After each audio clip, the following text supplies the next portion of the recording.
Early spring. After a night of light rain, the grass and trees stretched out their bodies to welcome the morning sunshine, growing vigorously. Everything was so vibrant and tranquil. It made people unable to help but stop their steps to appreciate the beautiful spring scene. This tranquility was broken by the sound of light, brisk footsteps. Li Xie lifted her skirt and walked forward in big strides. Behind her, Qiu Shui carefully walked, afraid that water from the ground would splash onto her shoes and clothes. She called out, Miss, please walk slower. When will her own young lady's temperament that takes wind as rain ever change? Qiu Shui's series of shouts made Li Xie stop her steps and look back with a smile. Her long eyelashes were like two small fans, instantly fanning away the helplessness rising in Qiu Shui's heart. She quickly walked over to Li Xie's side. My lady won't run away. Please walk slower. It's you who walks too slow, Qiu Shui. Li Xie's crisp voice made Qiu Shui unable to help but roll her eyes. It was obviously her who walked too fast. Miss, after turning the corner up ahead is Shenyao Courtyard, said Qiu Shui. Her words made Li Xie withdraw her extended stride. She raised her hand to tidy her slightly messy hair, and straightened her sleeves. She slowly moved forward in small steps. Qiu Shui also took a step back to follow behind Li Xie to Shenyao Courtyard. The two matrons standing at the entrance gate saw the two people walking slowly over. One went inside to report, while the other came forward to greet them. Second miss. Li Xie waved her hand to stop her. No need for such superficial etiquette. Is elder sister home? Eldest miss is home. Please come inside, second miss. The matron led Li Xie inside. Walking into the room, Li Xie saw a girl with refined features standing inside. Although still in the prime of her youth, she had an air of composure and dignity about her that made Li Xie unable to help herself from walking over to politely greet her. Elder sister. Younger sister, Li Xin returned the greeting. She wondered in her heart why Li Xie had come at this time. Don't blame Li Xin for thinking this way. Li Xie had a few fixed times every day for rest, and normally she wouldn't receive any guests or go out during this time. For the person who should have been napping at this hour to come looking for her, there must certainly be something going on. Li Xie walked over to Li Xin and pulled her hand to sit down, saying at the same time, Elder sister, I have a request of you. Following Li Xie's lead, Li Xin sat down. What is it you want to ask of your sister? She motioned with her eyes for the maidservants to leave them. No need for them to leave, Li Xie stopped her. What she wanted to ask was nothing that couldn't be said in front of others. Li Xie told Li Xin what she hoped to request. Every year at the start of spring, Bailang County would hold a spring plowing festival. On that day the magistrate would lead the common people to the city god temple to worship, then lead the crowds as they paraded an ox around the main street of the county town, banging gongs and drums to herald the arrival of spring and remind everyone that it was time to start the farming work for the new year. The parade was also to pray to heaven for a smooth sailing year ahead with good weather for the crops. Not only locals participated on this day, many merchants and travelers from other places would also come to enjoy the lively atmosphere. It could be said that Bailang County's spring plowing celebrations were even livelier than New Year. In all the years since coming to Bailang County, Li Xie had never once taken part in the festivities. This year she hoped to go take a look at the spring plowing parade. As a daughter of a concubine, if Li Xie were to propose this to her stepmother Lady Lu, it would certainly be rejected. And so she had come to seek the help of the legitimate eldest daughter of the Li family manor, born of Lady Lu, her elder sister Li Xin, to put in a good word about this matter. Hearing Li Xie's request, Li Xin remained silent. Looking at Li Xin's expression, Li Xie lamented to herself that she was truly Lady Lu's own daughter. At such a young age she was already so composed and steady. Li Xie brought her two hands together in a begging gesture. Sister, I'm asking you, please. Seeing Li Xie plead with such intimacy, Li Xin laughed. She hadn't expected Li Xie to act coquettishly just to get to go see the spring plowing parade. All right, I'll speak to mother about this. I just knew elder sister is the best sister in the whole world, the most understanding, the one who loves me most. Li Xie ceaselessly lavished words of praise upon Li Xin. Li Xin realized for the first time that Li Xie was actually so smooth with her words. After sending Li Xie off, Li Xin summoned Dan Qing and Dan Mo to come attend her changing clothes. Is Miss really going to speak with your mother about this? Both had some misgivings that Li Xin would get admonished by Lady Lu. They held quite some dissatisfaction toward Li Xia for urging their young miss to go watch the spring plowing celebrations. My younger sister was right about one thing, she said. After so many years, what are the spring plowing celebrations like? I've only ever heard others describe them, never seen them myself. Li Xin softly spoke this line. Dan Qing and Dan Mo exchanged a glance but said nothing, their hands continuing to efficiently dress Li Xin. Li Xin took out a sachet from her embroidery basket and made her way to Lady Lu's Yangui chambers. Seeing Li Xin coming over, the servants swiftly opened the door curtain in preparation. Li Xin entered the interior room, the maidservants waiting by the doorway. Mother, I made a new sachet for elder brother.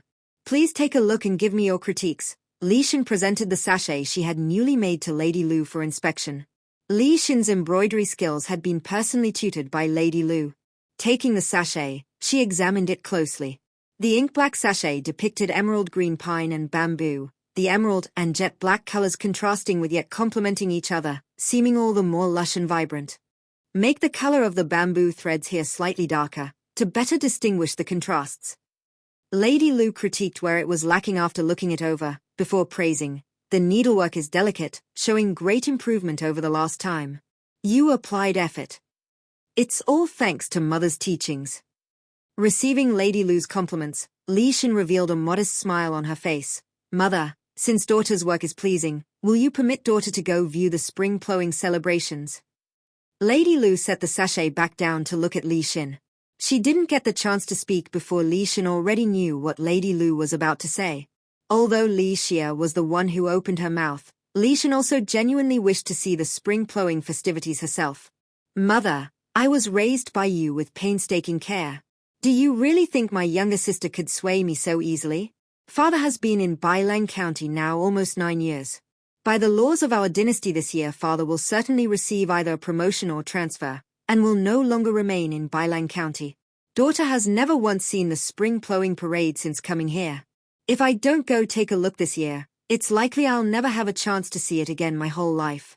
Mother, I wish to see father's splendor, to see just what heights of prosperity Bailang County has flourished to under father's governance. Li Xin's words left Lady Lu deep in thought as she looked upon Li Xin's expectant gaze. Lady Lu suddenly realized just how long it had been since she last saw such lively animation in Li Xin's expression. Ever since she was small, Lady Lu had taught Li Xin to exercise self-restraint and properly uphold etiquette befitting their family name and status. And Li Xin had always behaved herself very properly according to Lady Lu's teachings. Even when facing her birth mother Lady Lu, her manner would be restrained. Yet today her vivid countenance reminded Lady Lu that perhaps she had been too strict in raising her daughter. You really wish to go have a look? Lady Lu sought to confirm once more. Go together with me, mother. Li Xin didn't directly respond, instead inviting Lady Lu to accompany her. I won't be going. You children go on ahead. I'll have Huia go along with you to keep watch. Lady Lu certainly wouldn't allow her daughter to go unchaperoned. Mother, you are truly good to me. Joy welled up in Li Xin's heart as she clung to Lady Lu's arm affectionately. Li Xin's intimate gesture pleased Lady Lu very much. The mother and daughter enjoyed the tender moment together. On the other end, having gotten her wish fulfilled, Li Xia returned to Plum Blossom Chambers with light steps and happy mood. But upon entering and seeing a gorgeous beauty sitting in the hostess seat, feather duster in hand, fiercely glowering at her, she immediately backed up 2 steps out of the room and pleaded for mercy. Auntie, I was wrong. Auntie Mai waved the feather duster in her hand and said the classic line. Go on, what did you do wrong? I shouldn't have gone to ask big sister to take me to see the spring plowing festival, Li Xia mumbled softly. With a slap, the feather duster hit the table. Speak up. Li Xia stepped forward 2 steps and grabbed Auntie Mai's hand. Auntie, I really know I was wrong. I shouldn't have asked big sister. You know you shouldn't have, yet you still went. Auntie Mai said as she wanted to wave the feather duster in her hand. With Li Xia grabbing the feather duster so she couldn't move it, she threw away the feather duster and wanted to discipline her directly with her hands. Li Xia knew Auntie Mai couldn't stand her acting cute, so she quickly started acting cute. Auntie, I really wanted to go see it. Stand up straight and speak properly. Auntie Mai couldn't stand it when Li Xia acted cute and had her stand up straight to speak properly. Li Xia stood up straight, reached out her hand to Auntie Mai. Auntie, can you give me some money? Auntie Mai slapped her outstretched hand. Other than knowing to ask for money, what else can you do? Causing trouble every day. Li Xia retracted her hand and brought it to her mouth, gently blowing on it.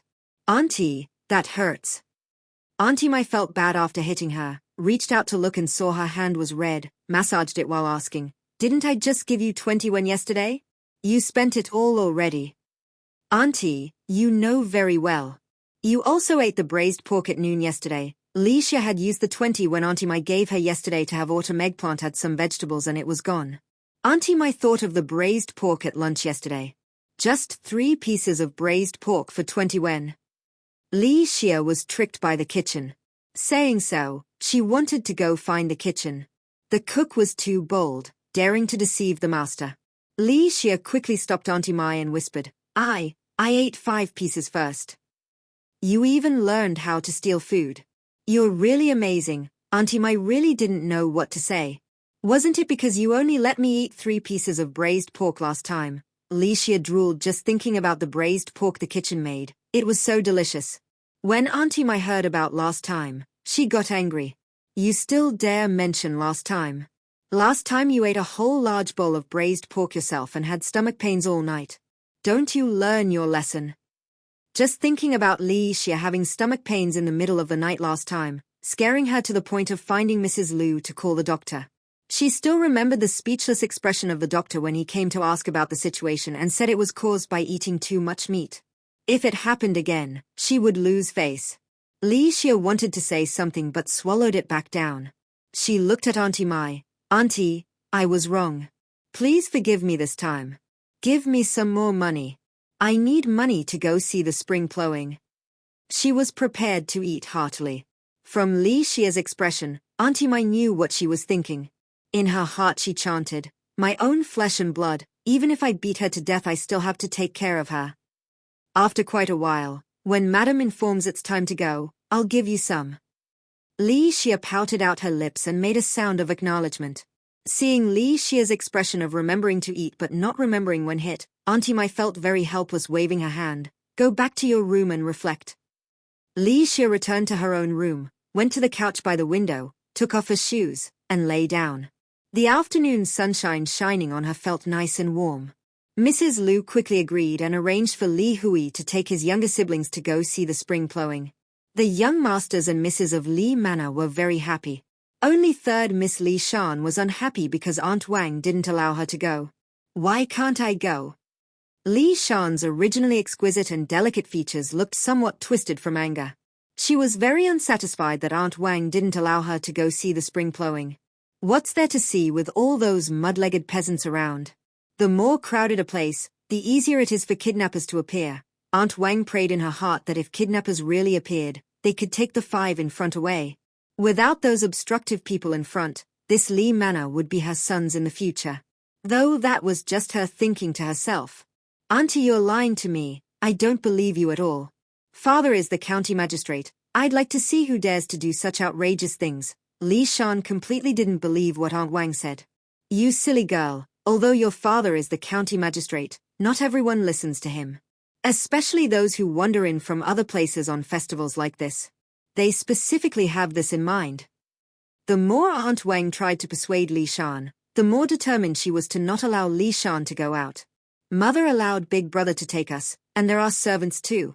Those kidnappers won't be able to get close to us. Li Shan wasn't easy to fool either. It's because the young master is going that something might happen.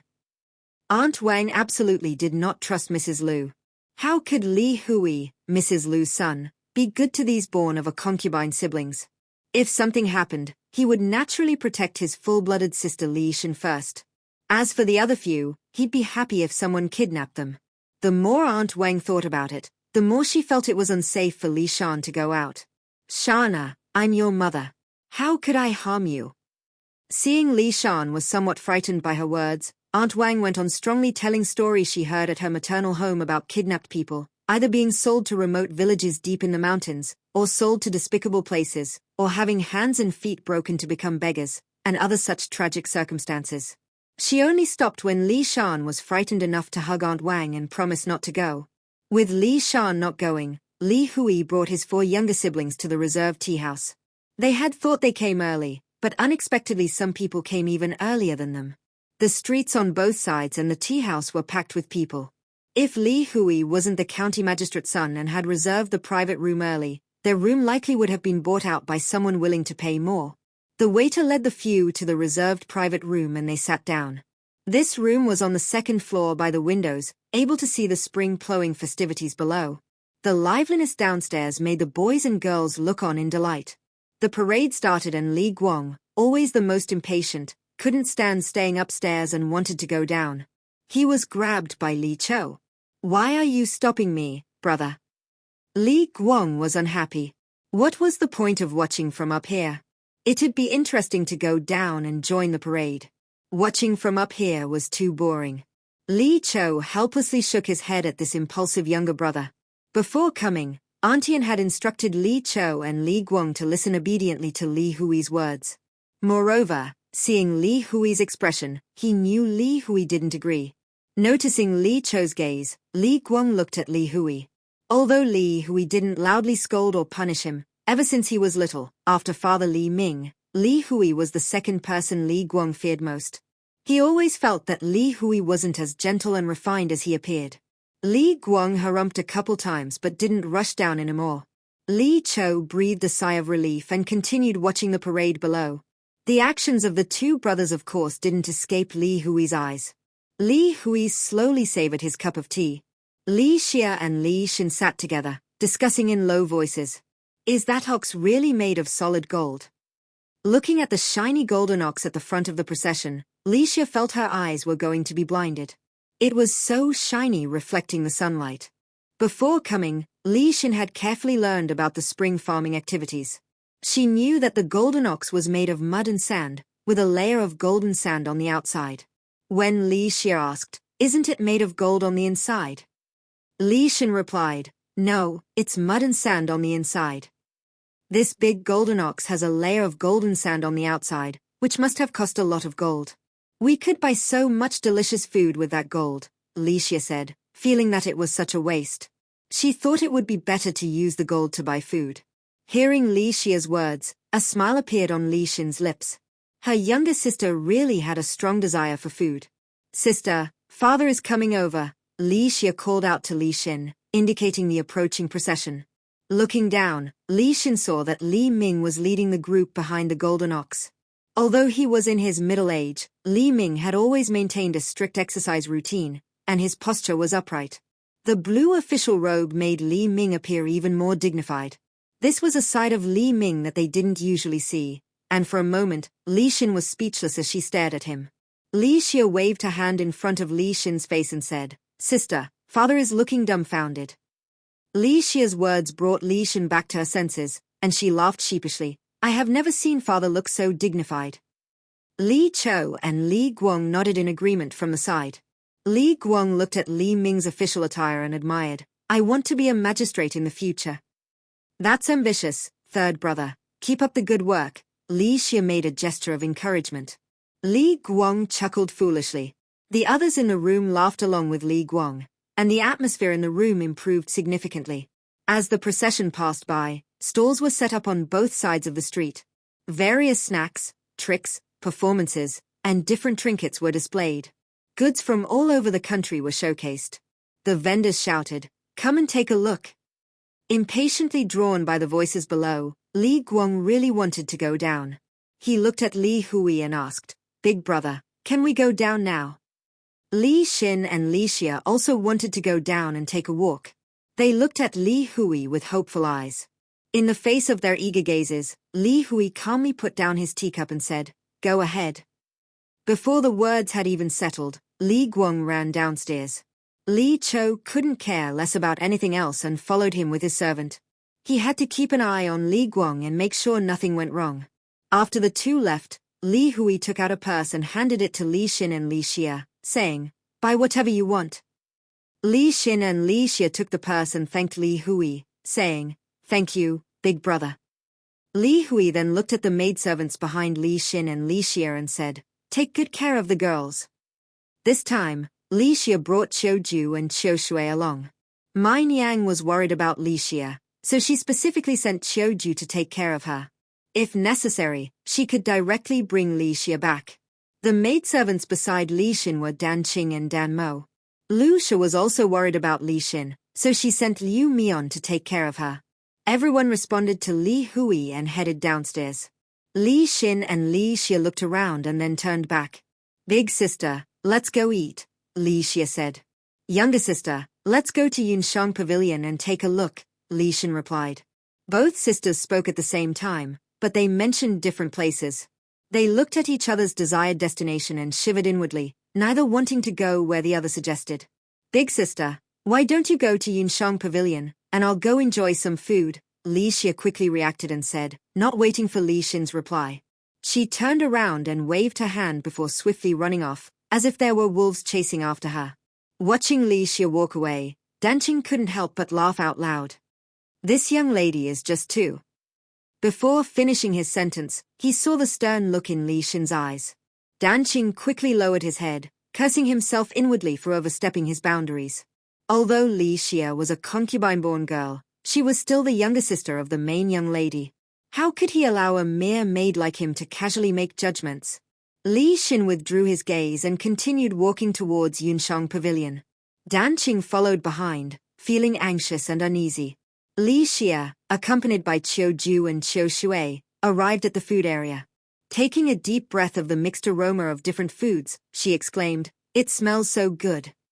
She walked briskly to the first skewered lamb stall on the street and said, "Boss, give me 3 skewers of grilled lamb." Li Xia intended to eat her way from one end of the street to the other. "All right, please wait a moment." The shopkeeper prepared the grilled lamb skewers. Li Xia stood by, watching intently. When they were ready, she didn't mind the heat and took a bite. It was delicious and incredibly fragrant. As she ate, she nodded in approval, expressing her enjoyment. "Miss, please be careful." Qiu Shui noticed that many people were looking at Li Xia and quietly reminded her to be mindful of her image. Li Xia handed the other 2 skewers to Qiu Ju and Qiu Shui, saying, "You two should eat too. These lamb skewers taste amazing." At that moment, she didn't care about her image anymore. Eating was the most important thing. Qiu Ju and Qiu Shui helplessly looked at the skewers handed to them, then glanced at Li Xia, who was enjoying her lamb skewers and heading to the next stall. Li Xia stood in front of a pie stall and said to the owner, "Boss, I want a savory meat and pickled vegetable pie." "All right," the shop owner responded and quickly prepared the pie for Li Xia. She took the pie and happily ate it, alternating between bites of meat and the pie. Moving from one stall to another, Li Xia didn't buy a lot of each item and shared some with Qiu Ju and Qiu Shui. In this way, Li Xia not only spent all the silver given by Aunt Mai, but also exhausted the silver given by Li Hui. Li Xia looked somewhat regretfully at the last stall selling wontons. She still had room to eat, but unfortunately, she had run out of money. Reluctantly withdrawing her gaze, she planned to return to the restaurant when she noticed a purse in front of her. Following the gaze, she saw Qiu Ju looking somewhat helpless. "Aunt Mai is worried about you," she said, leaving her sentence unfinished, but Li Xia understood what Qiu Ju meant. Li Xia took the purse, tears welling up in her eyes, and looked at Qiu Ju. "Aunt Qiu, Aunt Mai is so kind. After we finish eating the wontons, let's buy her a gift." Aunt Mai, as a concubine, couldn't leave the residence easily. She needed permission from the Lu family, but Aunt Mai herself was too lazy to go out and unwilling to do so. Just then, someone finished eating and left. Li Xia quickly walked over and sat down, motioning for Qiu Ju and Qiu Shui to sit down as well. At the same time, she called out to the owner, "Boss, 3 bowls of small wontons, please hurry." "All right, 3 bowls of small wontons." The owner quickly served the wontons. Li Xia took a deep breath, savoring the aroma. Ignoring the heat, she scooped up a spoonful and put it in her mouth. After finishing the wontons, all 3 of them felt full. Not in a hurry to go back, they strolled slowly in the direction of the tea house, following the crowd. On the way, Li Xia bought a bag of chestnuts and 5 sour cabbage and pork-filled buns. Qiu Ju held onto these items. Li Xia was worried that if she held one, she wouldn't be able to resist eating it. While looking around, Li Xia fixed her gaze on a man carrying a child ahead. Judging by their figures, they appeared to be an ordinary father and son out for a walk. "What's wrong, miss?" Qiu noticed that Li Xia's expression was off and stepped forward, asking in a low voice. Li Xia whispered a few words into Qiu's ear. Qiu's heart tightened as she looked at Li Xia. Qiu Yi, go find Big Brother, Li Xia urged Qiu. Miss, let's go together and find the young master. Qiu refused to leave, observing that Li Xia intended to continue tracking. If something went wrong, it would also endanger Li Xia. Li Xia pushed Qiu. Qiu Yi, hurry and go. I still have Qiu Shui here, so rest assured. Qiu glanced at Qiu Shui, who seemed completely clueless, and became even more worried. Miss, should we find the patrolling constables on the street? Qiu Yi, this is a matter of life and death. We can't afford to delay. You go quickly, and I'll wait for you here. Don't wander around, Li Xia assured her. Qiu gritted her teeth, instructed Qiu Shui to watch over the miss, and quickly departed. Qiu Shui looked at Li Xia in confusion, not understanding what instructions Auntie Qiu had given her. Li Xia did not answer Qiu Shui's doubts and led her on. But Qiu Shui's obvious discomfort was very different from the joyful mood of the people around her. Afraid that Qiu Shui's appearance would draw attention, Li Xia pulled her into a roadside noodle stand. Boss, 1 bowl of chicken noodle soup. All right, 1 bowl of chicken noodle soup, the boss repeated and went downstairs. Miss, can you still eat? Qiu Shui looked at Li Xia's stomach in disbelief. She just said she was full, but after walking a few steps, she was hungry again. Her digestion was too fast. Li Xia pressed Qiu Shui onto the long bench and whispered in Qiu Shui's ear. I ordered the noodles for you. Sit here slowly and eat while waiting for Auntie Qiu to come back. At the same time, she told Qiu Shui about the markings she would make. Then, without waiting for Qiu Shui's reaction, Li Xia had already disappeared into the crowd. Qiu Shui hurriedly stood up to chase after her. Miss, your chicken noodle soup is ready. The boss's shout made Qiu Shui turn back to look at the noodles. And thinking of Li Xia's instructions not to run around recklessly, she could only anxiously wait. Without the burden of Qiu Shui, the excitement in Li Xia's eyes could not be concealed. Li Xia seemed to be strolling leisurely but was steadily following the father and son ahead. All the way, she left markings and followed the people to a secluded alley. She saw the father and son enter a house deep in the alley. Today was the Spring Plowing Festival, so there was no one around this alley.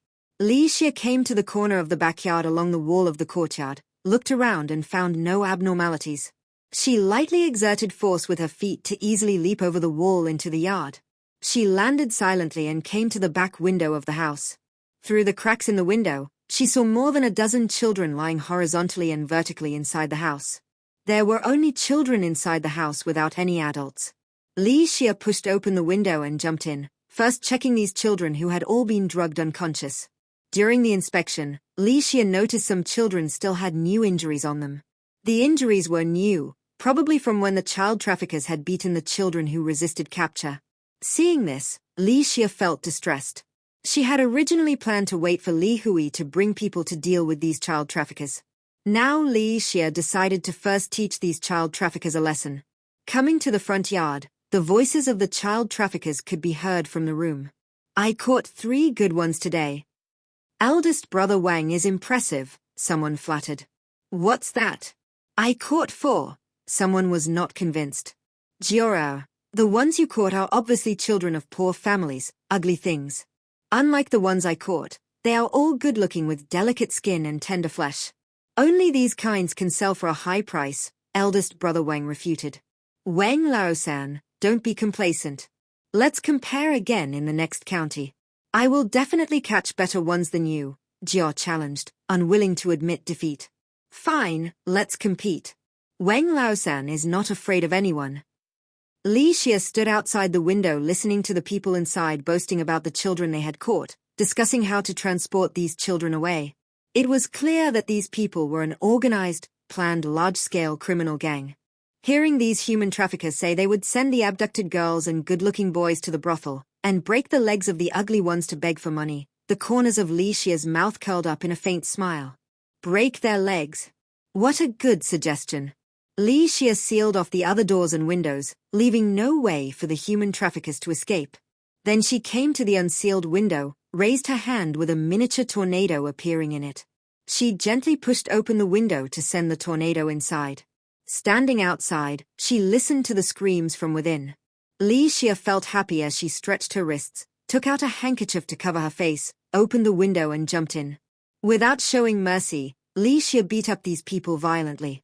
Li Hui was drinking tea upstairs in a tea house when Qingju pushed open the door and Qiuju walked in.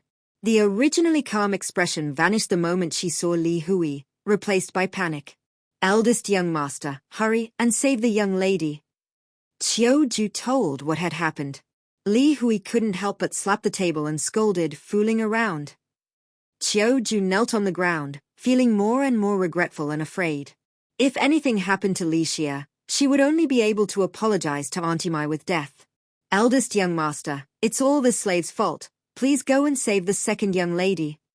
Li Hui stood up and ordered Wenju, go inform my father. Qingju, you go find the local catchpoles and guards. Then Li Hui looked at Qiuju, you get up and lead the way. Now was not the time to investigate Qiuju's mistakes. Qiuju hurriedly got up and wiped her tears, walking ahead to lead the way. When they arrived at the place where they had parted ways, neither Li Xia nor Qiu Shui was there. Qiuju looked around. Li Hui was also surveying the surroundings. Sitting at the noodle stand, eating tastelessly, Qiu Shui saw Qiuju and Li Hui and quickly ran over. Eldest young master. Where's my second sister? Not seeing Li Xia, Li Hui was worried that something might have happened to her. The young lady asked me to wait here. She said she would leave markings for the eldest young master. Qiu Shui showed Li Hui the markings left by Li Xia. Li Hui noticed it was a cloud-like pattern. Looking around, Li Hui saw this marking on the table of a nearby stall. Having determined the direction Li Xia went, Li Hui ordered Shanju, take them back. Others come with me. Qiu Shui and Qiuju wanted to follow along, but seeing Li Hui's expression, they swallowed their unspoken words and let Shanju take them away. Qingju had also brought the local catchpoles led by Zhong the chief constable. Seeing it was Zhong, Li Hui went up to greet him. Chief Constable Zhong, I'll have to trouble you. What are you saying, eldest young master? This is my duty. Zhong bowed and then led his men to pursue. Li Hui and his men followed behind.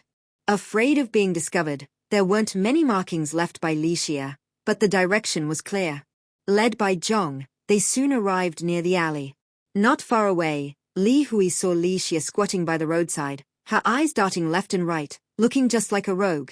The veins on Li Hui's forehead popped up. Where was the manner of a young lady in how Li Xia looked? He quickly went up and pulled Li Xia to her feet, checking that she was unharmed. Big brother, I'm fine. Li Xia even turned around in a circle to prove she was perfectly all right. Li Hui felt relieved, but still reprimanded her. Too reckless. If anything happened to you, how could I face Auntie Mai? Usually it wasn't obvious, but Li Xia's courage was clearly too big. To actually dare to throw off her maidservants and tail the human traffickers alone. If discovered by the traffickers, she could have been abducted as well. Big brother, I was wrong. Hurry inside and catch those bad guys. I saw them enter the last house in the alley. Li Xia honestly admitted her mistake, but was determined not to change her behavior. Next time she encountered this, she would still take action. Stay put. Li Hui knew the situation was urgent, so rushed inside with Zhong to capture them. Li Xia wanted to follow along, but Qingju, who Li Hui had left to guard her, certainly did not dare let Li Xia go in. His master had ordered him to watch the second young lady. Seeing Qingju guarding her like a thief, Li Xia was a little speechless. Qingju, do you really need to be like this? Sorry, second young lady, but the young master ordered me to watch over you. Qingju apologized with his mouth, but his eyes stared at Li Xia to stop her from going forward. Li Xia humphed and took a step back to show she would not go forward. Li Hui stood at the alley entrance for a good while. When he came out with a somewhat strange look, Li Xia went up to him worriedly. Big brother, what's wrong? They didn't run away, did they? She shook her head. That's impossible. Li Xia was very sure she had dealt them a heavy blow and it was impossible for those people to have escaped. Did you see anyone else go in? Li Hui dismissed his odd expression and asked Li Xia. No. Li Xia shook her head, very certain she didn't see anyone go in. Of course, not counting herself. She wasn't anyone else. Big brother, What exactly happened? Nothing. This is not a place for a young lady like you. Qingzhu, send Miss Li back home. Li Hui didn't answer Li Xia's question. Instead, he ordered Qingzhu to take Li Xia back. Li Xia also knew it wasn't proper for her to stay here any longer. She briskly followed Qingzhu back. No sooner had Li Xia left than Li Ming rushed over with a group. Father, there are 16 children inside. Li Hui's words greatly changed Li Ming's expression. Li Ming turned to the doctor who followed him and ordered, "Hurry in and take a look at the children. These children must not come to any harm." The doctor who came with them hurried inside with a medicine box to examine the children. Li Ming asked Li Hui, "The human traffickers, did they reveal where their base is? How are those traffickers now?" Chief Constable Zhong. Before Li Ming could finish, he was interrupted by a burst of crying. A woman suddenly appeared at the alley entrance, crying and shouting while trying to get in. "My child is inside. Let me in, let me in." Her family also pleaded loudly, "Sir, our child was kidnapped. There could be our child inside. Please let us in to take a look." The officers blocked them from rushing in. Li Ming frowned. He had wanted to interrogate them for further clues and catch the masterminds. Now the parents of the missing children were here and it would startle the snakes in the grass. Suppressing his emotions, Li Ming stepped forward and announced in a clear voice, "Everyone, I am Li Ming, the magistrate of Bailang County. Doctors are examining the children now. They will be taken to the county government office later. Parents whose children are missing can come to the county office to register and verify if you can claim your child back." "Sir, please let me in to see if my child is in there." Other parents who lost their children also wanted to go inside, saying, "Sir, please let us in to find our children." The cries of parents wanting to go in and find their children grew louder. And there were also onlookers trying to squeeze in. Seeing the chaos, Li Ming exchanged a look with Private Advisor Lin. Understanding his meaning, Private Advisor Lin shouted, "Silence." His loud voice stopped everyone. Li Ming tidied his clothes and stepped forward to face the crowd. "As this official has said, doctors are looking over the children now. They will be taken to the county office later. You can go to the county office to register and verify if you can claim your child back. If there is further disturbance, I will charge all of you with obstructing official business." After Li Ming spoke, the officers tightened their grip on their swords. "If you want to claim your children back, go to the county office to register now." Private Advisor Lin added behind Li Ming. Hearing this, those who lost their children hurried toward the county office. Two who were reluctant to leave were blocked by officers and could only follow the others to the county office. Li Hui stepped forward and told Li Ming, "Father, I will go in to see how Chief Constable Zhong's interrogation goes." "Go quickly," Li Ming urged. Now they had to interrogate the traffickers for more information before their gang found out the news, so they could catch the rest. Li Hui brought along a sword. Knowing his good martial arts skill would help, Chief Constable Zhong did not decline his offer. They left through the backyard, heading for the designated meeting spot. Having returned to the magistrate's residence, Li Xia obediently stood inside the hall. She knew her recklessness today wasn't proper behavior for a young lady. Honestly bowing her head, she admitted her mistake. "Mother, your daughter has done wrong. Please punish me." Mrs. Lu put down her teacup and looked at the very contrite Li Xia standing before her. "You were bold today, but considering you saved those 16 children, I won't punish you this time." Li Xia revealed a smile hearing Mrs. Lu's words. She raised her head to look at Mrs. Lu, but seeing her solemn expression, Li Xia quickly hid her smile and lowered her head again. Mrs. Lu shook her head slightly and looked toward a maidservant. The maid came forward and handed Li Xia a box. "This is a reward for you, just this once. Don't expect this again." Li Xia didn't expect not only no punishment from Mrs. Lu but even a reward. She reached out and took the rather weighty box, hearing the pleasing sound of coins clinking inside. Li Xia felt very satisfied with this reward. She was lacking money. "Your daughter will bear your teaching in mind." Still, Li Xia didn't say she wouldn't intervene next time she encountered such a situation again. Mrs. Lu could tell Li Xia didn't really take her words to heart. "You may leave now."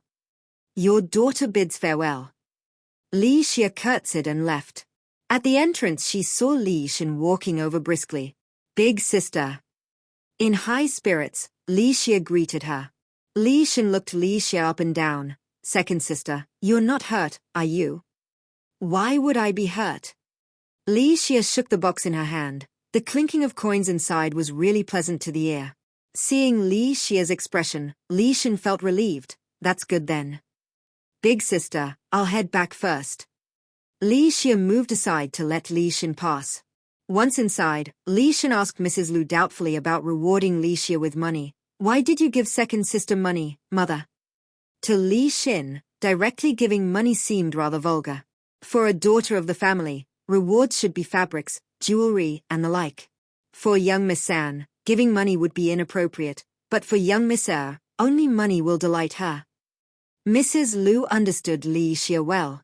She then told Li Shen about the things Li Xie had exchanged her red envelope money for over the years, as well as some unimportant items Mrs. Lu had rewarded her with that Li Xie sold off to buy food.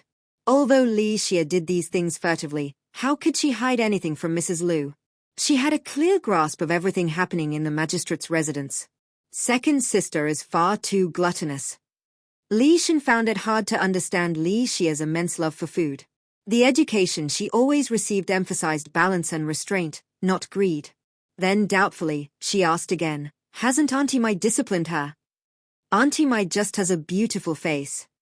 Among the three aunties, Auntie Mai did have the most outstanding looks, but compared to that, she had the least astute mind. Otherwise, Mrs. Lu wouldn't have kept her and let her give birth to Li Xie back then. Speaking of this, Mrs. Lu took the chance to teach her daughter, talking about many matters within the household concerning managing servants, concubines, and more. Mrs. Lu said these things that made Li Shen's face flushed with embarrassment. Somewhat shyly said, Mother, I'm still young. As a mother, how could I expect you to deal with these concubines, bastards, and maids in the future? But nowadays, which man does not have concubines and intercourse with them? Not to mention others, just look at your father who has always publicly respected and loved me on the outside, yet he still has 3 concubines. Lu did not want her daughter to go through the same experiences as herself in the future. But men have always had 3 wives and 4 concubines. If the daughter is not mentally prepared early on, she will suffer losses in the future. Like herself back then, giving her heart away, only to get heart-wrenching pain in return. If she had not learned to let go afterwards, she didn't know how she could have endured those days. Li Shen saw the grief on Lu's face and quickly went to sit in front of Lu, grabbing her hand tightly. Mother, I'll listen to you. I still have you and brother. It's because I have you that I can endure better. Therefore, Shina, when you get married in the future, the most important thing is to have a child. This is the foundation for gaining a foothold in your husband's family and also your reliance. Looking at her daughter's innocent face, Lu thought of the same experiences that awaited her daughter in the future. Her heart was filled with all kinds of discomfort. If possible, she really hoped her daughter could stay by her side for the rest of her life. Mother, you're right, I'll listen to you. Li Shen held Lu's hand tighter. Lu sorted out her emotions. Based on the personalities of several aunts in the rear courtyard of Li House, as well as how the principal wife should treat the aunts and manage the concubines and bastards, Lu told Li Shen many things, taking advantage of this opportunity. Lu truly cares wholeheartedly for Li Shen as a loving mother, only wishing that Li Shen will have a smooth and fulfilling life with children in the future. While Lu was speaking rationally, what Li Xie faced when she returned to my yard was having her ears twisted. Li Xie returned to my yard with the box, guessing how much silver was inside. If it wasn't inappropriate to open it outside, Li Xie really wanted to open it now and take a look. After entering my yard, Li Xie quickened her pace walking inside. Before she could open the box, her ears were already grabbed by someone. First, young aunt is hurting me. Painful. Ouch, young aunt, it hurts so much. Li Xie cried painfully while covering her ears. It should hurt. Tell me, what business does a young lady like you have getting involved in this matter? What if something unexpected happened? How will I live? Aunt Mai kept twisting Li Xie's ears, scolding her loudly. Her eyes began to well up with tears as she continued scolding. Li Xie was too bold. They were human traffickers who could take lives. How could this child just rush over there so recklessly? Heaven knows, when Mai heard about this from Qiuju, she was so frightened that her soul nearly flew away. If she didn't know Li Xie was in Madame's courtyard, Mai would have rushed out looking for her long ago. Mai worried for half a day before hearing Li Xie's footsteps. She quickly walked out and saw Li Xia with a delighted expression. She felt simultaneously angry and distressed, grabbing Li Xia's ears directly to scold her. But seeing Li Xia covering her ears screaming in pain, she felt sorry for her again. Letting go and slumping into the chair wiping tears. Seeing Aunt Mai crying, Li Xia panicked. What she feared most was seeing Aunt Mai cry. She quickly brought the silver box to Aunt Mai, comforting her. "Auntie, don't cry, I was wrong. Brother is here, I won't be in any danger. See, I came back safely, right? Also Auntie, look, Mother rewarded me with this silver money."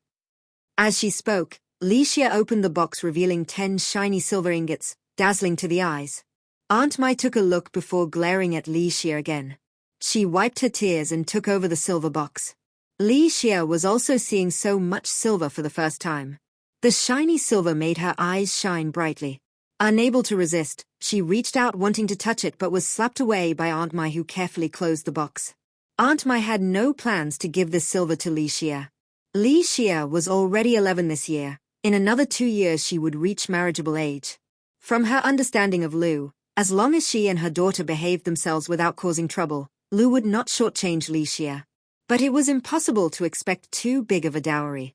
Li Xia had no concept of money. This silver had to be saved up for Li Xia's future dowry. In her life, Aunt Mai didn't have much prospects. Her only wish was for Li Xia to marry into a good family and live a safe and smooth life.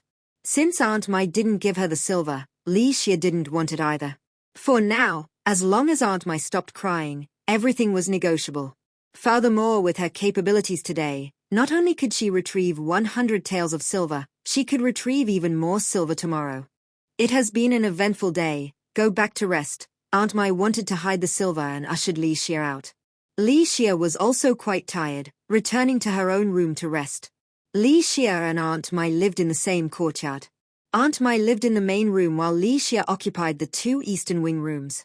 The inner room was the bedroom and study, the outer room was for resting and entertaining guests. Entering her inner bedroom, Li Xia changed out of her clothes and shoes.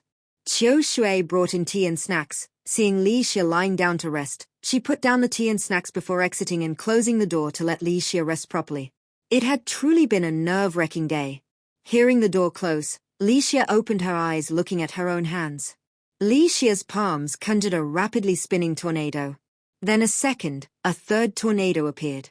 Struggling at the 4th tornado, Li Xia stopped exerting her powers, letting the 4 tornadoes in her palms spin for an hour before retracting her abilities.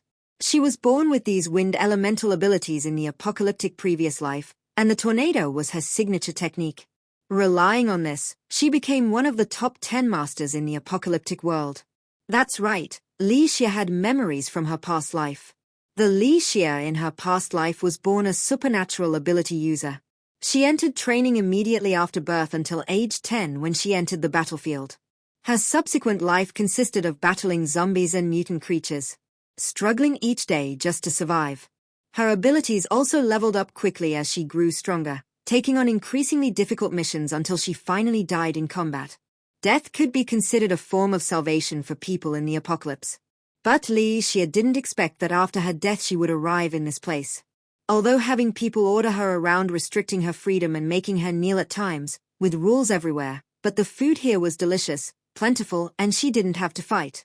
This one point made Li Xia extremely satisfied.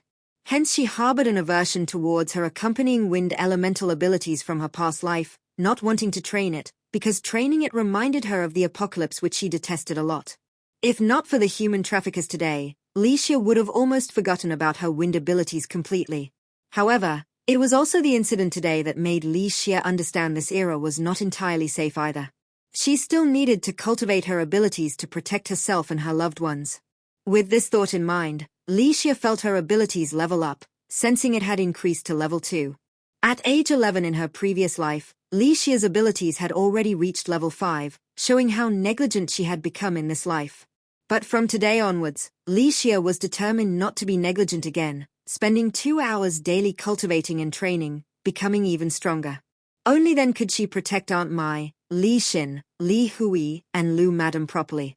Li Xia trained until dusk, when Qiu Shui knocked on the door announcing, "Young miss, dinner has been served." Li Xia got up and went to the living room.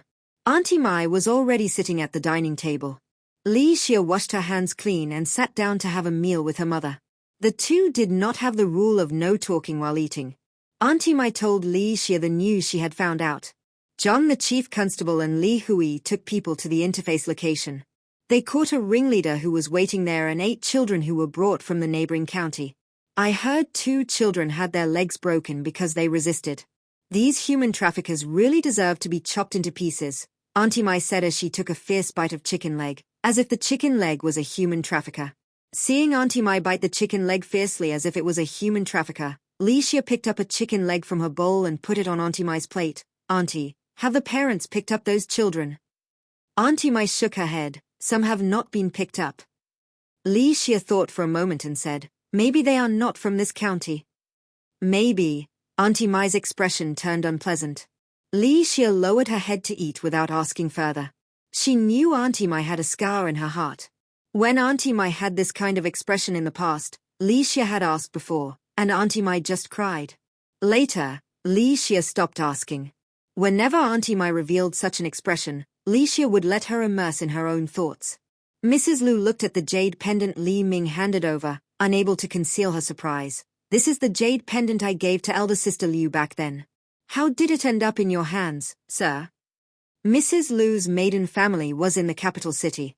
When she was young, she had a few close friends in the boudoir. This elder sister Liu was the one from the best family background among Mrs. Lu's friends. Liu was from the prominent Yongshan Earl Manor in the capital city.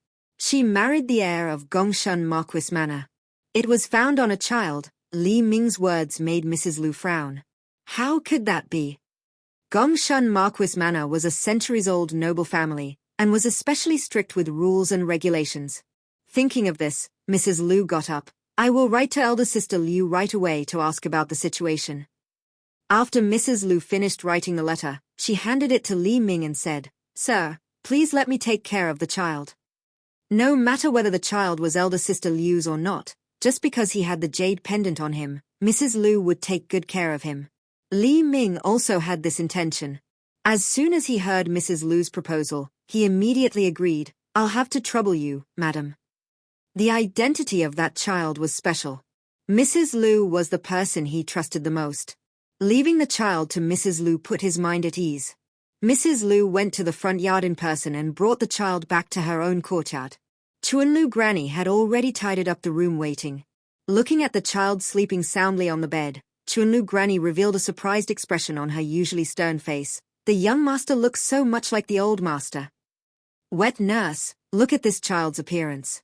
He must be elder sister Liu's child, Mrs. Lu lamented. She did not expect to meet her old friend again under such circumstances. But how could that happen? Chunlu Granny did not dare to imagine the precious young master being abducted and taken thousands of miles away to Bailang County. Back then, I was really envious that elder sister Liu married into such a prestigious family.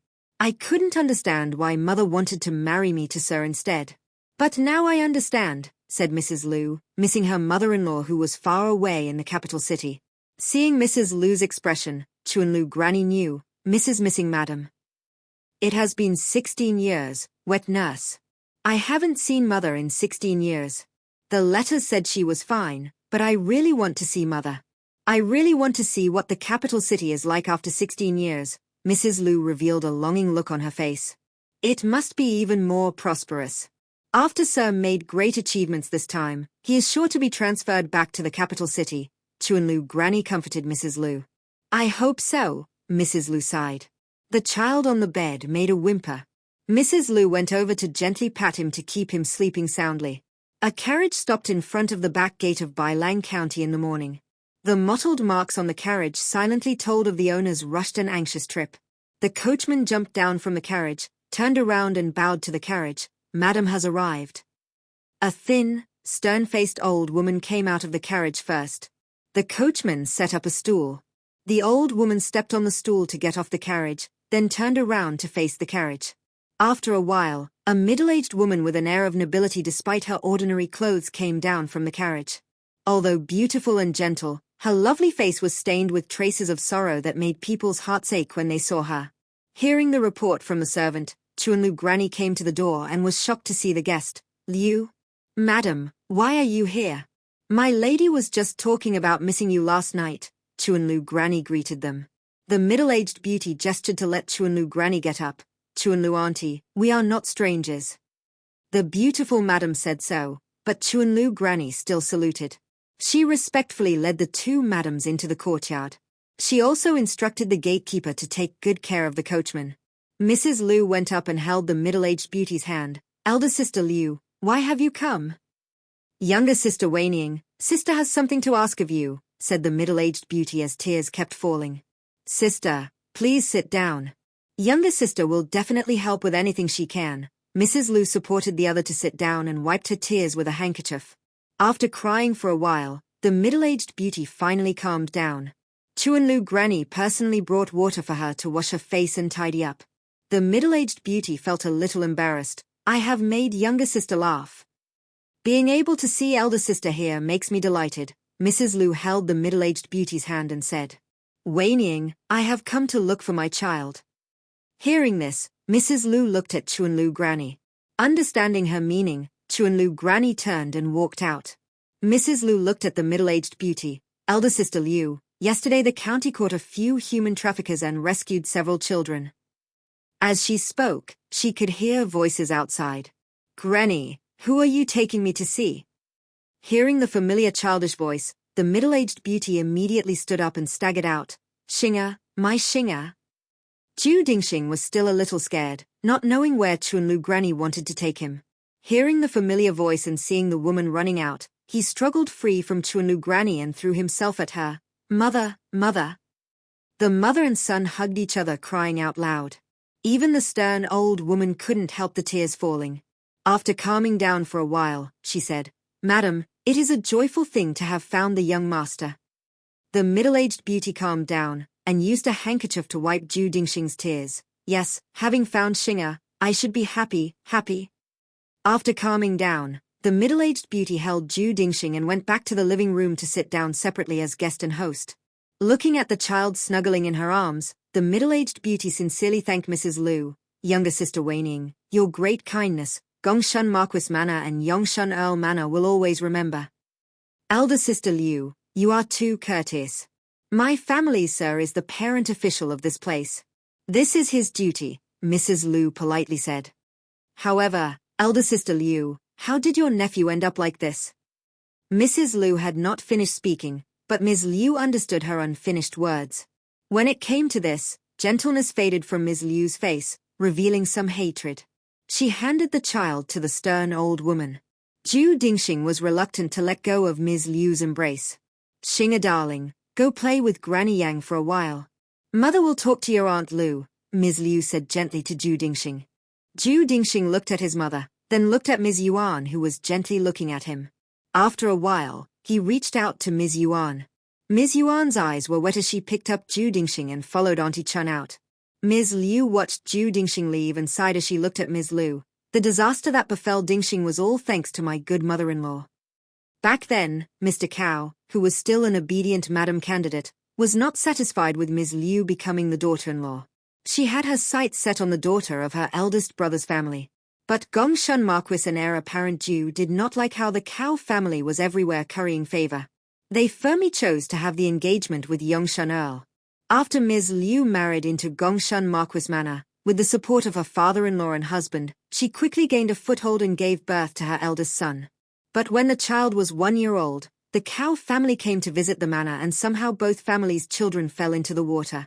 The Cao family child was fine, but Ms. Liu's child died from the shock of the fall. Gongshun Manor lost their eldest grandson. It was infuriating that Mr. Cao adamantly shielded his elder brother's grandson, not allowing Gongshun Marquis and the heir apparent to take action against the Cao family. At that time, the Cao family was siding with the third prince. The third prince was also favored by the former emperor and had hopes of ascending the throne. Ms. Liu had no choice but to endure, but the pain of losing her child, how could Ms. Liu bear it? Her relationship with heir apparent Zhu also cracked. For many years after that, neither of them had any children. It wasn't until 7 years ago when the Cao family was dismissed from their official positions for siding with the wrong team. The culprit who had killed her child back then also received due punishment. Only then did Ms. Liu reconcile with heir apparent Zhu. their feelings restored. After Ms. Liu became pregnant, she gave birth to Zhu Dingxing. After the child was born, the Marquis submitted a memorial to the new emperor, passing on Gongshan Marquis's position to his son, and established Zhu Dingxing as the little heir apparent.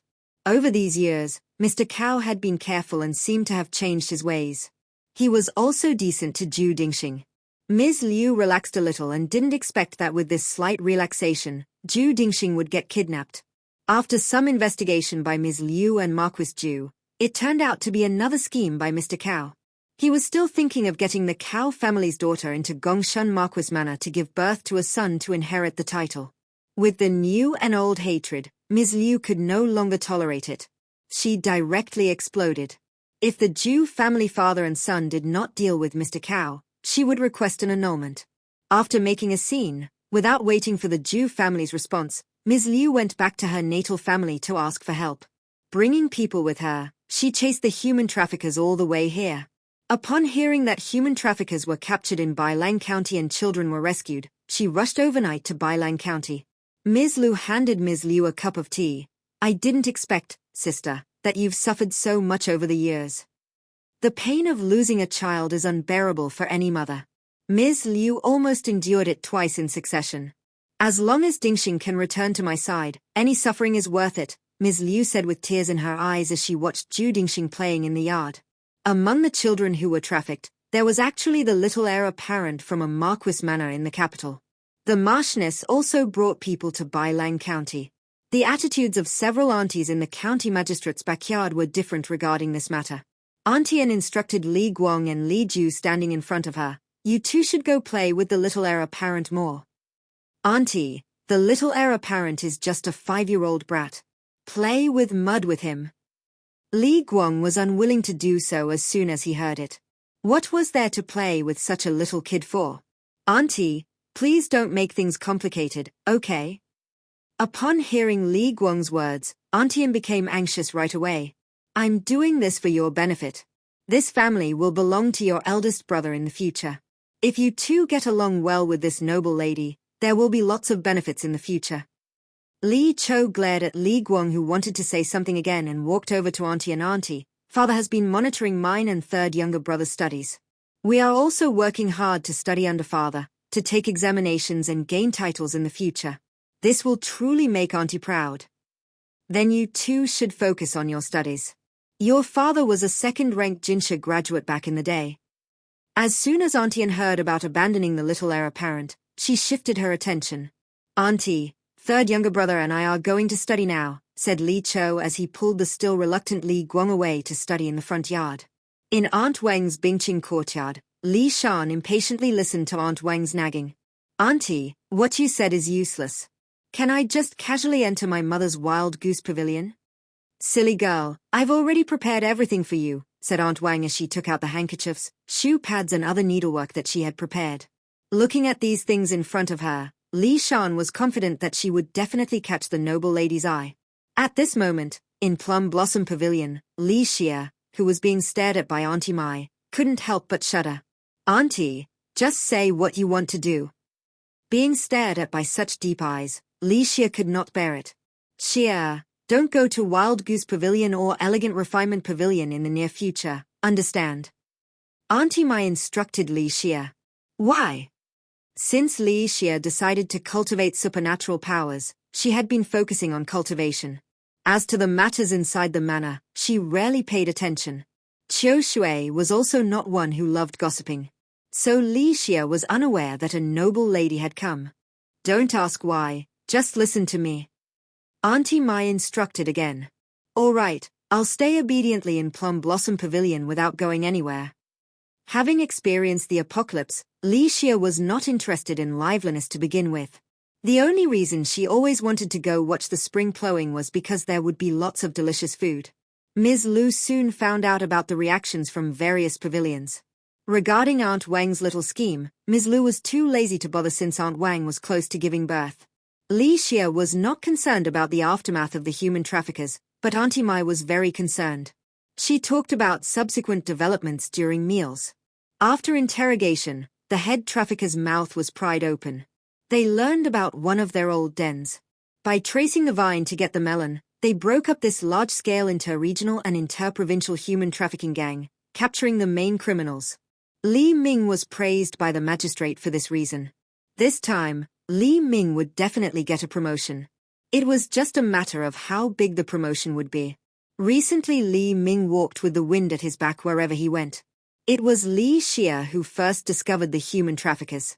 Although it was somewhat inappropriate for a young lady to do so, since Li Ming benefited from it, he sent someone to summon Li Xia to the study. Upon receiving the servant's message, Li Xia was puzzled. What did Li Ming want her for? Could it be that he also wanted to reward her with money? Thinking of Ms. Lu's generosity, Li Ming here probably wouldn't be stingy either. Li Xia went to the study in high spirits. Li Ming did want to reward Li Xia because he was happy about the promotion. So exceptionally, he took out his beloved inkstone to reward Li Xia. In Li Ming's eyes, this was his beloved possession. Li Xia should be grateful and delighted. But Li Xia's expression was not as happy as he had imagined. Instead, it was a somewhat disappointed look. Li Ming's expression was not very good either. He never liked Auntie Mai to begin with, so naturally he wouldn't pay much attention to the daughter she gave birth to, Li Xia. If this were given to Li Shan instead, even if Li Shan didn't like it, she would still happily accept it. But Li Xia wouldn't. If she didn't like it, then she didn't like it. Li Hui also understood Li Xia's character. He stepped forward. Father, I have finished summarizing the petition regarding this case. Please take a look to see if there are any adjustments needed. If there are none, I will hand it to Tutor Lin to archive it into the archives. Li Hui hinted to Li Xia at the same time. Having received Li Hui's signal, Li Xia curtsied to Li Ming. Father and elder brother have matters to attend to. Daughter shall take her leave first. At this time, Li Ming no longer paid attention to Li Xia. His whole mind and heart were on the confessions Li Hui had handed over. Hearing Li Xia, he waved his hand indicating for Li Xia to leave. Li Xia left without the slightest reluctance. Her brisk pace made Li Hui a little surprised. This younger sister really did not care about her father's attention. Li Ming was very satisfied with the case summary Li Hui had made. Li Hui had performed outstandingly in this human trafficker incident. Having such an excellent son made Li Ming very happy. With Li Hui here, the Li family's future development was not worrisome. You wrote very well and improved a lot, Li Ming generously praised. Even the precocious Li Hui revealed a delighted smile at being praised by his father as he took the summary. Father, I will go hand over the summary to Private Advisor Lin first. Okay, go on, Li Ming nodded. With the summary in hand, Li Hui walked to the courtyard gate. There he met Li Chou and Li Guang, who were just about to enter the study. Because Li Ming was satisfied with Li Hui these days, he hoped the two sons below would be equally excellent. Therefore, recently he had higher requirements on Li Chou's and Li Guang's schoolwork. Whenever he talked about them, he would cite Li Hui's excellence as an example for them to learn more from Li Hui. This made life difficult for the two who were inferior to Li Hui in every way. Li Chou was still fine. Being an honest person, he knew he was not good enough and so strove to study harder. Li Guang was different. He was not interested in reading books in the first place. He wanted to learn martial arts when he grew up so he could join the army and become a top general. Being reprimanded by Li Ming every day, naturally the two felt subtle when facing Li Hui. Li Chou was still better and greeted Li Hui when he saw him. Big brother. Li Guang following behind was reluctant to acknowledge Li Hui. He just mumbled, Big brother. Li Hui also knew of the two circumstances and had more or less guessed their feelings, but he did not care. Father is inside waiting for you, hurry in. The two brothers glanced at each other. Thinking of the scolding they would get when they went in, they looked at Li Hui's carefree back and rolled their eyes in unison as they strode grimly into the study. Li Hui first went to the office area to find Private Advisor Lin and handed over the summary. On his way back to Songtao Courtyard, he saw Li Xia listlessly kicking pebbles. In her hand was the inkstone stand given to her by Li Ming. Hearing footsteps, Li Xia looked back and saw Li Hui walking towards her. She stepped forward 2 paces and bowed to Li Hui. Big brother, this is for you, she said, holding out the inkstone stand to Li Hui. Li Hui looked at the inkstone stand, then at Li Xia. You're really giving it to me? Li Xia nodded and stared even more brightly at Li Hui. Inwardly amused, Li Hui had not realized Li Xie could be so interesting. His expression remained unchanged on the surface. Thank you, little sister. Seeing Li Hui did not have any other reaction, Li Xie was a little disappointed and went back. How could he not give her benefits? Just as she was feeling down, Qiu Shui ran in. Young lady, the little attendant named Wenju who serves big young master Li Hui sent over a box. Saying so, she handed the box to Li Xie. Li Xie took the box and opened it. The silver gleam made her eyes light up as she looked at the 20 silver ingots inside. Big brother was really generous. Before Li Xie could touch them enough, Auntie Mai who had rushed over snatched the box and closed it. When Li Xie reached out her hand wanting them, Auntie Mai slapped her hand away and took the box. As she walked away, she mumbled to herself. She didn't know who this money madness took after. Following behind Auntie Mai, Choju gave her mistress a look but kept silent. In her heart she thought, who else could it be like? It's like you. Li Xie's looks took after Auntie Mai by 60%, but that money-worshipping expression was a perfect match to Auntie Mai's. It's just that Auntie Mai was good at concealing it in front of others. But people close to her knew about Auntie Mai's money-grubbing personality. Unfortunately, the money grabber met a spendthrift girl and the silver just kept flowing out. Although she took away the silver, Auntie Mai could not withstand Li Xie's soft nagging. She exchanged 1 ingot for fragmented silver coins to give to Li Xie. It was also because Li Xie had been well-behaved these days. With the silver coins, Li Xie made a list for Qiuju to buy food and drinks. Qiuju bought the food back with the list. Li Xie ate very happily. She was eating fried chestnuts when Qiu Shui ran in. Young lady, Bingqing courtyard is going into labor. Li Xie just oh-ed and continued peeling the chestnut in her hand. These chestnuts are so fragrant. Qiu Kuei, buy more next time. Yes, young lady. Qiu Kuei was peeling pine nuts beside her. Young lady, aren't you anxious? Qiu Shui looked at Li Xie worriedly. Why should I be anxious? Li Xie looked strangely at Qiu Shui. Qiu Shui also realized her thoughts were off. What did it have to do with them in my courtyard that Bingqing courtyard was giving birth? Qiu Shui, peel melon seeds. Why does the Ding melon seed shop sell them with shells? Wouldn't it be better to just sell the kernels? Saying so, Li Xie handed a bag of melon seeds to Qiu Shui. Qiu Shui took the melon seeds and pulled over a small stool to sit on to peel them. After peeling for a while, she reacted that something was wrong. Young lady, aren't you worried? Now that Aunt Wang gave birth to a son, won't your father dote on her even more? Hearing Qiu Shui's words, Li Xie laughed. Qiu Shui, I don't even know what your little head is thinking. No matter what Aunt Wang gives birth to, she still has a mother. Even if Aunt Wang gave birth to a son, father can dote on her but he can't bypass the eldest legitimate son. Even if Aunt Wang's son has ability, by the time he grows up, with big brother Li Hui's intelligence, he would have already reached the peak. It would be hard to catch up. You just honestly work in the courtyard. Get involved less in outside matters. Although Li Xie did not look at Qiu Shui, these words made Qiu Shui's heart shudder. She understood she had overstepped her boundary. This slave thought wrongly. Who told you that? Although Li Xie asked casually, Qiu Shui who had served her since young knew Li Xie was displeased. She honestly said, Gatekeeper Granny Wu. Granny Wu's daughter-in-law works in Dream Cloud Courtyard, Qiu Kuei peeling chestnuts beside added. Qiu Shui also realized she had been used by others. She got up wanting to go settle scores with Granny Wu.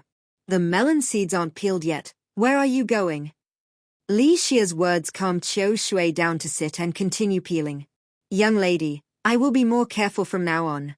Qiu Shui felt very guilty for being so easily used by others. Li Xie did not say anything. She peeled a chestnut and brought it to Qiu Shui's mouth to eat. Is it tasty? Qiu Shui nodded heavily. Tasty. Eat more if it's tasty. In the future, it'll be hard to eat such tasty fried chestnuts once we're in Bailang County. There was faint nostalgia in Li Xie's voice. Qiu Shui and Qiu Kuei looked at each other but did not speak. Mrs. Liu did not go to Bingqing Courtyard but sent Granny Chuanlu to keep watch there. Compared to Aunt Wang, Mrs. Liu was more concerned with Ms. Liu's matters. Sister Liu, You're going back to the capital. My husband is hurrying over and can arrive at Bailang County in 3 days to fetch me in Xinga. Ms. Liu spoke lightly. Towards Marquis Ju, she had loved him when she first arrived at Gongshun Marquis Manor. But after everything that happened later, Ms. Liu was disillusioned with him. Dear sister, I'm quite envious of you. What do I have that's enviable? All our illegitimate sons and daughters being born one after another. Mrs. Liu looked towards Bingqing Courtyard's direction, where a woman was giving birth to a child for her husband. She could not be jealous, instead she had to look after her and look after her well. Ms. Liu admired Mrs. Liu for having such good children like Li Hui and Li Xin. If her precious son was still alive, he would be just like them.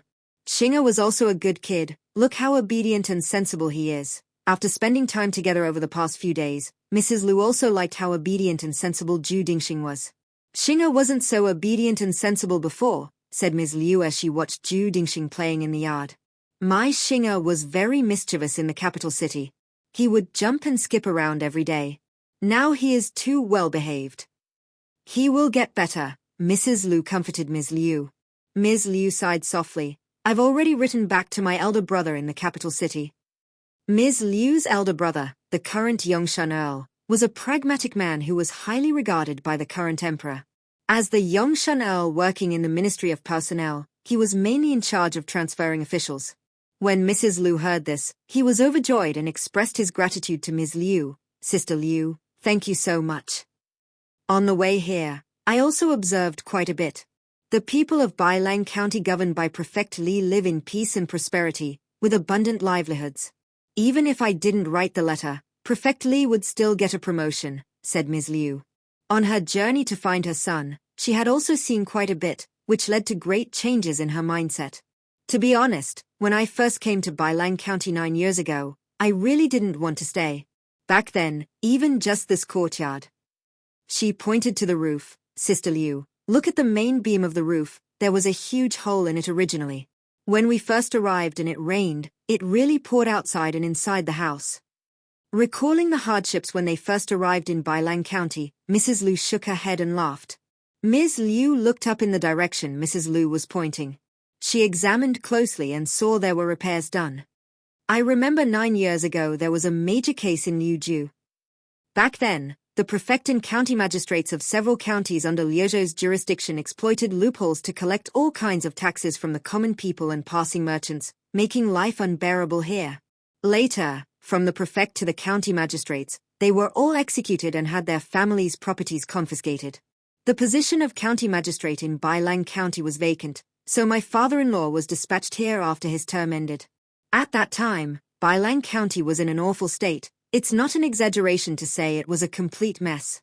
After 9 years of development under Prefect Li's pragmatic governance, Bailang County has become what it is today. But how could he have not gotten a promotion in 9 whole years? Moreover, my family also has connections in the capital city. Ms. Liu was puzzled in her heart but did not show it on her face. Ziyu walked in. Mistress, Auntie Wang has given birth to a baby boy. Mrs. Liu came back to her senses. Has the master been notified? Granny Chun has sent someone to inform him already. Master has named the child Yao, Ziyu carefully reported. Have someone properly take care of Auntie Wang during her postpartum confinement month. Mrs. Liu did not ask further. Ziyu withdrew to make arrangements. Seeing Ms. Liu's concerned expression, Mrs. Liu said, Don't worry, my Huia has grown up. No matter how glorious he becomes, he cannot surpass me, cannot surpass my Huia. Ms. Liu held Mrs. Liu's hand. When Auntie Mai heard the name, she looked at Li Xia with pained eyes. Back then, Auntie Mai was bought and given to Li Ming as a concubine. Li Ming did not like Auntie Mai, but after intimate relations occurred once, she became pregnant. Mrs. Liu benevolently allowed Auntie Mai to stay and took her in. Because Auntie Mai gave birth to her daughter in the summer, Mrs. Liu named her Xia. Auntie Mai suffered a lot, but now that she had a daughter, life was stable and she was very content. However, when she heard that Li Ming named the child born to Auntie Wang Yao, her heart inevitably felt sour. Li Xia understood why Auntie Mai felt this way, but she thought the name was quite nice. In her past life, her name was Li Xia, and this life she was still called this. She really liked it. Summer was such a nice season. Auntie, I've used up all my pocket money. Can you give me some more? Li Xia's words immediately dissipated Auntie Mai's heartache. This wretched girl only knows how to ask for money. Where did the money go? As Auntie Mai spoke, she saw the empty seed shells on the table from the watermelon seeds Li Xia had finished eating. Eating too much of this stuff causes internal heat. Look at the sores still around your mouth that haven't healed yet, she said as she reached out and poked the sore at the corner of Li Xia's mouth. Li Xia quickly dodged. Auntie, be gentle, it hurts. Hurts, but you still eat it. There's no allowance for you this month. Auntie Mai now felt that her previous heartache was completely wasted on this ungrateful girl. As soon as she heard there would be no allowance, Li Xia stopped yelling about it hurting. Looking at Auntie Mai's incredulous expression, she pleaded, Auntie, I won't eat seeds anymore. Please don't deduct my allowance. No, Auntie Mai was completely unmoved by Li Xia's coquetry. Afraid that Li Xia would pester her into going soft, she turned and left. Watching Auntie Mai's departing figure, Li Xia did not chase after her but smiled instead. If there was no allowance, then so be it, as long as Auntie Mai stopped feeling heartache for her. Looking at the sore at the corner of her mouth in the bronze mirror, it really did hurt. She really could not eat seeds for a while. Marquis Ju brought his men to Bailang County. Servants from the Marquis mansion had booked an inn in advance. Marquis Ju did not stop to rest at the inn but went directly to the county magistrate's yamen. Li Ming received notice and was waiting at the entrance early. He welcomed Marquis Ju inside the yamen. Mrs. Liu and Ms. Liu brought the children to greet them as well. Marquis Ju held his recovered son in his arms with red-rimmed eyes. Ms. Liu dabbed at her tears on the side. Ju Dingxing kept his face pressed against Marquis Ju, calling, Father, Father, Father. Marquis Ju held Ju Dingxing tightly. He almost lost another son. Marquis Ju handed his son to Ms. Liu and bowed deeply to Li Ming and Mrs. Liu. Please don't, Marquis, you humble me too much. Li Ming quickly went up to help Marquis Ju stand and not bow. No, Prefect Li and Madam, if it weren't for you saving my child, my family of 3 would not be reunited. You too deserve my deepest bow, Marquis Ju said solemnly as he bowed to them again.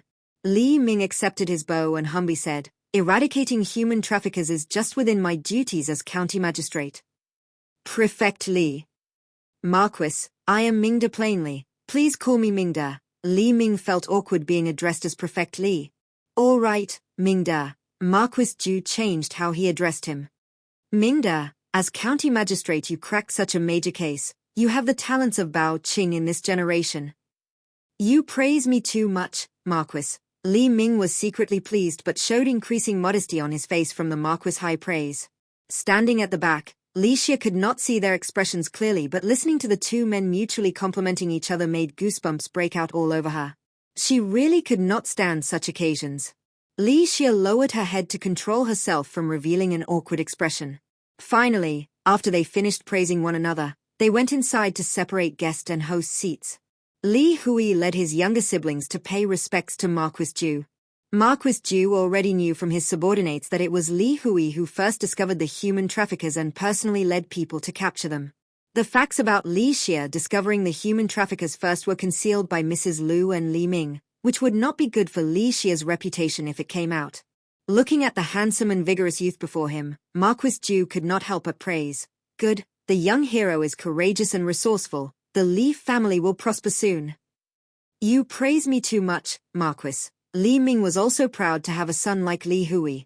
Marquis Ju accepted the box handed over by a subordinate. This is the imperial gift of an engraved inkstone bestowed by His Majesty, he said as he gave it to Li Hui.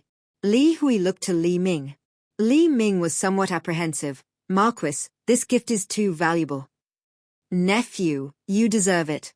The elders have granted this, you must not decline, Marquis Ju said as he held out the box in front of Li Hui.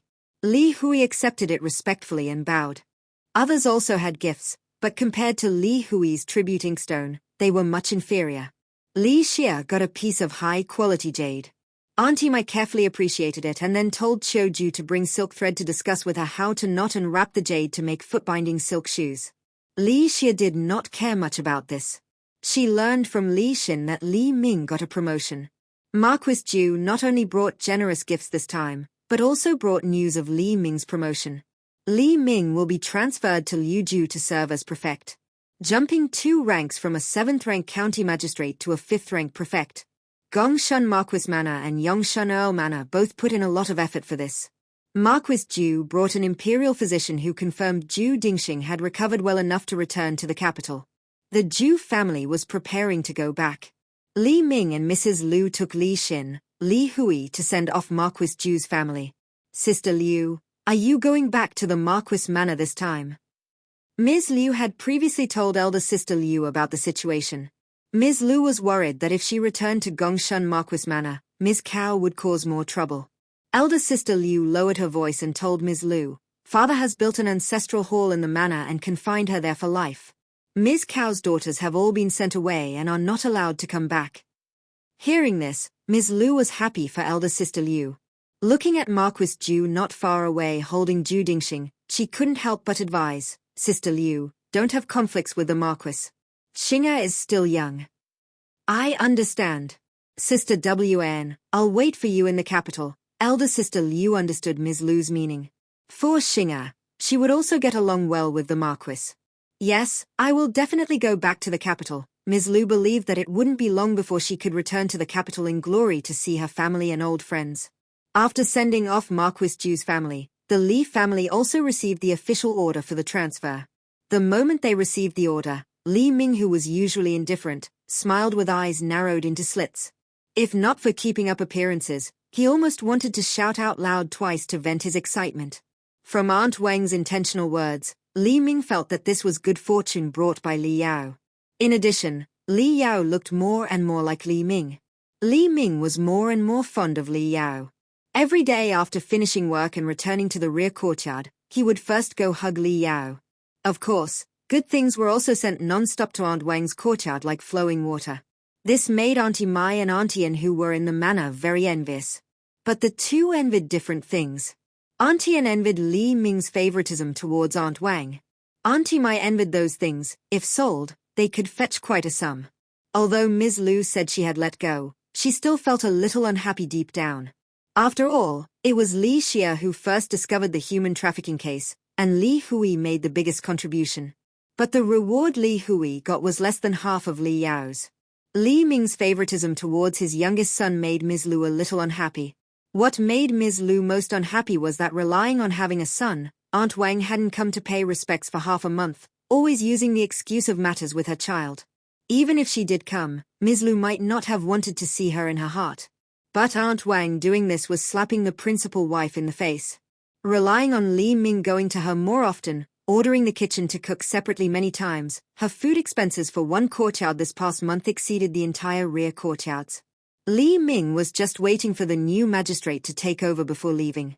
At this time of unsteady hearts, if rumors of the principal wife and concubine's discord in the county magistrate's rear courtyard spread out, it would be a joke for the Li household. If Aunt Wang didn't restrain herself after arriving in Liuju, don't blame her for taking action. During this time, because of Li Ming's favor, Li Shan was also very happy. Except for a few people in the Li manor who couldn't be provoked, Li Shan looked down on everyone else. Li Xia had been secluding herself in her room cultivating for many days without going out. Worried that she would feel stifled, Auntie Mai came to the garden and told Li Xia to cut some newly bloomed flowers to take back and put in a vase. Li Xia brought Qiu Shui to the garden to choose which flower branches to cut. Li Xia picked a bunch of pink hibiscus flowers. "How about this bunch of hibiscus?" "The lady doesn't like hibiscus flowers." Qiu Shui's words made Li Xia put the scissors back. She moved her footsteps to the gardenia bushes nearby. The yellow tinged with pink gardenias were very beautiful. Just as she was about to cut them, she heard Li Shan's petulant voice. "Second sister, you really don't appreciate flowers." Li Shan stopped 3 steps away from Li Xia, as if there was something dirty on the other that she didn't want to get close to. "Is third sister talking to me?" Li Xia pretended to have just noticed, making Li Shan stamp her feet in anger. Flowers are for viewing, not cutting. No matter when, Li Shan did not like Li Xia. There are plenty of these flowers. Cutting 2 branches won't affect enjoying them. There was a whole row of gardenias in the fence, meticulously cared for by the gardeners, blooming very lush. As she spoke, Li Xia cut a fully bloomed branch and 2 half-bloomed ones. Seeing Li Xia ignore her advice and insist on cutting the flowers, Li Shan's expression was very ugly. But she couldn't say anything. There was no rule in the manor against cutting flowers. She snorted at Li Xia twice before leaving. Li Xia was completely indifferent to Li Shan's actions. But Qiu Shui behind Li Xia was unhappy. "Little girl, your young miss isn't angry. Why are you angry?" Li Xia said with a smile. "Young miss, she is third young miss's elder sister. She doesn't respect you at all, and you're not angry at all." Qiu Shui couldn't help but ask. "Qiu Shui, you have to learn from me more. Don't take things to heart. She's just a little girl. What's the point of minding her?" Li Xia said indifferently. Compared to life and death struggles in her previous life, being slapped in the face like this was nothing to Li Xia. "Young miss, with your temperament, you will suffer greatly." Qiu Shui was anxious about Li Xia's attitude of not taking anything seriously. "What is Qiu Shui saying?" Qiu Ju walked over and heard Qiu Shui's words. Her face tightened. How could a servant talk to the young miss like this? Seeing Qiu Ju come over, Qiu Shui's expression changed drastically. Li Xia switched the topic. "Aunt Qiu, did you come over just now to pass on instructions from the lady?" Qiu Ju looked at Li Xia, wanting to say something but swallowed it back. "The lady has arranged carriages and horses. Tomorrow some of the large luggage will be sent to Liu Ju." Li Xia only then remembered she hadn't packed yet. Returning to her room, she saw Auntie Mai waiting for her. She handed over the flowers. "Auntie, I'll pack right away," Li Xia said, waving her hand to hurry Qiu Shui to pack. Auntie Mai sighed and helped Qiu Shui pack Li Xia's luggage with Qiu Ju. They first sorted and packed the clothes, shoes, and socks that couldn't be worn this season, as well as some collectibles into boxes. After finishing packing, looking at the 4 large boxes in the room, Li Xia was surprised. "I have this much stuff." Auntie Mai had people come move the boxes out. Turning back, she saw Li Xia looking at clothes she couldn't wear. Childhood clothes, and some old ones that couldn't be worn anymore, packed neatly into 3 large bundles. "Auntie, what should I do with these clothes?" Li Xia felt a headache looking at the bundles. The lady said these old clothes will be donated to the Mercy Hall, given to orphaned and widowed children there. It's also doing more good deeds for Bailang County. Auntie Mai greatly admired Ms. Lu. Donating these old clothes to the Mercy Hall not only solved their own troubles, but also left the Li family a good reputation in Bailang County. For an official's family, this reputation was also their political achievement. After sending away a portion, the remaining items were packed within 2 days. However, before leaving, Li Xia pleaded with Auntie Mai. "Auntie Mai, we are leaving Bailang County, and we won't be able to come back. Auntie Mai, you won't be able to enjoy Ding's roasted sunflower seeds, Li's preserved meat cakes, Wang's shop's pickled vegetable pies, and Yu's dessert shop's osmanthus cakes." Li Xia listed a long string of delicious foods, causing Auntie Mai to involuntarily salivate. Auntie Mai got up, came back with a silver ingot in her hand, and Li Xia took it from her, saying, "Auntie Mai, you're the best." Then she hugged Auntie Mai and ran away. Auntie Mai watched Li Xia leave and shook her head, sighing, "I wonder who this girl takes after." Qiu Ju, who was working silently with her head down, had an expression that clearly conveyed understanding, "Just like you." The new county magistrate arrived in Bailang County. Li Ming handed over the duties to the new magistrate and boarded a carriage with his family, heading to Liu Ju. Li Xia and Auntie Mai sat in the same carriage. The carriage was filled with food, and the mother and daughter reclined while eating. They ate Li's roasted meat cakes inside, knowing they wouldn't be able to eat them anymore. Li's preserved meat cakes in Bailang County were the most famous and delicious. Both Li Xia and Auntie Mai loved these cakes. Every 2 days, someone would be sent to buy 2 of them to eat. Li Xia sighed in her heart, wishing she had spatial abilities. Then she could buy hundreds of them and store them in her space to eat slowly. In this era, aside from fighting, there weren't many uses for wind-based abilities. It would be great to have plant-based abilities or spatial abilities. Plant-based abilities could accelerate plant growth, making it convenient to grow whatever one desired to eat. And spatial abilities could store food, allowing one to buy a lot of food and put it inside to eat whenever they wanted. Qiu Ju pushed aside the curtain and saw the mother and daughter's appearance, her mouth twitching. "Auntie Mai, Auntie Ann wants to come onto the carriage." Setting down the meat cake in her hand, they glanced at each other. Why would Auntie Ann, who had her own carriage, come over and squeeze with them. When arranging the vehicles, Mrs. Lu made sure each auntie had a carriage with their child. Since Auntie Anne had 2 sons, in this era where boys and girls were segregated after the age of 7, a mother and her 2 sons wouldn't share a carriage. Li Chou and Li Guang shared one carriage, and Auntie Anne sat in a separate one. At first, Auntie Anne was happy with this arrangement, but after 2 days, it became unbearable. It was too boring, and she wanted to chat with someone. Aunt Wang was not pleased with the situation and certainly wouldn't bring her child along. Mrs. Lu was the head of the family and was never free. Even if he had free time, Aunt Wang didn't want to go over. Auntie Anne didn't have anything in her heart to chat about with the head of the family. The only person she could chat with was Auntie Mai. Thinking of this, she had the coachman drive the carriage to Auntie Mai's carriage. Auntie Anne believed she had 2 sons, while Auntie Mai only had a daughter. Without sons, after Li Xia got married, she wouldn't have anyone to rely on in the Li household. Auntie Anne felt even more disdainful towards Auntie Mai, thinking she had no ability and couldn't win people over. She only knew how to flatter Mrs. Lu all day, but what was the use of that? Auntie Anne came to Auntie Mai's place to pass the time and have a chat. Her purpose was twofold, to deal with Aunt Wang first, and then with Mrs. Lu's family. Together, they wanted to win over the master's favor. Auntie Anne couldn't help but feel uncomfortable whenever she thought about Aunt Wang giving birth to a son and receiving such generous rewards from the master. Auntie Anne had a good plan, but unfortunately, Auntie Mai didn't cooperate as she had hoped. Over the years, Auntie Mai had gained some understanding of Mrs. Lu's character. As long as she remained honest and obedient, staying in the backyard and taking good care of Mrs. Lu, not only would Mrs. Lu treat her well, but even young Master Li Hui would also look after her. Li Hui had been well nurtured by Mrs. Lu. Auntie Mai found it amusing to see Auntie Anne enter the room.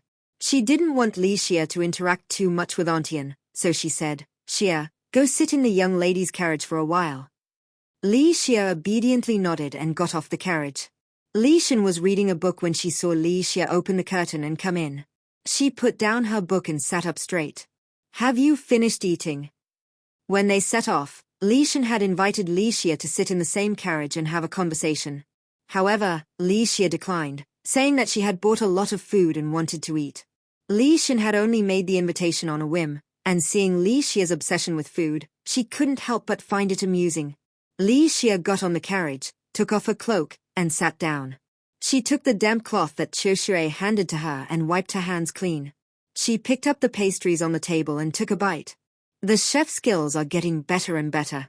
These pastries are sweet but not greasy, and they go down smoothly. In response to Li Xia's comment, Li Shen smiled and poured her a cup of tea. Li Xia took a sip of the tea and replied to Li Shen's question, "I haven't finished eating. Auntie Anne went to find Auntie Mai, and Auntie Mai sent me to the eldest sister's carriage." As for Auntie Anne's hidden motives, apart from herself, she thought no one else could see through them. But who in the mansion couldn't see through it? Li Shen couldn't be bothered to mention this person. She opened her book and continued reading. Li Xia glanced at the book and exclaimed, "Eldest sister, why are you still reading the 3-character classic? Wasn't that the book they read when they were young? Why would she still be reading it after finishing it?" Li Shen looked at Li Xia's expressions written all over her face and chuckled. Li Xia was like a child. Everything was written on her face, simple and easy to understand. She was much better than the other sister, Li Shan, who had inherited Aunt Wang's temperament.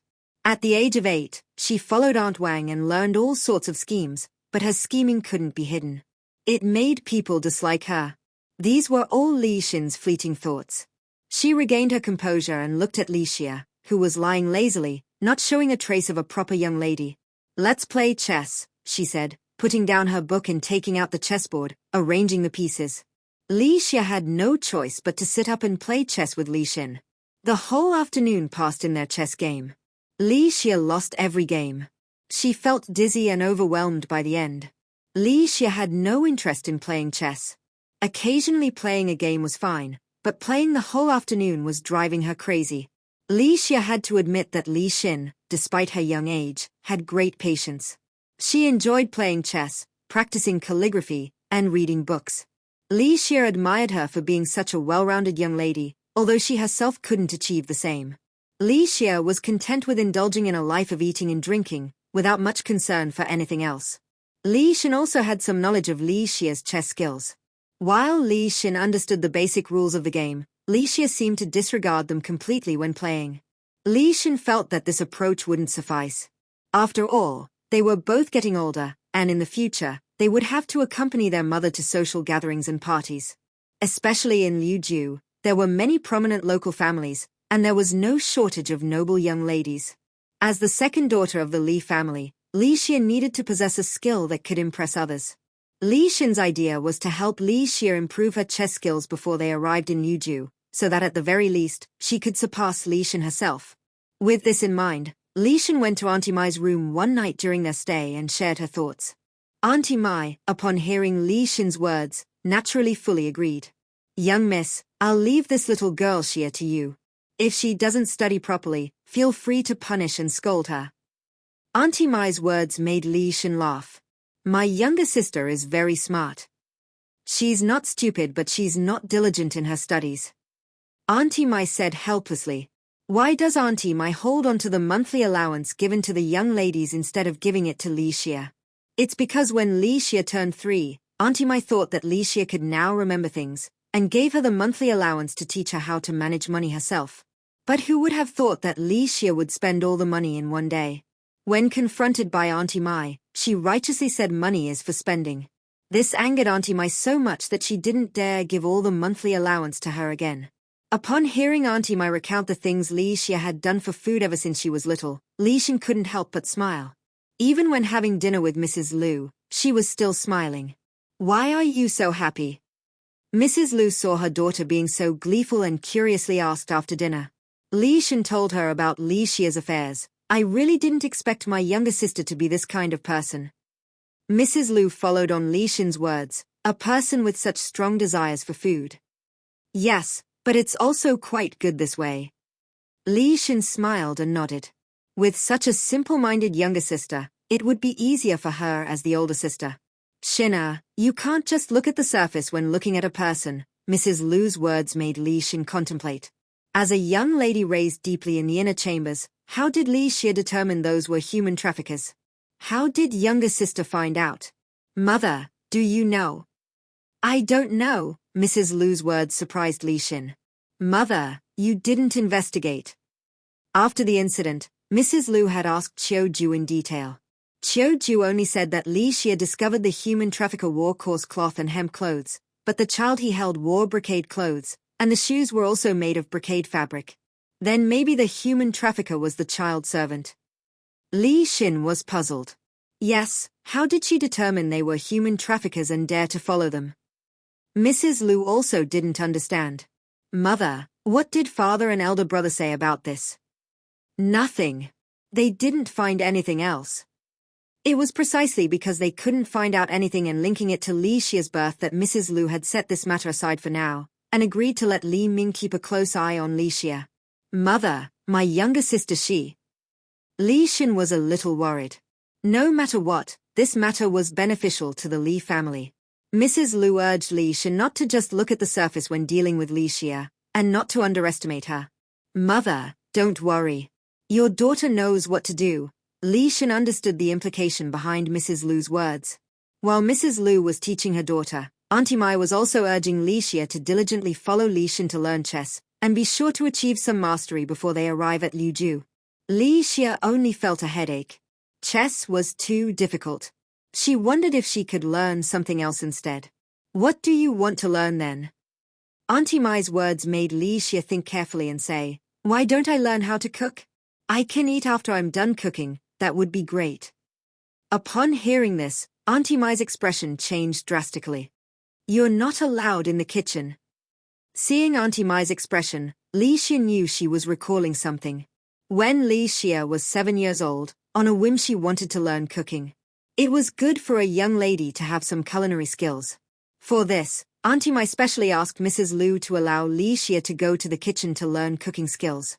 Mrs. Lu agreed and even specially arranged for the kitchen chef to teach Li Xie how to make snacks. The young lady of a county magistrate's house didn't need to go to the kitchen to cook and be covered in oil fumes. Learning to make some presentable snacks was sufficient. It just so happened to be the Dragon Boat Festival then. The kitchen was preparing to make mung bean cakes. Chef Bai took on the teaching duty, and brought Li Xie to learn making mung bean cakes. She carefully instructed Li Xie on soaking mung beans, steaming mung beans, crushing them into a paste, step by step. Everything went well in the beginning. But when it came to stir-frying the mung bean paste, for some reason, as soon as Li Xie touched the wok, she poked a hole in it. The kitchen ended up with 6 damaged woks. Chef Bai didn't let Li Xie stir-fry the bean paste anymore, and let her watch the fire and pay attention to the heat instead. As a result, she blew up the kitchen directly. After that, Li Xie said she still wanted to go, stubbornly trying several more times with the same result. After that, Mrs. Lu decreed that Li Xie was banned from the kitchen. "Auntie, that was really an accident that year." Li Xie swore as she said this, but Auntie Mai didn't believe her words. "The kitchen, you're not allowed to go in." Auntie Mai could still recall Chef Bai's incredulous expression at that time, as well as Mrs. Lu's speechless expression. She really didn't want to experience that again. Li Xie returned to her room somewhat depressed. "Qiu Shui, Qiu Kui, can you help me think of what I can learn?" Li Xie's words made the 2 busy maidservants stop their work. They looked at each other. They also knew what Auntie Mai had instructed. Qiu Kui walked over. "Young miss, isn't learning chess good?" "No good." Li Xie only wanted to live a carefree life of leisure, eating, drinking, and lying down. Chess required thinking and was too troublesome. Then young miss should hurry up and learn it. Once she learned it, she wouldn't need to learn anymore. Knowing she couldn't escape learning chess, Li Xie didn't resist either. She diligently followed Li Xin to learn. Recalling Mrs. Lu's words, while playing chess, Li Xin also covertly observed Li Xie. There didn't seem to be anything different. Li Xie noticed Li Xin's glances, but since Li Xin didn't say anything, she didn't mind. She continued staring at the chessboard. Chess was so difficult. After pondering for a long time, she placed a chess piece down. "Are you sure you want to place it here?" Li Xin looked at Li Xie for confirmation. Li Xie looked at Li Xin, then lowered her head to look at the chessboard again. She reached out her hand to pick up the chess piece. "Let me think about it again, think about it again." Qiu Shui and Qiu Kui beside them glanced speechlessly at Li Xie. In this chess game, Li Xie had ruined the game at least 10 times since they started. "I've decided, I'll place it here, no more ruining the game." Li Xie heavily put down the white chess piece. Li Xin glanced at where Li Xie had placed the white chess piece. Then she delicately picked up a black piece and placed it at the side, blocking all the white pieces. "Lost again." Li Xie leaned back. "Sis, we've played 2 games, can I take a break now?" This stuff was too troublesome and tiring. It was more tiring than her killing zombies day and night in her past life. Seeing Li Xie's completely listless look, Li Xin smiled. "Let's play 1 more game, then we'll take a break." Qiu Kui and Dan Mo quickly cleared up the chess pieces on the chessboard. Li Xie sat up straight and picked up the chess pieces. This time Li Xie played black, and Li Xin played white. In the middle of the game, Li Shan's voice sounded from outside the carriage window. "Eldest sister, second sister." Hearing Li Shan's voice, Li Xie was very happy. Someone had come, so she could take a break from chess. Seeing Li Xie's expression, Li Xin smiled and lifted the carriage curtain to see Li Shan in the carriage parallel to theirs. "Sisters, are you playing chess? Can I join in?" There was anticipation in Li Shan's tone. Li Xin readily agreed, "You can." Upon hearing that, Li Shan quickly turned her head and told Aunt Wang, "Auntie, let the carriage stop. I'm going over to eldest sister's carriage." The 2 carriages stopped, and Li Shan got on Li Xin's carriage. Seeing the soft cushions, fixed small stove, snacks etc. inside, a trace of envy flashed in her eyes. Despite being daughters of the Li household, Li Xin's carriage had all these, while theirs had nothing. Mother really was biased. Li Xin did not know how good Li Shan was at chess. She let Li Shan play a game with Li Xie first so she could observe and determine Li Shan's chess skills. Li Ming was good at chess. After entering Li Manor, Aunt Wang had studied diligently to please Li Ming. Under Aunt Wang's tutelage, Li Shan had also learned some. However, Li Shan herself did not really like playing chess. She preferred playing the zither. The only reason she said she wanted to come learn chess was so that Li Xie would not be alone with Li Xin. The 2 half-baked players played a messy game of chess.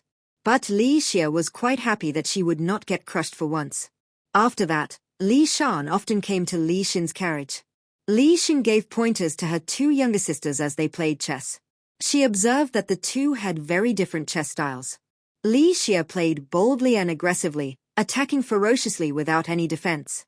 If you could block her first wave of offense, you had a 70% chance of beating Li Xia. Li Shan's style was to like to surround and trap the enemy. But because she did not think things through comprehensively, her layouts were not watertight, and there were always loopholes. Second sister, how could you break the chess position again? Li Shan was very dissatisfied that Li Xia always liked to break chess positions. I made the wrong move. I need to move it here, said Li Xia, picking up a chess piece and putting it in another position, messing up Li Shan's layout. Li Shan was so angry that she turned to Li Xin. Eldest sister, look at second sister, she's too much. How can we play if she keeps breaking the chess position? Younger sister, we agreed only 3 breaks per game. You've gone over the limit, said Li Xin. Her words made Li Xia put the chess piece back to its original place. Li Xia had walked right into the trap Li Shan had set up. Soon, many of her chess pieces in that area were captured. More than half of Li Xia's chess pieces were gone from the board, and she was going to lose this game.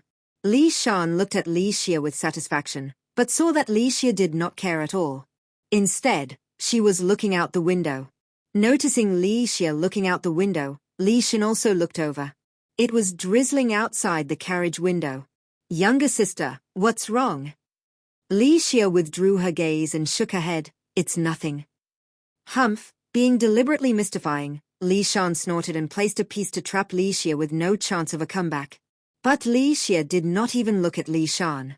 She casually resigned. I have lost. I'm tired and want to rest for a while. She then leaned back against the carriage wall to rest. Li Xia's attitude left Li Shan with a helpless feeling, like punching cotton. She wanted to say more, but a look from Li Xin made her swallow the words. She turned and ordered her maid Kui Liu to return to Aunt Wang's carriage. It's raining outside, young lady. Please wait for it to stop before going back, said Kui Liu, lifting the curtain. The wind blew rain in. The rain blew into Li Shan's face and she scolded Kui Liu. Close the curtain quickly. The storm forced the convoy to stop and take shelter at a roadside tea house. The tea house was simple, but they could move around, which was much more comfortable than sitting in the carriages. After noon, the rain stopped and the convoy continued on its way. But due to the delay, they did not reach the next town as scheduled and had to camp outside a suburb. Li Ming had Li Hui take Li Chou and Li Guang to bring the family guards and yamen runners to check the surroundings for wild beasts, and spread insect and snake-repelling powder. The weather was quite hot and there were many mosquitoes. Without chess to occupy her, Li Xia bounced around happily. Auntie Mai reached out to pinch Li Xia. Really, so shameless in front of everyone. Li Xia put on an ingratiating smile and carefully moved out of reach of Auntie Mai's pinching hand. Auntie Mai's pinching skills were becoming more and more adept. Auntie Mai helplessly lowered her hand, signaling with her eyes for Li Xia to pay more attention to her image. The servants had set up simple makeshift toilets. Li Xia went there with Qiu Kuei and Qiu Shui. Upon arrival, they saw Li Shan scolding the servants in dissatisfaction. Why didn't you burn incense? The smell is so strong, how can I go in? The incense was put away. It's hard to find now that it's dark. Young ladies, please bear with it for now, the attending old woman carefully explained. Given the sudden situation, they had done remarkably well. Li Shan wanted to leave instead of going in, but her belly could not stand it any longer. She took a handkerchief from her maid and put it over her nose before going in reluctantly. When she came out, she looked at the old woman standing to the side and said resentfully, I will definitely tell my mother you were lazy. Then she walked past Li Xia, deliberately kicking the mud on the ground. Li Xia easily dodged to the side, causing Li Shan to lose her balance because of the kick. Fortunately her maid Kui Liu was there to steady her, otherwise she would have fallen. Li Shan straightened up and glared at Li Xia several times, very angry that she had dodged. Her eyes conveyed why Li Xia had dodged. If you want to kick me, why would I not dodge? Seeing Li Shan's puffy angry little face, Li Xia found it quite funny. There it was again.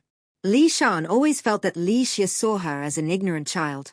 Li Shan wanted to say more, but when she looked up and saw Li Shan approaching, she forcibly suppressed her anger and strode away quickly. She did not want to stay here one more second. Third young lady really gets angry all the time. Qiu Shui behind Li Xia could not help sighing. Just a child's temper, said Li Xia, making Li Xin behind her laugh out loud. You're not much older than her. Li Xia handed the handkerchief to Li Xin. Eldest sister, cover your nose. Li Xin took the handkerchief and tied it over her nose and mouth like Li Xia. When she came out, she untied the handkerchief and took big breaths of fresh air. Thank you, younger sister, for the handkerchief. I'll wash it and return it to you later. Eldest sister, you're too polite. It's just a handkerchief. I'm giving it to you, said Li Xia before going inside. Compared to eating in a pile of zombies in her past life, this kind of environment was nothing. After relieving herself, Li Xia took Qiu Kuei and Qiu Shui to walk around the vicinity. Qiu Kuei and Qiu Shui thought Li Xia just wanted to move around after sitting too long.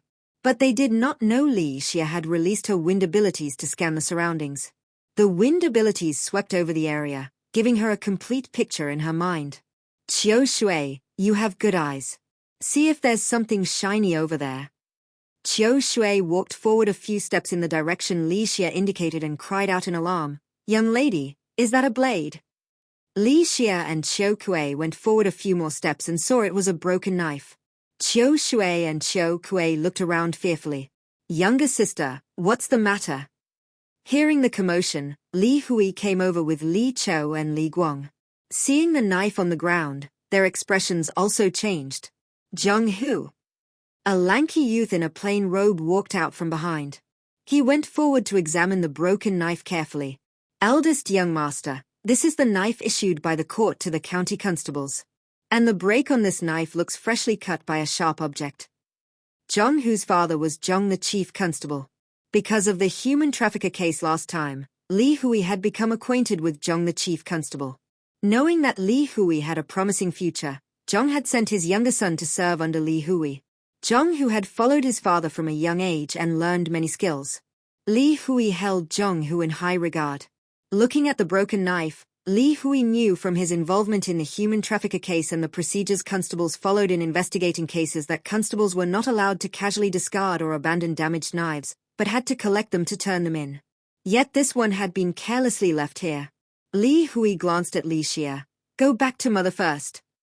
Li Xia did not ask further and responded obediently before leaving. When Li Ming received the news, he came over, looked at the broken sword and listened to Zhang Hu's words. Let people go further away, check carefully, and be vigilant tonight. Yes, the family servants and yamen runners spread out everywhere to check. They did not find any more weapons or see any corpses. But Li Ming, having handled cases for many years, had the intuition that this incident was not simple. Since he had just arrived with his family to take up his post, he did not want to stir up too much trouble. He made a note of this matter first, intending to investigate it in more detail after arriving in Liuzhou.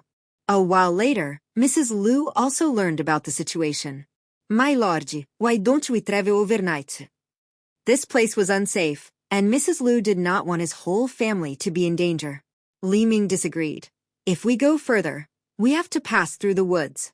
It would not be good to travel at night. Mrs. Liu understood Li Ming's meaning. Even in daylight, passing through the woods would not be easy, let alone at night. Moreover, they had a lot of luggage with them. Madam, I have arranged for the family servants and yamen runners to take turns standing guard around the perimeter tonight. You should also have your female attendants be vigilant. Mrs. Liu nodded. Looking at the distant place, the blackness of the night was like a ferocious beast lying in wait for them. They had originally planned to set up tents and rest overnight. But at Mrs. Liu's order, they stopped setting up tents. That night they would rest inside the carriage instead. Upon receiving the news, Auntie May worriedly held Li Xiao's hand. Could something be about to happen? Auntie, the weather is getting colder now, and the earth is getting colder too. Sleeping in the carriage is better than sleeping in tents, Li Xia said, making Auntie May think that her words also made sense. The cooks had prepared dinner. Qiu Shui and Qiu Kuei brought back meals for several people and ate inside the carriage. After simple ablutions, it was already deep into the night. Unable to stay awake, Auntie May fell asleep leaning against a pillow. After chatting with an auntie all day, she really was exhausted. You guys should also get some sleep, Li Xia said with a yawn to Qiu Ju and the others. Miss, what about you? Qiu Ju rubbed the corners of her eyes. I'm not sleepy yet. You guys sleepy first. I will sleepy later. Saying so, Li Xia sat at the edge of the carriage, making space so the three of them would have more room to stretch out. Qiu Ju and the others were indeed tired. Leaning against each other, they fell asleep. Seeing that the three of them were asleep, Li Xia quietly got out of the carriage. She circled around the carriage twice. As the night breeze blew, through her wind ability, Li Xia sensed the movements in the distance. Li Xia turned and walked towards the periphery. On the way, she ran into Jiao Granny, who was standing night watch. Jiao Granny came forward to greet her. Second miss, you haven't slept yet? Li Xia was a little embarrassed to say, I drank a bit too much water during the day. Jiao Granny understood what Li Xia meant and obligingly said, Second miss, does this old woman need to accompany you there? You all have important watch duties. No need to accompany me. The latrine is just over there, also very close by. Li Xia declined. If Jiao Granny accompanied her, how could she get anything done? Jiao Granny looked at the tent not far away. Second miss, I'll be around here. If you need anything, just call for me. All right. Thank you, Granny Jiao. Li Xia expressed her thanks and headed towards the nearby latrine. Going in, Li Xia used the wind to silently wrap around herself. Under the cover of night, she noiselessly left. She passed the yamen runners on night watch and stopped about 10 meters ahead. Looking back at the direction of the campfire, this distance should be enough that the Li family could not hear any sounds. Li Xia turned her head to look ahead. Right then, several figures in black were rushing over in this direction. Although there was no confrontation, from the concealed killing intent and bloody aura exuding from these figures in black, Li Xia clearly sensed that these people had killed many. They were not opponents that the Li family servants and yamen escorts could handle. Li Xia's fingers moved slightly, and soundless wind blades shot out stealthily. The three black-clothed men in front suddenly collapsed while advancing and moved no more. The two men behind, upon seeing this, hurriedly retreated several steps to dodge the wind blades. The two were wary of their surroundings. Other than the sounds of the wind blowing through the leaves, there was nothing else, and they had no idea which direction the hidden weapons had been released from. The two were nervous, their eyes scanning their surroundings as they gripped the sabers in their hands tightly. A breeze picked up. Sensing danger, Dichume dodgito decide. Focusing their attention ahead, they did not notice that Li Xia had already circled around to their rear. Li Xia directly stabbed two wind blades into the vital points of both men. She rapidly moved away to avoid being splattered with blood. After confirming that the two men were dead, Li Xia stealthily returned to the tent. She checked herself carefully to confirm that there wasn't a single drop of blood on her. Li Xia put on an outer garment and walked out of the tent.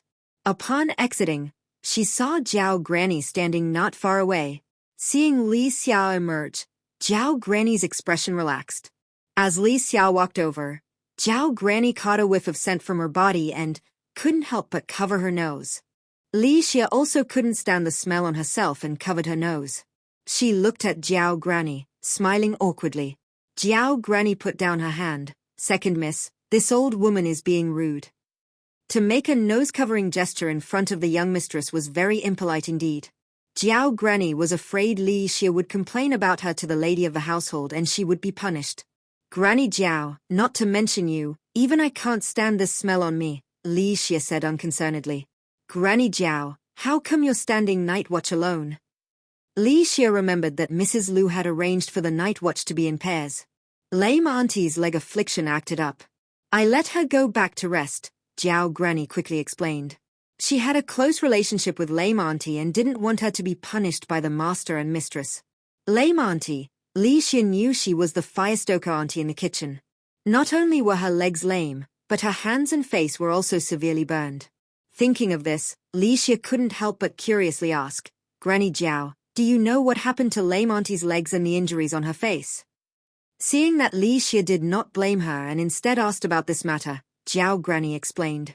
Lame Auntie was originally from Bailang County. Back when Li Ming had yet to arrive at Bailang County to take up his official appointment, the common folk here suffered terribly. Because Lame Auntie's husband could not pay the poll tax, he was taken away to perform hard labor. As a lone woman, Lame Auntie earned money washing clothes for others to raise her child. As a result, during a smallpox epidemic, her child passed away.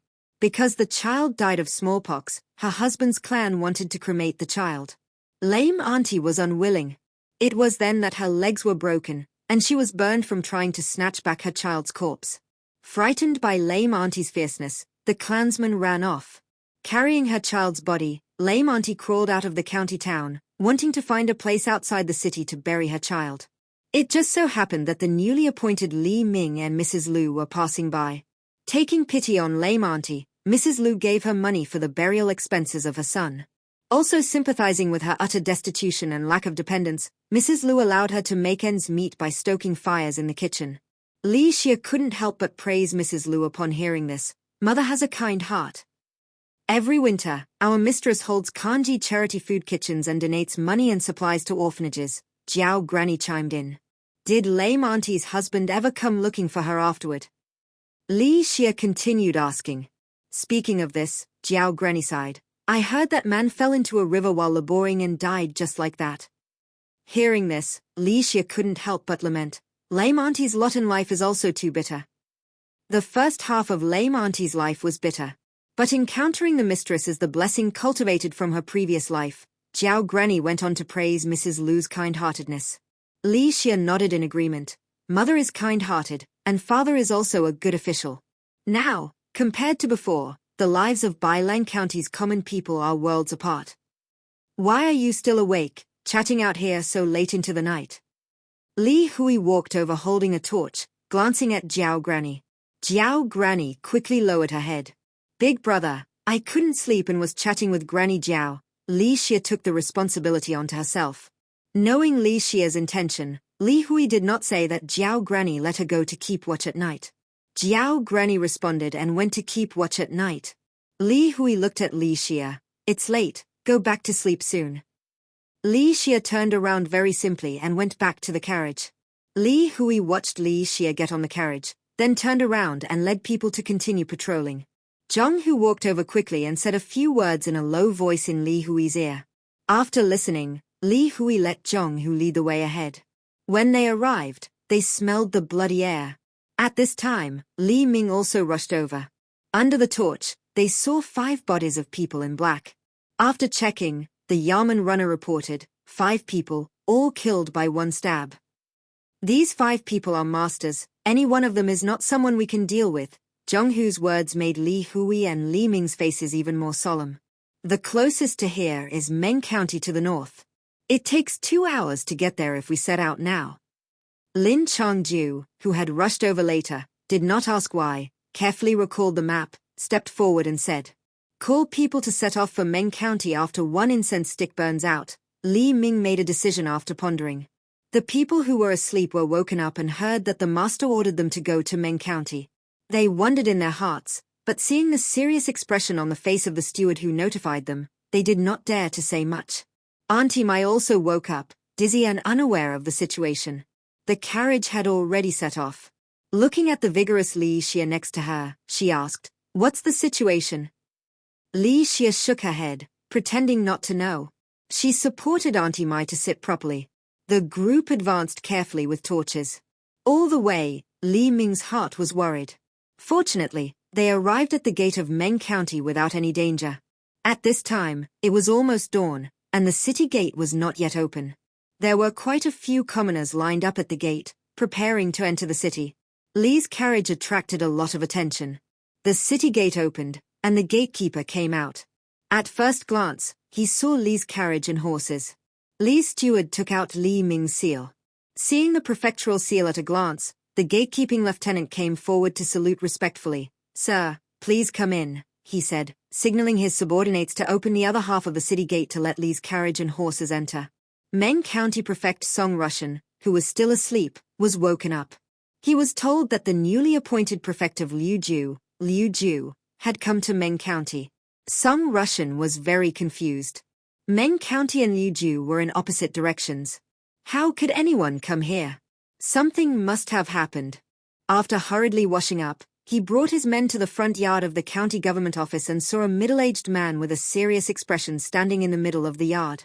There was no need to ask who this person was. Song Russian came forward to salute. "Lord Li, I'm late. Please forgive me." "It was an emergency. I bothered Lord Song," Li Ming said, clasping his fists in return. No. Sir, please feel free to order," Song Russian said, glancing at the 5 corpses placed to one side. "Last night, my family and I camped 50 miles north of the city. At night, my servants on patrol discovered these 5 corpses when patrolling at night."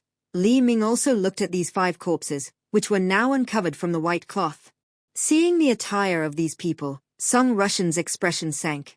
"Did Sir see the murderer?" "If I had seen the murderer, I'm afraid my family would be like these dead men too." Li Ming's words made Song Russian reveal a panicked expression as he bowed and apologized. "Sir, forgive me for my recklessness. This official is going to Liu Ju to take office. I'll leave this matter to Lord Song to investigate."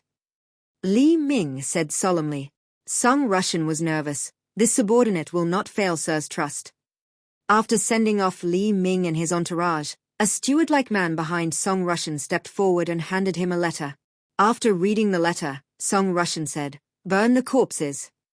The steward responded and arranged for people to go burn the corpses. Returning to the inn from the county government office, there were only father and son in the study. Li Hui asked the doubt in his heart, "Father, why didn't you tell Master Song about the matter of the broken saber?" "If we had told him, I'm afraid we wouldn't have been able to leave." Li Ming's words shocked Li Hui. The prefect of Meng County, Song Russian, was involved in this matter. This was no longer a simple murder case. "What we have to do now is hurry to Liu Ju." Li Ming didn't say much more, but Li Hui understood. Now was not the time for them to deal with this matter. "I'll go arrange it now," Li Hui said and left, first explaining to Auntie Lu.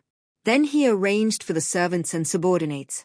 Early the next morning, under Song Russian's farewell, Li's carriage and horses left Meng County.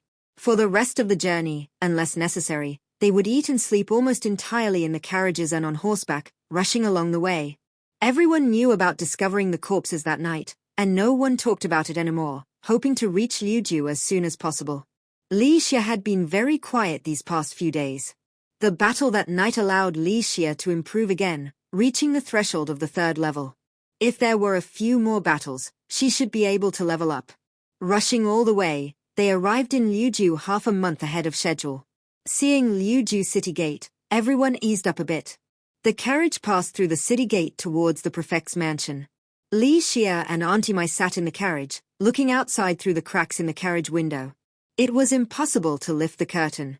Before entering the city, Auntie Lu had instructed the women that they must obediently stay inside the carriage. Anyone who dared to disobey and cause idle gossip would no longer exist in the Li family. Auntie Lu's words were still heard by Auntie Mai and Li Xie. Neither of them dared to lift the curtain. They just hid behind the curtain and looked out through the gaps. The streets of Liu Ju were much wider than those of Bailang County.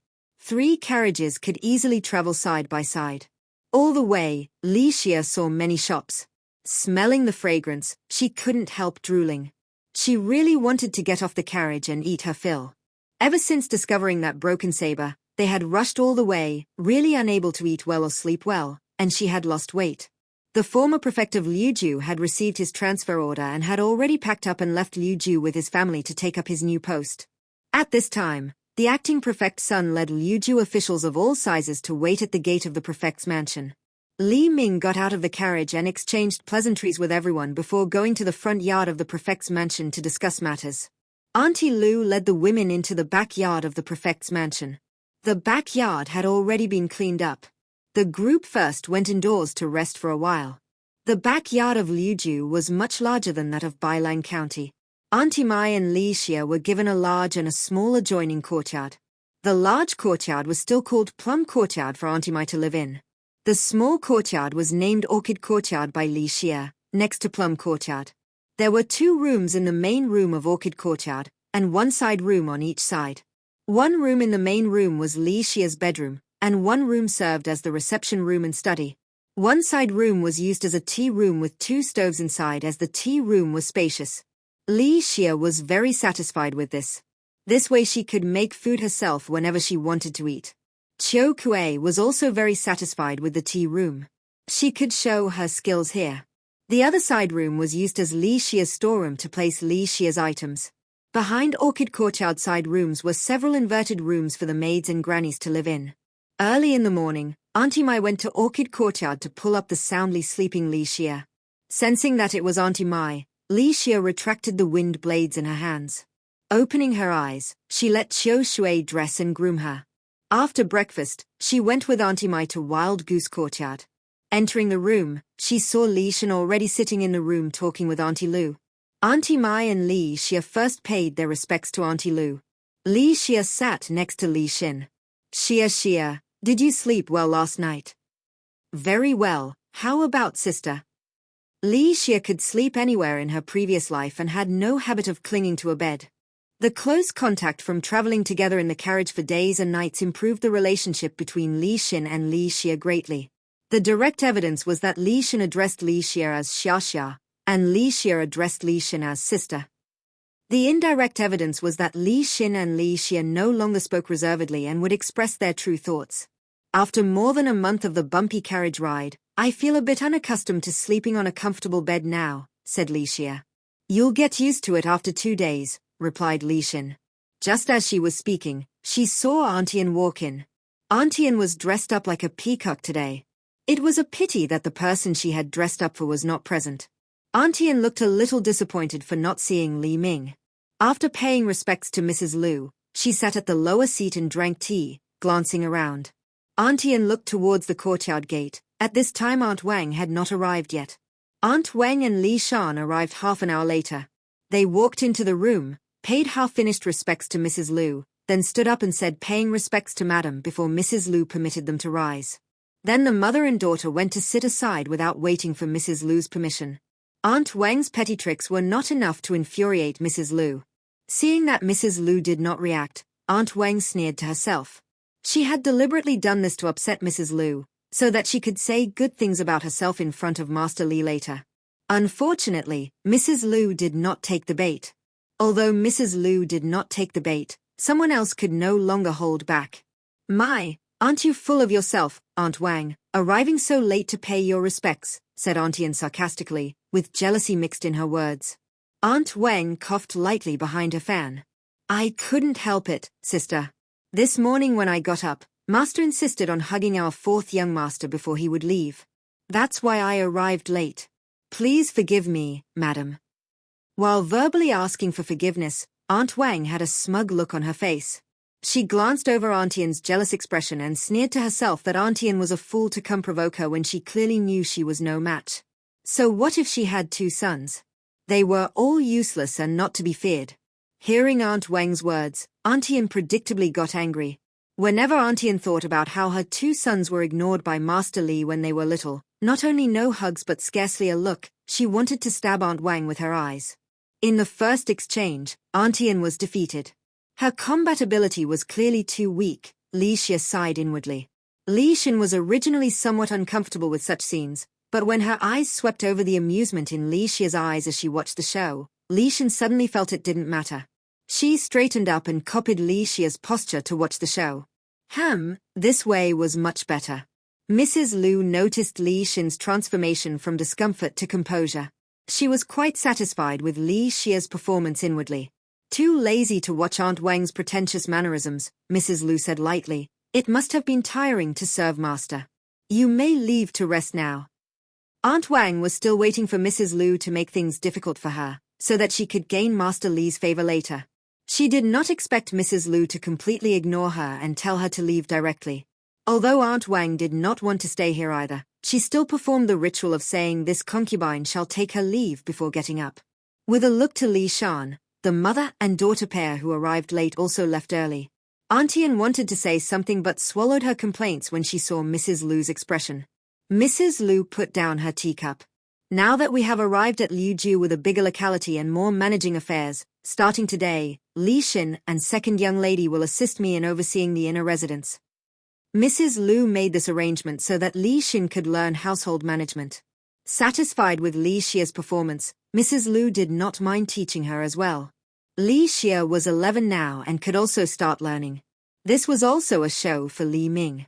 Upon hearing this, Auntie Mai was so anxious that she tried to decline. "Madam, Shira is still young. I'm afraid she can't manage the household." Auntie Anne looked at Auntie Mai as if she was an idiot. What a good opportunity to be in charge of the household. Even if she wanted it, she wouldn't have it, yet Auntie Mai was rejecting it outright. But soon Auntie Anne thought of the Aunt Wang from earlier acting smug as a mother hen, and couldn't help but laugh. Mrs. Lu didn't say for Li Shan to participate in managing the household either. At this thought, unconcealed schadenfreude showed on Auntie Anne's face. Let's see if that wretched Aunt Wang can still be so cocky. While it's fine to contend with her, contending with Mrs. Lu will bear no good fruit. Mrs. Lu glanced at the reluctant-looking Li Xia. Second young lady is clever. She will learn well when taught. Auntie Mai wanted to refuse further, but Li Xia had already stood up and agreed. Many thanks to mother for giving daughter this opportunity. I will learn diligently and do well. Seeing Li Xia agree, Auntie Mai could not say anything more. Back at Orchid Courtyard, Auntie Mai stood in front of Li Xia with a severe look. Why did you agree to manage the household? Auntie, I can learn skills from managing the household. Haven't you always wished for me to learn skills? Li Xia looked at Auntie Mai puzzledly. Seeing the completely oblivious Li Xia, Auntie Mai heaved a sigh and sat to the side. Auntie, if you don't like it, I'll tell mother I won't learn. Seeing Auntie Mai looking unhappy, Li Xia got up. Auntie Mai held Li Xia back. Are you truly ignorant or just pretending? Li Xia laughed. Didn't you always tell me to obey mother? Auntie Mai poked Li Xia's forehead. You sly thing. Aunt Wang found out about Mrs. Lu's arrangement afterwards. She considered asking for Li Shan to participate as well, but understood that she had been somewhat arrogant recently. If she went to ask Mrs. Lu might not agree and could make things difficult for her instead. After thinking it over, Aunt Wang decided not to court trouble from Mrs. Lu pointlessly. Back in her room, she tidied herself up and prettied her makeup, satisfied when looking at the beauty in the bronze mirror with an approving nod. She had someone wait on the road for Li Ming to return home at night. After a busy day, the intercepted Li Ming was brought to Bingqing Courtyard by Aunt Wang on his way home. Seeing the alluring Aunt Wang in the lamplight, Li Ming's eyes lit up. Aunt Wang was even more elated inwardly upon seeing this while maintaining a gentle demeanor to serve Li Ming. After attending to Li Ming's comfort, Aunt Wang softly brought up that she hoped for Li Shan to learn household management from Mrs. Lu as well. Hearing Aunt Wang's words, Li Ming kept silent without responding. The previously fully confident Aunt Wang became apprehensive. Her complexion turned somewhat pale, which made her appear distressingly delicate and wretched, Li Ming's favorite look. But this time, instead of staying because of Aunt Wang's pose, Li Ming got up to leave while putting on his clothes. In her fluster, Aunt Wang disregarded everything else and went forward to grab Li Ming. But facing Li Ming's stern expression, she involuntarily retreated aside to make way. Watching Li Ming depart without glancing back, Aunt Wang was anxious inside. After a while, Hongxing, go see where the master went. Hongxing had secretly followed Li Ming and saw that he went to the study in the outer residence. She came back to inform Aunt Wang. Holding Li Yao, Aunt Wang's nervous heart eased slightly upon hearing Li Ming had gone to the outer study instead of another room. Otherwise she would have lost all face tomorrow. Even so, the next day everyone in Li Manor's inner residence still heard about how Li Ming had left Aunt Wang's place in the middle of the night and stayed overnight in the study. Mrs. Lu made no effort to conceal this matter and soon it spread through the inner residence. Aunt Wang mentally prepared herself, but when she heard from Hongxing that the other masters in the backyard were aware of it and the servants were gossiping about it, she gritted her teeth in resentment at Mrs. Lu's housekeeper for not being strict enough. When it was time to pay respects, Aunt Wang did not dare to be late and arrived early. Although Aunt Wang had used powder to cover up her dark eye circles, they were still quite noticeable. Auntie Anne stared at Aunt Wang with a gloating expression on her face that she did not hide at all. It made Aunt Wang want to give her 2 slaps. Auntie Mai's expression remained unchanged. After properly paying respects to Mrs. Lu, she sat down. Mrs. Lu watched the expressions of the few below and drank tea in a good mood. Li Ming had not completely lost his mind yet. Mrs. Lu sent away Aunt Tian, Aunt Wang and Li Shan. Li Shan did not want to leave, but seeing that Mrs. Lu had no intention of asking her to stay, she could only reluctantly follow Aunt Wang with gritted teeth. Li Xin and Li Xia were left behind following Mrs. Lu to Yijing Pavilion. This was where Mrs. Lu usually handled affairs in the backyard and received stewards. Upon entering Yijing Pavilion, the stewards of the backyard were already standing ready. Mrs. Lu sat down with Li Xin and Li Xia. The stewards came up one by one to report on their work. Mrs. Lu listened, signed bills to give money to those who asked for it. For matters that needed Mrs. Lu's ideas, she would ask about the situation in detail. If she could give ideas on the spot, she would. If not, Liu Xiao standing behind Mrs. Lu would take notes. After understanding and thinking about it in detail later, she would give a reply. Everything was clear and organized. The responsibilities of each steward were also very clear. There were rules for rewarding good work and punishing poor work that were clearly recorded in a booklet. This ensured accountability and a basis to reason. Li Xia and Li Xin followed Mrs. Lu for a month to see how she assigned manpower and arranged things, and how to solve problems when they arose. Every day after Mrs. Lu finished handling matters, she would ask the two for their opinions. After Li Xin and Li Xia replied, Mrs. Lu would let them critique each other, and then point out where the two had failed to consider things thoroughly. After a month of learning, Mrs. Lu confirmed that the two were capable of handling things. She arranged affairs for them to be responsible for. Li Xin was responsible for the kitchen. There were many complicated things to consider here. But with Li Xin having grown up following Mrs. Lu and being immersed in her ways since childhood, she picked things up quickly. Li Xin handled the affairs of the kitchen diligently every day. She organized the kitchen neatly and methodically. Li Xia was responsible for overseeing the embroidery workshop. The embroidery stewards were all personally selected and arranged by Mrs. Lu. Li Xia had complete faith in Mrs. Lu's arrangements. So after taking over and understanding how things operated, she just let the stewards do as they had in previous years according to precedent. Li Xia basically did not ask about big or small matters in the embroidery workshop, giving the stewards full autonomy. Mrs. Lu rarely said anything about Li Xia's attitude towards her work. After all, Li Xia was just a concubine's daughter. How she treated Li Xin was different. She was flesh of her flesh after all. Mrs. Lu spent a lot of effort privately earnestly teaching Li Xin. Of course, the results were extremely gratifying. Li Xin's growth and change happened very quickly. Previously, when handling affairs, she still had a hint of childishness. Now, she was increasingly steady. Although Li Xia did not manage things much, she still participated, so there were some changes. Every time they paid respects and saw the visible changes in the two, Aunt Wang became anxious. Li Shan was even more anxious in her heart. She also wanted to participate in household management. She resented Aunt Wang for being so offensive to the stepmother that she offended people. This led to her not being able to participate in managing the household now. If Aunt Wang knew that the daughter who only had her best interests in mind actually resented her, would she still care so wholeheartedly about Li Shan? Aunt Wang also knew that she could not get on Mrs. Lu's good side. She did not go to Mrs. Lu either. Aunt Wang held her son Li Yao in front of Li Ming, demonstrating all kinds of new ways to dote on Li Ming. Finally, she made Li Ming happy. Li Ming still doted on Li Shan. And seeing that Aunt Wang had been neglected for some time but was now increasingly thoughtful and gentle towards him, restrained in ostentation, Li Ming was very satisfied and gave Aunt Wang some sweetness at the right time. When spending the night in Wild Goose Pavilion, he mentioned letting Li Shan also participate in managing the household. Mrs. Lu was unhappy in her heart but did not say anything. Seeing Mrs. Lu silent, Li Ming did not continue on this topic either. Compared to his daughter, he valued this wife more.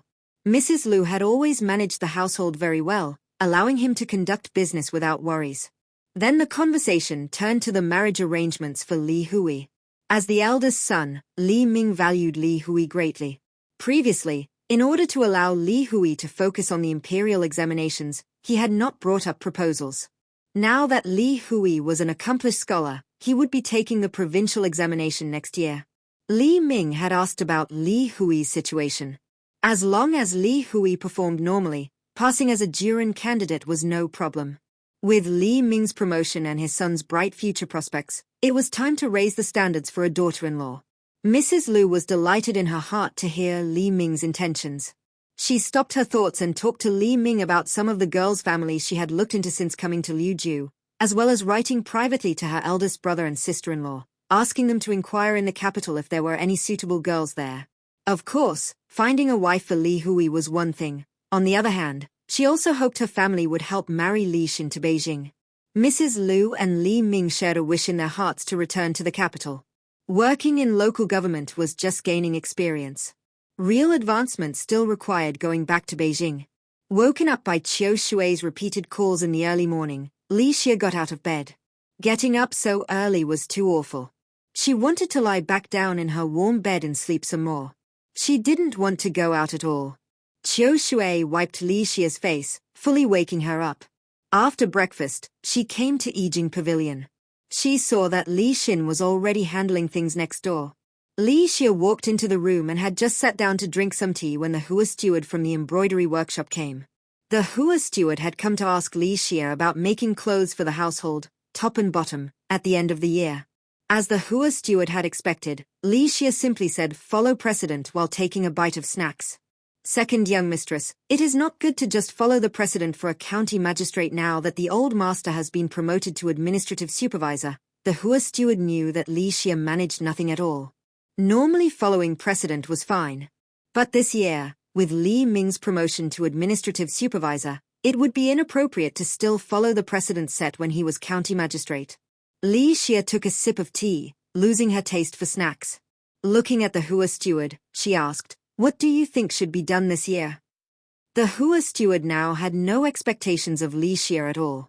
She took out the plan she had prepared and gave it to Li Xia, who had said to provide plans on paper whenever there were arrangements needing approval for her to select from. But in reality, Li Xia would ask which one was best from the plan, and basically always defer to the Hua steward's preferences. Whether such full authorization showed a brave heart or a negligent heart was up for debate. Li Xia took the plan and glanced over it, nodding her head. This plan is not bad, but since this is the first year in Liuju, the specifics of formal dress code should still be decided by my mother. Li Xia then asked the flower steward again. In previous years, measurements for tailoring clothes was on the 6th day of the 12th lunar month, correct? Yes, the Hua steward replied. There are still a few days before that. Let me confirm with my mother first before getting back to you. After Hua steward left, Li Xia picked up the book again and read through it quickly. She felt somewhat aggrieved after reading the contents. She then took the plan to the main hall with these thoughts. Mrs. Lu was having tea. Li Xin was sitting to the side going over the account books. Li Xia walked in, paid her respects to Mrs. Lu, stated her purpose and handed the plan to Mrs. Lu. Mrs. Lu took a look and glanced at Li Xia. Although Li Xia did not manage much, Hua steward was her subordinate. Mrs. Lu knew Hua steward had a steady personality and was diligent with her work. Mrs. Lu nodded to herself, approving of Hua steward's thoroughness. Starting with the housekeeper, Mrs. Lu's perspective on Li Xia was also changing. Li Xia's trusting attitude in employing people made Mrs. Lu look at her in a new light. The plan is good, proceed with it. Mrs. Lu closed the booklet. Li Xia took the plan to the embroidery room to find Hua steward. Hua steward was arranging work for the embroidery maids. Seeing Li Xia come over, she put down her work and said, "Second young mistress. Mother has approved your plan. Arrange for people to carry it out." Li Xia returned the plan to Hua steward. Hua steward was elated that Mrs. Lu approved of the plan she proposed. She busily arranged for people to get to work.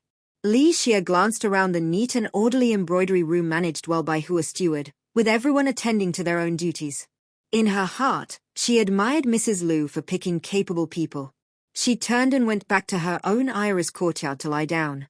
"Waking up early to work hard this morning really tired me out," she said as she closed her eyes. Qiu Shui at her side saw her own young miss finding yet another excuse to be lazy, and felt very helpless. She took a thin blanket and carefully covered Li Xia, then turned to leave to prepare food. The first thing Li Xia would want upon waking was food. Li Ming gave Mrs. Lu the proper respect due, repaying kindness with kindness. Mrs. Lu arranged for Li Shan to take over management of the kitchen from Li Xin. Li Shan was already familiar with kitchen affairs, so there was no need to keep worrying over it. Li Shan readily handed over the kitchen to Li Shan without any reluctance. Taking over the kitchen compared to Li Xia's embroidery room, Li Shan felt she had taken on much greater responsibility. She held her little face high every day heading to the kitchen. Aunt Wang was also happy that Li Shan was in charge of the kitchen. In her perspective, the kitchen managed the entire rear court's meals. There was much to be done there, and most importantly the profits there were substantial. Putting her own people in charge, they would be able to skim ample benefits for themselves, mother and daughter fantasized. But very quickly they discovered this was just wishful thinking. How could Mrs. Lu possibly let them casually switch out people? Kitchen steward Hua Qiusho was one of Mrs. Lu's personal servant girls that came with her in marriage. Having followed Mrs. Lu for many years and earned her deep trust, she was specially arranged to work in the kitchen. For Li Shan, a young miss from a wealthy family, it would be very difficult to remove one of the main madam's trusted aides. Letting go of the kitchen matters, Li Shan followed Mrs. Lu to handle the incoming and outgoing gifts before the new year. Gift giving was a complicated matter, especially since this year was Li Ming's first year serving as prefect of Liuju. They had to send gifts to superiors, as well as handle gifts sent by subordinates and colleagues, consider how to reciprocate them and how to handle them, as well as what to do about the copious expensive gifts sent by merchants under the guise of New Year's gifts, etc. There was a lot to consider in this. Li Shan followed along to learn for a while but still couldn't get a good grasp, feeling somewhat vexed. She came to the Iris courtyard to chat with Li Xia and unwind a bit. Li Xia was reclining on a chaise lounge basking in the winter sunlight, warm and comfortable on her body. Seeing Li Xia enjoying herself, Li Shan strangely felt her irritation dissipate significantly. Having become familiar, Li Shan could easily make out the happiness hidden beneath Li Xia's composed exterior. With a quick turn of thought, she roughly understood the cause of Li Shan's annoyance, and poured her a cup of tea. Li Shan accepted the tea and drank a mouthful. "Why does this taste so odd?" she said, opening the teapot and seeing it was brewed with chrysanthemum, hawthorn, honeysuckle, and other flowers. This was the new fad for floral tea that spread from the capital city, while Li Shan preferred dragonwell tea and didn't care much for floral tea. "I've been having some inner fire the last couple days, drinking some heat-clearing and fire-reducing floral tea," Li Xia said, closing her eyes and drinking down another cup. Compared to these floral teas, she actually preferred plain white water. Vegetables were scarce in winter, and Li Xia already loved to eat meat. Eating too much meat caused her inner fire to get quite severe. Qiu Shui specially went to buy floral tea for her to drink, keeping an eye on her to drink it. Knowing it was for her own good, Li Xia didn't get angry. If she had to drink it, then drink it. Seeing Li Xia finish a cup, Qiu Shui came over and poured her another cup. "If you're willing to eat more vegetables and less meat, this maidservant wouldn't force you to drink this unpleasant floral tea." "Not eating meat is impossible," Li Xia said, gulping down another cup of floral tea, then reaching out to pop a sweetmeat in her mouth to improve the taste. There wasn't much water left in the pot, so Qiu Shui went to pour hot water. Watching Qiu Shui's departing back, Li Xia whispered to Li Shan, "These maidservants, ordering me around like a child." "Eating more vegetables is good for you," Li Shan laughed. She knew Li Xia also disliked the things. "Winter radishes and cabbages can't compare to delicious meat," Li Xia said. Cultivating her abilities required massive amounts of energy. The energy provided by vegetables couldn't compare to meat. Li Shan laughed again. When she was with Li Xia, she really couldn't help but laugh, relaxing her mood. "Is your mood better now?" Li Xia's words made Li Shan murmur in agreement. Those complications of social relationships really made Li Shan distressed, at a loss for how to handle them well. In Li Xia's perspective, Li Shan didn't need to be so distressed or cautious about it at all. With Mrs. Lu present, Li Shan should let go and try things out. Making mistakes was no big deal. "You don't know, just the day before yesterday Mother told me about the taboos of the prefect, but just yesterday when preparing the New Year gifts, I violated the prefect's taboos. If it wasn't for Mother carefully checking, who knows what would have happened."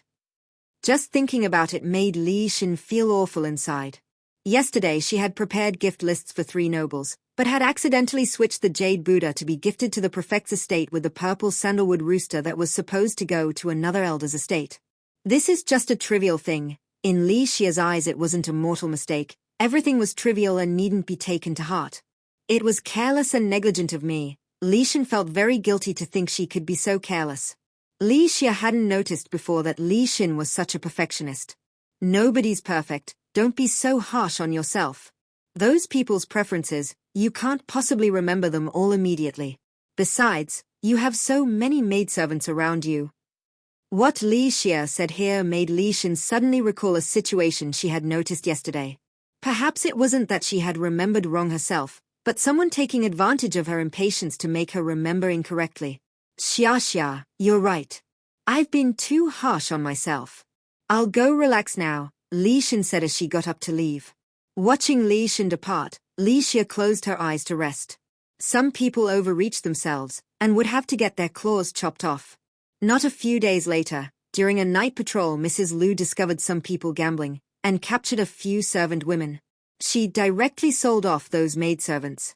Hearing about this, Qiu Shui, as the head maidservant of the Iris courtyard, warned all the courtyard's maidservants and maids to behave themselves and work diligently, not gamble. Discovered offenders would be immediately reported to the madam for sale. The lazy maidservants and maids of the Iris courtyard became more diligent. As mistress of the Iris courtyard, Li Xia didn't actually manage the courtyard's maids much. They could do as they wished after completing their duties. The servants accompanied the mistress, the courtyard servants didn't have ambition, and lived comfortably in the Iris courtyard, unwilling to leave. A few years ago and a few years later, the new clothes to wear were all arranged to be made. The daily schedule was also made into a report according to Li Xia's suggestion. Li Xia didn't need to worry anymore, and Auntie Mai no longer said anything. Li Xia went back to the days of eating and drinking every day. But it was quite boring. The bored Li Xia remembered that on the way to Liujiu, she heard from Li Xin that Li Hui had some travel notes and books. Li Xia took Qiu Shui to Songtao Academy. Shan Zhu, who was guarding the gate, saw Li Xia come up to greet her. Second young lady. Shan Zhu, is Big Brother in? Li Xia asked as she approached. Master is in the room. Second young lady, please wait a moment. Shan Zhu greeted Li Xia into the courtyard and went into the room herself to report to Li Hui. Li Xia stood in the courtyard looking around. She saw a wax plum tree in full bloom in the northeast corner. Li Xia turned her foot and walked over to take a close look at the plum tree. Seeing that Li Xia was not only looking but also fiddling with the plum blossoms, Qiu Shui asked in a low voice, Miss, what are you looking for? Why doesn't this plum tree have plums? Li Xia searched carefully and said the last thing Qiu Shui wanted to hear. Miss, what are you looking for plums for? Qiu Shui thought that she must not say to eat them. To eat them, stewing plums in wine, doesn't it sound so poetic? Li Xia's words left Qiu Shui at a loss for how to respond. Li Hui, who had just come out of the room, happened to hear Li Xia's words and couldn't help laughing out loud. The plums on this tree are very bitter and cannot be eaten. Hearing Li Hui's laugh and answer, the disappointed Li Xia withdrew her hand and no longer looked at the plum blossoms. Something that couldn't be eaten was not worth her remembrance. She went to Li Hui and stopped to greet him, saying her purpose for coming Big Brother, I came to borrow some books to read. Oh, what kind of books do you want to read? The Great Learning, The Doctrine of the Mean, Records of the Grand Historian or Book of Changes? Li Hui deliberately teased her with these books that Li Xia would never read. He didn't know why, but every time he saw Li Xia, Li Hui always wanted to laugh.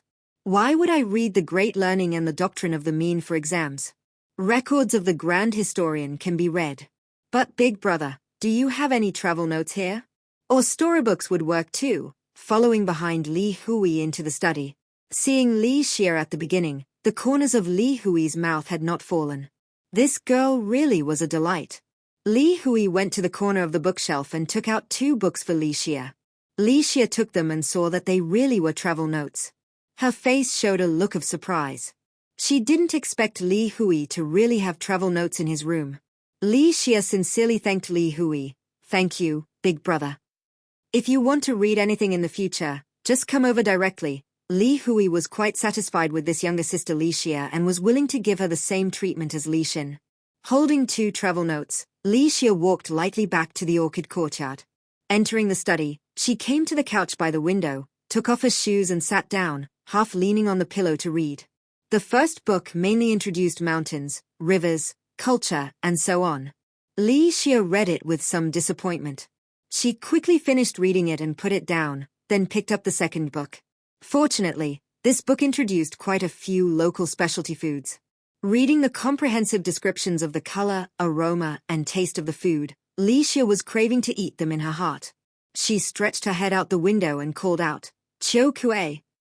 Hearing the sound, Qiu Kuei walked out of the tea room and came to the study. "Miss, what can I do for you?" "Qiu Kuei, can this be made?" Li Xia pointed to a delicacy in the book and asked. Qiu Kuei took the book and looked at it. This was a kind of pulled noodles food from Shuangxi. Looking at the detailed method written on it, "Miss, I'll go to the kitchen to ask Cook Lady Bai in the kitchen." Cook Lady Bai White was the best chef in charge of banquets in the mansion. "Well, remember to give Cook Lady Bai more rewards," said Li Xia, taking out her purse from her arms and handing it to Qiu Kuei. Qiu Kuei took the purse and left. Li Xia's mind was all on the pulled noodles. She didn't even have the mood to read books anymore. But what was waiting for her was not the delicacy she had been thinking about, but a summons from Mrs. Lu. Li Xia changed her clothes and went to Yanggui Academy. Going in, she saw not only Li Shan was there, Qiu Kuei, Cook Lady Bai, and Lame Auntie were there as well. Li Xia stepped forward and bowed. "Mother." Mrs. Lu nodded. "Sit down." Li Xia straightened up and walked to a chair to sit down. After sitting down, she saw Li Shan sitting opposite her, looking at her gloatingly. Li Xia ignored her and asked Mrs. Lu about the situation. "Mother, what is this about?" "Second sister, let me explain," said Li Shan, briefly recounting what had happened.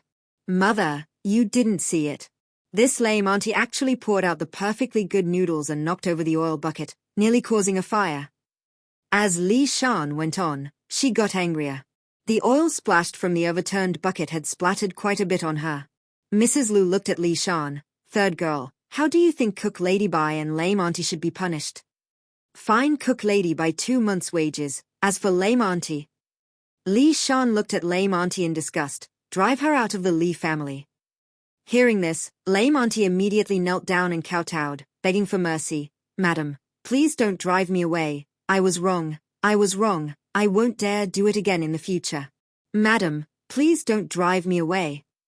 "Mother, this all happened because of my greed. Please punish me," said Li Xia, standing up and taking all responsibility upon herself. "You should be punished. Cook Lady Bai's wages will be deducted from your wages," said Mrs. Lu. "As for Lame Auntie, she can no longer enter the kitchen in the future." As Mrs. Lu finished speaking, Lame Auntie collapsed on the ground, not knowing whether this meant not driving herself away or driving herself away. Li Shan glanced at Li Xia gloatingly. "Mother is wise. All right, you go clean up the kitchen. Dinner cannot be delayed," Mrs. Lu told Li Shan. Li Shan left with Cook Lady Bai. Lame Auntie lay on the ground not knowing what to do. She couldn't enter the kitchen anymore, so what was she going to do in the future? "Mother, there is a lack of someone to sweep in my yard. Do you think letting Lame Auntie work in my yard would be okay?" Li Xia looked hopefully at Mrs. Lu. "You should ask Lame Auntie," said Mrs. Lu. His words brought a gleam to Lame Auntie's eyes as she repeatedly said, I'm willing. "Thank you, Mother," said Li Xia as she got up and bowed to Mrs. Lu in thanks. Li Xia took Lame Auntie out of Yanggui Academy and instructed Qiu Kuei. "You go with Lame Auntie first to pack up her things and move them to the orchid courtyard to live." Qiu Kuei responded and turned to pull Lame Auntie, who was 3 steps away from the two, to pack up her things. Li Xia returned alone, first to my academy to ask Auntie Mai for money. "Why do you want money again?" Although Auntie Mai asked, her hand was holding out the money to Li Xia. "Auntie, this is the last time I'll ask you for money this month," said Li Xia, taking the money. "There are still 3 days left in this month. You're thinking of asking me for money again?" Auntie Mai rolled her eyes at Li Xia. "Be frugal with the money you spend." "I know, I'll be frugal," said Li Xia, putting away the money and chatting with Auntie Mai for quite a while before returning to the orchid courtyard to call Qiu Shui over. Qiu Shui came up. "Miss, what can I do for you?" "When no one is around, give this money to Cook Lady Bai," said Li Xia, handing over the 2 broken silver coins to Qiu Shui. Qiu Shui took them and put them away, but was puzzled why Li Xia was giving money to Cook Lady Bai. "Miss, did something happen?" I'll tell you when Chiu Kuei comes back, said Li Xia. She certainly didn't fully believe what Li Shan had said about the matter. There must be something else going on here. Chiu Kuei quickly returned with Lame Auntie. Lame Auntie carefully held a long, rectangular object wrapped in cloth in her arms. Chiu Kuei held the bundle and said, Chiu Shui, you and Chiu Kuei help Lame Auntie settle in first, and then come to the study later. Yes, miss. Chiu Shui and Chiu Kuei responded and took Lame Auntie to arrange her accommodation. After settling everything, the three of them stood in the study. Li Xia looked at Chiu Kuei and asked, Tell me, what happened? Li Xia only asked Chiu Kuei to make some pulled noodles, but he didn't expect to lose money and bring Lame Auntie back. Chiu Kuei explained what happened and took the written recipe to the kitchen. Cook Lady Bai had never made it before, but it wasn't difficult to understand the recipe described by Chiu Kuei. Since the kitchen wasn't busy, they gave it a try while Lame Auntie boiled water. The three of them tried a few batches. The first batch of pulled noodles was too thick and not fully cooked. The second batch was too thin and turned into noodle soup when boiled. The third batch was better, but it lacked enough oil to bring out the fragrance. The three of them managed to eat their portions, and Cook Lady Bai had Lame Auntie take away the uneaten portions. Unexpectedly, Li Shan happened to walk in and saw Lame Auntie pouring away the noodles, suspecting that the three of them were stealing and eating the master's food. Wow, you dare to steal food from the house! Li Shan exclaimed. Third miss, my lady wanted to eat pulled noodles, so she asked Cook Lady Bai to make them. Because... Chiu Kuei tried to explain but was interrupted by Li Shan waving her hand. I don't care about your pulled noodles. After mealtime, you are not allowed to move around at will. Seeing Chiu Kuei, it seemed like she was seeing Li Xia. Li Shan waved her hand as if swatting a fly. She hit Lame Auntie, who couldn't stand steadily due to her bad legs, and she stumbled and knocked over the oil barrel.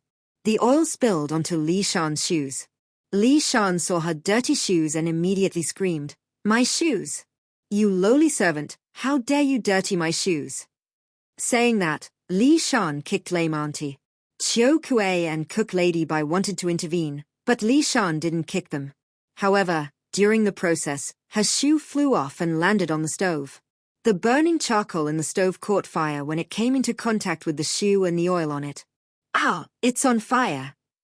Li Shan shouted, pushed the three of them aside, and ran out in fear. Cook Lady Bai, who was pushed onto the table, saw a rolling pin on the table. She picked it up, opened the shoe, and threw it into the stove. Chiu Kuei also helped Lame Auntie away from the stove. Hua Qiao, who brought people to the kitchen, saw the three people in the kitchen looking confused. Li Shan, who changed her clothes and rushed over, blamed everything on Li Xia. She took people and went to Lu's place to file a complaint. It was all third Miss's doing, but she blames it on Miss. Chiu Kuei, who usually had a mild temperament, became angrier as she spoke. She had never seen such a master who could distort right and wrong. She also felt dissatisfied with the punishment given by Lu's family. Clearly, Li Shan was the one who did something wrong, but it was her own lady, Lame Auntie, and Cook Lady Bai who were being punished. No matter what, I was the one who started this, so it stops here. Li Xia's indifference made Chiu Shui and Chiu Kuei feel that their mistress was not valued. However, since Li Xia didn't mind, the two of them couldn't say much. Lame Auntie, what is your real name? Li Xia stopped talking about these matters and looked at Lame Auntie. Lame Auntie whispered, My maiden family name is Wu. Chiu Shui, Chiu Kuei, remember to let everyone in the courtyard know that from now on, there is only Wu Auntie and no Lame Auntie. Li Xia's words made Lame Auntie suddenly look up at Li Xia, tears welling up in her eyes. Chiu Shui and Chiu Kuei should comply. Chiu Kuei, from now on, you will work with Wu Auntie in the tea room, Li Xia instructed Chiu Kuei again. All right, I have an assistant now. Chiu Kuei's welcoming response made Wu Auntie's tears flow. The benefits of Wu Auntie working in the tea room quickly became evident. Li Xia looked at the bowl of pulled noodles that was brought over and glanced at Chiu Kuei, saying, Made by Wu Auntie. Chiu Kuei nodded continuously, urging Li Xia to quickly taste it, saying, Wu Auntie is skilled with her hands and makes delicious pulled noodles. Miss, please have a taste. Li Xia picked up a noodle and took a bite. The noodles were chewy, and they paired well with the refreshing side dishes. It was delicious, and Li Xia quickly finished a bowl of pulled noodles, saying, "It's good. Send a bowl to Auntie." Qiu Shui has already taken one to the plum courtyard. Qiu Kuei tidied up the bowl and chopsticks. "Wait," Li Xia called out to Qiu Kuei, got up, and went to the dressing table. She opened a drawer and grabbed a handful of copper coins, stuffing them into Qiu Kuei's waist pouch. Qiu Kuei carried the tray back to the tea room, where Wu Auntie was tidying up. Although it was called a tea room, it was now similar to a kitchen. On the shelf against the wall, there were not only rice, flour, oil, and salt but also various seasonings. The kitchen cabinet next to the shelf held different bowls and plates. When Qiu Kuei entered, Wu Auntie didn't say anything, but her eyes were fixed on Qiu Kuei, waiting for her to speak. Qiu Kuei put down the tray and took off her pouch, pouring the copper coins onto the table and pushing them toward Wu Auntie. Wu Auntie hurriedly waved her hand, refusing. "It's enough that Miss likes it. I can't accept money." Wu Auntie was very grateful that Li Xia had taken her in. "Just take what Miss gave you," Qiu Kuei said, pushing the coins forward. "Don't you still need money to buy Mao Mao a longevity lamp? Without money, you can't buy it." Hearing Qiu Kuei's words, Wu Auntie looked at the coins in her hand and said, "Thank you, Qiu Kuei." "Wu Auntie, there's no need to be so polite. Once you've been in Mrs. Courtyard for a while, you'll understand. Our Miss is extremely generous. As long as you do your duties well, she won't inquire about what you do in your spare time." Qiu Kuei's words left a lasting impression on Wu Auntie. Auntie Mai already knew about Li Xia being punished by having her monthly allowance reduced. Feeling sorry for her daughter, Auntie Mai took out 2 silver ingots from a box intending to give them to Li Xia. However, seeing that the money box was half empty, Auntie Mai put one back. She took 1 silver ingot and gave it to Qiu Shui, saying, "Give it to Xia." Watching Auntie Mai's pained expression, Qiu Shui felt a sense of déjà vu. Back at Lan Yuan, Qiu Shui handed over the money to Li Xia. Seeing the joyful expression on Li Xia's face, it instantly became clear why Auntie Mai's expression seemed familiar. Auntie Mai's expression of concern for the money was just like Li Xia's expression when she handed over the money. They truly were a mother-daughter pair. After finishing reading 2 travelogues, Li Xia took the books and went to Songdao Yuan to return them, planning to borrow 2 more. As she returned to Lan Yuan with the books in her arms, she was stopped by Auntie Mai at the doorstep. "What's the matter, Auntie Mai?" Li Xia looked at Auntie Mai's stern face and tried to recall if she had done anything wrong recently. "What are you carrying in your hands?" Auntie Mai suppressed her anger and asked, looking at the books in Li Xia's hands. "They are travelogues borrowed from Songdao Yuan," Li Xia replied, following Auntie Mai's gaze to the books in her hands. "Auntie Mai, I just went to ask Big Brother to borrow 2 books." This careless girl still didn't understand. Master Li Hui will take the county examination next year. In this less than a year of time, he should be diligently studying his books. Yet you keep running to his study room all the time. Li Xia borrowed a couple of travel journals from the Songtao study and returned shortly after, staying no longer than a quarter hour. What kind of disturbance could that be? Besides, Li Hui needed a break from studying every so often. Seeing that Li Xia showed no sign of realizing her mistake, Auntie Mai reached over and twisted her ear sharply. Nursing her reddened ear, Li Xia returned to her room feeling sullen. She reflected on her behavior. Li Hui had to prepare for the county examination, so her frequent visits weren't very appropriate. She recalled the last time she visited Li Hui's study, seeing him rubbing his hands after finishing an essay, shivering from the cold. As the weather turned chilly, writing must make his hands freeze. With this in mind, Li Xia called out, "Qiu Shui." Qiu Shui, who had been sitting by the door doing needlework, set it aside and entered upon hearing Li Xia's voice. "Young miss. Qiu Shui, fetch me some cotton fabric, cotton batting, fur, and needles and thread," said Li Xia, who normally never took up needlework herself. Qiu Shui was momentarily dazed before realizing she needed to retrieve the requested items from the embroidery room. After inspecting that they were what she needed, Li Xia nodded and stopped Qiu Shui, who was about to leave. "Qiu Shui, stay. I'll guide you through making them." Li Xia's words initially gave Qiu Shui a sense of elation, which quickly dissipated. She shouldn't have expected anything from her young miss. Following Li Xia's instructions, Qiu Shui made knee pads, gloves, and thick wool socks. Examining the items Qiu Shui made under her guidance, Li Xia nodded approvingly. I'm quite talented. Standing beside her, Qiu Shui mentally reminded herself, she's the young miss, though she couldn't help giving Li Xia a subtle eye roll. Li Xia brought the gloves she made to the Songtao study. Li Hui received the gloves from her with some surprise, realizing this girl had actually made them for him. After trying them on, he found he could write indoors with the fingerless gloves. Outdoors, with the fingers covered, finer tasks were difficult, but general activities were manageable.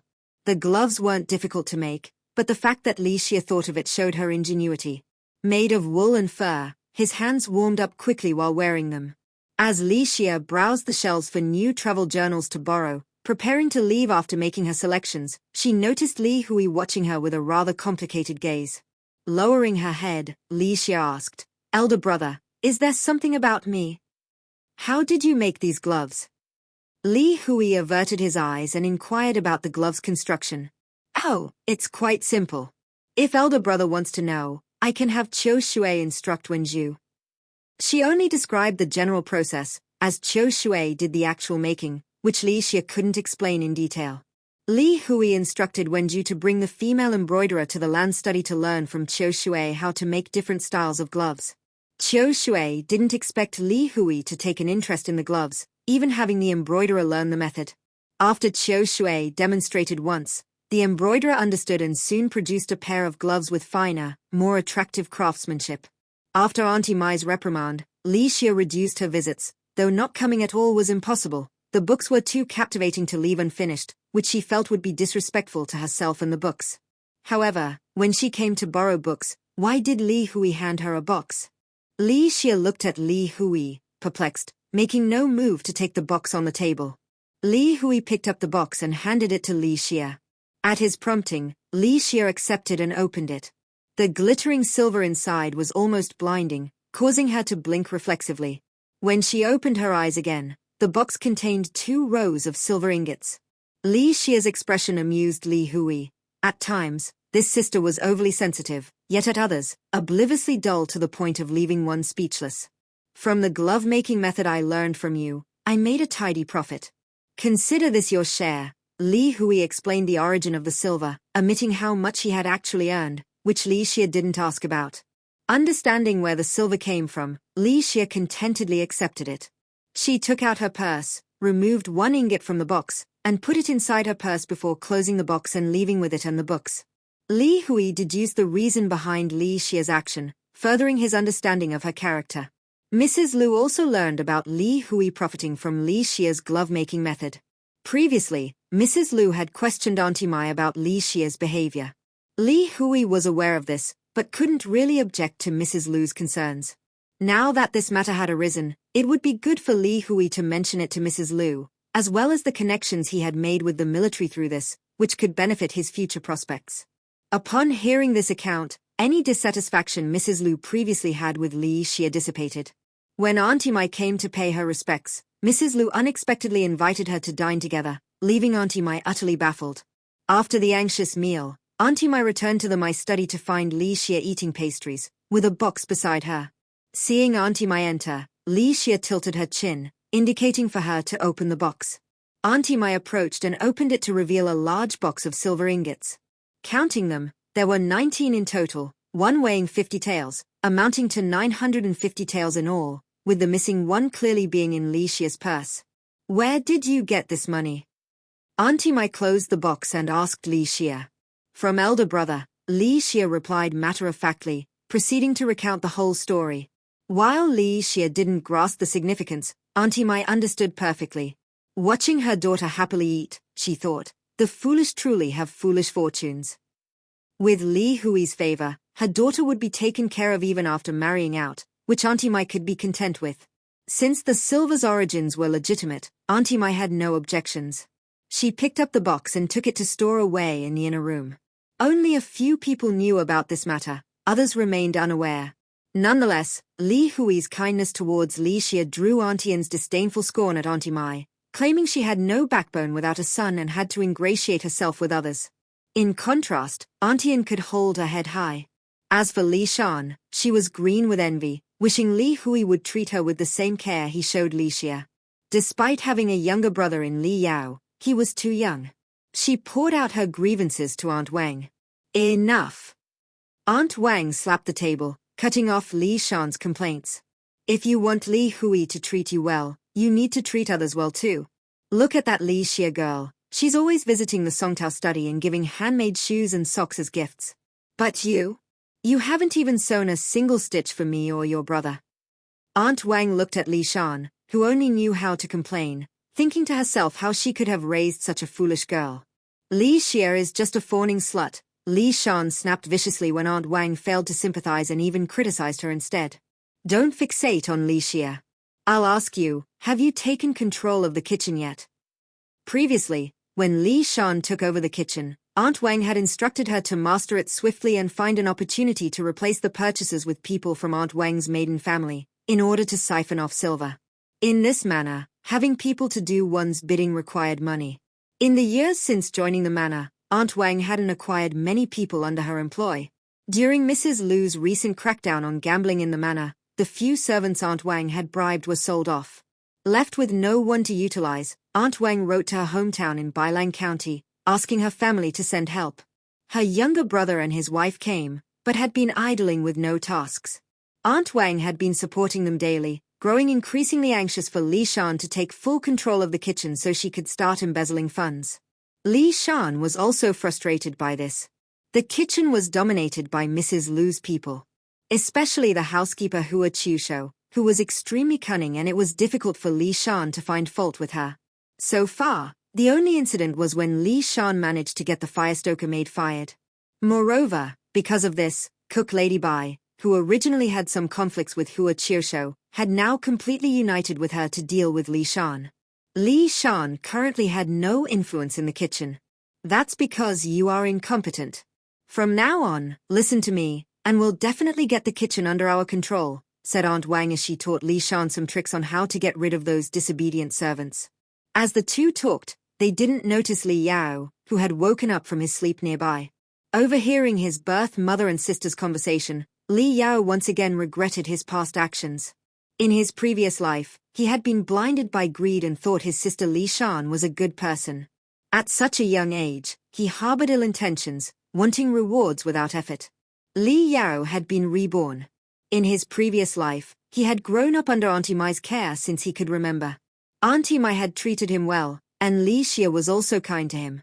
Li Yao had thought he was Auntie Mai's son, until Li Shan told him that he and Li Shan were actually born from the same mother. She said that Auntie Mai had framed their birth mother Aunt Wang, just to have him as her son, and so on. Li Yao believed Li Shan's words.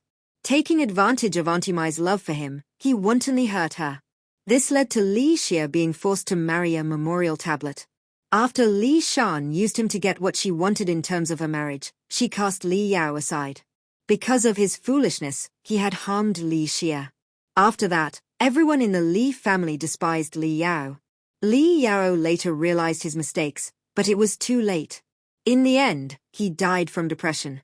He never expected to open his eyes again, only to find himself back when he was young, still under Aunt Wang's care. In his previous life, he had only heard from Li Shan that Aunt Wang was killed by Auntie Mai. From his birth until now, Li Yao had observed Aunt Wang and Li Shan. His sister Li Shan had no genuine affection for him, only jealousy. She was jealous of how Aunt Wang and Li Ming treated him well. Li Yao's heart grew colder towards Li Shan. This was the sister he had longed for in his previous life. As for his birth mother Aunt Wang, although she treated him well, her affection was tainted by self-interest. Compared to Auntie Mai's pure love for him in his previous life, this affection mixed with self-interest felt like a burden. Li Yao's heart had turned cold, filled with regret. He regretted being so foolish in the past, helping Li Shan harm Li Xia. He deserved what he got. Listening to the two women's evil plans, Li Yao felt worse and worse. He couldn't let Aunt Wang do this, or she would soon meet her demise. In his previous life, Li Yao had found out that Aunt Wang's death was caused by her meddling in the kitchen affairs, leading to an incident. In this life, Li Yao couldn't let Aunt Wang get involved in the kitchen. What Aunt Wang cared about most at the moment was Li Yao himself. Thinking of this, Li Yao came up with a plan. He started crying loudly, which was the only thing he could do now. To prevent Aunt Wang from having time to do anything bad, Li Yao first cried loudly, then refused to drink milk. Li Yao lost weight at a visible rate. As her son was Aunt Wang's only hope for a good life in the Li family in her later years, without him, it would be impossible for her to live well. Mrs. Lu didn't make things difficult for Aunt Wang, knowing that Li Yao was ill.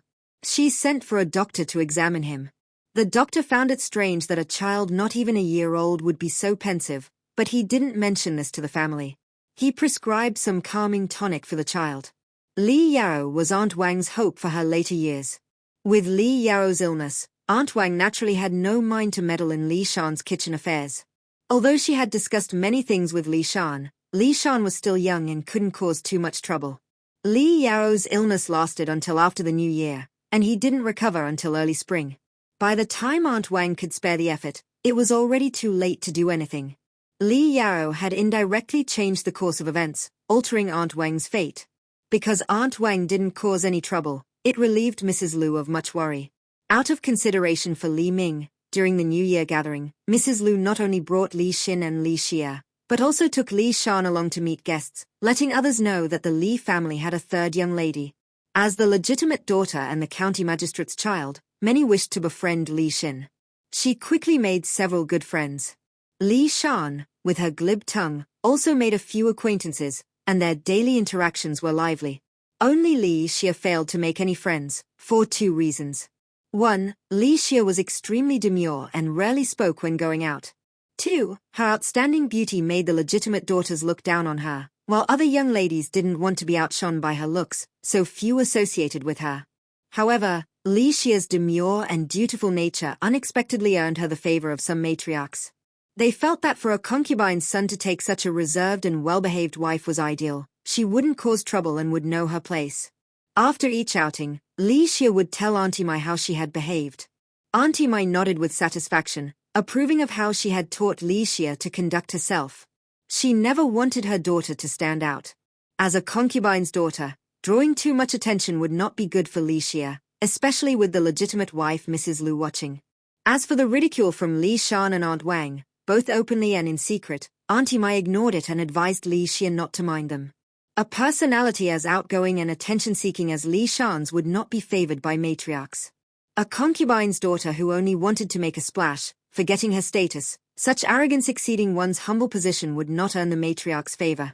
Without Auntie Mai's reminder, Li Xia filtered out Li Shan's words, treating them as non-existent. She paid no mind to the girl's little tricks and instead found amusement in her willful behavior.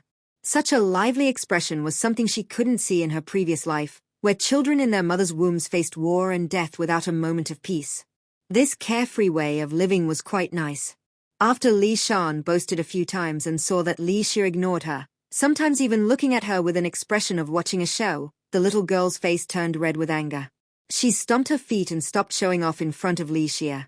On the 29th of the 12th lunar month, after Li Ming finished his official duties and locked up the office, the household became lively in preparation for the new year. For the New Year's Eve dinner, Mrs. Lu gave instructions early in the morning, and the whole family gathered around the table. Mrs. Lu and Li Ming sat at the main seats, with Li Hui, Li Chou, Li Guang seated on Li Ming's side, and Li Xin, Li Xia, and Li Shan seated on Mrs. Lu's side. Because of Li Yao's illness which required constant care, Aunt Wang could only miss this New Year's Eve dinner with regret. Auntie Anne and Auntie Mai were graciously allowed by Mrs. Lu to sit at the table near the end. For this occasion, Auntie Anne made an effort to apply the fragrance of Suhexiang incense, which Li Ming liked. However, she applied too much, and even though Li Xia sat 2 seats away, the scent made her want to sneeze, so she had to fan it away. Li Shan kept an eye on Li Ming during the meal. Seeing that he ate with satisfaction, she smugly glanced at Li Xin, thinking her management of the kitchen was far superior. Li Xin saw Li Shan's smugness but paid no mind. Li Xia used the shared chopsticks to place a piece of ham from her bowl into Li Shan's bowl. Li Shan frowned at the ham in her bowl. "Why did you do that?" "You kept staring at the ham in my bowl, so I figured you wanted some." "I helped you get a piece," Li Xia said with a self-satisfied expression. Li Shan gritted her teeth and lowered her voice. "I did not." Li Xia eyed Li Shan's short little arms and said, "Oh, then what did you want to eat? I'll grab it for you." Fuming, Li Shan wanted to flip the table over. She glanced at Mrs. Liu and Li Ming sitting at the main seats and told herself not to get angry. No need, Chiu Kuei will serve me. Then hurry up and eat. The dishes were meticulously prepared by the kitchen ladies. It's not good to waste food, Li Xia said as she picked up a piece of braised pork and put it in her mouth. She nodded inwardly, pleased with how delicious it tasted. Seeing Li Xia eat with such gusto, Li Shan murmured, glutton. Her words reached Auntie Mai sitting beside her. Auntie Mai shot a glance at the happily eating Li Xia and gritted her teeth but said nothing. However, she made a mental note against Aunt Wang. Li Xia noticed the tense exchange between the two and used the shared chopsticks to place some vegetables into Li Xia's bowl. Eat more vegetables, she said, still mindful of Li Xia's previous bout of heatiness. Li Xia looked at the vegetables in her bowl.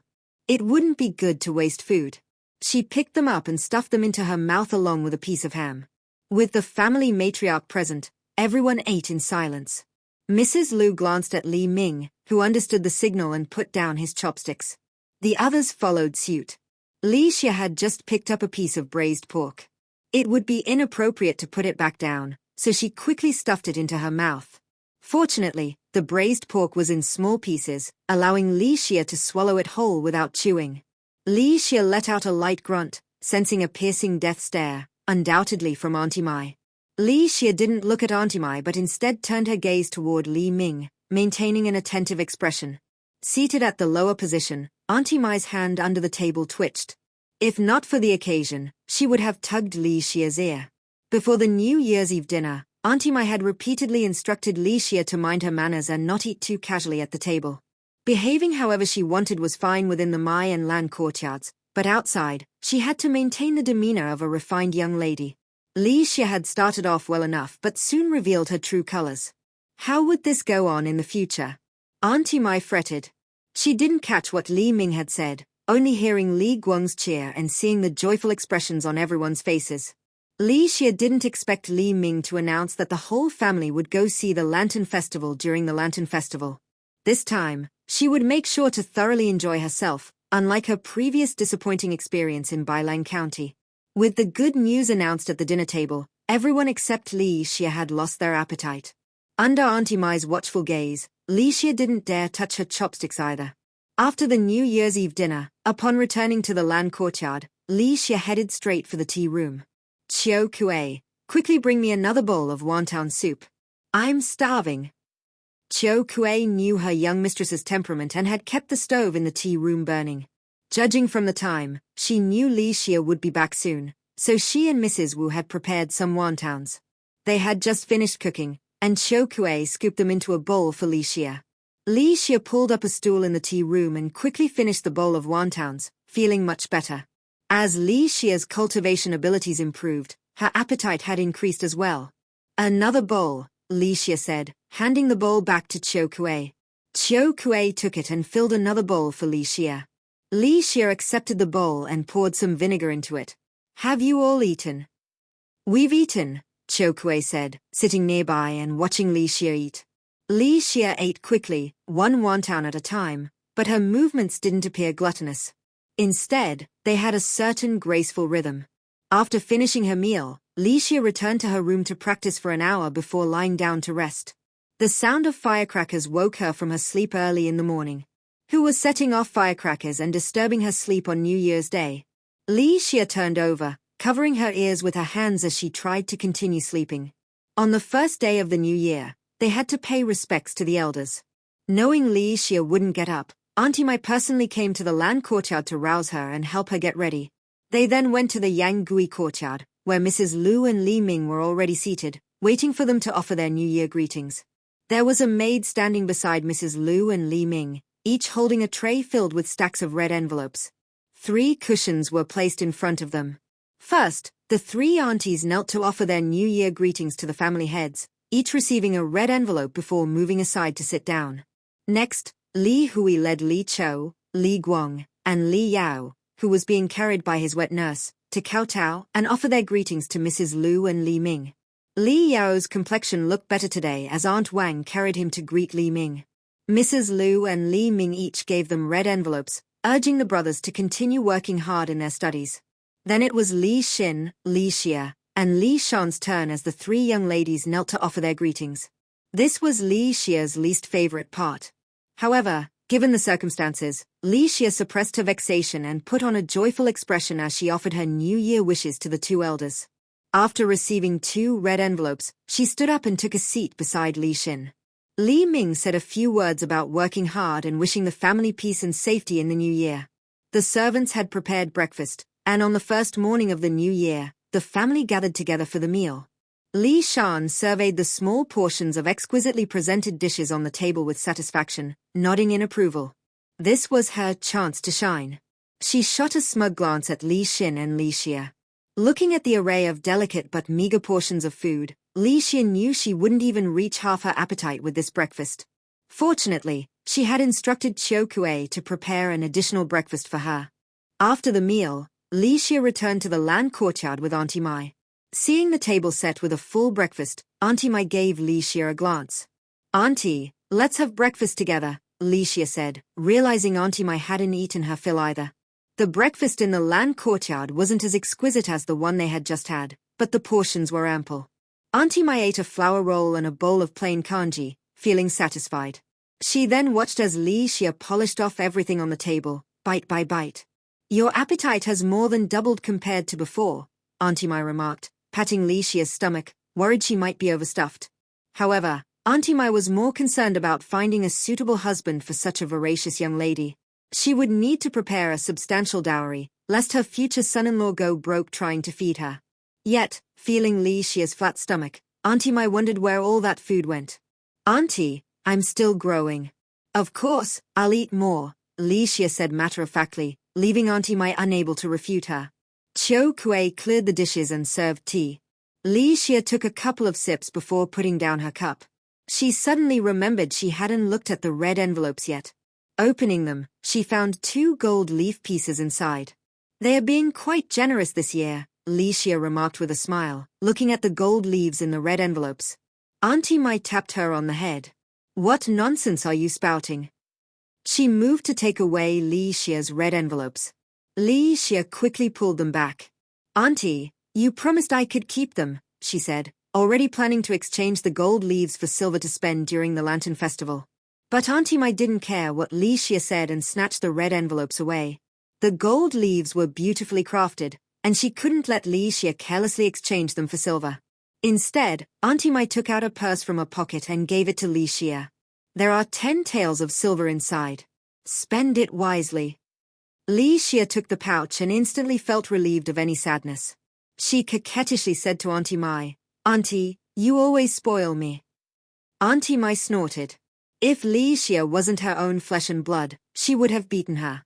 On the 15th day of the first lunar month, Liuju was bustling with a lantern festival that lasted all night. Many officials' wives would attend, seeing it as an opportunity to expand their social circles. Mrs. Liu had reserved a spot early. As the magistrate, Li Ming had to remain vigilant during such a big lantern festival, fearing any mishaps.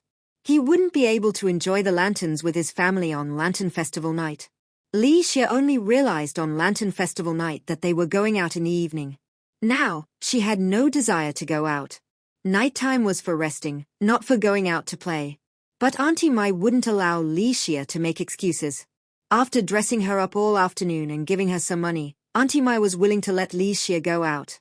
After being dolled up by Auntie Mai and Qiuju all afternoon, Li Xia was finally allowed to go out. As she got into the carriage and saw Li Xin also dressed up, she glanced at her sympathetically. Li Xin felt inexplicably uncomfortable under Li Xia's gaze. Li Shan also didn't go this time because Li Yao was seriously ill again, and Aunt Wang wouldn't allow Li Shan to go. No matter how unwilling Li Shan was to quarrel with Aunt Wang, she couldn't get her consent and was locked in the room. Mrs. Liu took Li Hui, Li Xin, Li Xia, Li Chou, and Li Guang to the reserved tea house. They sat down in the private room, and a waiter served them tea and snacks.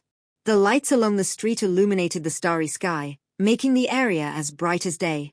Li Xia finally felt excited as she looked at the beautiful lanterns below and smelled the delicious food, unable to resist the urge to go downstairs. But before she could say anything to Mrs. Liu, Li Guang spoke up. "Mother, can we go downstairs to get a closer look at the lanterns?" Li Guang asked Mrs. Lu's opinion. Seeing the eager eyes of the children, Mrs. Lu nodded in agreement. However, she instructed them to take their servants with them. Li Xia went downstairs with Qiu Shui and Qiu Ju. Auntie Mai, worried about Li Xia, sent Qiu Ju to stay by her side again. This time, Auntie Mai strictly instructed Qiu Ju never to leave Li Xia's side. She reminded Li Xia again not to cause any trouble and to stay with Li Xin to see the lanterns. Li Xia agreed, but when Li Xin asked her to go see the lanterns, Li Xia shook her head, uninterested, and said she wanted to eat instead. Li Xin and Li Hui enjoyed the lanterns together, marveling at the various shapes of the lanterns on the street. Li Xia didn't care about her identity and stood on the street, eating roasted sweet potatoes, candied haws, melon seeds, chestnuts, dried fruits, pastries, etc., until she was full before stopping and heading back. When she returned to the private room, there was only one maid inside. Upon inquiry, Li Xia learned that Mrs. Lu had gone to see other ladies. Her siblings hadn't returned yet. Feeling bored, Li Xia sat by the window, sipping tea and waiting for the others. Although she had eaten a lot downstairs and felt full, walking back had made her feel like she could eat a little more. After finishing the tea, she started eating chestnuts again. Satisfied, Li Xia closed her eyes and felt a little sleepy. Now, if only there was a bed for her to lie down and sleep. Qiu Ju brought a cloak for her to put on. Li Xia was dozing off when a loud rumble echoed. Startled, she woke up and opened her eyes, looking towards the source of the sound. A massive blaze illuminated the area. "Fire!" the maid inside the room shrieked. "Quiet!" Qiu Ju scolded, then looked worriedly towards the street. The crowd outside was in chaos, running away from the fire. Some were shouting and looking for people. It was chaotic, and the fire was spreading fast towards them. The tea house was not safe. They needed to leave quickly. "Miss, we can't stay here. We need to go." "Let's find Mother first," Li Xia said, getting up. Qiu Ju, Qiu Shui, and the maid followed behind Li Xia. Opening the door, they saw others in the tea house also in a panic, trying to leave. The fire was spreading rapidly. The tea house, made of wood, would catch fire soon. Qiu Ju led the way, preventing people from bumping into Li Xia. Mrs. Lu came out from another lady's room, hurrying towards the private room they had reserved, looking very anxious. With such a big fire, Li Hui and Li Xin might not have returned. Finally pushing through the crowd, Li Xia saw Mrs. Lu walking towards her alone. Mrs. Lu's face turned even paler. Her children should be on the street. Seeing Mrs. Lu's pale face, Li Xia stepped forward. Big brother and sister went to see the lanterns, accompanied by guards. "They'll be fine." Li Xia's words made Mrs. Lu nod. With Li Hui there, acting cautiously, he would protect Li Xin. Now, the priority was to leave this place safely. Calming herself down, Mrs. Lu said to Li Xia, "Let's go," leading the way towards the door. Everyone in the tea house wanted to escape death. They all tried to squeeze out, blocking the door. Realizing the situation was dire, Li Xia subtly moved her right hand, and the crowded people at the door felt a strong force behind them, pushing them out. Fortunately, there weren't many people under the eaves. They quickly got up and ran towards the street. Those who had been crushed at the bottom got up, feeling around to make sure they were okay, feeling a bit strange. But now was not the time for strangeness. They rushed into the crowd and ran towards the street. Taking advantage of the gap, Li Xia and Mrs. Lu, along with their servants, rushed out. There were even more people on the road. Li Xia was pushed into the crowd and just turned back. Where did everyone go? Where was Mother? Qiu Ju and Qiu Shui were also missing. Li Xia looked around but didn't see anyone. With the crowd pushing her forward, Li Xia had no choice but to keep moving. As she walked, a young girl ahead screamed and fell forward. She was about to fall, and she might have died. Li Xia swiftly moved forward, pulling her up with force. With one hand protecting the girl and the other pushing away the crowd, she walked towards the wall. Pressed against the wall, there was less pushing force, and Li Xia finally breathed a sigh of relief. She looked at the girl she was holding. When Wang Lan was pushed forward, she thought she would surely die today, but she didn't expect someone to pull her up forcefully and bring her to the wall. Seeing the young girl who saved her, Wang Lan held back her tears and said, "Thank you." Let's hold off on thanks for now, let's get out of here first. The jostling behind them urged Li Xia to pull Wang Lan forward. Pushing through the crowd, Li Xia shielded her companion from those with ill intentions. Sneaking in a couple of extra steps whenever there was a gap, she couldn't believe that even at a time like this, some people were still thinking about stealing. No need for thanks, but if you insist, a couple of bags of silver would do, Li Xia casually replied as they made their way forward. No matter what, I have to thank you. If it weren't for you, I might not be alive. Wang Lan followed behind Li Xia. Pushing through the crowd, Li Xia replied nonchalantly, words are cheap. If you really want to repay me, just hand over a hefty sum of silver. Listening to Li Xia's down-to-earth way of asking for repayment, Wang Lan chuckled. This girl was truly unique. But her straightforwardness was quite endearing. Thinking to herself, she vowed to tell her mother and give 1,000 pieces of silver to the person who saved her life. Li Xia escorted Wang Lan to the street corner where Li Hui was maintaining order. Li Hui's face was grave, but there was no sign of Li Xin. Li Xia reached out to signal, Big brother, I'm here. Upon hearing Li Xia's voice, Li Hui stepped forward to examine Li Xia carefully, checking if she was hurt. He then looked behind her. Brother, mother, and I got separated after leaving the tea house. Have you seen mother? Is sister safe? Li Xia said, looking around for Lu and Li Xin. Little sister is fine. Since Li Xin was fine, it meant Lu had encountered some trouble. Li Xia's expression darkened. Based on the distance, they should have already come out. If they hadn't appeared, it likely meant something had happened. No, she had to go back and check. Li Xia pushed Wang Lan, whom she had been holding, towards Li Hui. Brother, this is the lady I rescued on the way. Please make arrangements for her. I'm going to find mother and the others. Without waiting for Li Hui's response, Li Xia turned and went against the flow of the crowd to search for Lu and the rest. Come back, Li Hui called out, but Li Xia's figure had already disappeared into the crowd. Wang Lan was still gazing at Li Hui. Li Hui sighed and first brought Wang Lan to Li Xin. This was a noodle shop where several ladies who had come out and some injured people were present. During the explosion, the crowd was startled, and Li Xin was pushed down. Fortunately, Li Hui noticed and pulled her back, preventing her from falling. However, her foot was sprained. Li Hui carried Li Xin out of the crowd and brought her to the noodle shop to rest. Li Hui himself couldn't rest. He brought people to maintain order at the intersection, preventing the crowd from panicking. Liu Mian asked Dan Mo and others to block outsiders, then knelt down to check Li Xin's foot. Li Xin's foot was severely swollen. Miss, your foot is too swollen. We need to find a doctor to examine it. Auntie Liu Mian, I'm fine. Please arrange for someone to check if mother, second sister, and second and third brothers have come out, Li Xin said, more concerned about Lu, Li Xia, Li Chou, and Li Guang. The lady has Chuanlu Granny attending to her. She should be safe, Liu Mian reassured, carefully putting socks on Li Xin's swollen foot, which was too swollen for shoes. Li Hui brought Wang Lan over. Li Xin tried to stand up but cried out in pain from her swollen foot and sat back down. Miss, your foot is too swollen. You can't move around, Liu Mian and Dan Mo quickly supported her. Li Hui hurried over. Seeing Li Xin's foot swollen like a steamed bun, he said, I'll find someone to send you both back to the mansion. He then left to find people. Wang Lan stood awkwardly on the side, unsure of what to say. Li Xin noticed her and recalled seeing her a few times at Lu's gatherings, knowing she was the legitimate daughter of the Wang family. Lady Wang, you came to see the Lantern Festival too? Yes, I got separated from my family. Fortunately, second miss helped me out of the crowd, Wang Lan said, recalling Li Xia's gratitude and smiling slightly. Lady Wang met my second sister. Where is she? Is she all right? Li Xin asked with genuine concern, making Wang Lan admire how well the legitimate and illegitimate daughters got along in the governor's family, unlike her own.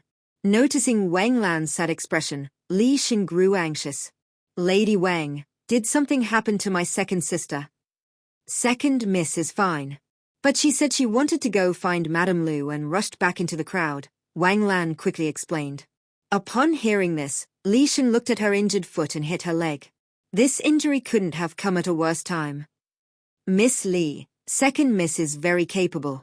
She'll be fine, Wang Lan said, recalling how Li Xia deftly pushed through the crowd, kicking away those with ill intentions, and her feisty demeanor at the gathering. This second miss was quite an extraordinary lady. Li Hui soon brought people to escort Li Xin and Wang Lan back to their respective residences. Li Xin didn't want to leave but had no choice due to her injured foot.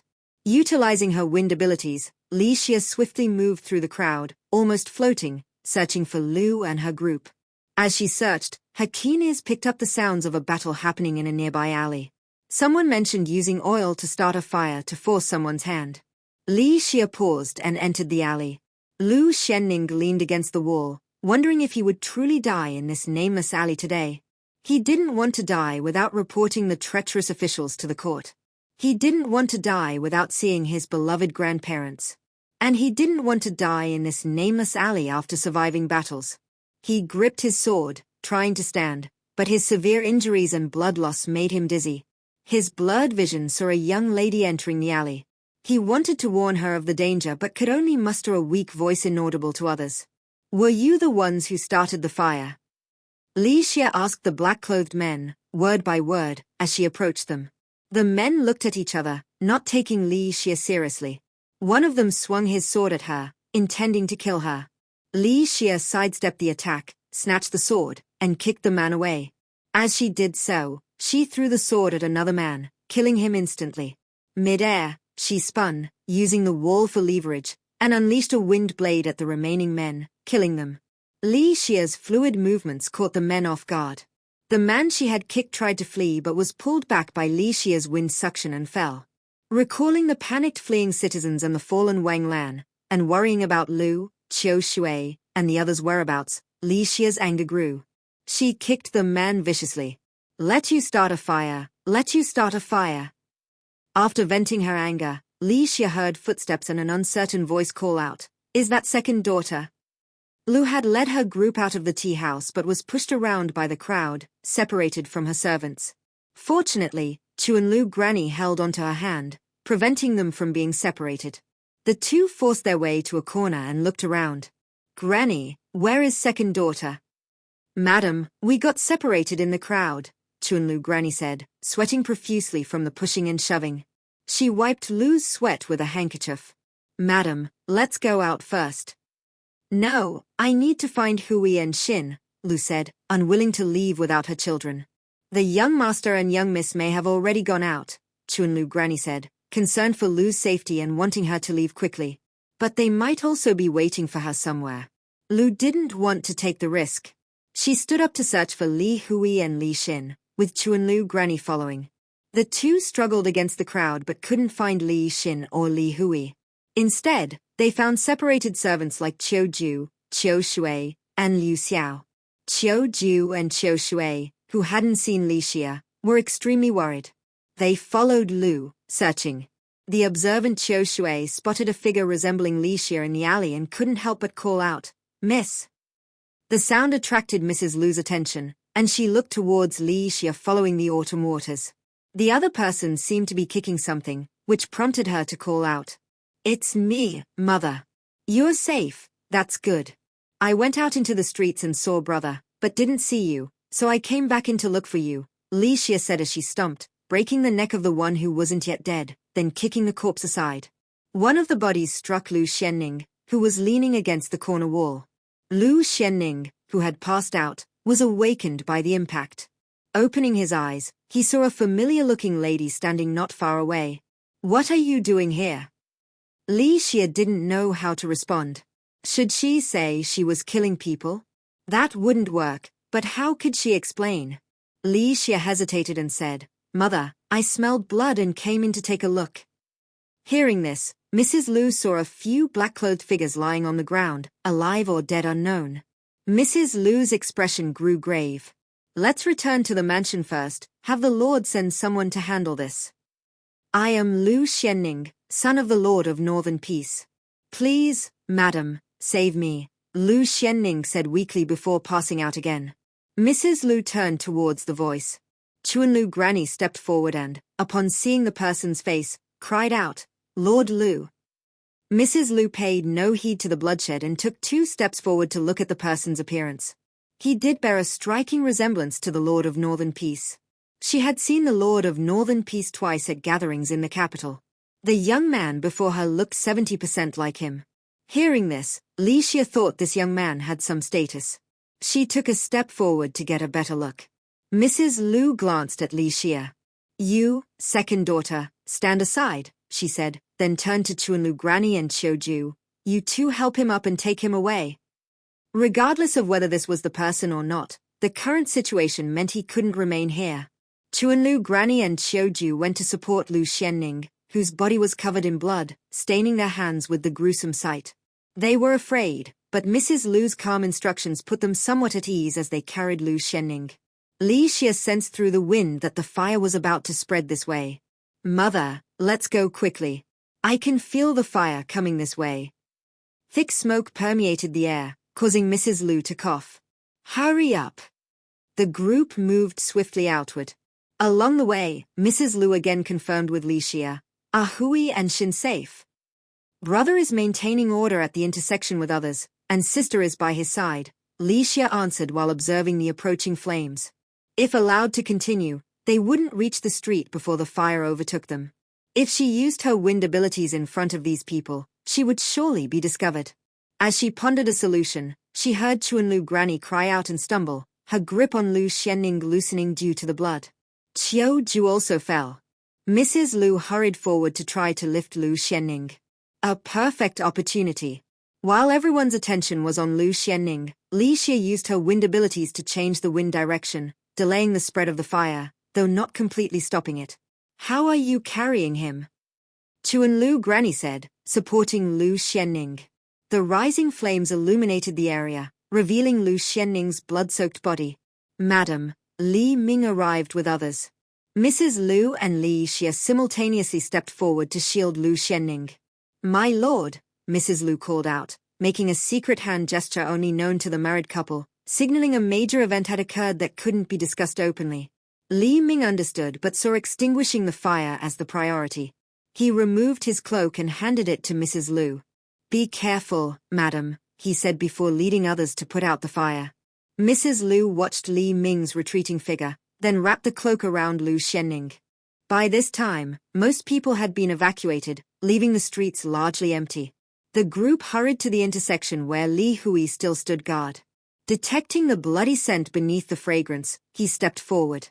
"Mother, are you hurt?" "I'm fine," Mrs. Lu said, gripping Li Hui's hand tightly and writing a few words in his palm. Li Hui's body shook as he instructed Zhonghu behind him, "Bring the carriage." Zhonghu quickly brought the carriage.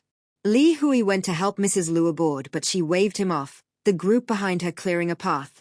Li Hui ended up forcefully carrying Lu Xianning along with Mrs. Lu into the carriage. Chuanlu Granny also boarded. As Li Hui prepared to disembark, Zhonghu, who had also smelled the blood, stood by the carriage, his heart tightening as he sensed something had happened. "Brother, you go send mother back first," Li Xia suddenly said. Before Li Hui could respond, Mrs. Lu spoke. "Zhonghu, stay. Hui, let's go first." Li Hui returned to the carriage as Zhonghu handed the reins to Wenju to drive them back. As the carriage departed, Li Xia turned to Zhonghu. "There's a small alley marked with a wine sign. You need to bring people and a carriage to handle it." Zhonghu understood the vague statement and led people into the alley with a carriage. Without transportation, Qiu Shui looked to Li Xia. "Miss, what should we do?" "We'll walk back," Li Xia said casually, heading toward the county magistrate's residence.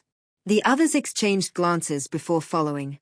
Along the way, Mrs. Lu quietly revealed Lu Xianning's possible identity and the situation in the alley. "Mother, were those people injured by the prince or?" Li Hui recalled Li Xia's previous actions with the human traffickers, making him suspect her involvement this time given the coincidence of her discovery. "The second daughter is Miss Li of the Li family. I trust she wouldn't do anything to harm the Li family." Li Hui didn't expect Mrs. Lu to trust Li Xia so much. "Mother, why do you trust second sister so deeply?" Li Hui didn't understand. Why did she trust Li Xia? Mrs. Lu remembered, when Granny Mai was pregnant with a second daughter, I intended to terminate the pregnancy and send her away. She recalled the events of that day. Upon receiving news of Mai Ying's pregnancy, Mrs. Lu had been preparing to visit the Pu Jiao temple to make offerings. The journey left her conflicted. How could a person of such birth have a child? The people around Ma Ying were arranged by Mrs. Lu herself, so the pregnancy was real, not a deception. But with such an unsuitable birth mother, the child's future would also be difficult. Mrs. Lu wavered, ultimately deciding not to keep the child. Lost in thought, the carriage suddenly halted. Chunlu Granny's voice came from outside the window. "Madam, an old Taoist monk has blocked our path ahead." Mrs. Lu assumed he was there to beg for alms and instructed Chunlu Granny, "Give him some silver to send him away." "The old monk doesn't want silver. He says he's here to congratulate you, madam." Chunlu Granny's words made Mrs. Lu frown. What was there to congratulate her for? Li Ming had been away from the inner court for half a month, residing in the county office and discussing solutions to the prolonged drought that had plagued Omping County for 5 consecutive months, leaving the common people's crops withered. Mrs. Lu, sharing his worries, had been losing large amounts of hair from the stress. Take a detour. Mrs. Lu didn't want to deal with outsiders at the moment and was eager to reach Pu Jiao Temple. Chunlu Granny instructed the carriage to go around, but the old monk approached the window. "Allow this old monk to congratulate the madam." When Mrs. Lu saw the old Taoist priest approach the carriage, she had no choice but to dismount. In front of her stood an old Taoist priest in tattered robes, with sparse hair barely tied back with a wooden hairpin, and a weathered, haggard face. Yet the master's wise and perspicacious gaze sent a shiver through Mrs. Lu's heart, prompting her to bow solemnly and address him as master. "Madam, there's no need for such formalities," said the old Taoist priest as he accepted her bow and gestured vaguely to support her. "Master, may I ask the reason for the good tidings you bring?" Mrs. Lu inquired upon rising. "A being of great virtue is soon to be born into your household, madam. Is this not a joyous occasion?" The old Taoist priest chuckled, stroking his beard. Upon hearing these words, Mrs. Lu was reminded of the suspicion expressed earlier by Ma Ying. "Master, that child." Before she could finish, the old Taoist priest had already departed. Mrs. Lu turned to Chunlu Granny. "Where did the master go?" Chunlu Granny seemed equally bewildered by the old Taoist priest's sudden disappearance. "Madam," Chunlu Granny approached Mrs. Lu cautiously. Mrs. Lu regained her composure and instructed the carriage to proceed to Puzhou Temple. Upon arriving at Puzhou Temple, she made offerings and donated money, praying for rain. Mrs. Lu specifically requested an audience with the abbot Huyan, to whom she recounted the strange encounter on the journey. "Amitabha Buddha, the master you speak of must be Master Chisongzi. The master and our renowned monk Huizhen are close friends," replied the abbot. Mrs. Lu, being a Buddhist, was familiar with the esteemed monk Huizhen, regarded as the foremost figure in the Buddhist world. If Master Chisongzi was on par with him, he must be an exceptionally powerful master. With some uncertainty, Mrs. Lu asked, "Is what Master Chisongzi said true?" "Master Chisongzi is well versed in the workings of fate and destiny." "I congratulate you, madam," said the abbot, offering his blessings to Mrs. Lu. Mrs. Lu's initial skepticism faded, and upon returning, she accepted Ma Ying as Auntie Mai and allowed her to keep the child. Regardless of whether the child was a being of great virtue or not, it was a life. She saw it as a blessing for the Lu family. Shortly thereafter, rain fell, alleviating the drought in Omping County. Mrs. Lu became fully convinced, believing that the Li family would prosper. However, contrary to her hopes, the Li family did not flourish. Li Ming was transferred to Bailang County, where he served as a magistrate for 9 years. Over time, Mrs. Lu gradually forgot about these events. "Sister has great virtue." Li Hui found it hard to believe that the gluttonous Li Xia could possess any virtue. "At the time, I was concerned that Auntie Mai might give birth to a son," Mrs. Lu sighed, recalling her conflicting emotions from that period. "Regardless of whether sister is a being of virtue or not, she is still my sister. I will take care of her," Li Hui contemplated aloud. Li Hui's words reassured Mrs. Lu, proving himself worthy of being her son. So, whether Li Xia is a being of virtue or not is unimportant. What matters is the attitude of the Li household going forward, and how you intend to handle it. Pondering his mother's words, Li Hui fell into deep thought as the carriage came to a halt outside the gates. "Madam, young master, we have arrived," announced Wenju from outside. Suddenly, Li Hui drew his sword and slashed his own thigh. By the time Mrs. Lu realized what was happening, it was too late to stop him. Gritting his teeth against the pain, Li Hui declared, "I have sustained a severe injury and cannot walk. Take the carriage directly to Songtao Courtyard." Wen Zhu was perplexed, as Li Hui had seemed fine when boarding the carriage. Concerned, he called out to the gatekeeper attendant, "Quick, come help. The young master has been severely injured and cannot be moved. Hurry and remove the threshold. Go and summon a doctor." Upon hearing this, the steward Li Chuan immediately ordered the removal of the threshold. Mrs. Lu and Chuan Lu Granny went ahead to Songtao Courtyard to make preparations, while Wenju followed with the carriage. Li Hui disembarked from the carriage, supporting himself. Li Chuan and Wenju carried the passengers from the carriage into Li Hui's chamber. "Li Chuan, where is the doctor?" Mrs. Lu anxiously asked, seeing Lu Xianning's pallid complexion grow increasingly ghastly. Before Li Chuan could respond, Li Xin's frantic voice rang out from behind, "Mother, what happened to brother?"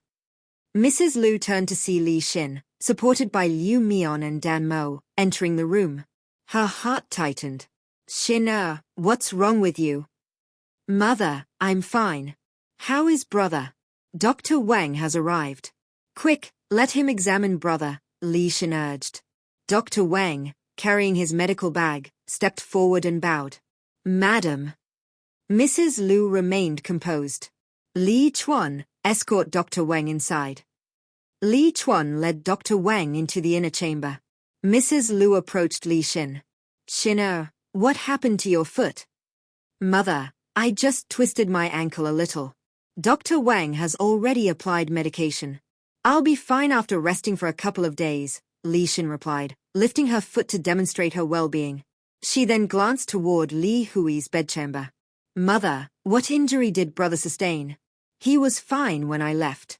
"How did he get seriously injured so suddenly?" Li Xin had hurried over as soon as she heard that Li Hui had returned directly to Songtao Courtyard, ignoring dissuasions in her concern. "Hui has been injured." Before Mrs. Lu could elaborate, a commotion arose at the entrance of Songtao Courtyard.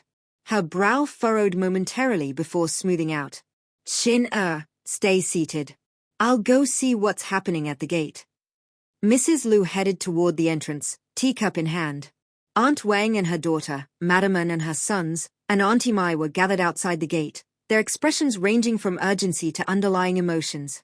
Aunt Wang and her daughter seemed to revel in schadenfreude, while Madam An's eyes glinted with excitement. If Li Hui were to meet his demise, her two sons would be next in line, securing the Li family for her branch. Li Chou and Li Guang appeared concerned. Auntie Mai, in addition to her worry, was anxious to know where Li Xia was and why she was not among the young masters and ladies who had returned to the manor. She feared something might have happened to Li Xia. Exasperated by the chaos at the gate, Mrs. Lu forcefully smashed the teacup to the ground. The shattered ceramic and splashing tea caught the group off guard, forcing them to scatter. Madam An, too slow to react, suffered a cut on her hand from the shards. Aunt Wang's dress was stained by the spilled tea. "Have you had enough?" Mrs. Lu's imposing presence silenced the group. "Nanny, escort them back to their respective courtyards. No one is to leave without my permission." "Yes, madam." Chuan Lu Granny stepped forward to usher them away. Madam An attempted to protest but was restrained by Li Chou and Li Guang. Aunt Wang, gripping the trembling Li Shan, retreated with her daughter. Auntie Mai hesitated before approaching. "Madam, Xia has not returned." "Second Mrs. Unharmed and will return shortly," Mrs. Lu responded curtly. Dissatisfied with the answer but intimidated by Mrs. Lu's stern demeanor, Auntie Mai could only return to Plum Blossom Pavilion to await Li Xia's return anxiously. With the others gone, Mrs. Lu re-entered the courtyard. Li Xin attempted to rise, but Mrs. Lu pressed her back down. "You twisted your ankle. Don't move around." She instructed Liu Mian, "Take the young lady back to rest." "Mother, let me stay and keep you company," Li Xin pleaded, unwilling to leave without knowing Li Hui's condition. "Do as you're told. I'll be here. Your brother will be fine. Go and rest." Mrs. Lu stroked Li Xin's head reassuringly. Acquiescing, Li Xin allowed Liu Mian and Zi Huan to support her back to Elegant Refinement Pavilion. Inside, Dr. Wang followed Li Chuan into the chamber, where he found one man seated in a chair with an injured leg, and another lying on the bed, covered in blood. Li Hui signaled Dr. Wang to attend to Lu Xianning first. Dr. Wang took out a bottle of ointment. "This is my family's secret, top-grade wound medicine." Wen Zhu took it and applied the ointment to Li Hui's wounds, dressing them. Dr. Wang treated Lu Xianning's wounds. Li Chuan assisted him. Lu Xianning's clothes were soaked in blood, so they were all cut off. His entire body was covered in wounds, both fresh and old. It was truly a miracle that he was still alive. Dr. Wang marveled as he worked. After stitching up the wounds and applying the secret wound medicine, Dr. Wang bandaged them up. His arms were too exhausted to write, so he dictated the prescription for Li Hui to record. Mrs. Lu entered and listened to Dr. Wang's instructions. "The patient may develop a fever tonight, so someone needs to monitor him. If the fever doesn't subside by morning, it could be dangerous. So you must pay close attention. Give him this medicine once every hour, 4 doses in total." Mrs. Lu noted everything down. When Dr. Wang finished, Zizhou brought a tray with the consultation fee. "Dr. Wang, thank you for your hard work." Seeing the generous amount of silver taels, far more than the usual fee, Dr. Wang immediately understood Mrs. Lu's intent and gladly accepted the payment. "Li Chuan, please escort Dr. Wang back and fetch the medicine," Mrs. Lu instructed Li Chuan. Li Chuan took the prescription and saw Dr. Wang back to the pharmacy. Mrs. Lu looked at Lu Xianning, then approached Li Hui. "Huia, how are your wounds?" "Mother, I'm fine, the wounds don't hurt," Li Hui replied, but her mother's heart still ached for her child. "Go rest on the bed." "I'll keep watch here," Mrs. Lu said, unwilling to leave Lu Xianning's care to others. Li Hui had lost a fair amount of blood from his own wounds and was feeling weak.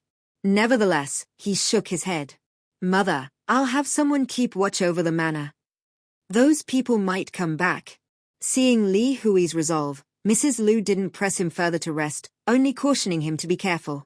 Li Hui changed his clothes and stepped outside, where Zhonghu had already returned with his men.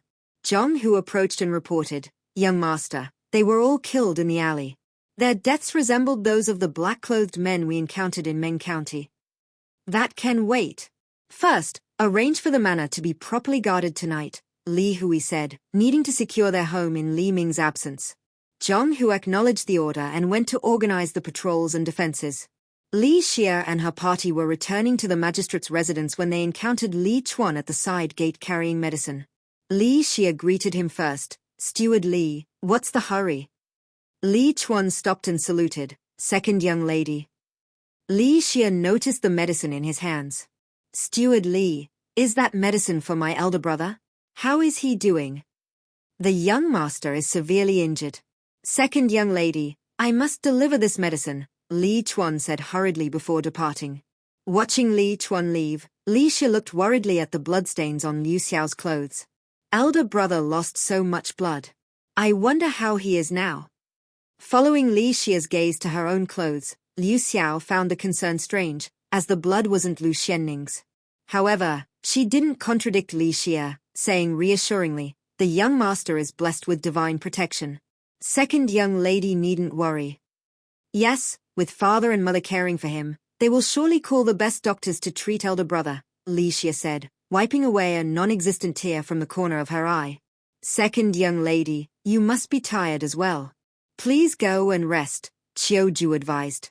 "All right, Liu Xiao, please inform mother for me." "I won't disturb them further," Li Xia said to Liu Xiao. Liu Xiao acknowledged the request and led the others back, first changing out of her blooded attire, as it wouldn't do to serve the mistress in such a state. Li Xia, accompanied by Qiu Kuei and Qiu Shui, headed for the orchid court. She could sense the commotion from afar. Upon arriving at the orchid court, she saw Auntie Mai pacing anxiously. Li Xia put on a smile. "Auntie, I'm back." Hearing the voice, Auntie Mai stopped and looked at the approaching Li Xia, her eyes moist. Seeing Auntie Mai's reddened eyes, Li Xia quickened her pace. "Auntie, I didn't." Before she could finish, Auntie Mai reached out towards her. Li Xia retreated a step, covering her ears and exclaiming, "Auntie, that hurts." Amused by Li Xia's reaction, Auntie Mai pulled her close and thoroughly checked her over. Satisfied that Li Xia was unharmed, her lingering worries dissipated. Li Xia, exhausted from being turned this way and that, couldn't help but yawn. Seeing Li Xia's fatigue, Auntie Mai couldn't bring herself to scold her further. She personally helped Li Xia wash her face and hands, then tucked her into bed. As she pulled the covers over Li Xia, she heard her murmur drowsily, "Mother is so kind." Auntie Mai's tears, which she had held back all night, fell. Not wanting to disturb Li Xia's slumber, she hurried outside and stood in the courtyard for a while to compose herself. Then she turned to the waiting Qiu Kuei and Qiu Shui, saying, "Qiu Shui, you've worked hard tonight. Go and rest. Qiu Kuei, keep watch over the young lady." Qiu Kuei and Qiu Shui acknowledged the instructions. Auntie Mai returned to the plum court, where Qiu had already refreshed herself and was waiting. Qiu softly relayed the information she had learned to Auntie Mai. The sleeping Li Xia opened her eyes, dressed herself, and ensured Qiu Kuei was stationed at the door to prevent any interruptions. She then fashioned a dummy on the bed with pillows. Li Xia carefully opened the window and slipped out into the pine court. Using her wind blades, she knocked out the black-clothed intruder and dragged him to a secluded spot outside the city. When the black-clothed man regained consciousness and saw Li Xia smile, he felt as if a ferocious beast had him in its sights, ready to devour him at the slightest provocation. "What is this for?" Li Xia asked, holding up a vial. Recognizing the vial, the man's pupils constricted, but he remained silent. Li Xia made a shallow cut on his shoulder with her wind blade and tilted the vial, threatening to pour its contents on him. "This is dissolution water. A single drop can dissolve a corpse entirely," the man rasped, prompting Li Xia to pause. "That powerful?" "I don't believe you," Li Xia said, having witnessed toxic abilities in her previous world without such an extreme effect. "What do you want?" the man asked, eyeing Li Xia's hand warily. "I want to test this out." As she spoke, Li Xia dodged a knife thrust from behind, her wind blade slicing the attacker's throat. He fell, clutching his neck. Li Xia used a wind suction technique to pull the fleeing man back, slamming him heavily onto the ground. His heart raced, wondering what formidable ability Li Xia had cultivated to slay without visible weapons. Li Xia poured a single drop of the dissolution water onto the corpse, and it rapidly dissolved into a puddle. "It really works," Li Xia marveled at the potent poison in this world. She turned to the man. "What's your name?" After a moment's silence, he replied, "Tianju." Li Xia approached Tianju. "Tianju, let's make a deal. I spare your life, and you give me the formula for this dissolution water." Tianju looked at the young girl before him and closed his eyes, resigning himself to death. "Have you heard of death by 1,000 cuts?" Li Xia picked up a small knife and gently traced it along Tianju's face. Unfazed, he remained motionless.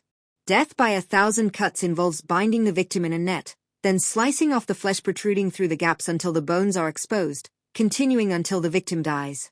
It's also known as flaying alive. Li Shiro spoke in a gentle voice, but the aura of one who had walked through a sea of blood and mountains of corpses made Tianju's heart tremble and silently call her a demon. "I've heard of this punishment, but never seen it. I'm especially curious to try it." "I've never had the chance," said Li Xia with an excited tone, her knife slashing Tianju's clothes swiftly and precisely. A perfectly intact garment now had holes scattered across it. As the wind came through the holes, Tianju couldn't help but think of the fish scale flaying Li Xia mentioned. This was more terrifying than any punishment in the organization. "I said." Li Xia looked at Tianju and smiled lightly. "I don't want to hear it." She seemed to want Tianju to persist, so she could try the fish scale flaying. Tianju couldn't help but back away from the knife in Li Xia's hand. "What do you want?" Li Xia withdrew her knife and stood up, leaving with the words, "I'll let you know when I figure it out." Watching Li Xia leave, Tianju gasped for air. He had never seen someone with such a heavy, murderous aura.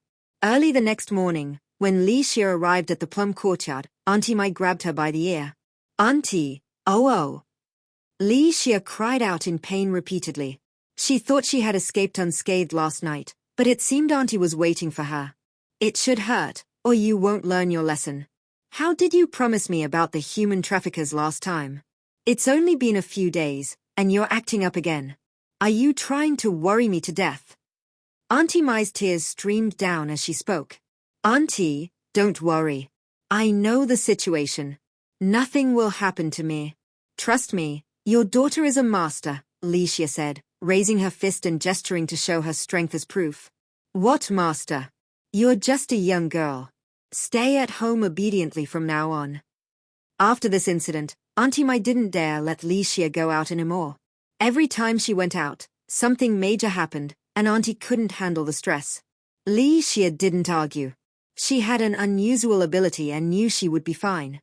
But Auntie Mai didn't know, which was why she worried so much. Li Xia didn't plan to tell anyone about her unusual ability. Auntie Mai huffed and led Li Xia to pay respects to Mrs. Lu. Just as they reached the door, they saw Auntie An and Aunt Wang approaching together. Auntie Mai was puzzled as to why these two, who disliked each other, were walking side by side. Auntie An and Aunt Wang couldn't stand each other, but if anything happened to Li Huaruo, it would benefit them both. They temporarily put aside their differences and joined forces to gather information. The doorkeeper tried to stop them. The madam has instructed that no one needs to pay respects today. But the two insisted on seeing Mrs. Lu to find out Li Huaruo's condition. They wouldn't back down easily today if they couldn't see the madam, and they made a fuss refusing to leave. As aunties, the doorkeeper didn't dare be rough with them, and a stalemate ensued. Seeing Auntie Mai approach, Auntie An smiled. Quick, go tell the madam that Sister Mai has come to pay respects. The madam said the aunties were all disturbed last night and need not come to pay respects. Please return, the doorkeeper repeated. That won't do. As a concubine, it's only proper for me to pay respects to the madam. Auntie An refused to give up. Since she couldn't see Li Huaruo in the front courtyard, she had to see the madam today. Eldest sister is right. How can you doorkeeper talk nonsense? Aunt Wang chimed in. With the young master injured, the madam must be exhausted caring for him. We concubines should attend to the madam even more. Seeing their insistence under the pretext of concern for Mrs. Lu, Auntie Mai remained expressionless. But in her heart, she mocked them. These two usually skipped paying respects whenever they could, and now they were acting so self-righteous, as if others were fools. The madam is indeed exhausted caring for the young master, and we should not disturb her. But as concubines, paying respects to the madam is a must. Auntie Mai then bowed towards the inner courtyard, followed by Li Xia.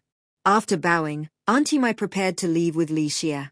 Seeing Auntie Mai leaving like this, Auntie An and Aunt Wang glared at her. The doorkeeper blocked the two from entering. Please pay your respects, aunties. You! What are you all doing? Li Ming arrived, covered in ashes from fighting the fire all night, not even bothering to clean up before coming to the courtyard of the returning geese. Master, how are you? This concubine was so worried last night. Auntie An heard his voice and rushed towards Li Ming. But upon seeing his ashen appearance, she stopped a step away, not daring to get too close. Aunt Wang also approached with small steps, tears streaming down her face, deeply concerned. Li Ming had little patience for the two concubines at the moment. Seeing them crying and wailing, he frowned. What indecent behavior. Each of you, go back and reflect in confinement for half a month. Auntie An's mouth fell open in disbelief, while Aunt Wang's tears flowed endlessly. Their efforts had backfired spectacularly. With a wave of his sleeve, Li Ming entered the courtyard of the returning geese. After he left, the two wanted to follow, but the sturdy doorkeeper blocked the entrance. Please return, aunties. Aunt Wang and Auntie An glared at the doorkeeper's smug expression, stomped their feet, and turned to leave. As they walked away, they exchanged looks and huffed, their brief alliance dissolving.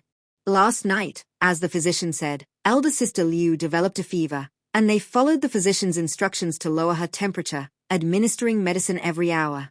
After being up all night, the fever finally subsided at daybreak, and Mrs. Lu could finally breathe a sigh of relief.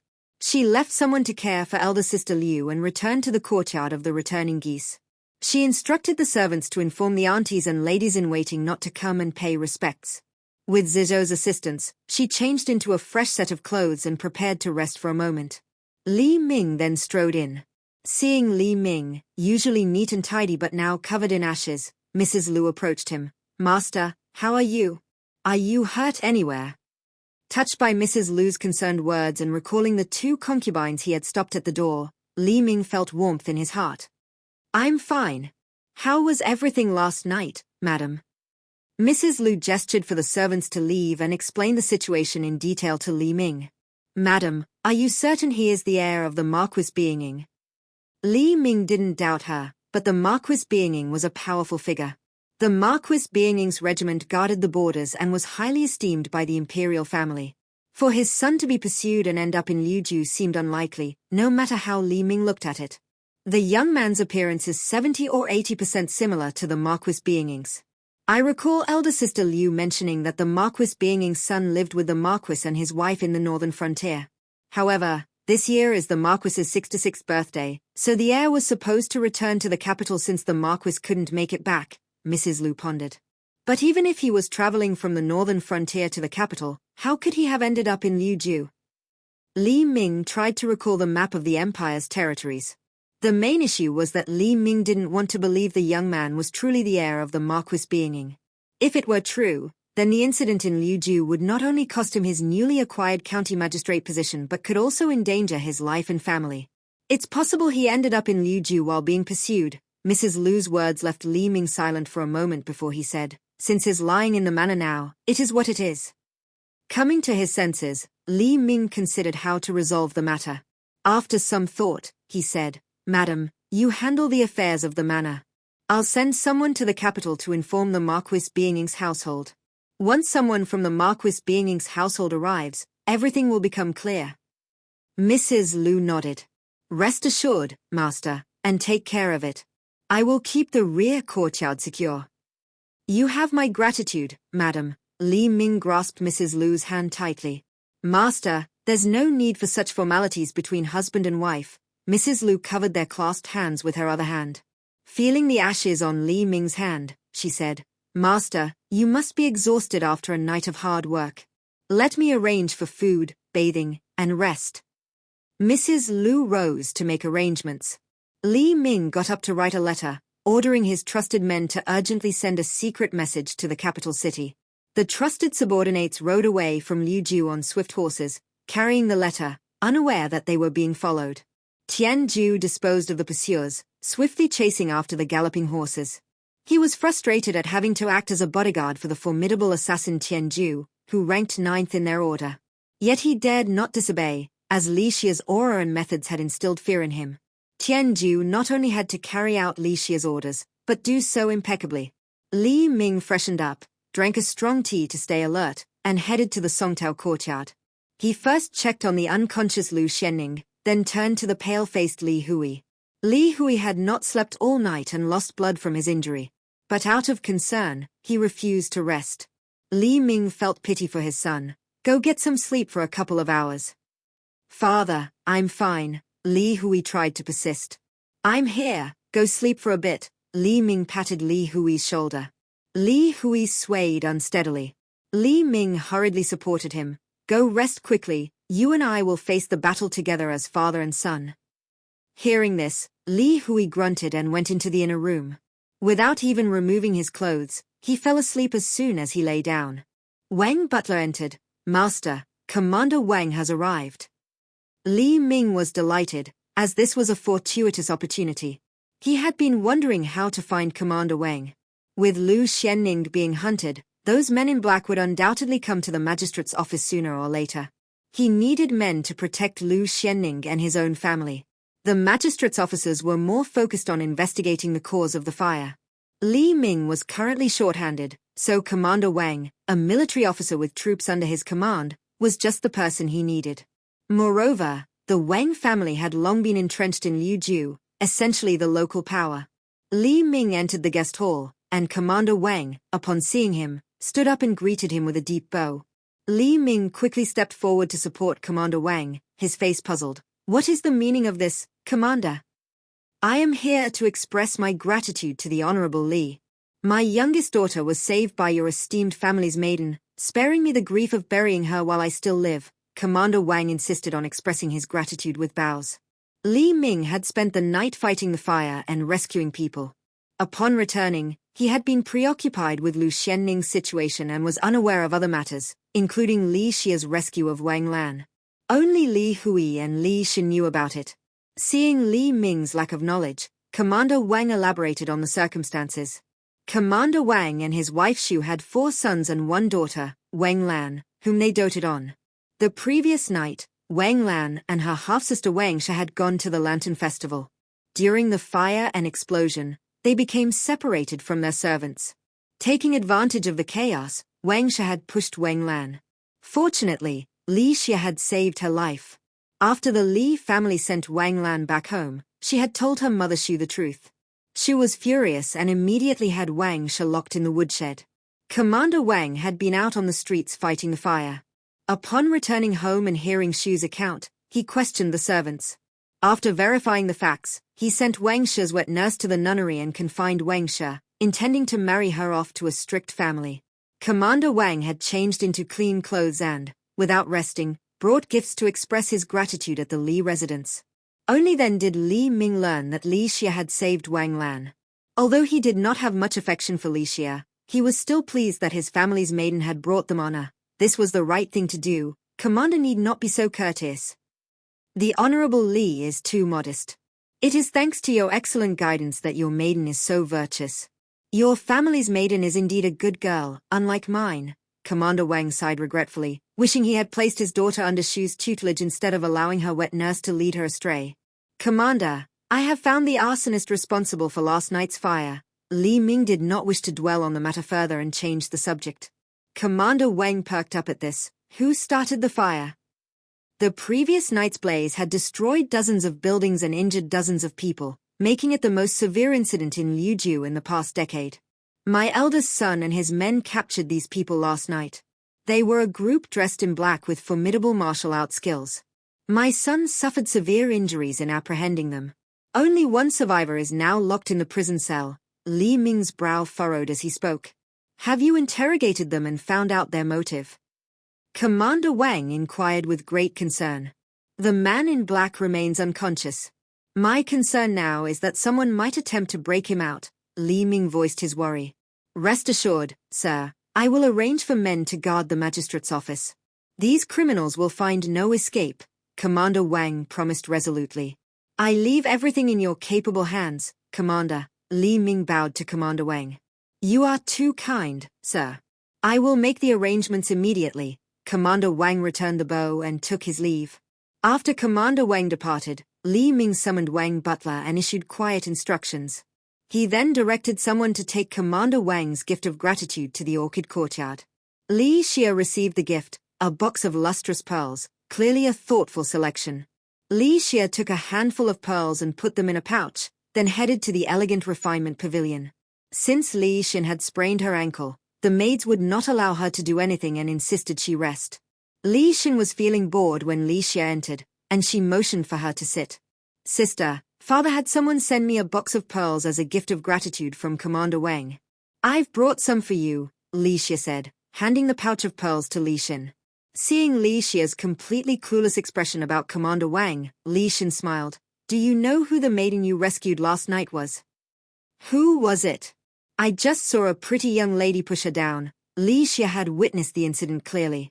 Whenever you go out with mother, you can't just focus on food. You should also observe the young ladies from different families. Li Xin tapped Li Xia's forehead. This girl only thought about food. She then introduced Wang Lan's background, emphasizing that Wang Lan's mother Xu's family was near the sea, renowned for their fine sea pearls. Li Xin offered the sea pearls to Li Xia. But these can't be eaten. Li Xia showed little interest in the sea pearls and pushed the pouch back to Li Xin. Seeing this, Li Xin accepted the pearls and asked, Xia, do you know how brother got injured? Li Xin remembered that Li Hui had been fine when she returned the previous night, but he had been severely wounded by the time she saw him again shortly after. Li Xia had her suspicions, but she simply replied that she did not know. I want to go check on brother's condition, but my foot is immobilized, Li Xin lamented, lightly pounding her foot in frustration and wincing in pain.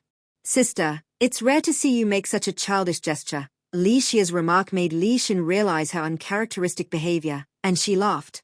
Xia, chatting with you always lifts my spirits. You seem happy all the time. Li Xin imitated Li Xia's posture, hugging a pillow by the window. Hearing this, Li Xia thought of her short life of less than 20 years in her previous incarnation. Life is short, shouldn't one try to be joyful? Laughter echoed loudly from inside the room, where Li Xin and Li Xia were enjoying themselves. Qiu Shui felt a little embarrassed looking at Dan Mo and Liu Mian aunt standing nearby. thinking to herself, "Oh dear, you've made the elder lady act just like the younger one. This must not be let known to the madam." Deep into the night outside the governor's mansion, a few men in black crept towards the compound, evading the patrol. Just as they were about to scale the wall, a gust of wind from an unknown direction blew them back down to the ground. The whole process was utterly silent, without a single drop of blood spilled. Just like that, they were silently eliminated. Li Xie approached the bodies and dripped a few drops of corpse-dissolving liquid onto them. Soon, only a puddle of bodily fluids remained on the ground. The wind dried up the puddle, leaving not a single trace of these men ever existing in this world. Li Xie gazed into the distance with a smile she couldn't suppress. After killing these men, her supernatural abilities had finally leveled up to the 3rd rank. However, she felt a pang seeing the nearly empty bottle. The corpse-dissolving liquid was running out. When would Tianju return? At that moment, Tianju was cursing someone as he burst out of the water, using his inner energy to evaporate the water off his body. He had never been in such a wretched state before. He had failed to complete his mission on time. The person had disappeared, and the organization had sent people to investigate, uncovering his betrayal. Now they were sending assassins after him. Along the way, not only did Tianju have to protect the messenger, but he also had to fight off those trying to kill him. He was overwhelmed with tasks. After evading another group of assassins, Tianju continued pursuing the messenger. With just one more day, the message would reach the capital, and he could retire successfully. In the capital, at the Beinging Marquis Manor, old Marquis Lu was counting the days, muttering about when his grandson Lu Xianning would arrive. Ever since receiving the message that his grandson was returning to celebrate his grand birthday, the old Marquis had been eagerly anticipating his arrival, sitting in the study tallying the days until Lu Xianning would reach the capital. "Old Marquis, Marquis Ju has arrived and is waiting in the front hall," the manor steward entered and reported. "What is he coming to my manor for? Has he settled the affairs of his own household?" Old Marquis Lu was puzzled as to why Marquis Ju would visit the Lu manor. "The young master of the Ju household has been found," the steward explained. "The boy is indeed capable. It's a pity about his muddled mother." Old Marquis Lu sighed, then made his way unhurriedly to the front hall. There he saw Marquis Ju accompanied by a middle-aged man. "Greetings, old Marquis." Marquis Ju paid his respects. "You rascal, what brings you the time to visit me?" Old Marquis Lu was of an age to address Marquis Ju as such. "I come at someone's request to see you, old Marquis." Marquis Ju introduced the man. "This is Minister Liu Rujin from the Board of Works. Minister Liu has come to deliver a letter and an item to you, and requests that you identify someone." Liu Rujin took out a letter and a jade pendant from his person. Old Marquis Lu listened without comprehension. Who would be sending him a letter? He glanced at the jade in Liu Rujin's hand and his expression changed. He grabbed Liu Rujin. "Where did you get this jade?" The Flowing Clouds Eternal Blessing Jade Pendant was commissioned by old Madame Liu and carved by a specialist for Lu Xianning when he turned 1 year old, with the hope that he would live a blessed and prosperous life. Lu Xianning had never taken it off since. A scholar like Liu Rujin was no match for the strength of old Marquis Lu. His face turned pale from the grip. "Old Marquis, please calm down." Marquis Ju stepped forward, and the steward also came to pull Liu Rujin away from old Marquis Lu's grasp. Old Marquis Lu clutched the jade tightly and calmed himself, apologizing to Liu Rujin. "Minister, I was rash. Please do not take offense." How could Liu Rujin dare harbor any resentment? "No matter, my lord." "Minister Liu, give me the letter." Old Marquis Lu took the letter, seeing it was an ordinary greeting letter. He was puzzled. Liu Rujin stepped forward to explain to old Marquis Lu the coded message he had arranged with his old classmate Li Ming. When Li Ming was being sent on an external assignment years ago, the two had devised a code for conveying sensitive information in the future. Liu Rujin never expected that the first coded message Li Ming sent him as the governor of Liuju would contain this. However, being unfamiliar with the Beinging Marquis manner, Liu Rujin knew he could not simply show up and expect to be believed. Li Ming had considered this and instructed him to seek out Marquis Ju first. Li Ming had previously helped rescue the young master of the Gongshun Marquis manor, a favor Marquis Ju would undoubtedly repay. Following Liu Rujin's guidance, old Marquis Lu deciphered the message, suspected that the grandson of the Beinging Marquis, Lu Xianning, has been hunted down and seriously wounded in Liujiu, lying in a coma. Please send someone from the Beinging Marquis Manor to identify him. Upon reading the message and noticing what appeared to be traces of blood in the crevices of the jade pendant, old Marquis Lu slammed his palm onto the table, leaving a deep imprint. The three men in the hall fell silent. In his youth, old Marquis Lu had quite the temper. Even in old age, it had only improved somewhat. Now, with his grandson's life hanging in the balance in Liujiu and the situation unclear, his anger flared. Old Marquis Lu thanked Marquis Ju and Liu Rujin. I am grateful to you both for delivering this message. This is a grave matter, and I hope you can keep it confidential. The Beinging Marquis Manor will surely repay this favor in the future. Rest assured, old Marquis Lu, we will not divulge this to anyone else. Marquis Ju and Liu Rujin hurriedly promised to keep the matter secret. After Marquis Ju and Liu Rujin left the Beinging Marquis Manor, old Marquis Lu changed into traveling clothes and went to the palace, requesting an imperial physician from the emperor. Old Madame Lu had also been informed of the situation and prepared the necessary items. Old Marquis Lu took old Madame Lu's hand. Rest assured, madam, I will bring our grandson back safely. Old Madame Lu acknowledged with a sound of agreement, watching as old Marquis Lu departed with the family guards. No sooner had old Marquis Lu left the capital than carrier pigeons were dispatched to relay the message. This action only intensified the attacks by the men in black on Liujiu. After eliminating 2 groups in one night, the exhausted Li Xia sat resting on the city wall, with Tianju lying beside her. How many more people are coming to kill Lu Xianning? I don't know. Why do they want to kill Lu Xianning? I don't know. Tianju, having been slashed, struggled to sit up and bandage his wound. Who are the people trying to kill Lu Xianning? I don't know, Tianju responded again. Li Xia laughed lightly, 3 I don't knows in response. Hearing Li Xia's words, Tianju involuntarily shuddered. I really don't know. I'm just a small-time assassin. Besides, I've now betrayed the organization and am facing their pursuit to kill me. The more Tianju spoke, the more pitiful he felt. However, Li Xia paid no heed to Tianju's self-pity.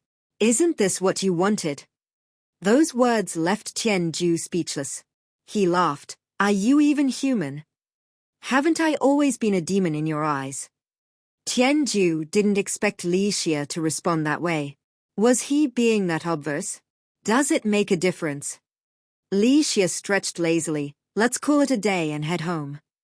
From Liujiu to the capital, even riding hard, would take over a month.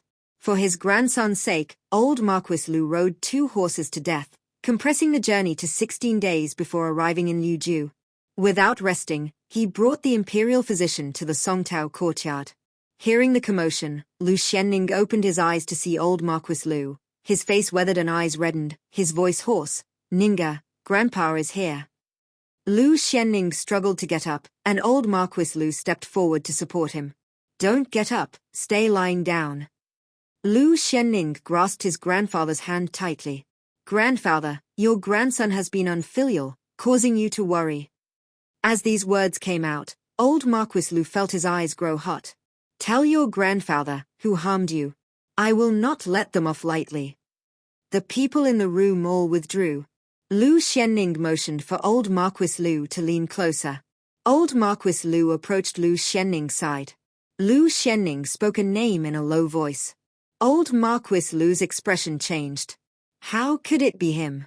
He has always had a virtuous reputation, praised by all in the court and beyond. Lu Xianning untied his clothes, pointing to the injured area. The evidence is here, he said, forcefully tearing open the wound. Ninga, don't. Old Marquis Lu tried to stop him, but Lu Xianning had already torn open the wound. He took out the evidence hidden inside his body. Afraid of being discovered, Lu Xianning had stuffed it into his own flesh, which was also the reason his wound had not healed and kept causing him fevers. Old Marquis Lu's hands trembled as he accepted it, then shouted towards the outside, Imperial Physician. Hearing the call, the Imperial Physician entered with his medicine box. He saw Lu Xianning's torn wound and quickly approached to treat it.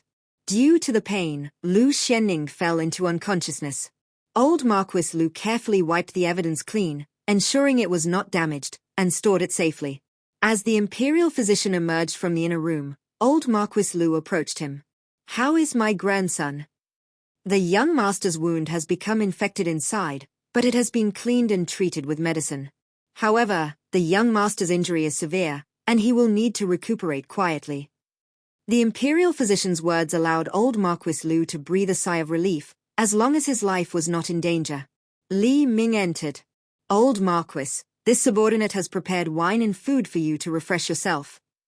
Old Marquis Lu solemnly bowed to Li Ming, who quickly shrank back, waving his hands.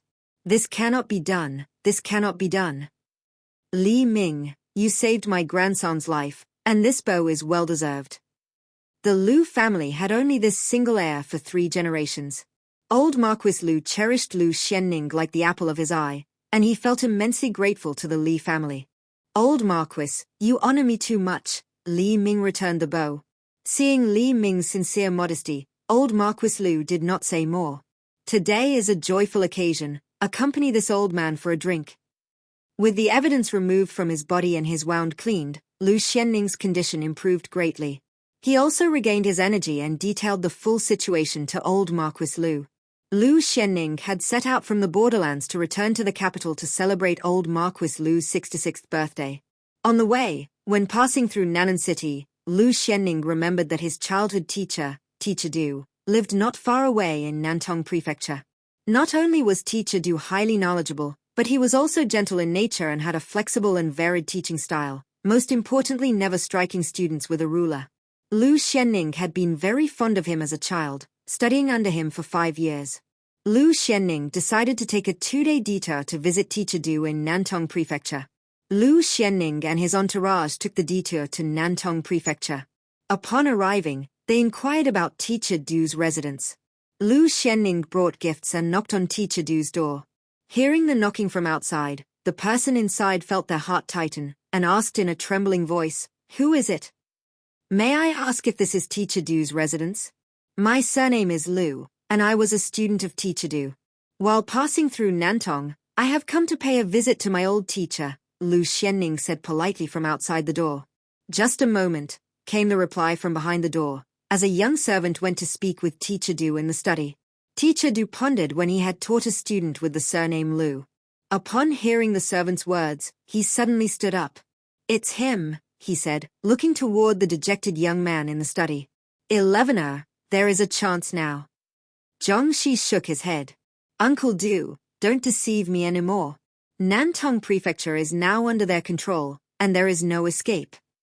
Others may find it difficult to escape, but he will certainly be able to get out and deliver the items directly." Teacher Du did not finish, but gestured with his hand, and Zhongxi understood his meaning. "Uncle, what is his identity?" Zhongxi asked with puzzlement in his eyes. Teacher Du did not answer but instructed the young servant, "Young servant, quickly invite him in." The young servant responded and swiftly went to open the door. "Apologies to the young master for the delay, as my master has been unwell these past few days."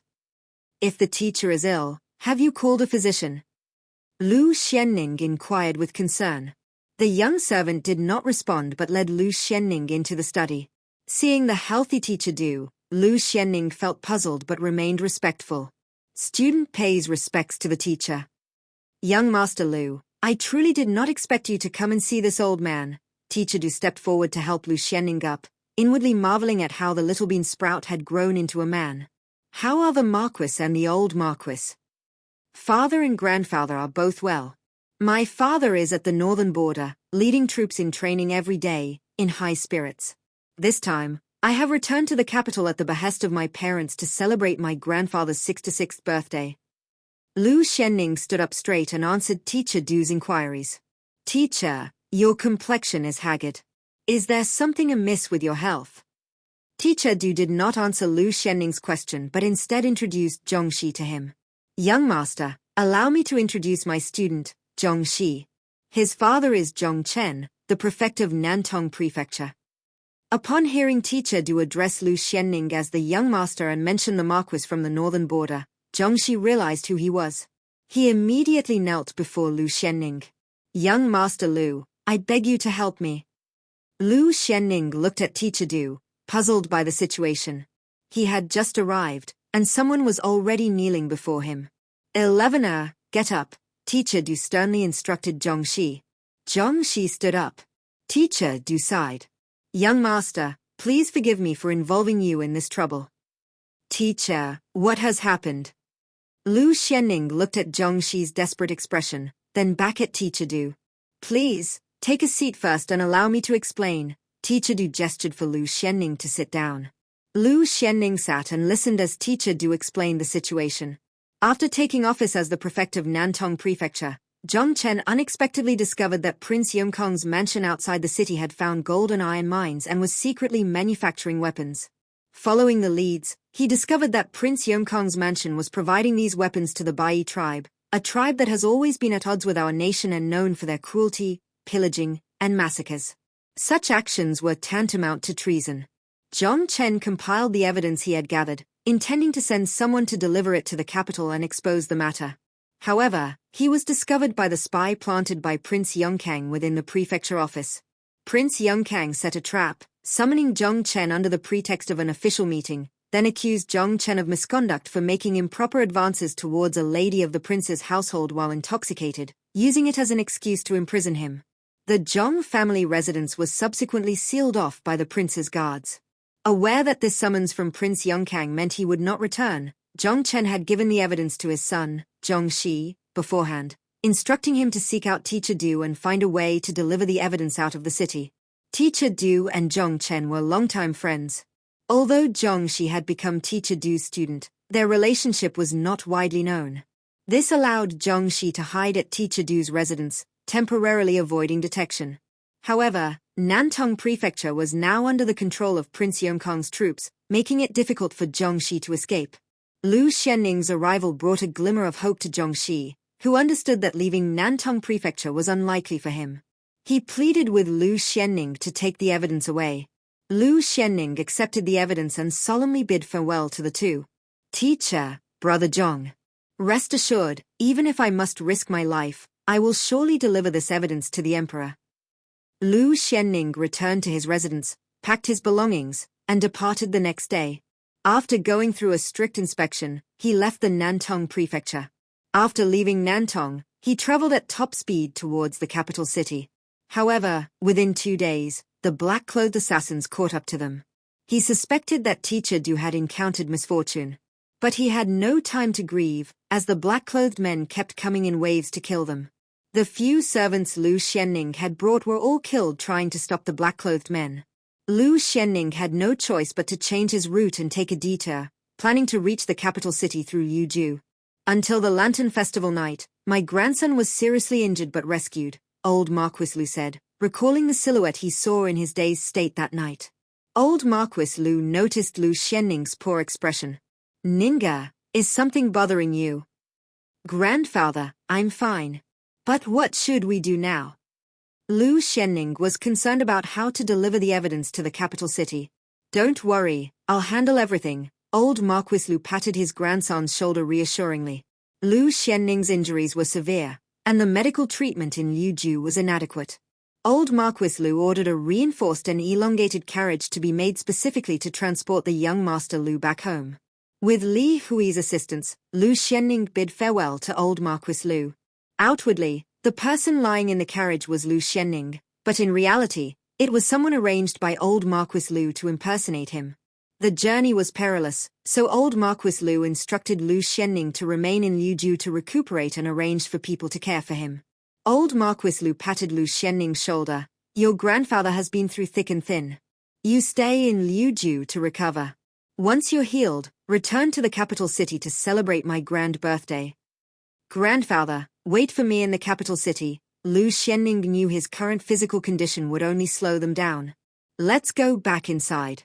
Grandfather is leaving. Old Marquis Lu stood and walked out of the governor's mansion. Young master, focus on your recovery, Li Hui advised. No need for such formalities. Call me Xianning. Lu Xianning put aside his reluctance. Very well, Xianning. Li Hui changed his manner of address. My father gave me the courtesy name Zihu. Brother Zihu, I'll have to trouble you again. Lu Xianning followed suit. Old Marquis Lu and his men encountered constant battles along the way. Fortunately, the emperor dispatched troops to assist them. The combined forces suffered heavy casualties, with old Marquis Lu sustaining 2 sword wounds and the commanding general severely injured as they entered the capital city. Their harrowing appearance upon entering the capital city drew everyone's attention. Who dared to harm the Marquis Beinging and the Imperial Guard troops? The Marquis Beinging went straight to the Imperial Palace. The next day, at a grand court session, the emperor listed numerous crimes committed by Prince Yongkang, including illegally opening mines, minting currency, providing weapons to southern barbarian tribes, killing civilians, oppressing men and women, establishing a private court, and executing imperial officials. He issued an edict stripping Prince Yongkang of his title and ordered his entire family to be arrested and brought to the capital city for trial.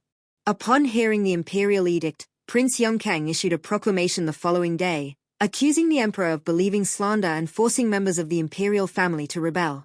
Prince Yongkang's domains in Nanping, Nantong, and Nanning provinces joined his rebellion.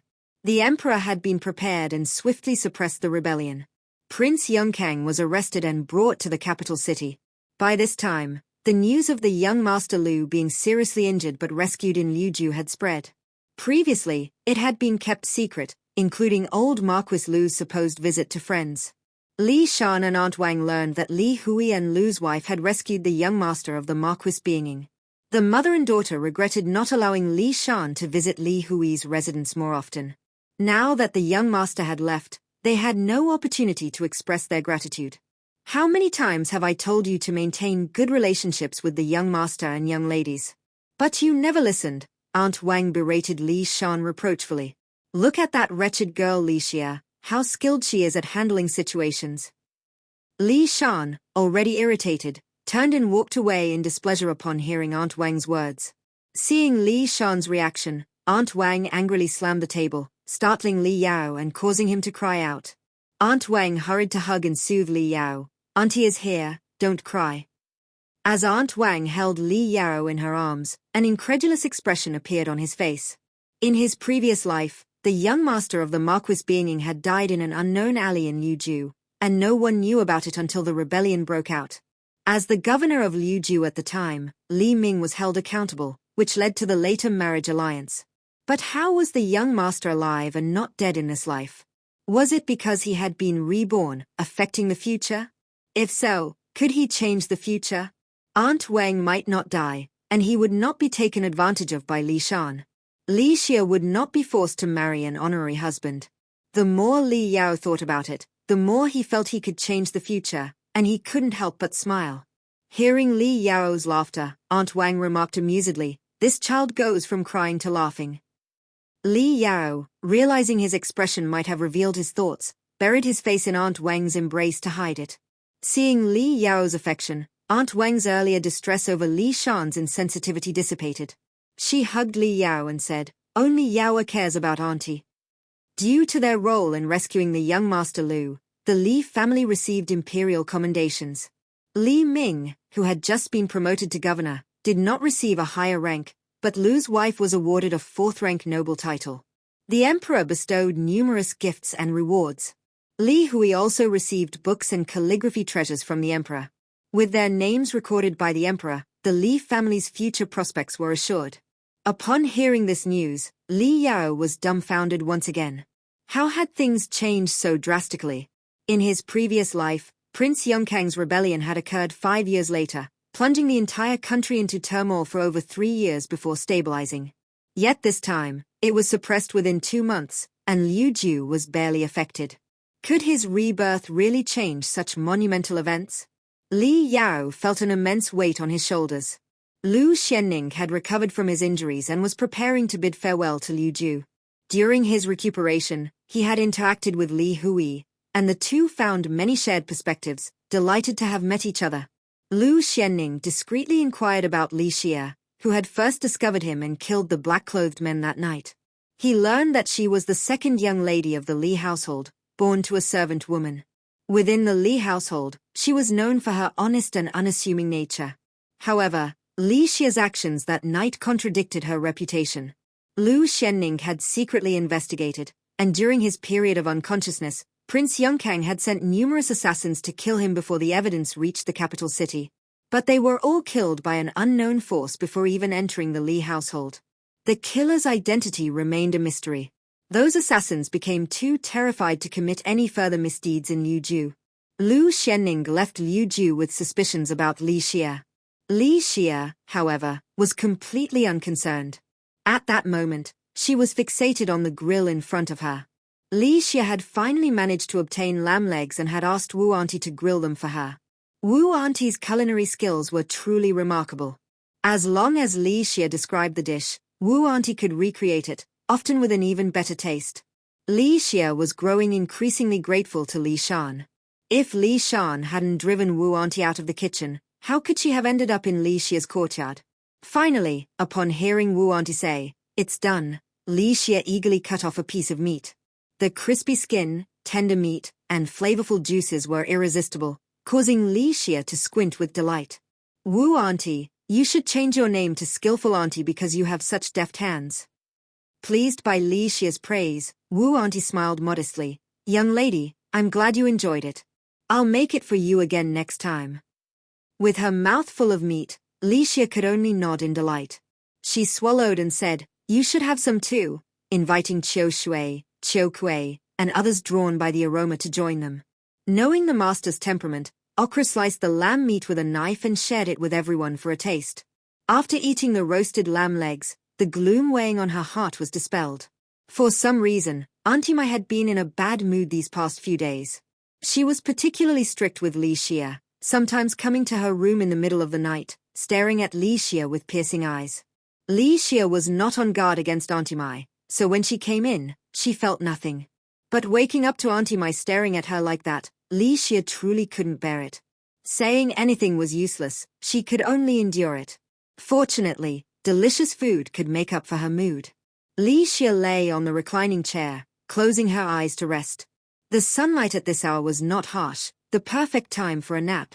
Rocking the reclining chair, Li Xie slept very comfortably, but that comfort didn't last long. Opening her eyes, she saw Auntie Mai staring at her intently once again. "Auntie, what's wrong with you?" This time, Li Xie was determined to get to the bottom of the situation. If Auntie Mai kept staring at her like this, she would go crazy. "Auntie is happy." Auntie Mai regained her composure, her mouth curved into a smile, but tears kept streaming down. "Auntie, who bullied you?" "I'll beat them up," Li Xie said, seeing Auntie Mai cry. She stood up and pulled Auntie Mai to sit on the reclining chair, seating herself on a small stool beside her. "No one bullied me. I'm happy because Prince Yongkang has fallen. I'm so happy." Auntie Mai held Li Xie's hand, crying harder as she spoke. She couldn't control her tears. "What does Prince Yongkang have to do with you, Auntie?" Li Xie didn't understand. Auntie Mai wiped her tears and told Li Xie about her background. Auntie Mai's story was quite convoluted. Auntie Mai's original surname was Xu, her name Xinyu. Her father, Xu Yushan, was born into a farming family but entered officialdom through the imperial examination system, changing his family's status. He was sent by the court to serve as the magistrate of Dasheng County under Nantong Prefecture. Xu Yushan, coming from a farming family, deeply understood the hardships of farmers, so he was very caring towards them. He did not levy excessive taxes and fees, encouraged the people to cultivate wasteland, and advised them on sericulture. He developed Dasheng County very well. Although Xu Yushan's humble conduct earned him the praise of the people, his colleagues disliked him. Especially because he sided with the people, willing to forfeit his official cap rather than sentencing the maternal uncle of Prince Yongkang's concubine who had committed a crime. This angered Prince Yongkang, leading to Xu Yushan's framing and execution. All the men of the Xu family were exiled, and the womenfolk were sent to service houses. Xu Xinyue's mother and sister-in-law hanged themselves unable to bear the humiliation. The young Xu Xinyu also wanted to follow her mother and sister-in-law, but she was stopped and sent to a service house. Xu Xinyu was quite fortunate, quickly being bought and trained in skills. Then she was given as a servant to Li Ming, becoming known as Auntie Mai. The peaceful life in the rear courtyard of the Li residence over these years had almost made Auntie Mai forget her family's grudge. But Prince Yongkang's rebellion reminded Auntie Mai of her origins. She remembered her father Xu Yushan, her elder brother, her younger brother, and her nephew. She didn't know if they were alive or dead. "Auntie, don't worry. I will definitely find the Shu family's people, no matter their fate, Li Xia promised Auntie Mai after hearing her story, wondering who she could ask to investigate. I've already had someone look into it, Auntie Mai said, looking a bit embarrassed as she gazed at Li Xia. That's great news. It's just that I spent your money on it. Auntie Mai's voice grew softer as she spoke. That money was originally kept from Li Xia to prevent her from recklessly spending it, under the pretense of saving for her dowry. But to find her family, Auntie Mai had spent it all. She felt she had wronged her daughter and was torn about it. That was why she had been staring at Li Xia, wondering how to explain. So that was the reason. Li Xia smiled and said nonchalantly, money is meant to be spent, right? If you need to use it, Auntie, feel free. If it's not enough, she'll just find a way to earn more. With her wind abilities growing recently, Li Xia thought finding ways to make money would be much easier than before. For instance, catching thieves for reward money, which would both increase her father Li Ming's accomplishments and earn her some pocket money. She had already given it a small try, catching 2 thieves and earning 200 taels of silver.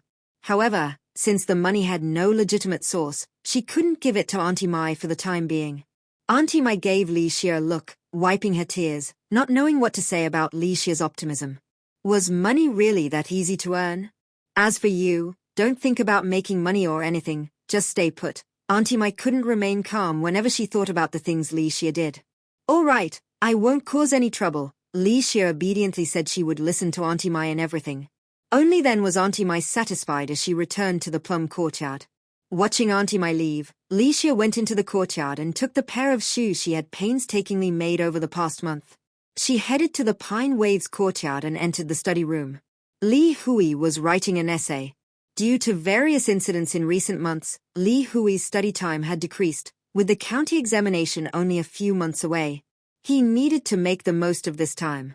Seeing Li Xia enter, he put down his brush. I don't have any new storytelling books for you. Li Xia presented the shoes to Li Hui. I made these shoes for elder brother. Please try them on and see if they fit. Li Hui took the shoes from Li Xia. The soles were made with soft leather and waterproof cloth, making them both waterproof and comfortable to wear. In this era, the roads within cities were quite good, but once outside, it was all dirt paths, with some stones laid at best, very poor conditions. With thin soles, walking on such roads could be very tiring for the feet. It was evident that Li Xia had put in effort making these.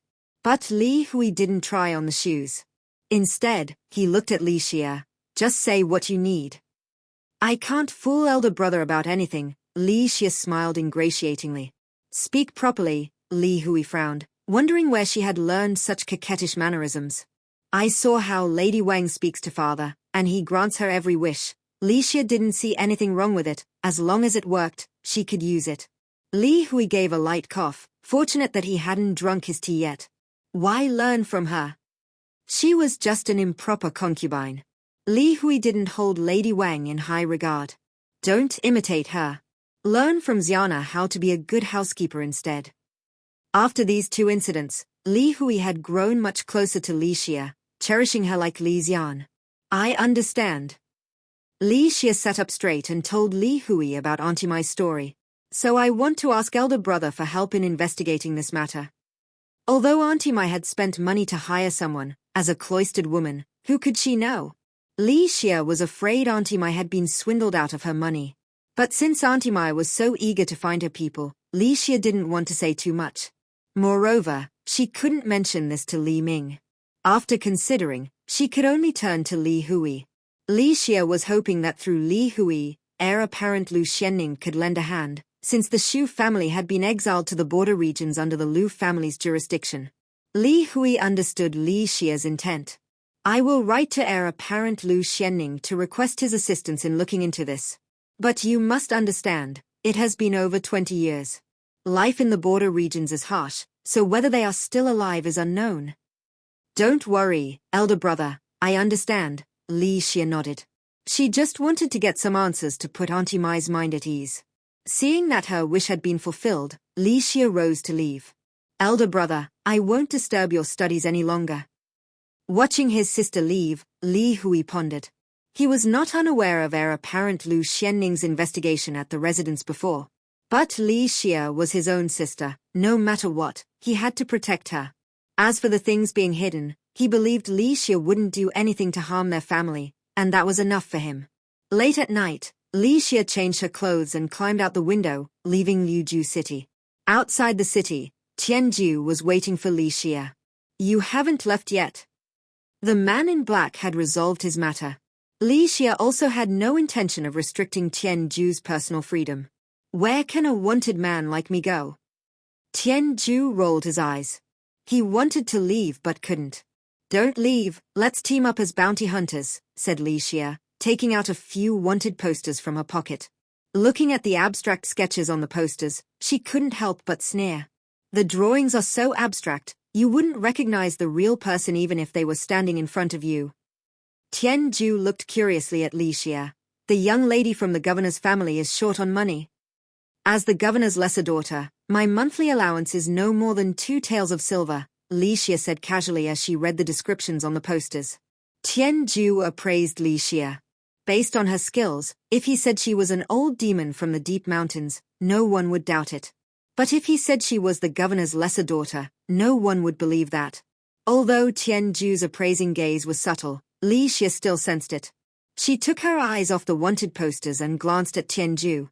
Feeling Li Xia's indifferent gaze on him, Tianju shuddered. "Catching thieves for bounties won't make much money. Let me find us a way to get rich."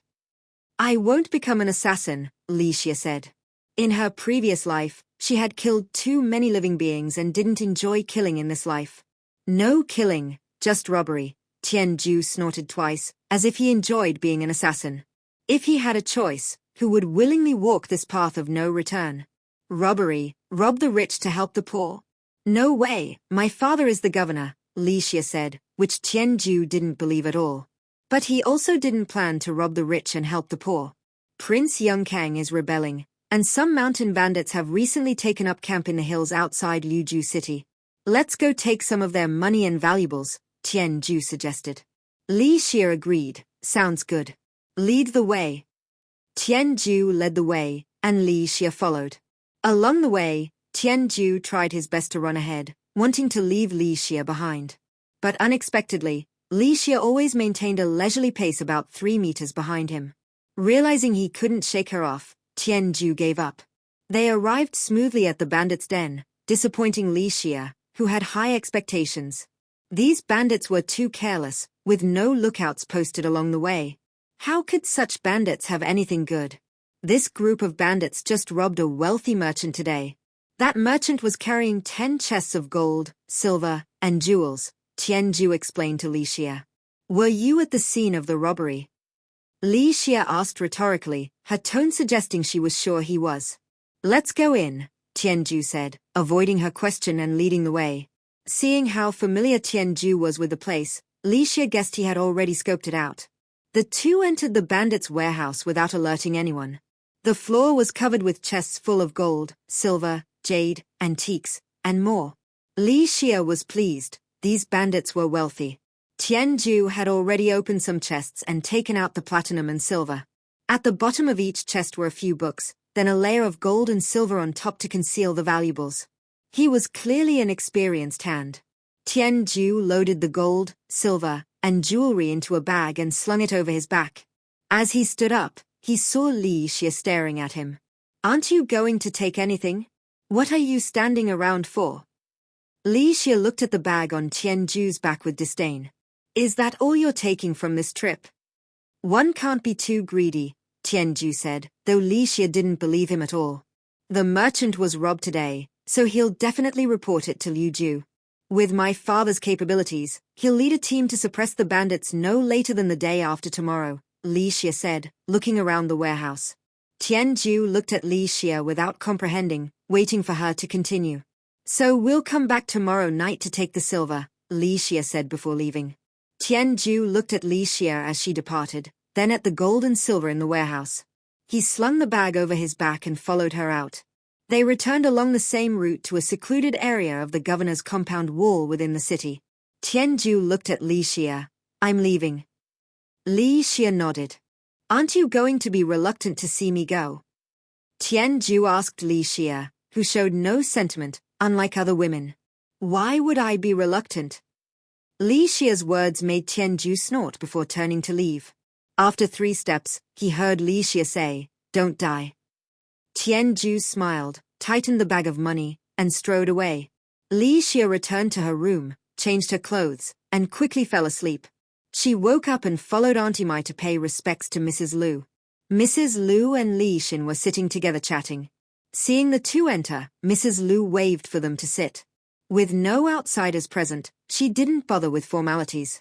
Auntie Mai and Li Xia sat down after a brief courtesy. Just as Li Xin was about to speak with Li Xia, they heard a maid announce that Auntie had arrived. Li Xin stopped and gave Li Xia a "we'll talk later" look. Auntie hurried in with a smug look on her face. "Paying respects to the lady of the house," she said. "Sit." Mrs. Lu glanced at the smug Auntie and couldn't be bothered to acknowledge her further, simply instructing her to sit and have tea. Aunt Wang came last with Li Shan and Li Yao. Although Aunt Wang had applied makeup, her haggard expression from Li Yao's recent illness couldn't be concealed. Li Yao, carried by his nursemaid, looked over at Auntie Mai and Li Xia. In his previous life, they had treated him well, and he missed them dearly, wishing he could run over and hug Auntie Mai right away. But now he couldn't do or say anything. Li Xia noticed the gaze fixed on her and Auntie Mai. With a sidelong glance, she was surprised to see it was Li Yao lying in the nursemaid's arms. This little brat's eyes held an expression unsuitable for a 1-year-old child. Li Yao's eyes conveyed longing, guilt, respect, and more. This little brat must have memories from a previous life or had been reborn.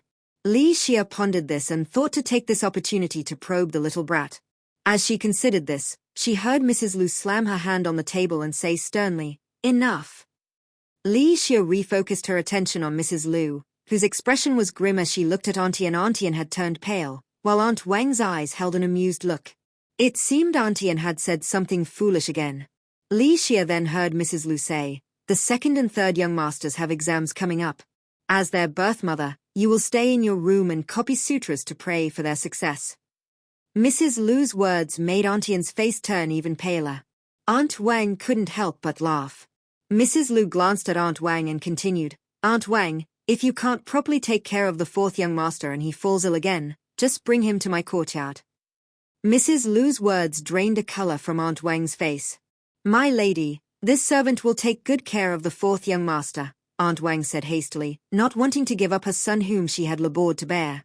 Li Yao looked up at Mrs. Lu's dignified countenance and recalled how furious she had been in his previous life when she learned he had helped Li Shan sabotage Li Xia's marriage prospects. It wouldn't be so bad to be raised by Mrs. Lu. "Go take care of the 4th young master properly," Mrs. Lu said, allowing Aunt Wang to leave, relieved. After reprimanding Auntie and Aunt Wang, Mrs. Lu dismissed everyone. Li Xia followed Auntie Mai, offered a brief courtesy, and took her leave. On the way back, Dan Qing waited along the path. Seeing Auntie Mai and Li Xia, she curtsied. "Auntie Mai, the eldest young lady requests that the 2nd young lady join her at the Elegant Refinement Pavilion for a short visit." Auntie Mai looked at Li Xia. "Go ahead, and don't cause trouble for the eldest young lady." Li Xia nodded and made her way to the Elegant Refinement Pavilion. Inside the resting area, Li Xin was lounging on a daybed, reading a book. Seeing Li Xia enter, she waved her over. Once Li Xia was seated, Li Xin took out a small bag. "Wang Lan asked me to give this to you." "Who is Wang Lan?" Li Xia didn't recall that name. Li Xin commented dryly, "On the Lantern Festival, you rescued Miss Wang. Did you tell her you wanted to be repaid with 1,800 taels of silver?" "Lord Wang has already given his thanks," Li Xia replied. "The pearls from last time were his appreciation. This is too much." Miss Wang said that what her parents gave her is from them. "This is her gratitude to you," Li Xin explained, opening the bag. Inside were 10 silver notes, each worth 100 taels of silver. In addition to the silver, the bag contained many gold pearls. By Li Xia's estimate, there were at least 20 of them. The gold and silver notes amounted to 1,500 taels. "Miss Wang is truly generous." Li Xia accepted the gift, delighted to have an additional income. She had been wondering how to explain the silver to Auntie Mai. This was like receiving a pillow when she was worrying about where to lay her head. Li Xia decided she would look after Miss Wang from then on. Following the principle of sharing one's gains, Li Xia gave all the gold pearls to Li Xin. Li Xin didn't take them, as she had no shortage of spending money. Apart from her monthly allowance, Mrs. Lu secretly gave her additional funds. Li Xia tucked the bag into her pocket. Her money-loving expression made Li Xin laugh out loud. Sister, next time you see Miss Wang, please thank her on my behalf. Tell her that the debt of gratitude for saving my life has been repaid, Li Xia said, feeling that she had merely pulled Miss Wang out of danger and hadn't done anything extraordinary. It's better if you tell her yourself. Miss Wang is a good girl. You could become friends with her. Li Xin disagreed with Li Xia's habit of downplaying her actions whenever she went out. After spending time with her, Li Xin knew Li Xia was a good girl and hoped others would see her positive qualities. Unfortunately, Li Xia had no intention of following Li Xin's advice. To her, such matters were tedious and uninteresting. While Li Ming was basking in the glory of an imperial commendation, a group of mountain bandits had raided a caravan in his jurisdiction, which could seriously undermine his reputation in Liuju. After a day of investigation, their location was discovered. Li Ming decided to lead a group of constables to eliminate the bandits. That night, Li Xia headed to the mountain. She discovered that the bandits had people patrolling and had set up several traps as warnings. Li Xia secretly disabled the traps and sprinkled some powdered drugs at the bandits' water source. Li Xia entered the storeroom and filled 2 large bags. The previous day, she hadn't been able to take anything due to a lack of bags, so she had sewn 2 cloth bags during the day. She filled the bags with gold, silver, and jade, regretting that she had made the bags too small. Carrying the 2 cloth bags, Li Xia returned to the orchid pavilion and stashed the gold, silver, and other valuables under her bed. Exhausted from using her abilities, she lay down to rest. In the early morning, Qiu Shui came to wake her up. Seeing the sleepy Li Xia, Qiu Shui handed her a damp towel. Miss, you didn't sleep well last night. I had a dream. Li Xia took the towel and wiped her face to wake herself up. What dream? Qiu Shui took the towel, rinsed it, wrung it out, and handed it back to Li Xia.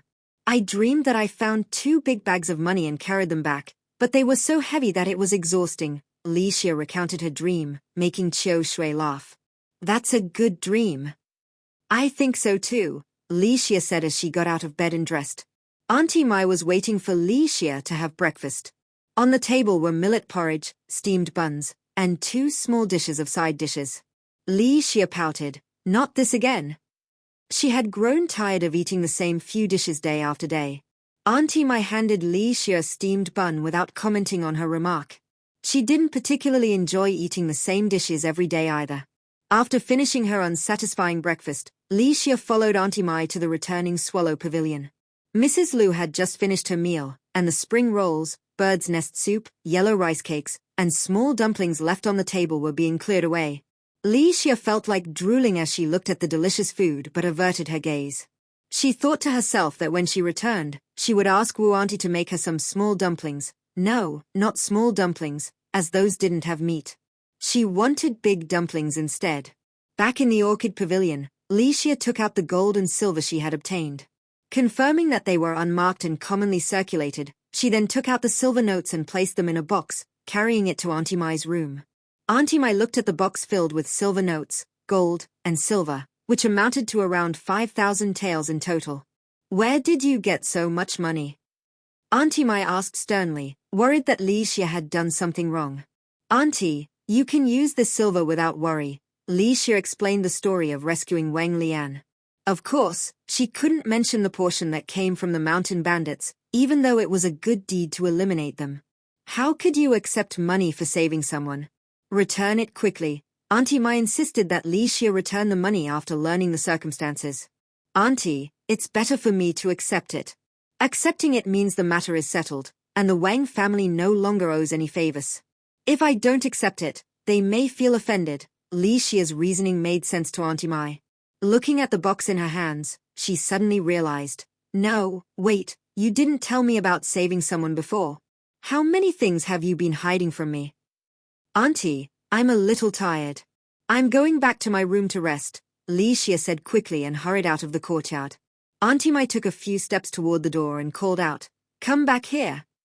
But the more she called, the faster Li Xia walked away. Auntie Mai couldn't help but laugh in exasperation. This child really never let her have a moment's peace. Back in her room, Licia called for Chiu Kuei and handed her a silver ingot. I want to eat big dumplings, and for breakfast, I want meat buns too. Chiu Kuei took the silver to make the arrangements. Licia looked at the remaining gold, silver, and jade. It would be easy to spend the gold and silver, but what should she do with the jade? She examined the jade pieces carefully, considering how they could be used. As she was pondering, her eyes fell on the jade paperweight that Li Xin had given her, a jade rabbit. Licia loved the design and often held it in her hand. Suddenly, she had an idea for using the jade pieces. Excited by her idea, Licia prepared to start carving but realized she didn't have any carving knives. Looking at her hands, she realized she didn't need knives. She could use her wind blades directly to practice carving. This way, she could also train her abilities, killing 2 birds with 1 stone.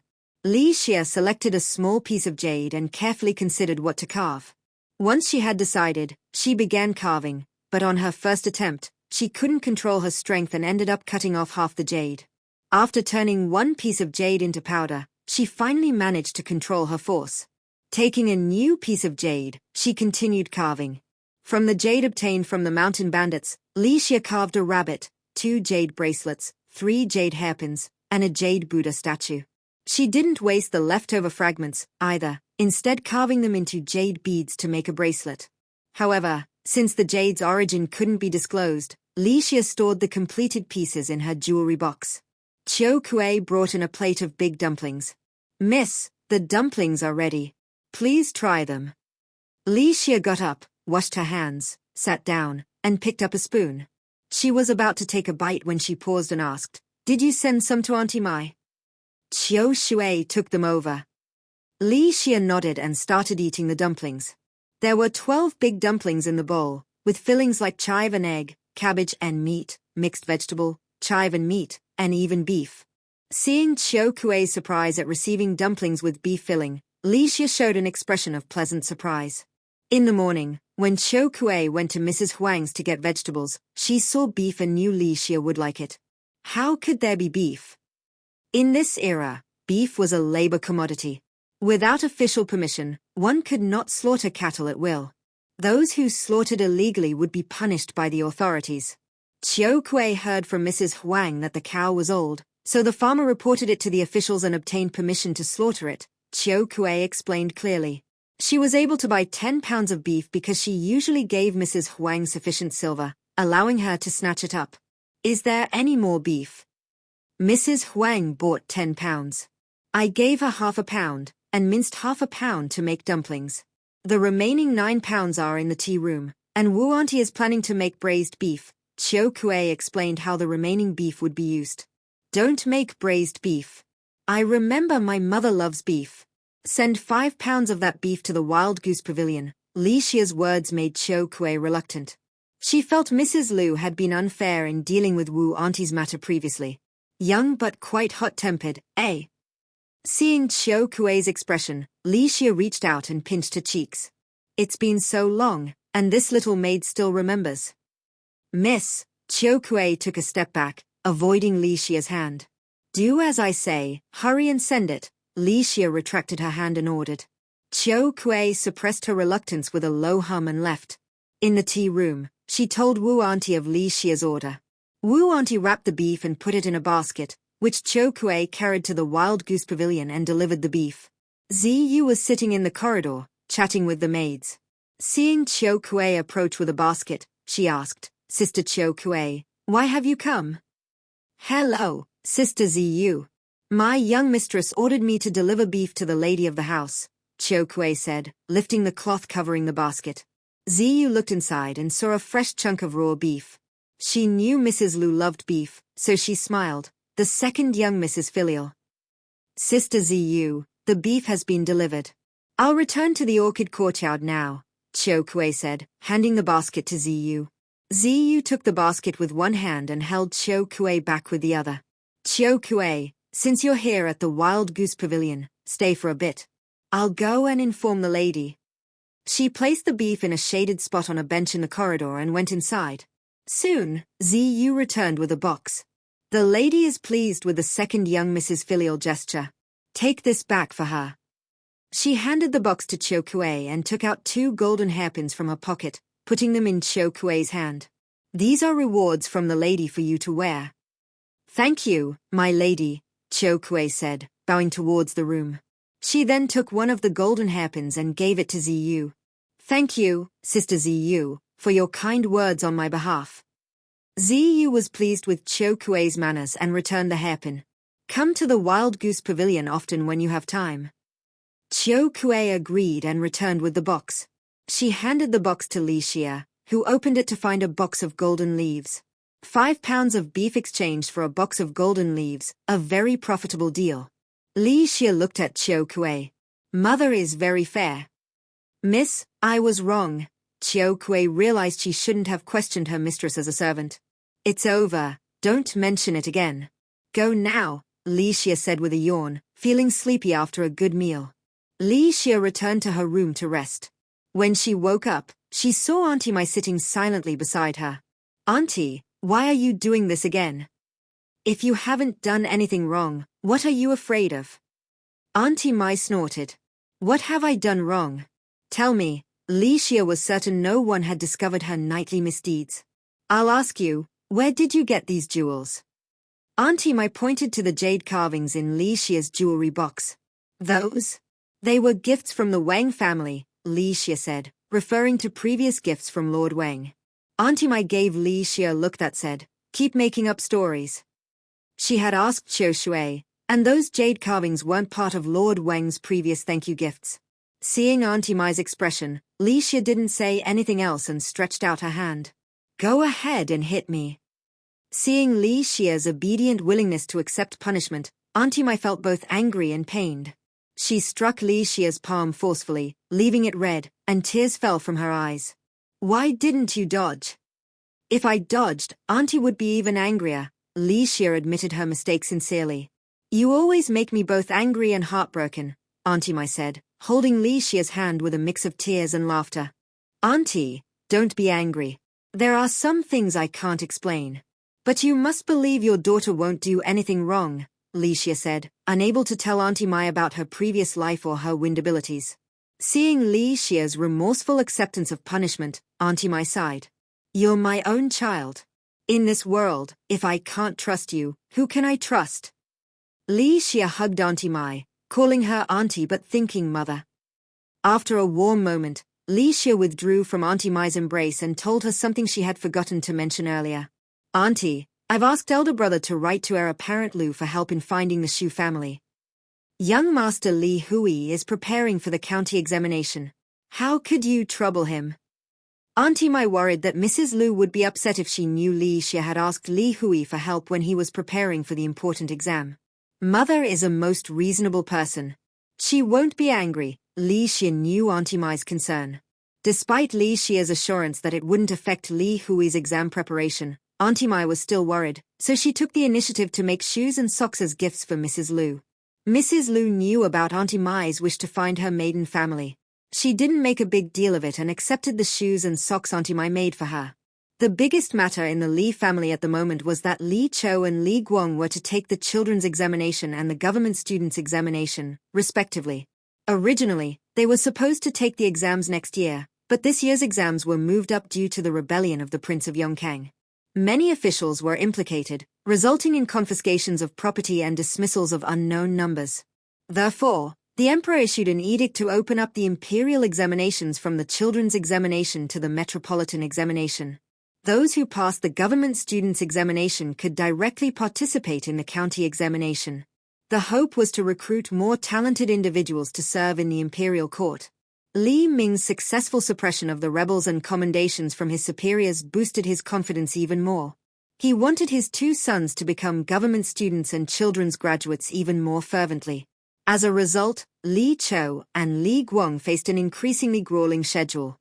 Li Xia also learned from her conversations with Li Shen the reason why Mrs. Lu had previously punished Auntie and felt sorry for her son's hardships and wanted Mrs. Lu to ask Li Ming to use his position as a county magistrate to help Li Chou and Li Guang become government students and children's graduates. How could Auntie think that way? That would be cheating in the exams, Li Xia was baffled that Auntie An could make such a request, truly deserving of her punishment. Indeed, Mother confined her for her own good, Li Xin said sympathetically for Mrs. Lu, who not only had to manage the entire household's food and drink but also had to be cautious of people occasionally making foolish requests. Fortunately, Li Chou and Li Guang were not as foolish and undiscerning as Auntie Wu. If they were as stupid as Auntie Wu, the Li family would truly be finished. Li Xin strongly agreed with what Li Xia said. Turning her head, she saw Li Xia eating her third plate of pastries. "Didn't you have breakfast?" It had not been long since the morning meal, yet Li Xia had already eaten so many pastries. As she spoke, Li Xin glanced at Li Xia's stomach, worried she might become too full. Li Xia swallowed the pastry in her mouth. Not full yet. Li Xin thought that perhaps Li Shan, who managed the kitchen, had been stingy with their meals. "Did the kitchen ration your food?" "No, it's just that the food is not delicious. Every meal is just small millet porridge, steamed buns, and salted vegetables." If it weren't for Wu Auntie occasionally cooking some small dishes, Li Xia wouldn't have been able to bear it. "You only eat those."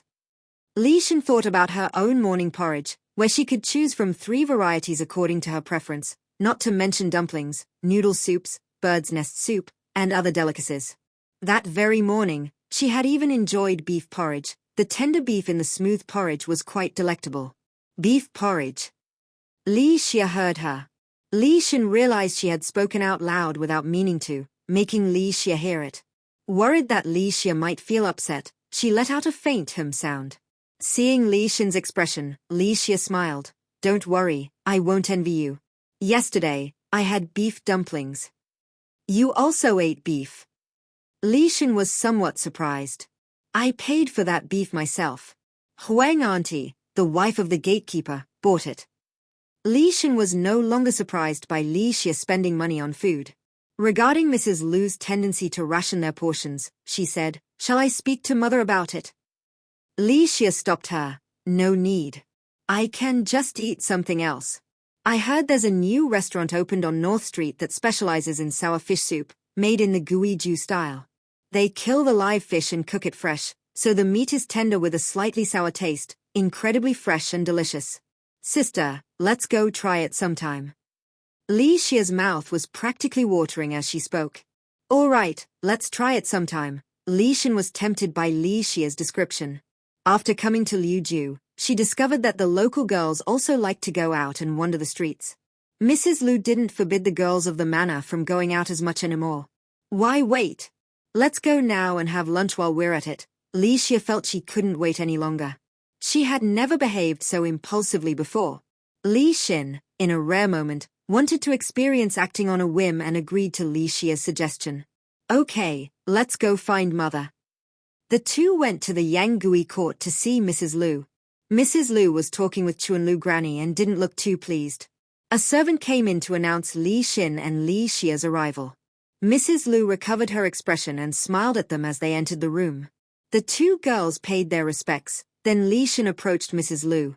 "Mother, Xia and I would like to go out for a bit." Mrs. Lu glanced at Li Xia, who stood still and composed. Turning her gaze back to Li Xin, she spoke affectionately. "Go ahead, take some silver with you and buy anything you fancy." Seeing Mrs. Lu's ready agreement, Li Xin smiled happily. "Thank you, Mother." The two girls, accompanied by maids, took a carriage straight to the fish restaurant on North Street. It was not yet noon, but the restaurant already had many customers. Since they were young ladies, they requested a private room. Once inside, Li Xia instructed the young server Xiao, bring us a sour fish soup and a few of your signature dishes." "Certainly, miss." "Please wait a moment," Xiao quickly went to inform the kitchen. It was Li Xin's first time dining out, so she looked around the private room. It was not large, with the dining table occupying most of the space. A few landscape paintings hung on the walls, and a potted evergreen pine stood in the corner, lending an air of elegance. Just then, Xiao brought in the sour fish soup and set it on the table. The golden broth in the white bowl, containing white fish meat, released an appetizing sour aroma. "Sister, try it and see how it tastes." Li Xia beckoned Li Xin to sample the fish. Li Xin took a bite and tasted it carefully. The fish had a slightly sour flavor but was fresh and tender. It's delicious. Seeing Li Xin enjoy the dish she recommended, Li Xia was delighted. The two polished off the sour fish soup along with the rice, feeling stuffed after eating so much for the first time. Although Li Xin felt a bit embarrassed, seeing Li Xia looking as contented as a lazy cat made her think it didn't matter. Hearing the lively sounds from outside, Li Xia suggested going for a walk to aid digestion. Li Xin agreed, and the two left the restaurant. Let's head south. There are many jewelry shops in that area. We can see if there are any new styles. Li Xia decided to accompany Li Xin to look at clothes and jewelry she liked, since Li Xin had accompanied her to the fish restaurant. Li Xin happily agreed, and they walked south down the street. This street mainly sold various clothes, jewelry, cosmetics, and other items for ladies and wives. Many girls and wives from within Liuju city came here to shop. The two entered a jewelry shop. The madams of the jewelry shops had trained their eyes well, able to discern at a glance who had money and who didn't. As soon as Li Xin and Li Xia entered, Lady Hong approached them enthusiastically. "Welcome, young ladies. I am Lady Hong, the greeter of the Xin Chao Pavilion. Lady Hong, do you have any new jewelry pieces for us to look at?" Li Xia was not particularly interested, so she took half a step back and let Li Xin take the lead in dealing with Lady Hong. "Please, young ladies, follow me." Lady Hong led them upstairs to a private lounge area reserved for noble ladies and young misses, showcasing their status. After serving tea and pastries for them to enjoy, Lady Hong soon returned with a few attendants, who laid out the latest jewelry pieces on the table for the girls to choose from. While Li Xia's attention was more on the pastries, she knew to maintain some decorum when out in public. She ate 2 pieces and stopped herself, accompanying Li Xin in admiring the jewelry. "These jewelry pieces feature the latest fashionable styles from the capital this summer," Lady Hong said, pushing forward a jade hairpin inlaid with red coral beads in a double knot design. Li Xin immediately took a liking to it, picking it up to examine it closely. "Young lady, we have hairdressers here who can style your hair with this hairpin if you'd like to try it on," Lady Hong suggested. The maid next to her, attuned to the cue, turned and went to summon a hairdresser. "Little sister, how does this hairpin look?" Li Xin asked Li Xia. Li Xia studied it carefully, then gave her simple assessment. "Beautiful." "Young lady, take a look at this white jade openwork plum blossom bead hairpin as well." Lady Hong handed the hairpin to Li Xia. Li Xia accepted it, examined it, and again said, "Beautiful," without further comment. The maid soon returned, but without a hairdresser and with a red mark on her face as if she had been slapped. "Take your time looking, young ladies. I'll be right back." Lady Hong smiled as she left the room, but her expression turned stern once outside. "Hong Zhu, what happened? Who hit you?" An attack on her subordinate Hong Zhu was an attack on Lady Hong herself.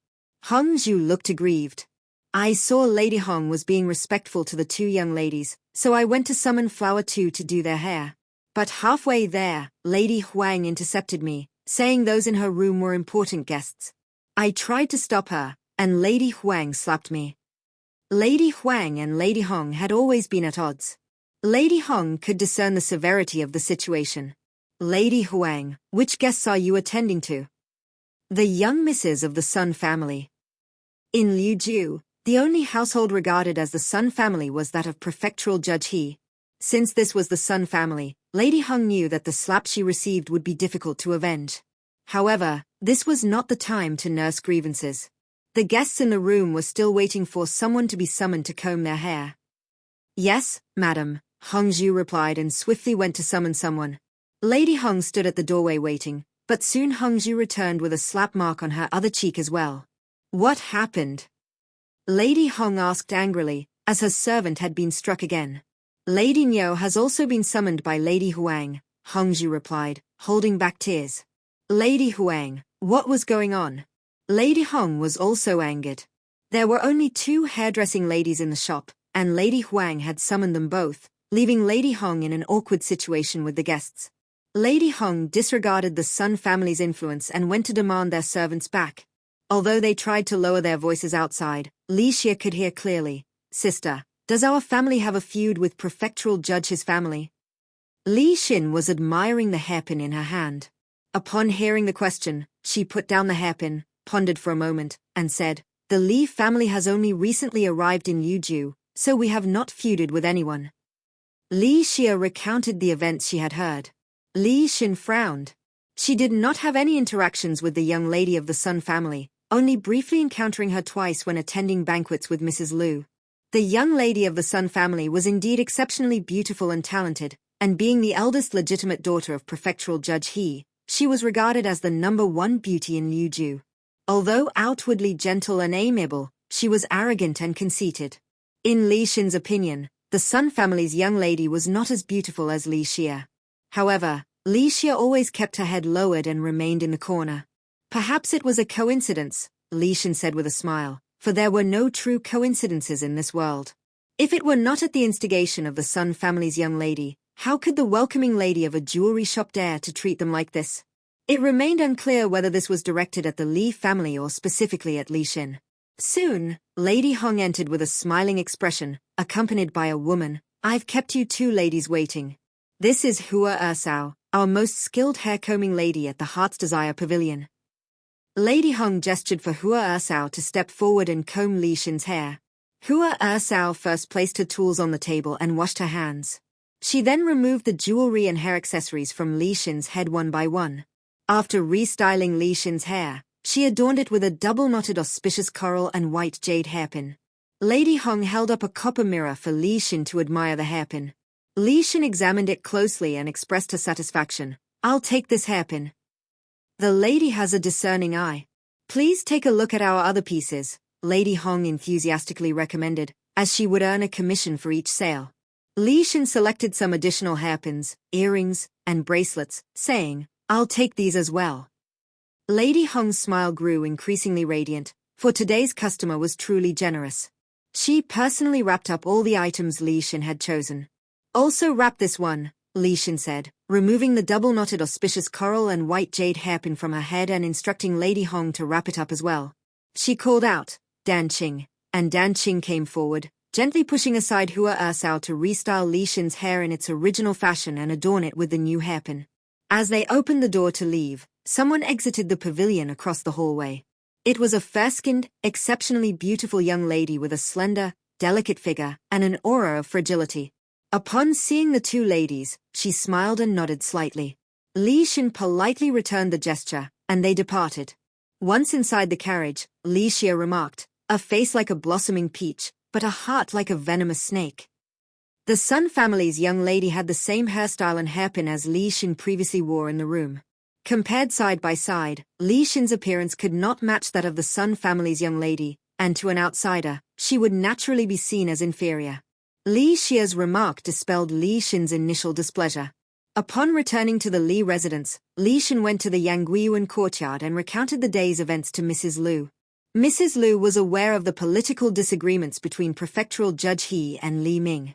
However, she did not expect the Sun family's young lady to become involved in such serious matters. The Sun family's conduct was indeed appalling. "Be cautious when interacting with the Sun family's young lady," Mrs. Lu advised Li Xin. "I was unaware before, but now that I know, I will be careful and ensure I do not suffer any losses," Li Xin replied, not taking the Sun family's young lady seriously. Mrs. Lu nodded, but neither of them could have anticipated that the disregarded Sun family's young lady would soon deliver a devastating blow to Li Xin. "Mother, does the Heart's Desire Pavilion have any connection with the Sun family?" Li Xin wondered. For the Sun family's young lady to have orchestrated such an incident, the welcoming and hair-combing ladies at the pavilion must have been aware of it and allowed it to happen.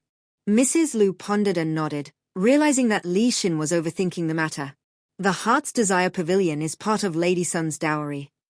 In that case, it seems the Sun family intends to be at odds with our Li family. Li Xin frowned, concerned that their family might suffer losses, as the Sun family held significant influence in Liuju. "Don't overthink it. Your father and I will handle this matter," Mrs. Lu reassured Li Xin, patting her hand and telling her not to worry. Over the years, she had witnessed many events alongside Li Ming and was confident in their ability to resolve this situation. Time passed, and the county examination loomed, filling Li Chou and Li Guang with dread. Li Guang approached the county examination with a determination to succeed, for if he failed, Li Ming would send him to the Zhuhui Academy, a nightmare for all students.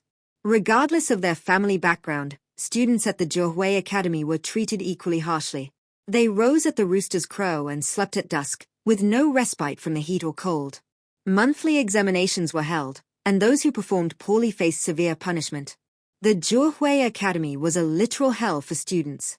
Li Guang did not wish to study there. Perhaps his determination played a role, as he passed the county examination with an average ranking, bringing him one step closer to becoming a student of the Imperial Academy.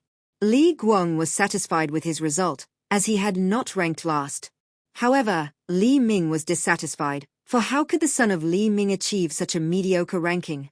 Li Ming decided to personally tutor Li Chou, Li Guang, and Li Hui every evening. After all, in his younger days, Li Ming had surpassed tens of thousands of candidates to successfully pass the imperial examination, laying the foundation for his current achievements.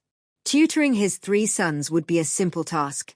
Among the 3 sons, only Li Hui could quickly grasp Li Ming's guidance, integrate it thoroughly, and apply it in innovative ways, making rapid progress. Li Chou was diligent but stubborn, unable to apply the lessons flexibly. As for Li Guang, his mind frequently wandered elsewhere during the lessons. Late one night in the study, the weary Li Ming continued researching materials for the next day, determined to outmaneuver Prefectural Judge He. Several times, Li Ming had proposed initiatives, only for Prefectural Judge He to find ways to refute or delay them, significantly impeding Li Ming's work progress. Frustrated with official matters, Li Ming put down the book he was reading. Looking up, he saw Li Guang sleeping soundly. Without a word, Li Ming picked up a ruler from the table, approached Li Guang, and struck his back forcefully. Ow! Li Guang cried out, rudely awakened from his pleasant dream. Upon seeing his father's anger, he lowered his head and remained silent. I told you to come and recite your lessons, not to sleep, Li Ming scolded, slamming his hand on the table. After venting his frustration at Li Guang, he felt better. Leaving Li Guang with the instruction to continue reciting, Li Ming returned to his seat, his hands folded behind his back. Li Ming's tirade not only stunned Li Guang, but also left Li Chou dumbfounded. Earlier, Li Guang had been dozing off, but Li Ming had never been this furious before. What made him so enraged this time? Noticing Li Ming's gaze upon him, Li Chou nudged Li Guang twice with his foot, reminding him to focus and recite from the book. Li Guang regained his senses, opened the book, and softly recited. As he recited, he stole glances at Li Ming, and when their eyes met, he was startled and quickly lowered his head, seriously reciting the book. Li Hui stood up and handed the completed article to Li Ming. Li Ming accepted it with a satisfied nod. Good, your essay clearly states the main argument from the beginning, and the subsequent support for the argument is well-reasoned. As he spoke, he heard a gurgling sound. Li Chou wore an embarrassed expression. He hadn't meant for that to happen. In order to complete the assignment given by Li Ming, Li Chou hadn't eaten a single bite during dinner and had gone straight to studying. By now, he was so hungry that he couldn't hold it in any longer. Li Hui glanced at the water clock, realizing that the evening had arrived without them noticing. Father, shall we request some late-night snacks? Li Ming was starting to feel hungry too. He instructed Li Chuan, who was attending to them, have the kitchen send some late-night snacks. Li Chuan acknowledged and went to make arrangements. He went outside the courtyard and gestured for the attendant standing nearby to come over. The attendant, Gao Liang, approached. Master Li. Your legs are swift. Go to the kitchen and request that they send some late-night snacks. The master and young masters require them. Gao Liang ran swiftly to the kitchen. At that moment, a cook lady named Cook Lady Zhong and a fire attendant were chatting in the kitchen. Seeing someone enter, they stood up. Cook Lady Zhong, quickly prepare some late-night snacks and send them to the study room. Gao Liang knew all the cooks in the kitchen. Cook Lady Zhong didn't move. Gao Liang's expression hardened. Cook Lady Zhong, this is the master's request. If we delay, neither of us can bear the consequences. Little Gao, let me be honest with you. Ever since the third miss took charge of the kitchen, she has implemented a registry system. Everything we eat and make is decided by the third miss. The stoves have been extinguished, and the rice, flour, and other ingredients have been locked in the adjacent room. Only the third miss has the key. Even if I wanted to cook, I have no ingredients. Cook Lady Zhong spread her hands helplessly. Gao Liang wore an expression of disbelief. Little Gao, You know I wouldn't dare deceive you. Cook Lady Zhong was truly at a loss. Gao Liang looked around the kitchen. Apart from the stove and some pots and pans, there were indeed no ingredients. I'll go find the third miss and get the key. You light the stove and wait. With that, Gao Liang ran to the Luhua courtyard and knocked on the door. Li Shan was sleeping soundly when she was awakened by someone calling. Kui Liu softly approached and explained the situation. Li Shan's face was full of irritation as she threw a pillow at Kui Liu. The rules are rules. I won't give the key to anyone. With that, she turned and went back to sleep. Kui Liu gritted her teeth and cautiously approached again, calling, Miss. Li Shan rolled over, grabbed a water cup from the bedside table, and threw it at her. Kui Liu narrowly avoided being hit in the head. The sound of the cup shattering could be heard clearly by Gao Liang outside. Kui Liu came out, her forehead bleeding from the cup. Gao Liang turned and went back to the kitchen. Seeing Gao Liang return empty-handed, Cook Lady Zhong didn't ask for an explanation. Anyone working in the manor knew better than to be foolish. Little Gao, what if I use the dough for steaming buns tomorrow? I could fry a few sugary flatbreads. Would that work? Thank you for your trouble, Cook Lady Zhong. Gao Liang could only accept that. Li Chuan had waited for a long time before the late-night snacks finally arrived. Seeing the plate of sugary flatbreads, he glanced at Gao Liang and took the tray inside. Li Guang had grown impatient waiting. Seeing the food being brought in, he approached and saw that there was only a plate of flatbreads. As he was about to say something, Li Chou stuffed a flatbread into his mouth. Li Guang took a bite of the sugary flatbread and mumbled softly, truly unpalatable. The dough wasn't fully risen, and the taste wasn't great. Li Chou was speechless at Li Guang's remark. Didn't he see how angry Li Ming's face was? Yet he still commented on the taste. Li Hui took a sugary flatbread and bit into it, washing it down with tea. The taste was truly dreadful. It was hard and astringent, yet overly sweet. He had never tasted such a late-night snack before. Li Ming looked at the flatbreads but didn't eat any. He waved his hand, dismissing Li Hui, Li Guang, and Li Chou to rest and continue the next day. After Li Hui, Li Guang, and Li Chou left, Li Chuan brought Gao Liang in. Without any emotion, Gao Liang recounted the entire incident from beginning to end. Rules. Li Ming's anger turned to laughter. Today, everyone seemed to dare lecture him about rules. Intimidated by Li Ming's imposing manner, Li Chuan and Gao Liang lowered their heads, not daring to speak. After a while, Li Ming dismissed them. Early the next morning, when Mrs. Lu woke up, Chunlu Granny whispered the news in her ear. Madam, will the master hold you responsible? Hold me responsible? The third miss managing the kitchen was his own request.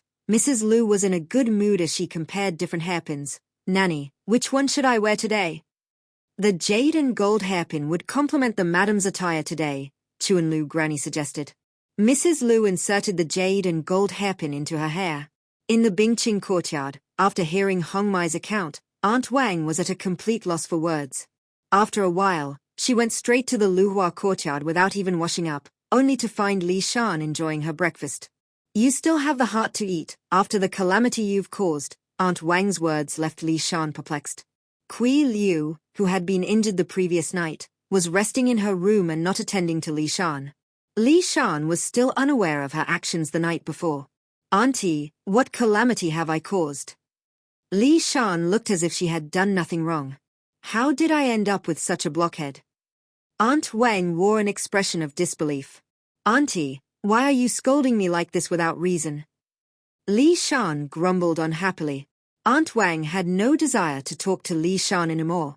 She waved her hand, signaling Hong Mai to explain the situation to Li Shan. As Hong Mai recounted the previous night's events, the chopsticks fell from Li Shan's hand with a clatter. So it wasn't a dream. Li Shan's words made Aunt Wang laugh bitterly. She truly wished it had been a dream. But alas, it wasn't. Where had Li Shan's usual intelligence gone? The more Li Shan thought about it, the more afraid she became. She rose and approached Aunt Wang. Mother, what should I do? Will father be angry with me? Will he ignore me? What should I do? As she spoke, tears began to stream down her face. She was genuinely afraid of losing Li Ming's affection. If Li Ming became displeased and took away her kitchen duties, what would she do? Now you know to be afraid. Aunt Wang looked at the weeping Li Shan and calmed down. What's done was done. Crying wouldn't help. They needed to find a solution. Auntie, what should I do? Li Shan couldn't think of a solution. You should. Aunt Wang whispered into Li Shan's ear. Would that work? Li Shan had some doubts. It would. Based on Aunt Wang's understanding of Li Ming, she believed it would work. But Auntie... Li Shan wanted to say more, but Aunt Wang's stern gaze stopped her. Since no one had ordered silence on the matter, news of the incident spread throughout the manor. Li Xie even had an extra serving of the pork and pickled vegetable dumplings made by Mrs. Wu. The servants didn't mention it openly but privately cheered the event. Ever since Li Shan had taken over the kitchen, she had implemented a steady stream of rules and regulations for the kitchen staff to follow, not to mention the declining quality of the food.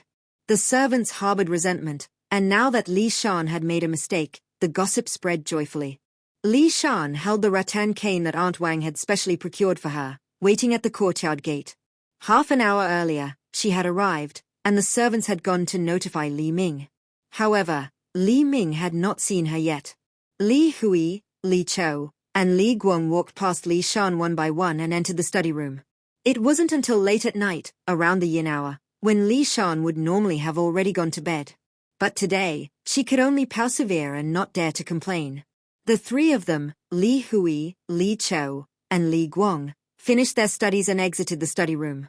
As they passed Li Shan, Li Chou looked at her as if he wanted to say something but was pulled away by Li Guang. Aunt Wang and Auntie Yin did not get along well, so their children, boys and girls, did not have much contact. But every time, Li Shan would look at the two with disdain. Naturally, Li Chou and Li Guang would not be friendly with her either. In their eyes, Li Shan was truly inferior to Li Xie. Not to mention anything else, Li Xie would always greet them politely as brother whenever they met. Third miss, the master has asked you to go in, Li Chuan came out and said to Li Shan. Li Shan took a deep breath to compose her expression and went inside. Seeing Li Ming, she immediately knelt down, saying, Father, Shan has made a mistake, please punish me, and raised the rattan cane with both hands. Li Ming put down his teacup and looked at Li Shan. Knowing that Li Ming was watching her, Li Shan's eyes were filled with hot tears. Father, I was wrong. I should not have been so strict. I just didn't want to disappoint you. This opportunity to become the housekeeper, I know it was you who fought for it on my behalf. I wanted everyone in the manor to know that your decision to make me the housekeeper was correct, and that I can do a good job. As she spoke, Li Shan's tears fell pitter-patter, and her face, as big as a palm, was covered in tears and stubbornness, which softened Li Ming's heart. He got up, walked towards Li Shan, and bent down to help her up. Father, Li Shan threw herself into Li Ming's embrace and cried in grievance. Don't cry, Li Ming stroked Li Shan's head. What could the little girl understand? Thinking that Li Ming had forgiven her, Li Shan thought she was off the hook. But a few days later, her duties were changed from the kitchen to the garden. The garden didn't have as much grease and oil as the kitchen. Upon receiving the news, Li Shan didn't bother with anything else and ran to the Bingqing courtyard. Auntie, my duties have been taken away from me. Aunt Wang was playing with Li Yao and, upon hearing Li Shan's words, waved her hand to let the wet nurse take Li Yao away. It was my suggestion to the master and the madam to change your duties. Why? Why would you do that, Auntie? Li Shan was almost going crazy. What else could it be? During the period when Li Shan was in charge of the kitchen, she didn't make much profit from the grease and oil, nor did she arrange the staff properly. She even offended everyone in the manor. If Aunt Wang let Li Shan continue, she was afraid she would lose her position as the auntie. Who said I didn't arrange the staff? I didn't drive away lame auntie but assigned her a position. Li Shan felt that Aunt Wang had underestimated her ability to get things done. On this point, Aunt Wang gave Li Shan an unpleasant look. You were the one who drove lame auntie away. But you also created a loyal subordinate for Li Xie. And the cook you assigned, is she your person? Of course she is. She is Kui Liu's mother. Aunt Wang had previously mentioned arranging her own people, so Li Shan had considered and arranged for her personal maid Kui Liu's mother to take the position. And then you ruined Kui Liu's face. Do you think her mother would still work for you? Aunt Wang's rhetorical question left Li Shan speechless. After a while, she argued, but I did give Kui Liu 5 taels of silver for her to recover. 5 taels of silver in exchange for a beautiful face. Aunt Wang was so angry she cried. She hadn't realized how naive Li Shan was. Mother, how much silver do you think I should have given her? Aunt Wang suppressed the anger in her heart. As for Kui Liu's situation, you don't need to worry about it. I'll handle it. Just remember, in the future, use your brain when you do things. Don't be so foolish and easily fall into someone else's trap. Someone else's trap? Li Shan pondered Aunt Wang's words. Mother, are you saying someone set a trap for me? Who set it? I'll tell father. Li Shan realized what had happened and was furious, about to go and report it to Li Ming. Come back. Aunt Wang took 2 steps forward and held Li Shan back, not letting her go.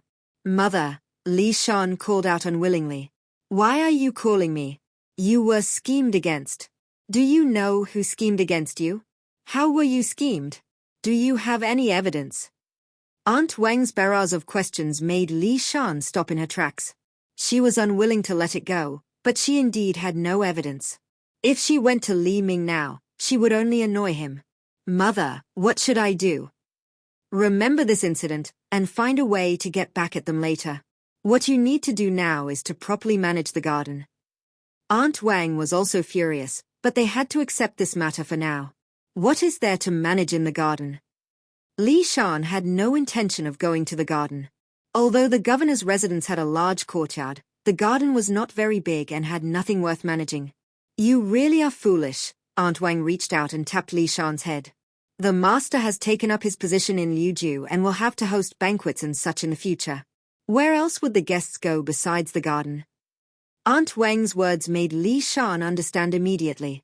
If Li Manor was to host banquets or anything of the sort, this garden would be her domain.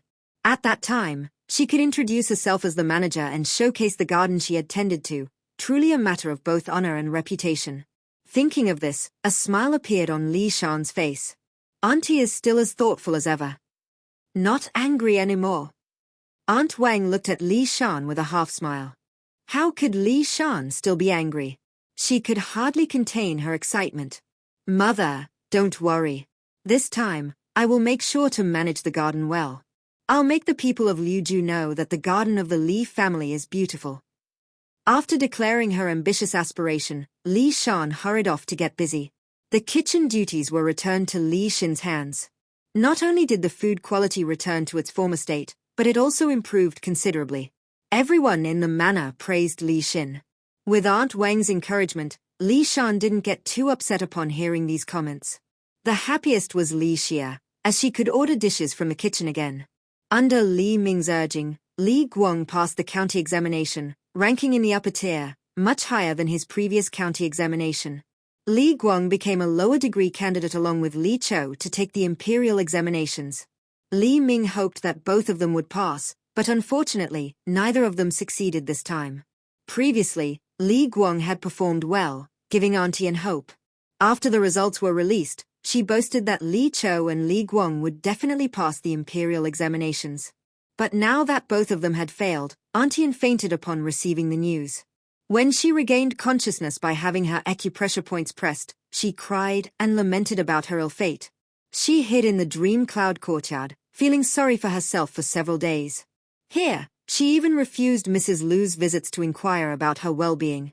To the outside world, she claimed to be sick and unable to pass her illness to the masters of the manor. As for the real reason, everyone in Li Manor knew. They didn't hesitate to mock Auntie behind her back. Li Ming had no patience for Auntie's melodrama, so he went to the dream cloud courtyard himself. After that, Auntie returned to normal. Li Chou and Li Guang's failure to obtain the scholar degree disappointed Li Ming, tinged with a hint of regret. He thought that perhaps he should have placed them under Mrs. Lu's tutelage from the beginning. Mrs. Lu and Li Ming had been married for many years, so how could she not know what he was thinking? She inwardly sneered. If those two were under her guidance, she would not have put much effort into teaching them. In Li Ming's eyes, Li Hui, Li Chou, and Li Guang were all his sons, with no major differences.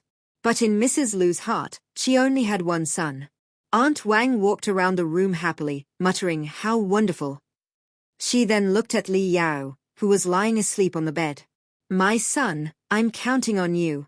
You must pass the imperial examination with the highest honors and become a top scholar.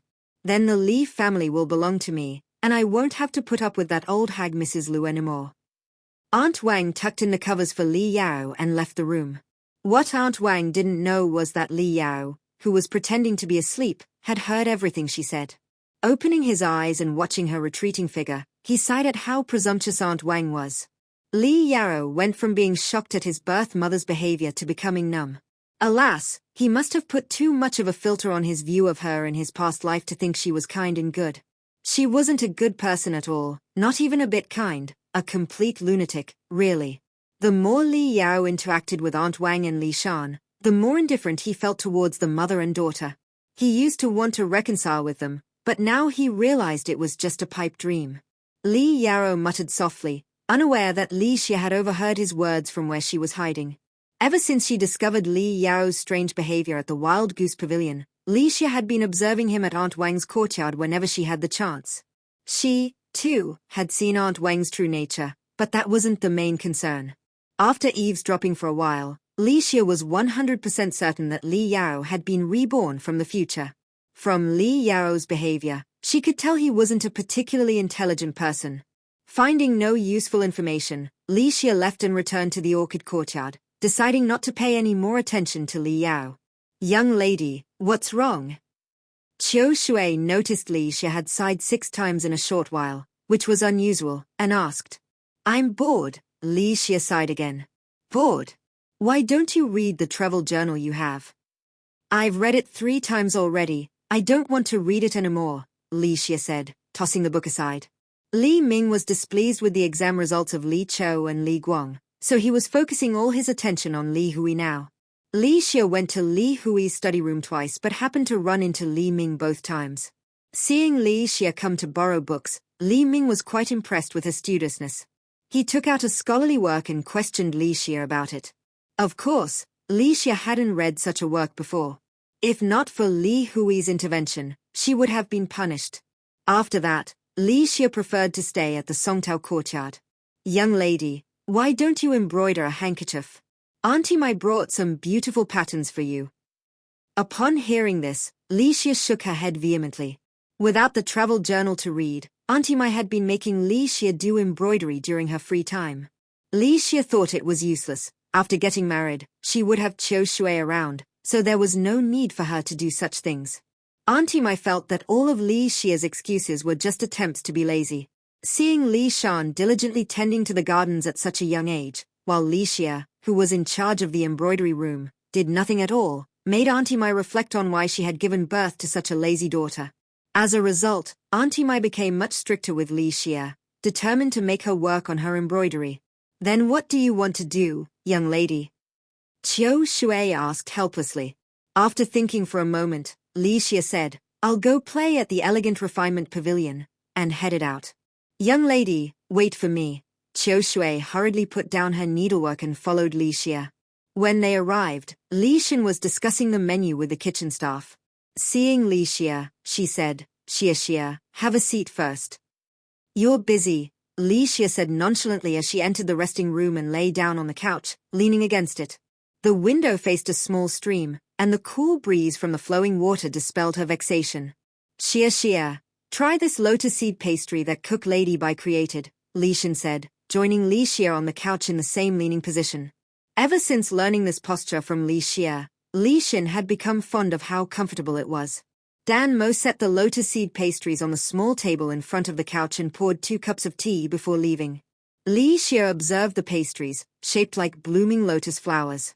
She took a bite and remarked, "Crispy, sweet, and fragrant. Delicious." "I knew you'd like it," Li Xin said, also taking a pastry. After a sip of tea, she said, "Sister, it's too troublesome for you to plan a new menu every day." "Then what should I do?" "If you have a better idea, tell me," Li Xin said, feeling vexed as well. It had always been this way, and she had no good solutions. Li Xia recalled how in her previous life, They had a large dining hall that would post a menu every 7 days, informing everyone what they would eat for the next week. Whether people liked the food or not was not a concern. You could have the staff plan a menu every 5 days, listing what the main dishes will be for each of the 3 meals, Li Xie suggested. Li Xin considered Li Xie's suggestion and found it reasonable. Currently, she had to plan the menu daily, and some people would request separate dishes if they didn't like what was planned. Li Xie answered a few more of Li Xin's questions, explaining her ideas thoroughly. Li Xin discussed the proposal with the kitchen staff, and they drafted a set of guidelines to present to Mrs. Liu. Mrs. Liu carefully reviewed the document and glanced at Li Xin. She sighed inwardly, acknowledging that while she had taught Li Xin well in the ways of a refined lady, Li Xin was not as adaptable as Li Xie. "Mother, what do you think?" Li Xin tried to hide her anxiousness, but her heart was pounding. "The idea is sound. We'll try it for 2 months," Mrs. Liu said, and Li Xin smiled upon hearing the affirmative response. Before presenting the proposal, Li Xin had worried that Mrs. Liu might not approve, as there had been discontent throughout the manor when Li Shan tried to change the kitchen rules. Li Xin wanted to do better, both for herself and for Mrs. Liu. "Your father has succeeded in suppressing the bandits, and he told me this morning that he wants to host a banquet at the end of the month to honor those who participated in the campaign. I'd like you to take charge of organizing it," Mrs. Liu said, causing Li Xin to feel both excited and concerned about her ability to do a good job. "Don't you want to?" Mrs. Liu's questioning tone made Li Xin realize she still had her mother's support, so she shouldn't worry. "Mother, don't worry, I'll do my best." "That's the right attitude. I'll assign Liu Xiao to assist you. She has a lot of experience in this area," Mrs. Liu said, assigning her capable aide to help Li Xin, as she was concerned her daughter might not be able to handle it alone. "Thank you, Mother," Li Xin said with a bow, then returned to her courtyard with Liu Xiao to begin the preparations. The next day, when the other aunties and young ladies came to pay their respects, Mrs. Liu informed them about the upcoming banquet. Aunt Wang and Li Shan were delighted, seeing it as an opportunity to prove themselves.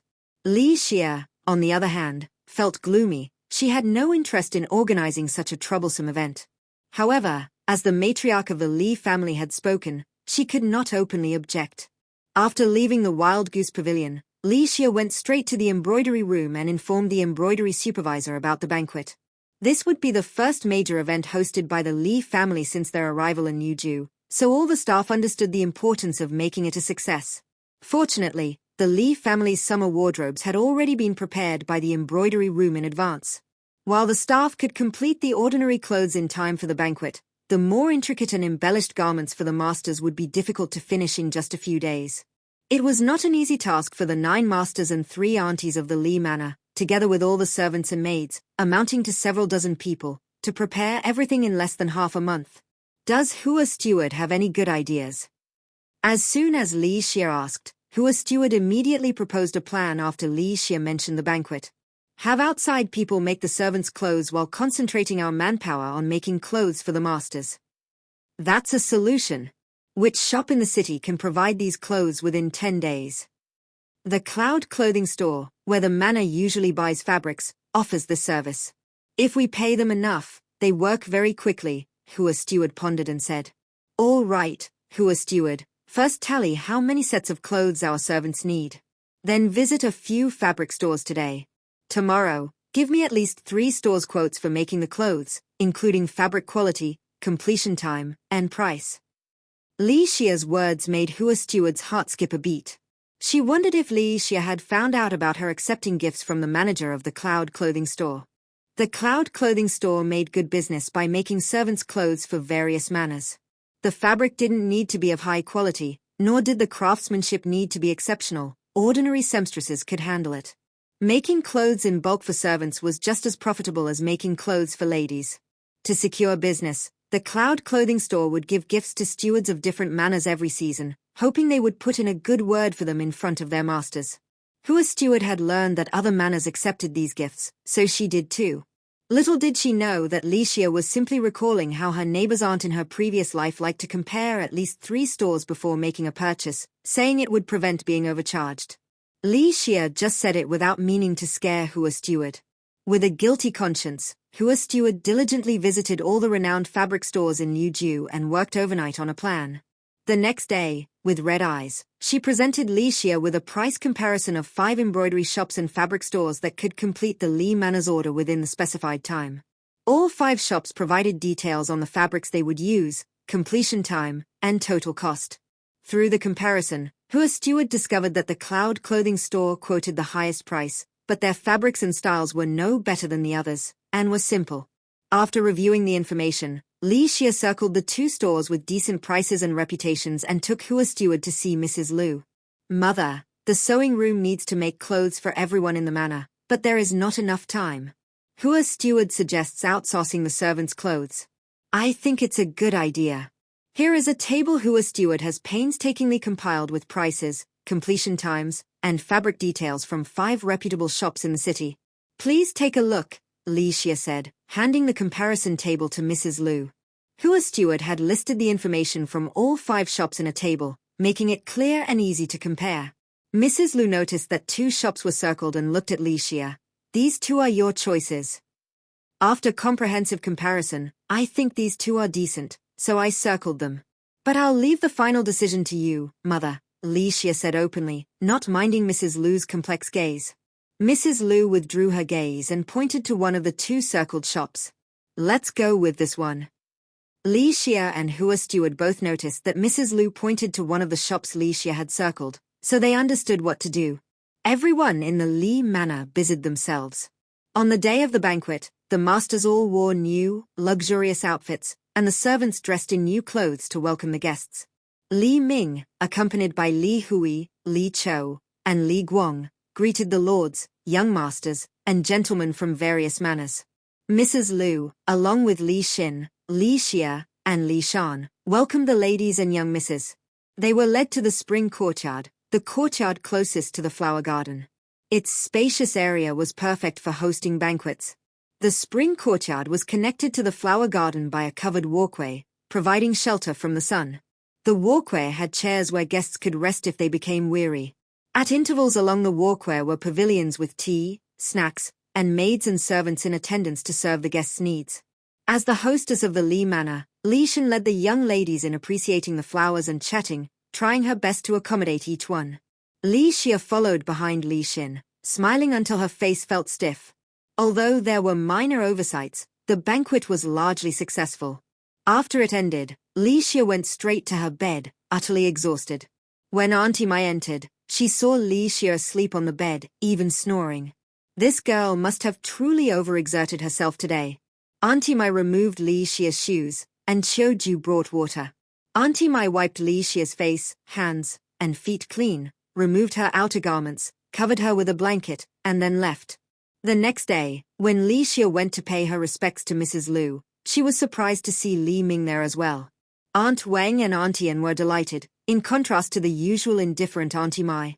Li Ming was pleased with the previous day's banquet and had come specifically to reward the 3 young ladies who had participated. As always, Li Ming's rewards were not to Li Xia's liking. She had no interest in the 4 treasures of the study. Li Xia silently complained why he couldn't give gold hairpins instead, which were both beautiful and practical. Among the 3, Li Shan was the most excited, showering Li Ming with compliments that delighted him. Aunt Wang beamed with pride. Auntie An felt frustrated for not having a daughter, otherwise, she could have tried to win favor at this moment. She glanced at Li Xia, who stood aside like a wooden post, utterly unimpressive. Li Xia wondered why Auntie An was looking at her like that. She hadn't offended her. Li Xin, observing everything, felt the slight discomfort she had felt about Li Ming's favoritism toward Li Shan dissipate. Qiu Shui handed Li Xia a note with the menu for the next 3 days' meals at the Li Manor.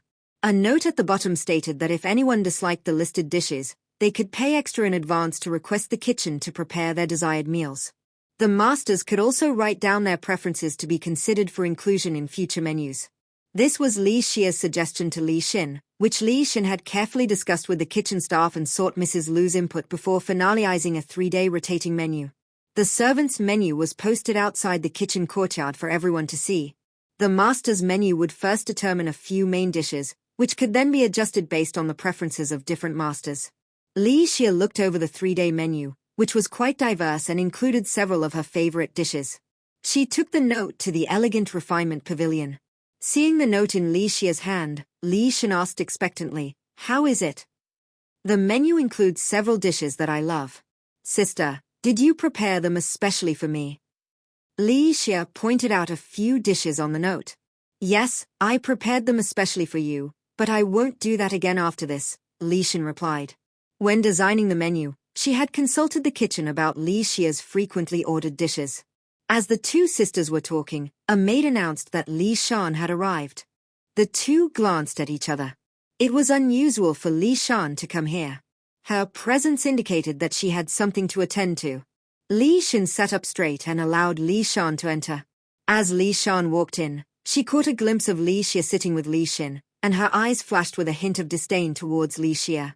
During the Li Manor's banquet, the guests' praises for the Li family's garden had filled Li Shan with pride, as she had triumphed over Li Xin and received a generous reward from Li Ming.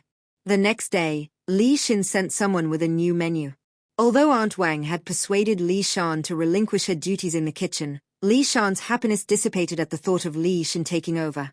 If she left the kitchen for a few days, Li Xin would change the rules, and the kitchen staff, who only cared about pleasing those in charge, would comply.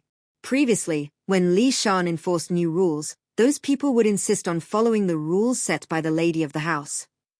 Now, they remained silent about the changes, simply because Li Xin was Mrs. Lu's biological daughter while Li Shan was only the daughter of a concubine. Li Shan grew increasingly agitated and decided to confront Li Xin with the menu.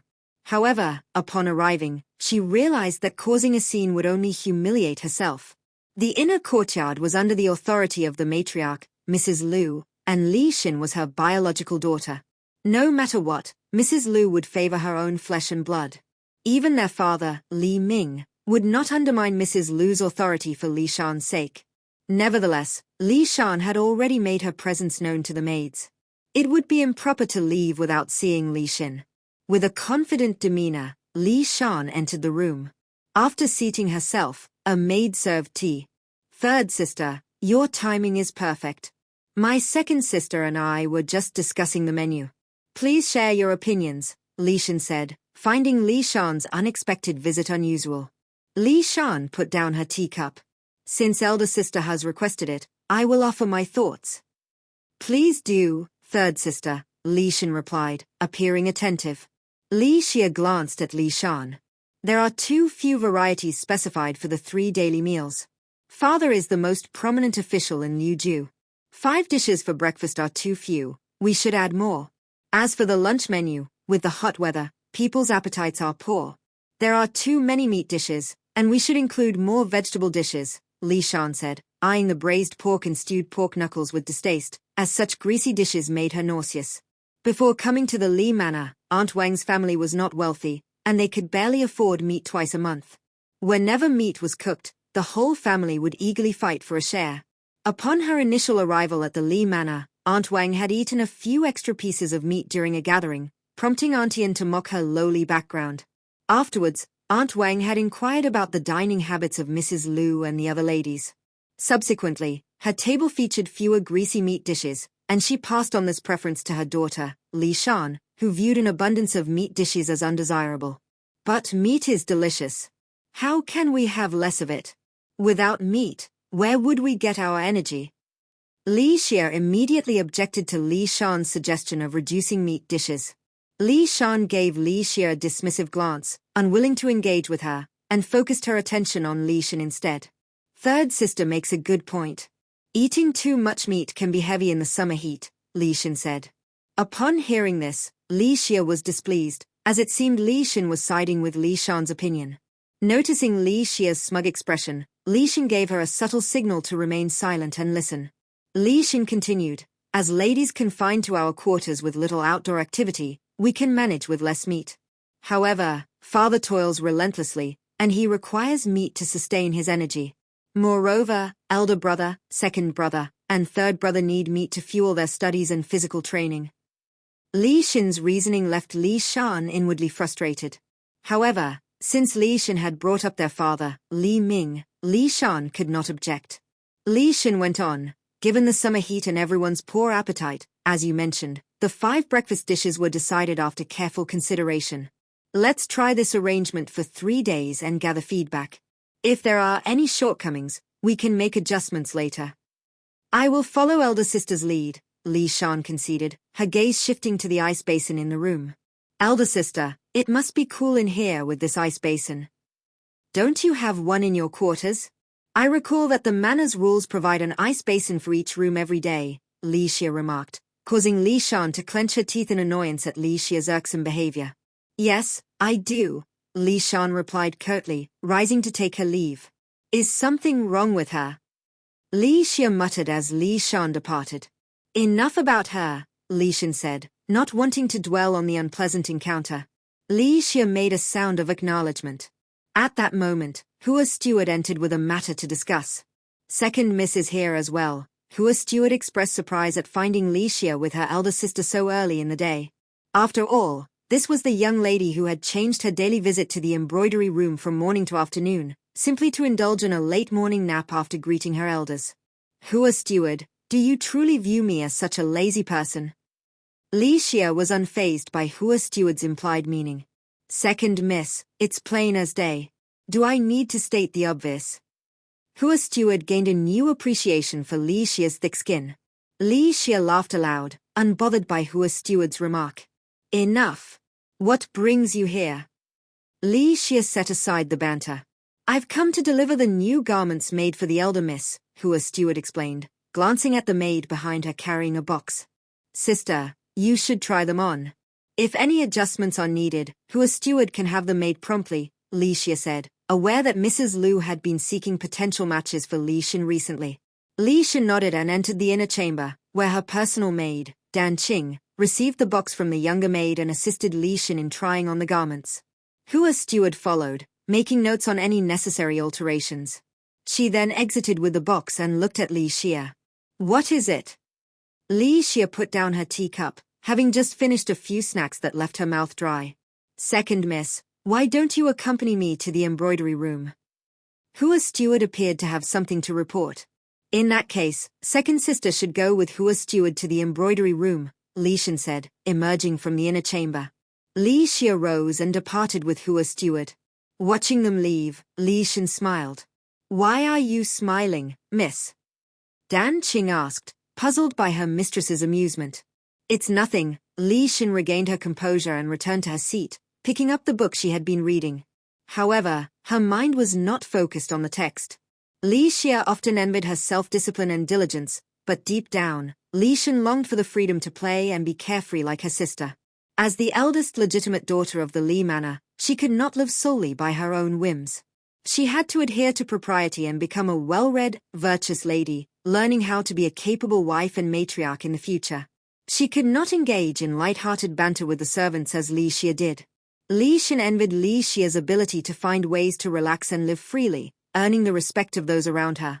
Despite their teasing exchanges, Hua steward held genuine respect and regard for Li Xia. Li Xia remained oblivious to Li Xin's inner thoughts. Upon arriving at the embroidery room, Hua steward instructed the embroiderers to make adjustments to the garments. Li Xia sat sipping tea, perspiring from the walk. Summer was the most unbearable season, with layers of clothing adding to the heat. If only she had access to the air conditioning or ice-based abilities from her previous life, she could fill a room with ice and cool it down. Hua steward was holding the payroll ledger for the embroidery room workers from last month. It was a regulation in the Li manor that at the beginning of each month, the stewards would evaluate their subordinates' work performance in the previous month. Those who performed well would receive rewards, while those who underperformed would be penalized. Hua's steward had already compiled the records and brought them to Li Xia. Why are you giving this to me? Li Xia made no move to take it. Hua's steward usually handled these ledgers herself and reported to the accounting department. Li Xia only listened to her once in a while and had no intention of taking on this task. Hua's steward opened the ledger and pointed out 2 names she had circled. These 2 did not perform well last month. Li Xia glanced at the insistent Hua steward and took the ledger to look at the circled names. Good heavens, it was not just not well, it was very poor performance. Hua's steward had the authority to dismiss people, so why was she bringing this to Li Xia instead? What are their backgrounds? Li Xia closed the ledger and inquired. Seeing that Li Xia understood her intent, Hua's steward thought to herself that having a perceptive mistress was indeed a good thing. Wang Embroidery Lady is the granddaughter-in-law of Wang Butler, and Zhao Embroidery Lady's brother is Ban Zhu, who serves the young master. Their connections run deep. If I recall correctly, Wang Butler only has one grandson, whom he doted on and specifically sought to marry Xie Yin Auntie's younger cousin. Ban Zhu is the son of the young master's wet nurse, so Zhao Embroidery Lady must also be the wet nurse's daughter. Why didn't she enter the young master's courtyard? Li Xie spoke of their backgrounds, causing Hua Steward to be astonished at how well-informed Li Xie was about the affairs of the Li Manor. Zhao Embroidery Lady has a lame leg, Hua Steward explained the reason. With her physical disability, she could not perform the duties of a maid. Li Xie set the ledger aside. What do you want to do, Hua Steward? Hua Steward wanted these two dismissed. They had been acting arrogantly and disrespecting her authority in her own domain. Seeing Hua Steward's expression, Li Xie knew what she wanted but pondered how to handle this. It was not an easy matter. Wang Butler was the head steward of the manor and held a higher position than Li Xie, who was merely a concubine's daughter. The wet nurse who raised Zhao Embroidery Lady also held great favor with Mrs. Liu. Li Xie gave Hua Steward a wry smile. You've presented me with quite a difficult problem. Hua Steward also knew this would not be easy to resolve.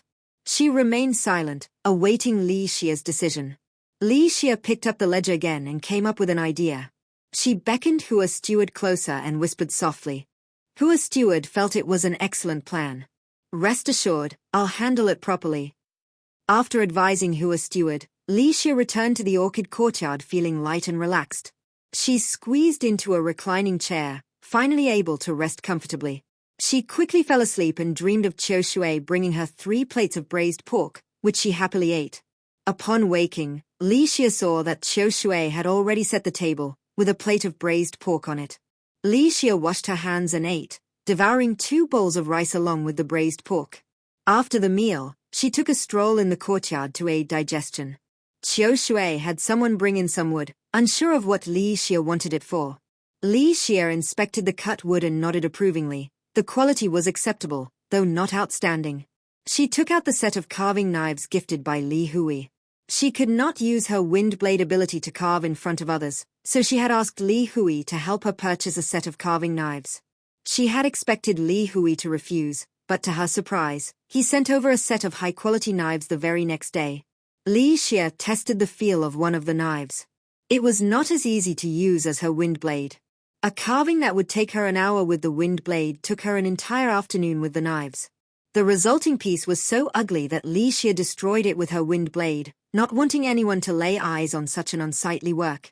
In the depth of night, Li Xie opened her eyes, made the necessary preparations, and left the Li Manor, heading towards the desolate mountains outside Liuzhu. Earlier that day, upon seeing the wood delivered from the embroidery room, Li Xie had thought of the several century-old trees in those mountains. Upon entering the mountains, Li Xie first went to the former hideout of the mountain bandits to investigate. The area had already been flattened, but using her wind ability to sense the area, Li Xie detected one remaining survivor. She approached a short tree stump and felt around the base until she found an airflow, revealing a hidden passage when she pulled on a ring. Li Xie sent a whirlwind into the passage to circulate the air before descending the stairs into the cave. Despite the late hour, she could see clearly. Inside were more than a dozen crates. Upon opening them, she found they contained military-grade weapons. These mountain bandits seemed to have connections with the army, or perhaps this was a hideout belonging to Prince Yongkang. Li Xie opened a few smaller crates, which were filled with gold bars, silver ingots, and jewelry made of precious gems and jade, far more valuable than what she had seen in the bandits' previous hideout. She had not expected to find a treasure trove while simply looking for wood. Since she had discovered it, it rightfully belonged to her now. Li Xie wished she had spatial ability, as she could not carry all these riches away. It would be great if Tianju were here, she thought. He could help her guard this treasure. As she contemplated this, she heard the sounds of combat not far away. After concealing the cave entrance, Li Xie flew towards the source of the noise. Upon arrival, she realized it was indeed due to her own idle musings that this had occurred. There was Tianju himself, the very person she had just mentioned. Tianju felt he had terrible luck. While carrying out a mission, he had encountered Li Xie, this witch. Although Li Xie had spared him, She had also forced him to betray his organization and kill many of his fellow assassins. This had prompted the organization to dispatch a large group of punishers to deal with Tianju. Fortunately, Tianju's mastery of poisons allowed him to evade multiple attempts on his life and kill many of the punishers in return. With his subordinates being killed, the leader of the punishers, Heaven Punishment, took matters into his own hands. Heaven Punishment had once been the #1 assassin before becoming a punisher. Tianju was no match for him. Upon receiving news that Heaven Punishment was coming after him, Tianju fled towards Liuju, hoping to find Li Xie before Heaven Punishment found him. On one hand, he wanted Li Xie to save him, and on the other, he was curious to see who was more formidable between Li Xie and Heaven Punishment. Just as he was about to enter Liuju, Heaven Punishment blocked his path. Tianju collapsed to the ground, coughing up blood profusely. He could not bear the thought of dying here, after having tasted freedom for only 3 months. His intense unwillingness to die allowed him to struggle back to his feet. As Heaven Punishment's sword descended, a gust of wind swept by, causing the strike to miss. Tianju found himself sitting on a tree branch, while a young woman blocked Heaven Punishment's path. "Are you an accomplice of Tianju's?" Heaven Punishment stepped back, evading 3 wind blades that Li Xie sent his way. Heaven Punishment was the first person Li Xie had encountered here whose abilities made her feel threatened, as they were not inferior to her own. Without saying a word, Li Xie launched another series of wind blades. Heaven Punishment dodged and swung his sword towards Li Xie, who evaded it and sent a dragon whirlwind his way. Heaven Punishment sliced through it with his sword, silently marveling at this peculiar technique.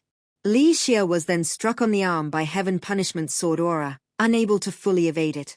Gazing at her bleeding arm, in her previous life a bleeding wound symbolized possible death. Li Xie, her eyes reddened, glared at Heaven Punishment. "You are strong, but today I must kill you." Li Xie unleashed the full extent of her superpowers, with 6 tornadoes swirling from her hands, whirling towards Heaven Punishment. Heaven Punishment slashed through 4 of them with his sword, but couldn't react in time to the last 2, rolling to the side in an attempt to dodge. Alas, he was swept up by the winds, trees, and debris battered him relentlessly, injuring him and causing him to cough up blood. As the winds subsided, Heaven Punishment crashed heavily to the ground. Just as he tried to get up, a sword pierced through his back and out his chest. It was Tianju, who had been waiting for the opportune moment. "You said I couldn't escape, now I'm telling you I've escaped successfully." Tianju's voice rang in Heaven Punishment's ears as he twisted the sword, pushing Heaven Punishment away. He turned to look at Li Xie. Li Xie sat cross-legged, eyes closed in meditation. Tianju approached her, noticing Li Xie's pale face indicating she was severely injured and unable to retaliate. This was his chance to kill Li Xie. Tianju gripped his sword tightly, staring at Li Xie for a moment before smiling and dropping his blade. He lay down beside her. Having fled relentlessly for a month without rest, he was utterly exhausted. As the sky lightened, Li Xie opened her eyes. Without even glancing at Tianju, she got up to leave. If she didn't return soon, her absence would be noticed. "You're just going to leave like that?" Tianju opened his eyes, looking at Li Xie. "Wait for me tonight." Li Xie waved her hand and drifted away. Tianju watched Li Xie depart, then glanced at Heaven Punishment's unmoving body, resigned. He headed towards the ruins and soon uncovered a shovel to dig a grave. Li Xie returned with the last of her strength, hiding her blood-stained clothes. With no time to dress her wounds, Qiu Shui's voice called from outside, "Miss, are you awake?" Li Xie hastily wrapped her injuries. She opened the window to let the breeze disperse the bloody scent, then opened the door as Qiu Shui and Qiu Kuei entered with water to assist her morning routine. As Qiu Shui combed Li Xie's hair, she noticed her poor complexion. "Miss, did you not rest well last night?" "Yeah, I had a dream where I fought someone," Li Xie smiled. "Did you win?" Qiu Shui finished braiding Li Xie's hair and secured it with an ornamental flower. "When has your miss ever lost?" Li Xie arched a brow confidently. "Of course, Miss is the most formidable." Qiu Shui played along. Then she sniffed the air. "Miss, there's a scent of blood on you." "Is there? I don't smell it." "It must be the peach blossom fragrance." Li Xie glanced at the new peach blossom fragrance on the table. "It's not the peach blossom scent." Qiu Shui leaned over to smell the fragrance. While Qiu Shui was distracted, Li Xia inconspicuously used the sharp edge of the ornamental flower to cut her own finger, causing it to bleed. Qiao Kuei noticed the commotion. "Miss, you've cut your finger." "Let me get some medicine." Qiao Shui turned to fetch it.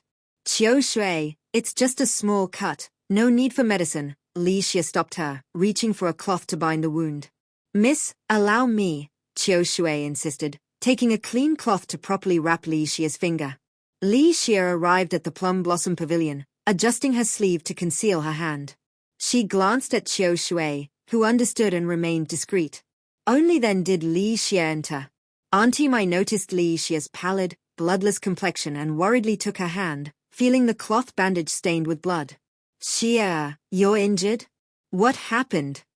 She looked to Qiao Shui for explanation. Li Xia withdrew her hand dismissively. "I didn't sleep well last night and accidentally cut my hand on an ornamental hairpin during my morning routine." "Qiao Ju, fetch some medicine." Auntie Mai took Li Xia's hand again, unwrapping the cloth to reveal a large bloodstain. "The wound is so deep, why didn't you apply any medicine?" She glared at Qiao Shui. "Qiao Shui, how could you neglect attending to Miss?" Qiao Shui accepted the blame. "It's this servant's fault." "Auntie, don't blame Qiao Shui. I told her not to say anything. It's just a small cut, see, it stopped bleeding now." Li Xia opened the wound to show Auntie Mai, causing it to reopen and bleed again.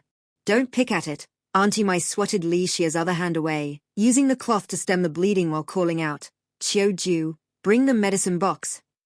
Qiao Ju hurried in with the medicine box and handed it to Auntie Mai. She cleaned the area, applied ointment, then instructed, "Qiao Shui, keep an eye on Miss. Don't let this hand get wet until the wound heals." Qiao Shui acknowledged the order to watch over Li Xia. "Auntie, it's getting late. We should head to the Wild Goose Pavilion." Li Xia changed the subject, urging them to leave.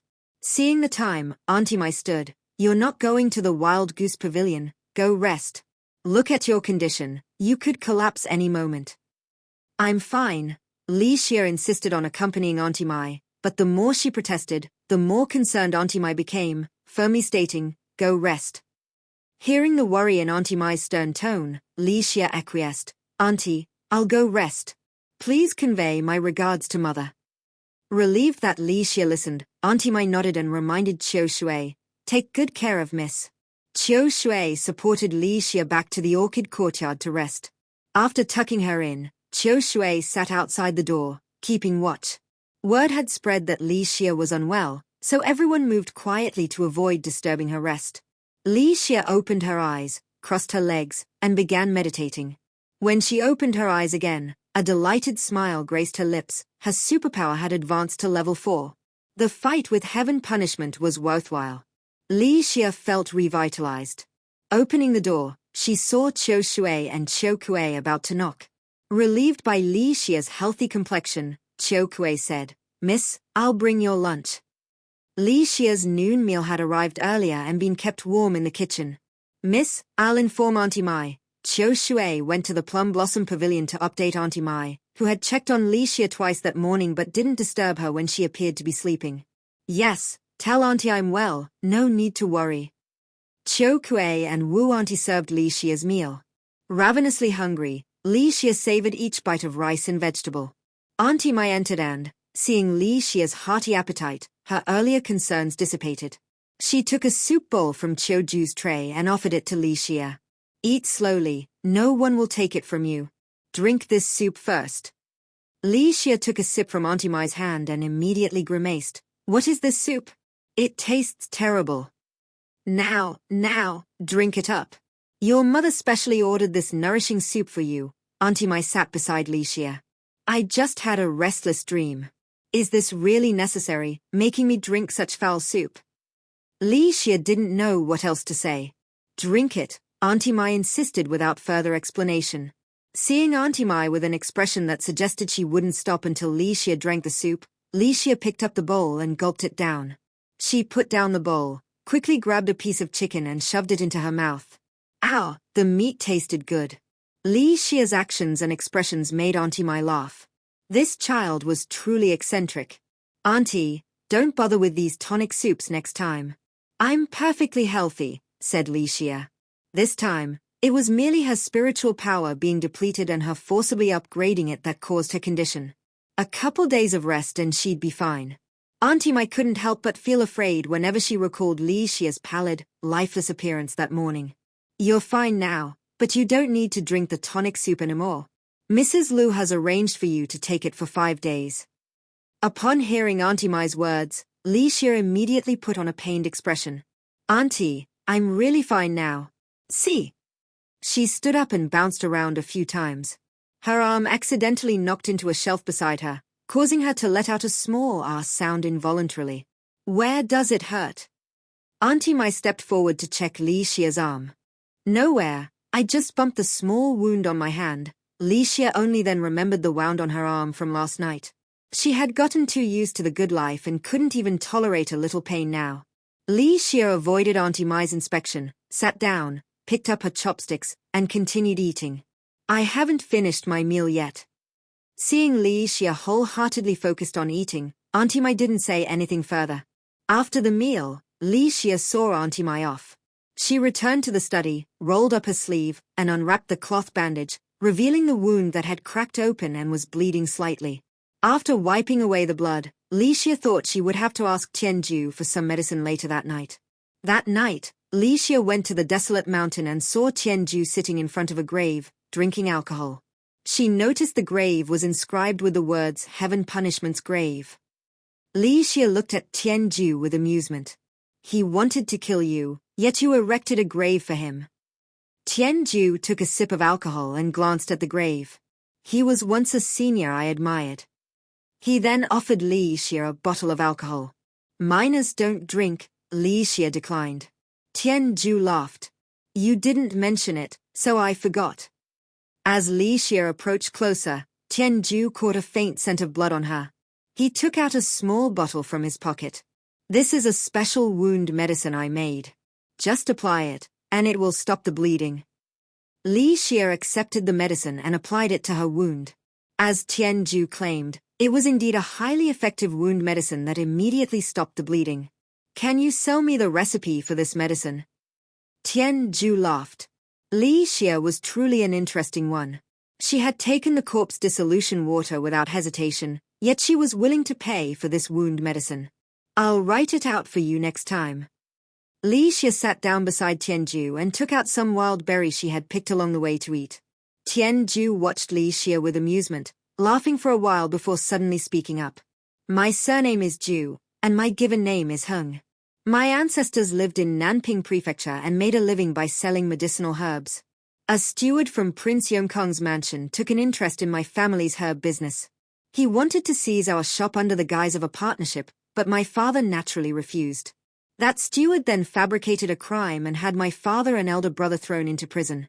To save my father and brother, my mother had no choice but to hand over our shop to them. But those people didn't stop there. When my father and brother were brought out of prison, they were merely 2 mutilated corpses. My mother died that very day. After holding their funeral, my second brother sent me to live with a family in the countryside, then went to seek revenge against that steward with a knife. He never returned. When the money for my upkeep ran out, the family I was staying with refused to keep me any longer and sold me to a wandering street doctor. I traveled everywhere with him until I accidentally witnessed the Shadowless Pavilion committing a murder. That doctor abandoned me and ran, but he didn't get far. I thought I would die too, but instead I was taken into the Shadowless Pavilion.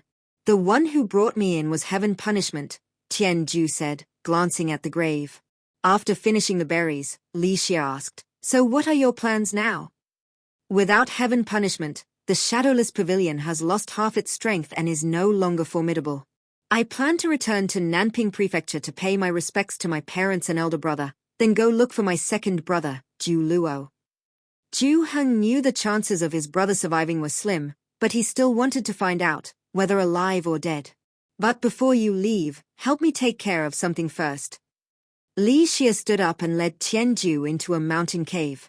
Seeing the contents inside, Tianju turned to Li Xia. How do you want to handle this?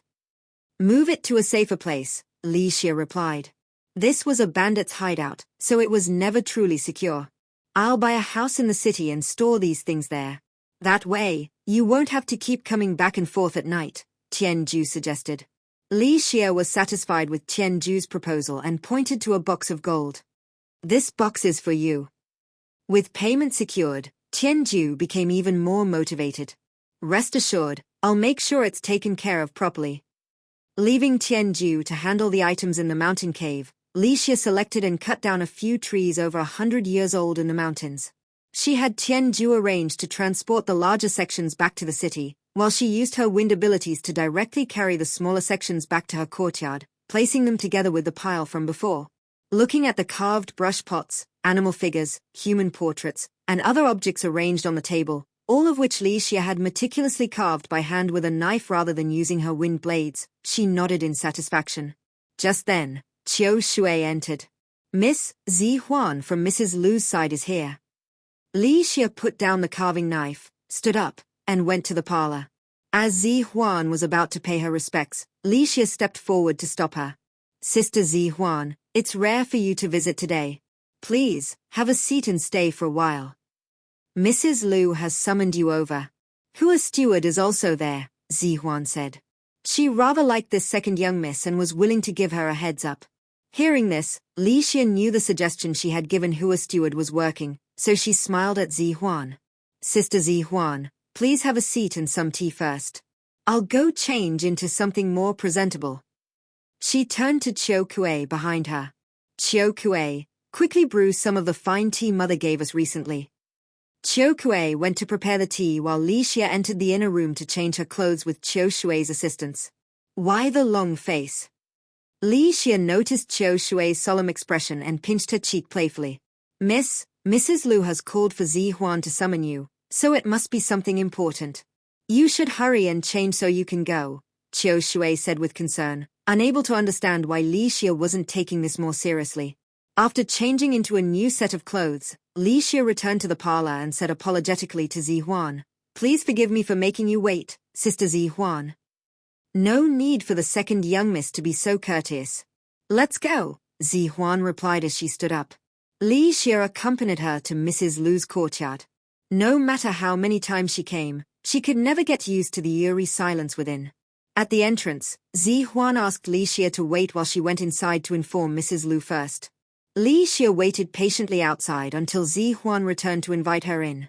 Mrs. Lu naturally noticed the frown between Li Xie and Li Xin when Li Xie entered. Mrs. Lu did not ask them to rise, so Li Xie maintained her greeting posture without moving.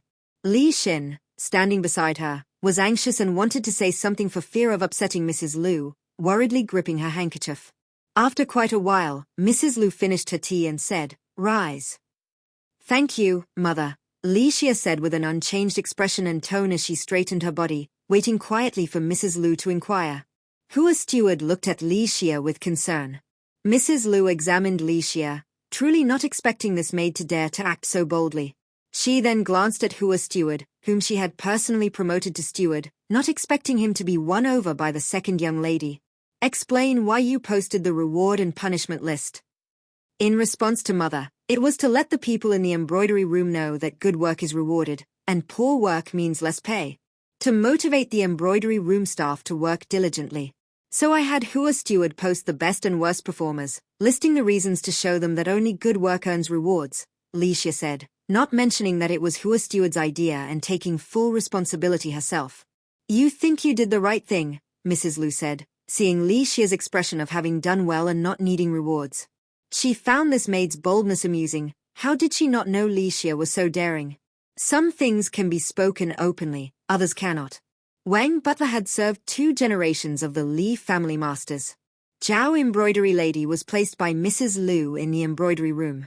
Wang Butler's grandchild's wife and Zhao embroidery lady were essentially elderly women arranged by the 2 Li family elders to spend their later years in the embroidery room. Li Xie's actions had directly slapped Mrs. Lu and Li Ming in the face. Thus, the 2 women Li Xie did not recognize in the room looked at her with smug expressions. Mrs. Lu glanced at the 2 women and suppressed her displeasure. This matter ends here. You may go. The 2 did not expect Mrs. Lu to let it go so lightly, their faces filled with bewilderment, then dissatisfaction at why Li Xie and Hua Steward were not punished. Hua Steward, however, happily paid respects to Mrs. Lu before leaving. After they left, Li Xin came to her mother, not understanding why she had acted this way. Mrs. Lu looked at the puzzled Li Xin and sighed. She had carefully taught Li Xin but had also confined her to the role of a lady, causing Li Xin to act with circumspection but also lack some sharpness and adaptability. Think about why I did this, Mrs. Lu asked Li Xin to ponder. Li Xin thought for a moment and said uncertainly, Mother, is she a challenging authority? Seeing Mrs. Lu's satisfied expression, she continued relieved. Xia's original intention was not as I first thought, reckless and careless. She had Hua steward do this to let you and father know there are problems with the embroidery room staff. So you would investigate and understand, then handle it using your authority. Mrs. Lu nodded. Those two are well connected. They were sent to the embroidery room by your father and I to spend their later years in peace. So even if Hua steward knew they were lazy, he would not make much of it. But what they should not have done was to be greedy. Mrs. Lu then handed Li Xin a book. Li Xin took the book, and the more she read, the more upset she became, her face eventually showing anger. At the last banquet, Li Xin had sent a box of southern pearls to the embroidery room, and many were missing when it was returned, supposedly damaged. These southern pearls were a birthday gift from Mrs. Lu's mother-in-law to Li Xin, rarely used. When Zhao embroidery lady said many were damaged, Li Xin was heartbroken. Now it turned out they had been stolen due to greed. Mother, will you just let them off so easily? Li Xin asked.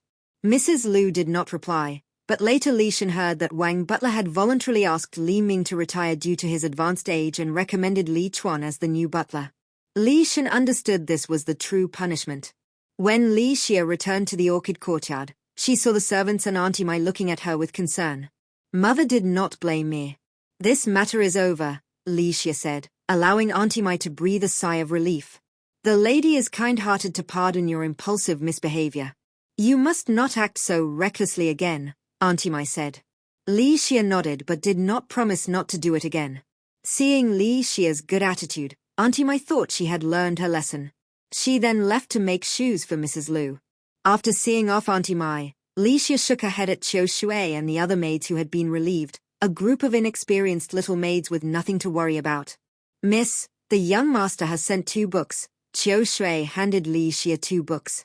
Li Xia saw they were about carving and was surprised that Li Hui had been so thoughtful as to buy her book specifically. Setting down the books, Li Xia went to the curio shelf and carefully selected a bamboo pen holder and an eagle statuette sculpture. She wrapped them up and called for Qiu Shui. Qiu Shui, take these 2 items as gifts to the Songtao courtyard.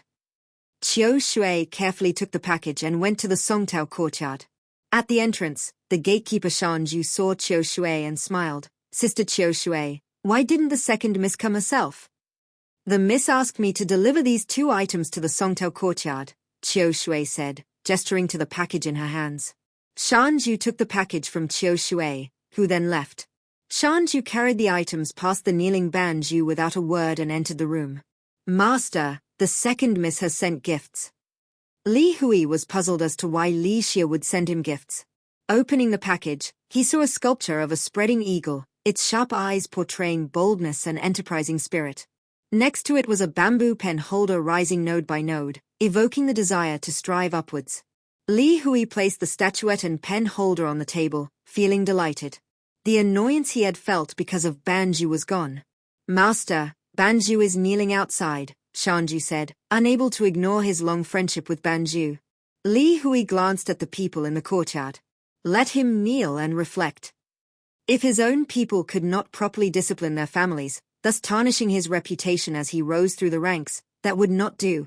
Yes, Shanju replied and went to tell Banju Li Hui's words. Banju was instead relieved, taking it as a sign that Li Hui did not intend to dismiss him. Earlier, Zhao embroidery lady had angrily come to find Banju and accused the second miss. Only then did Banju learn of the situation. After interrogating her, he found out that his sister had taken advantage of their mother's favor with the master to act arrogantly in the embroidery room, taking things as she pleased, even items used by the master himself, and selling them. Truly audacious. Banju was not brainless. He immediately apologized to Li Hui, returned what could be returned, and forced his family to compensate for what could not be returned, all in the hopes that the master would forgive him and not dismiss him. With this success, Li Xia gained renown, ensuring that no one in the manor would underestimate her again. The servants who had previously disrespected Auntie Mai changed their attitudes. In the eyes of the Li manor servants, the most unimportant of the aunties was Auntie Mai. With only a single daughter and no favor, it was obvious she would grow old in a corner of the rear courtyard, not worth any respect. Li Xia did not care how others treated her, but her aunties had to be respected. With her enhanced abilities, there were no secrets in the Li manor to her eyes, and she noticed details she had previously overlooked. She had witnessed the slights and disdainful looks Auntie Mai received when out and about. Her formidable strength and potential from her previous life meant she didn't need to worry about such troubles, but this life was different. So she wanted Auntie Mai not to be looked down upon, and to demonstrate her own worth and capability.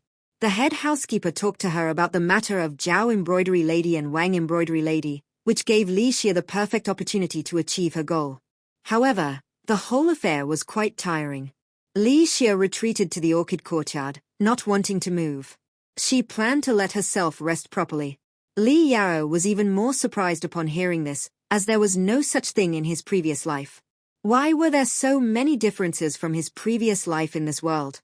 What on earth was going on? Could his rebirth really change so much? While this matter was turning a new page for Li Xia, it wasn't the case for others. Mrs. Lu took the opportunity to rectify the manner, dismissing a group of servants who didn't follow the rules, and buying a new batch.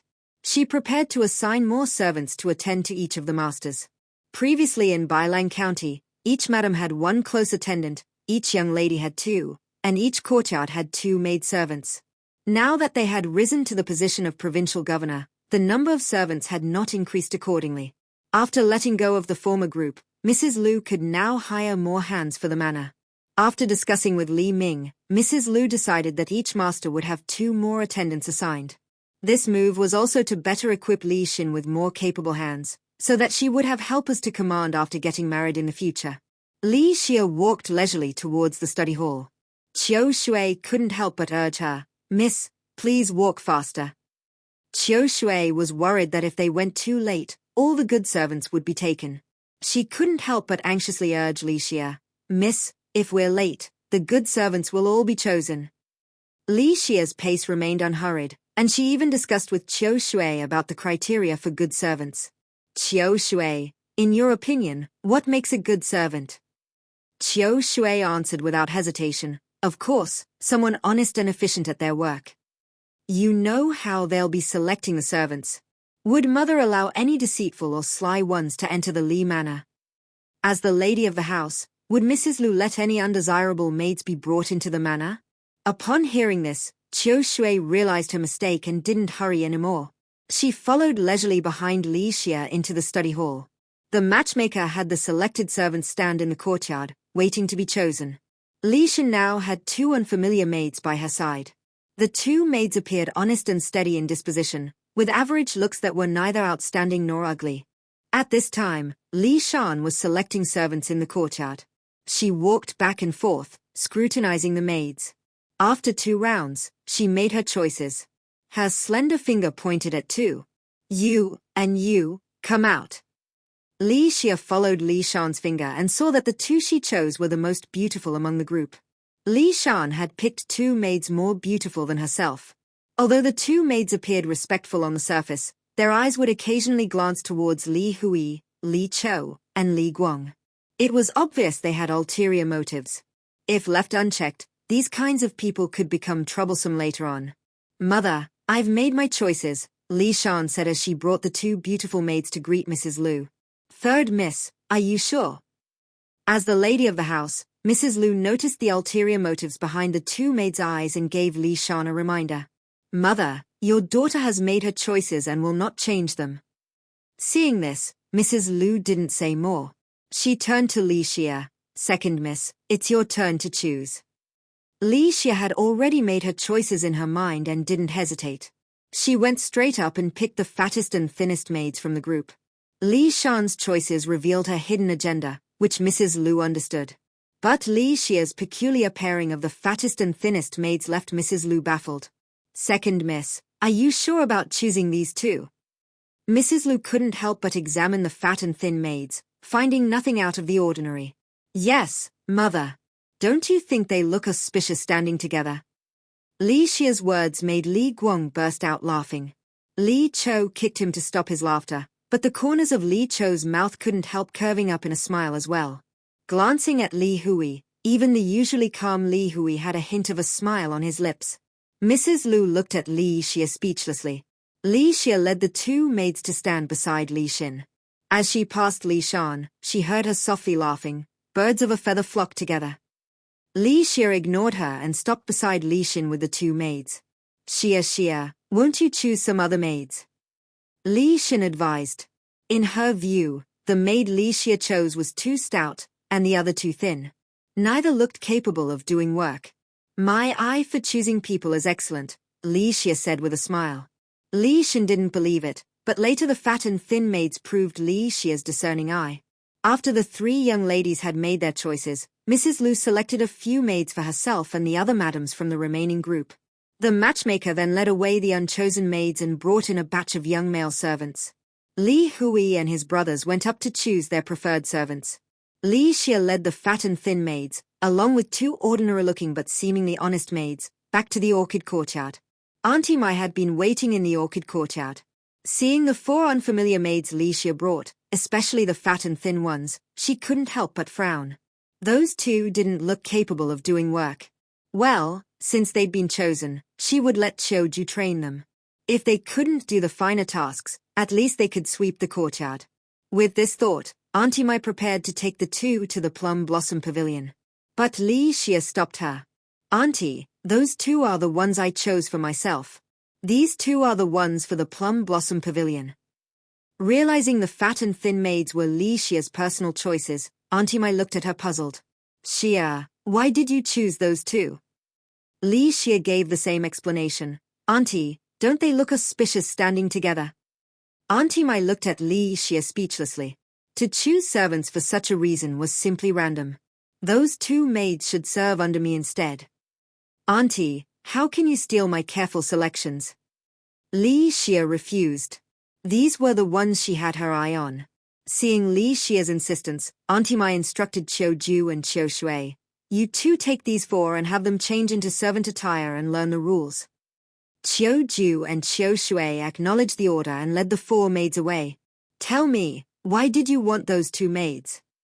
Auntie Mai turned to Li Xia, asking her to give a proper 1, 2, 3, 4 explanation, or else she wouldn't let it go today.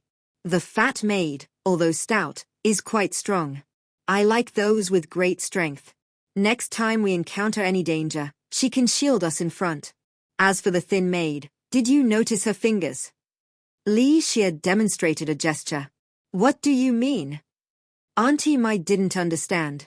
The thin maid's hands are similar to those of a thief. Li Xia's words made Auntie Mai's face change. How could someone like that be allowed into the Li manor? No, I must report this to the lady and have her sent away. Not reporting her to the authorities was already Auntie Mai's greatest mercy. But Auntie, that matchmaker is registered with the officials. For her to bring this maid here means there's no problem. Li Xia stopped Auntie Mai. Auntie Mai realized she was right and sat back down, but then felt something was off. How did you know she had learned those skills just by looking at her hands? Li Xia suddenly didn't know how to explain herself. About that. Li Xia quickly racked her brain for an explanation. Have you figured out how to make up an excuse? Auntie Mai asked coldly. Li Xia clung to Auntie Mai's arm and whined. Auntie, I overheard people talking about it at the market, and I paid close attention. You know my eyes and ears are sharp.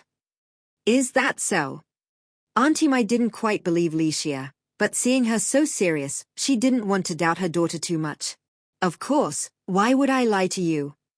Li Xia assured her, while secretly thinking otherwise. This trick with the fingers was something an old man she knew in her previous life had taught her.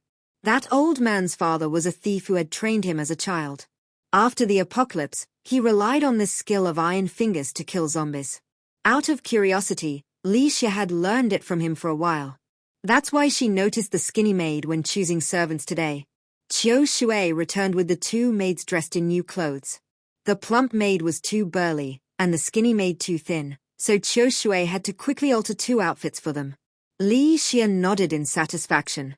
Qiu Shui was indeed very capable to have altered two outfits so quickly. What are your names?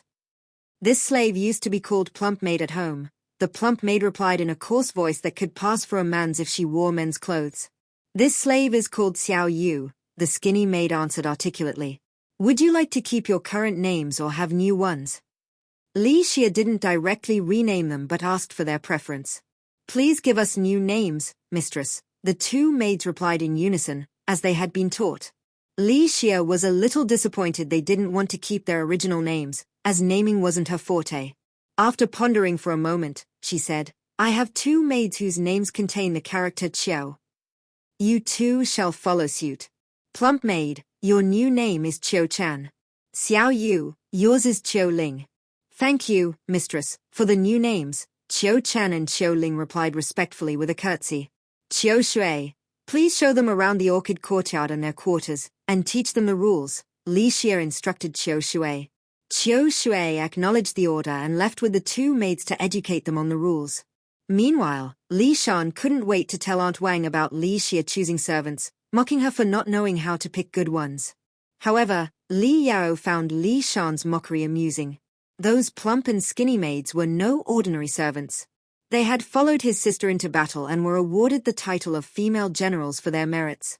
With Li Xia's support, they had formed a border defense army of women known for their fierce fighting. The plump and skinny duo were called the Big and Little Lady Generals. It wasn't Li Xia who didn't know their value, but Li Shan. Just look at the two maids who came with Li Shan. In their previous lives, they had tried to seduce Li Hui, enraging Mrs. Lu, who broke their legs and threw them out of the manor. Recalling this, Li Yao fell silent again, closing his eyes to avoid seeing or hearing anything, hoping to grow up faster by sleeping more. That night, Li Xia went to the desolate mountain and entered the secret chamber where Zhu Heng was cleaning up. The house is purchased, and these are the last 2 boxes of gold and silver, Zhu Heng said. Let's go together.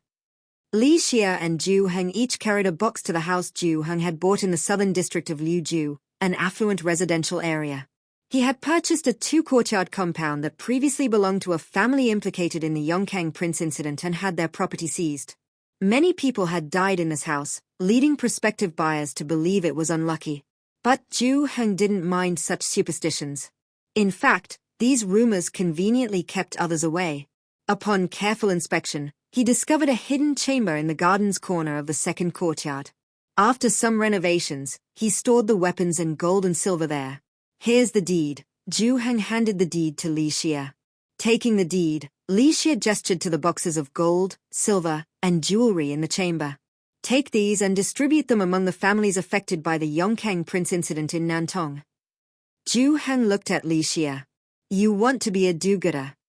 After experiencing the apocalypse, Li Xia wasn't one to be overly benevolent. But after hearing about Zhu Heng and Auntie Mai's experiences, she couldn't bear to keep this wealth for herself. She had only purchased this house to store weapons. Muttering nag, Li Xia left. Seeing Li Xia's hasty retreat amused Zhu Heng. Late that night, Li Xia returned to the chamber. Zhu Heng had left, but he had left her 200 taels of silver. As Li Xia was about to depart with the silver, she heard voices and stopped. Zhong Fan, are you sure there's treasure here? A gruff voice asked in a hushed tone. I'm sure. My grandfather was part of the team that built this secret chamber for the Sun family, an excited young voice replied. Big brother, I can confirm this. My mother used to be a maid for the Sun family. She once saw people moving around in the back garden at night. There were even rumors of the place being haunted around that time, a nasal voice chimed in. To the garden, the gruff voice commanded, heading towards the garden. Big brother, we agreed to split any treasure we find equally, right? The young voice reminded him. I, Chief Hu, keep my word. I said we'd split it, and I won't take an extra penny, the gruff voice responded, annoyed at the young man's suspicion. Big brother, don't be angry. Zhong Fan is just a kid and doesn't know better, the nasal voice quickly interjected to placate Chief Hu. Zhong Fan, lead the way. With Zhong Fan in the lead, Chief Hu and the nasal-voiced man followed into the garden. The overgrown vegetation rustled in the breeze, as if something was moving within. Zhong Fan trembled. Liu Guang, I'm scared. Chief Hu shoved Zhong Fan. What are you afraid of? The Sun family is all dead. If they don't want the treasure, we'll take it. Hurry and find the chamber. As the three searched the garden, the nasal voice suddenly cried out, "Ah!" startling Chief Hu and Zhong Fan. Chief Hu lowered his voice. "Liu Guang, what are you screaming about? Do you want to attract attention?" Big brother, something just touched my butt," Liu Guang stammered. Chief Hu surveyed the area around Liu Guang and saw a branch sticking out. "It's just a tree branch. Why make such a fuss?" He picked up the branch to toss it aside, but it seemed stuck to his hand, with a pair of red shoes dangling from it. Zhong Fan and Liu Guang cried out in terror and backed away. Even Chief Hu was rattled. He tried shaking the branch off, but it wouldn't come loose. Suddenly, a woman's eerie voice whispered with the breeze, "Who took my shoes?" Chief Hu's face drained of color. Yelling "Ghost," he bolted toward the gate. "My shoes! My shoes! My shoes!" The woman's voice echoed around them. The three men ran for their lives, bursting through the gate and slamming it shut behind them. From outside, they could still hear the voice lingering. "Where are my shoes? My shoes?" The three men exchanged looks, relieved the ghost hadn't followed them out. But they dared not return to the Sun residence. Hearing the commotion, nearby residents came to investigate, demanding to know what was happening. Startled by the voices, the three men stumbled backward, and the gate swung open. "Found it!" A woman's voice rang in their ears, and the three of them felt a chill on their necks. They jumped up, shouted "Ghost," and ran away. Other families rushed over and saw a pair of red shoes floating in the air. They looked at each other, and quickly closed the doors of the Sun family manor. Li Xia put the red shoes back in the bedroom of the Miss of the Sun family. She returned to the Li manor to rest, finding it quite amusing to dress up as a ghost and scare people. Li Xia woke up the next morning feeling refreshed and energized after a dreamless night. She had breakfast with Auntie Mai, then went to the Wild Goose Pavilion to pay her respects. Back in the orchid courtyard, Li Xia called for Qiu Ling. Qiu Ling walked into the study room nervously. Seeing her tense state, Li Xia joked, "Don't be so nervous, I don't eat people." "Miss, what are you talking about eating people so early in the morning?" "That's unlucky," Qiu Shui said from the side, clasping her hands together and repeatedly calling for Buddha's blessings, leaving Li Xia speechless. "Qiu Shui, what's wrong with you?" Li Xia didn't understand why Qiu Shui had changed so much overnight. "Miss, there's been a ghost haunting on Xianhua Street in the Southern District." Qiu Shui's words made Li Xia squint her eyes slightly. "What kind of ghost?" "I'm not sure. Qiu Kui went to the kitchen for breakfast this morning and heard the kitchen ladies saying it was quite a commotion." Qiu Shui shook her head. Li Xia didn't ask further and turned to Qiu Ling. "Qiu Ling, I have a task for you. Go and find out about this ghost haunting." "Yes," Qiu Ling responded and left to carry out her duty. As Qiu Ling left, Qiu Shui wondered why Li Xia wanted her to investigate this matter, but seeing that Li Xia didn't explain, she went away with her doubts. The Sun family made their fortune selling medicinal herbs. After the rebellion of Prince Yongkang, the Sun family was sentenced to execution for allegedly secretly collecting herbs for the prince. The entire Sun family, young and old, were killed. Some servants were released during the family's confiscation. Half a month ago, the Sun family manor was sold to someone. The Sun family servants who left didn't fare well. So they wanted to go back to the Sun family manor to find treasures. As for the female ghost, according to former Sun family servants, the Sun family's miss was most favored in life. "For me, good work will be rewarded, and poor work will be punished," Li Xia said as she stood up and took 2 pearl flowers from the dressing table. She approached Qiu Ling. "This pearl flower is a reward for you. A young lady should dress up more." She placed the pearl flowers in Qiu Ling's hands. Qiu Ling gripped the pearl flowers tightly. "Thank you, miss. Qiu Ling will definitely work hard from now on." Qiu Ling retired and closed the door behind her. As she turned around, she saw Qiu Chen holding a large pair of shears, looking at her with concern. Qiu Ling walked over and saw the tree that had been shaved. "Qiu Chen, you should go sweep the floor." "Qiu Ling, are you all right?" They both spoke at the same time. Qiu Chen followed Qiu Ling's gaze to the shaved tree. She scratched her head. "I didn't mean to. I've swept the floor twice already." Of course, Qiu Ling knew Qiu Chen didn't mean it. This girl could only do one thing at a time. "Qiu Ling, you haven't said, did the miss?" Chiu Chan didn't finish, but her face was full of concern. Chiu Ling had also been sold a few times when she was with the human traffickers, but each time she was too weak and incompetent at work, so she was returned. The miss was very good. She even rewarded me with 2 pearl flowers. Here, take one. Chiu Ling handed one of the flowers to Chiu Chan. Chiu Chan shook her head. These are rewards from the miss to you. I can't take them. Just take it. Seeing that Chiu Chan's hands were occupied with the shears and couldn't take the flower, Chiu Ling tiptoed and pinned it onto Chiu Chan's head. Chiu Ling, you're so kind. Next time the miss rewards me, I'll share with you. Chiu Chan put down the shears and wiped her hands vigorously on her clothes. She carefully touched the pearl flower on her head. Chiu Chan! A sweet reprimand made Chiu Chan and Chiu Ling turn around. They saw Chiu Shui glaring at Chiu Chan with fiery eyes. Chiu Chan was startled and cautiously called out, Sister Chiu Shui. There are 8 trees in total in the orchid courtyard, and you've shaved them all. Chiu Shui didn't know what to say anymore. This Chiu Chan truly couldn't do anything right. She ruins everything she touches. I was wrong. Chiu Chan honestly admitted her mistake and lowered her head. Being wrong requires correction. Chiu Shui couldn't help but shout. She had told Chiu Chan so many times. Sister Chiu Shui, I'll keep an eye on Chiu Chan next time. Please forgive her this once, Chiu Ling pleaded. How many times have I forgiven her? She really has no memory at all. Chiu Shui felt that Chiu Chan was born to torment her. Every time she reprimanded her, Chiu Chan would obediently admit her mistakes and seem to listen attentively, but her actions always turned out like this. Chiu Shui took a deep breath to suppress her anger. Chiu Chan, no lunch for you. Learn to remember properly. Upon hearing that she couldn't eat lunch, Chiu Chan pitifully called out, Sister Chiu Shui. Chiu Shui turned away, not looking at her. If you continue like this, no dinner either. Chiu Chan didn't dare say another word, but she looked utterly miserable. Chiu Shui turned away so she wouldn't soften her stance. As she turned, she saw Li Xia standing by the window, smiling as she watched the whole scene.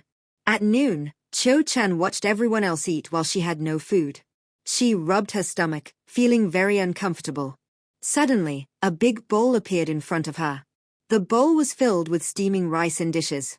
Following the bowl, she saw Chiu Kuei smiling at her.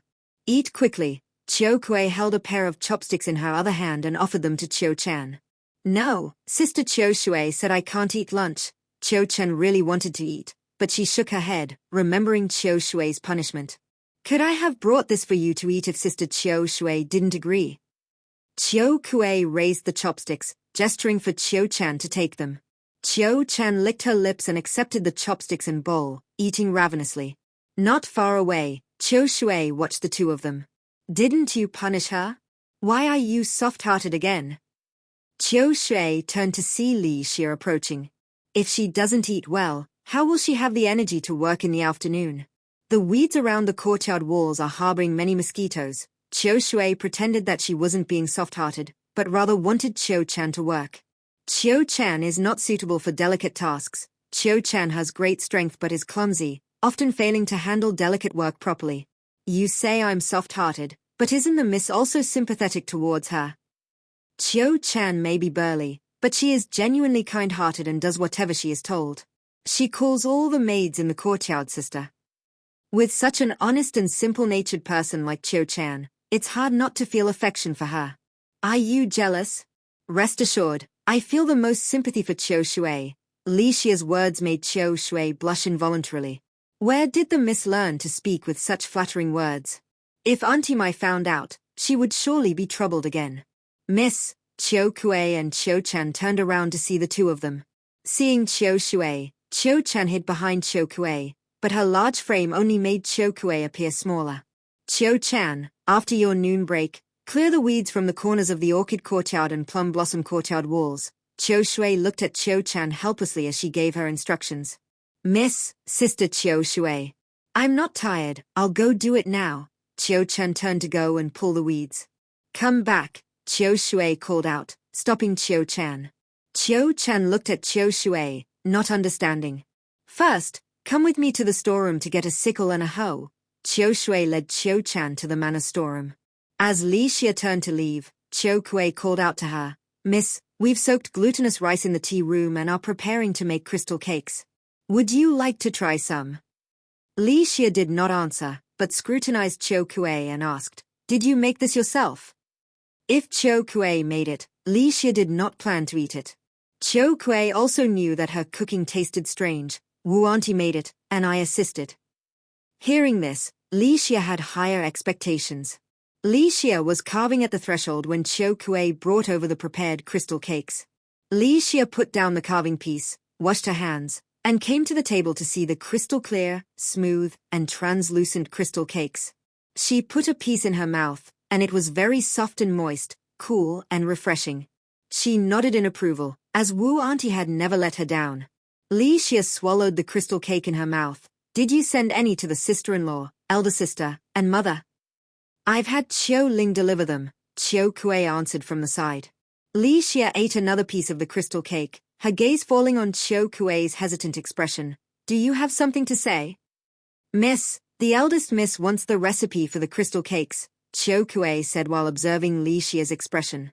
Just give it to her. Li Xia didn't mind at all. You're not angry, miss. Cho Kuei didn't expect Li Xia to be so unperturbed. Li Xia put a piece of crystal cake in Cho Kuei's mouth. Do you see me as a petty person? Of course not, Cho Kuei immediately refuted. In Cho Kuei's eyes, Li Xia was the most generous person. Not to mention others, just the third miss's constant provocations. If it was someone else, they would have gotten angry long ago, but Li Xia didn't care at all. Even if elder sister takes it, she'll just put it in the kitchen for use. If she wants to eat it in the future, she can just have the kitchen make it. It's so hot in the summer, you and Wu Auntie won't have to suffer in the tea room making it, which is even better. Besides, this recipe also came from the travel journal Li Hui gave her. And Li Xin was not a petty person either. She would definitely express her gratitude after receiving the recipe. This slave has thought too little. Cho Kuei was ashamed of her pettiness and was moved that Li Xia had considered her and Wu Auntie's well-being.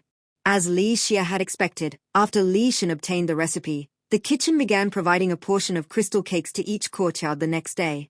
Not only that, Li Xin also brought 1,000 taels of silver to the orchid courtyard and gave the silver to Li Xia.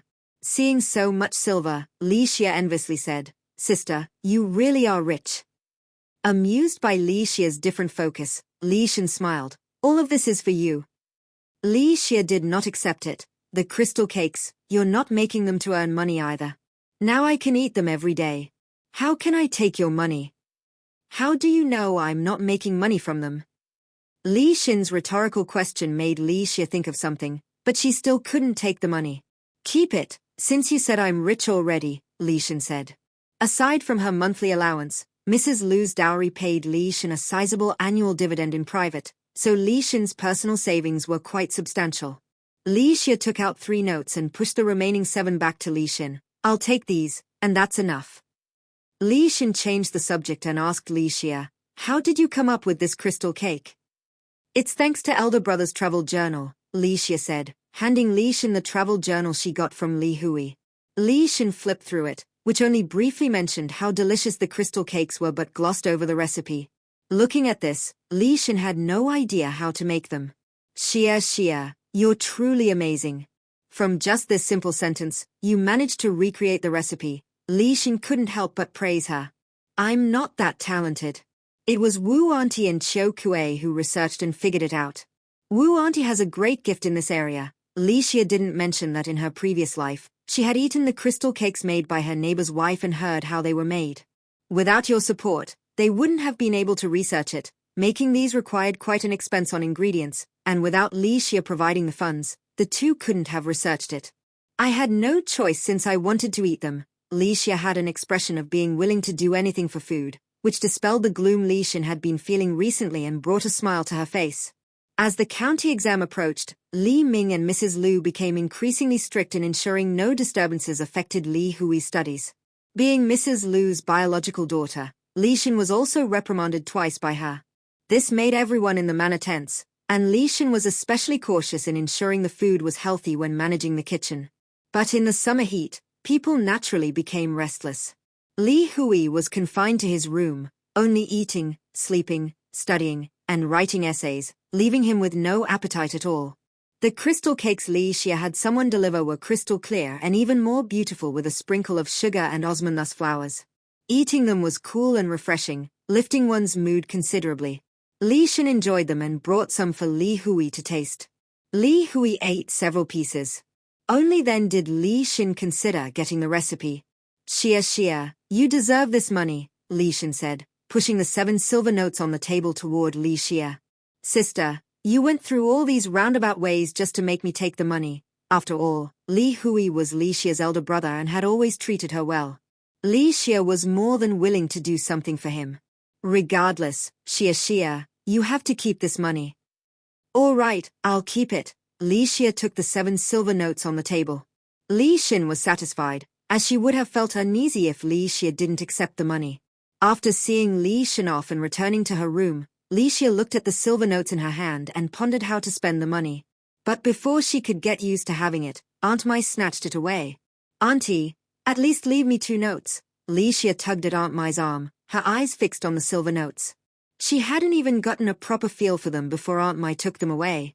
No, you'll just waste the money if you have it. Aunt Mai didn't trust Li Xia with money. Auntie, I'm already 12 this year. Look, I've added more people to my courtyard. Without any money, how can I manage them?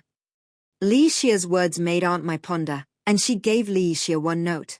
Give me 1 more, Auntie. Li Xia took the silver note and tried to ask for more. Say another word, and I'll take this one back too. Seeing Aunt Mai's stance, Li Xia hurriedly stuffed the silver note into her pocket. The 1,000 taels she had just received had quickly dwindled to only 100. Li Xia sighed. Money was hard to earn but too easy to spend. She called Qiu Shui and had her exchange the silver notes for silver ingots. With the silver ingots, Li Xia immediately rewarded Qiu Kui and Wu Auntie 10 taels each.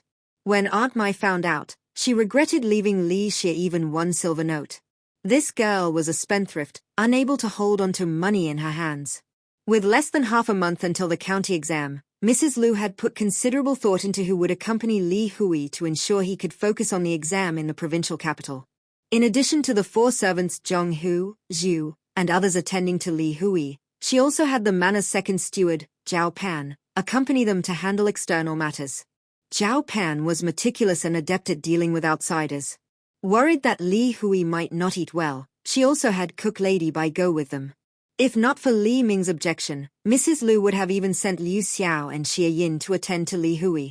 Mrs. Lu and Li Ming, along with the family members, watched as Li Hui boarded the carriage and left Liu Ju for the provincial capital as the eldest son of the Li family, carrying everyone's expectations. After arriving in the provincial capital, the group stayed in a courtyard Mrs. Lu had purchased in advance near the exam site. To allow Li Hui to focus on preparing for the exam, Mrs. Lu had people bring silver half a year ago to purchase the courtyard at a high price in a location close to the exam site. After Li Hui moved in, he rarely went out or talked with others, content to read books in the courtyard.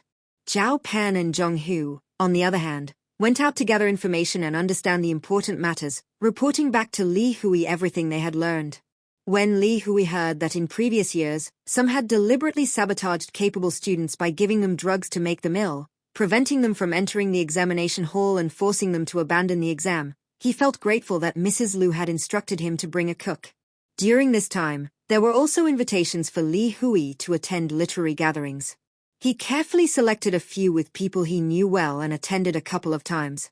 After understanding the procedures, he stopped going out and secluded himself to study until the day of the exam, when he carried the examination basket prepared by Zhao Pan into the examination hall.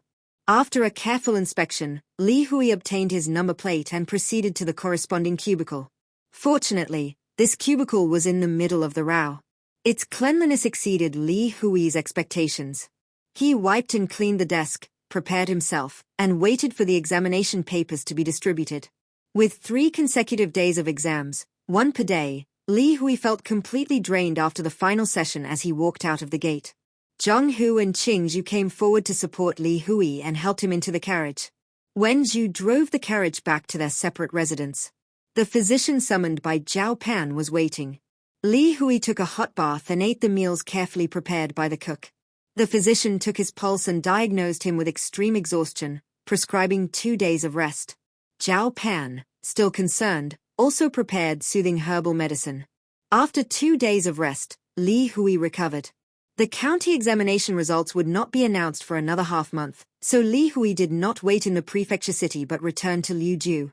Seeing the much thinner Li Hui, Mrs. Lu took his hand, tears flowing as she murmured, "You've lost so much weight. Let the kitchen prepare more dishes. You must recover." Li Xin hurried to the kitchen to make arrangements. Guessing that Li Hui would return in a few days, the kitchen had stocked up on ingredients. That evening, the family gathered for a rare dinner together. Li Ming had already seen Li Hui's draft essays and was confident he would pass. Delighted, he urged his 3 sons to drink more that night. Deep into the night, Li Xie came to the desolate mountain and noticed signs that someone had visited the grave of Tian Fa. Who could it be? The Shadowless Pavilion or Prince Yongkang's people? Either party was bad news for Li Xie. He continued to the ruins and found more footprints, as if someone had been searching for something. Li Xie prepared to enter the secret chamber but heard a sound and swiftly climbed a tree. Soon after, a figure dressed in black, with only the nose and eyes visible, emerged from the secret chamber. After scanning the area, the figure departed. Li Xie followed, trailing them over a mountain and out of Liuzhou's borders. Unable to continue pursuit, Li Xie noted the direction and returned. It was dawn when Li Xie got back. Fortunately, Mrs. Lu had sent word that he need not attend the morning greetings. Li Xie slept in, then summoned Qiu Shui to call for Qiu Ling. He instructed Qiu Ling to investigate the matter discreetly, without outsiders knowing. Accustomed to an unrestrained life, Qiu Ling disliked being confined to the courtyard. She enjoyed going out and interacting with different people. Li Xie's task suited her perfectly. Taking the silver, she promised to uncover everything thoroughly. "Be careful," Li Xie cautioned the elated Qiu Ling. "Don't worry, miss. Since childhood, the first thing this servant learned was how to stay alive," Qiu Ling replied. Though unsure why Li Xie wanted this investigated, she would uncover the truth no matter how arduous, to prove her worth and earn Li Xie's esteem. Before the exam, the Lu household was tense. After the exam, they anxiously awaited the results. Mrs. Lu worried that Li Hui might not pass, or that his ranking might disappoint him. Her anxiety caused mouth sores, and she could neither eat nor sleep properly. On the day the results were announced, Mrs. Lu sat in her room early, listening for news from outside. Auntie Mai brought Li Xie to pay respects. Mrs. Lu waved them aside, not wanting distractions. Li Xie and Li Xin sat together, both visibly anxious. "Big brother is very capable. He's sure to pass," Li Xin said. Li Xin glanced at Mrs. Lu. "I believe brother will pass too." Hearing them, Mrs. Lu felt pleased but soon looked outside again, wondering why no one had come with the good news yet. "Granny, is that the sound of someone coming to share the news?" asked Mrs. Lu to Chunlu Granny when she heard a commotion outside, rising to go out. But before she could take a step, Auntie An's shrill voice rang out. "You little maid, can't you watch where you're going? How dare you bump into me like that?" Seeing the household's concern for Li Hui's exam, Auntie Anne felt resentful, recalling how no one had cared when her sons took the imperial examinations. She muttered that Li Hui would likely fail the county exam, making it even harder for her sons to advance. Today was the day the results were announced. Auntie Anne did not want to see Mrs. Lu's smug face at the Wild Goose Pavilion but, as a concubine, she could not avoid going. Suppressing her feelings, she entered with a smile. Just inside the courtyard, a little maid bumped into her. Auntie Anne's suppressed anger erupted.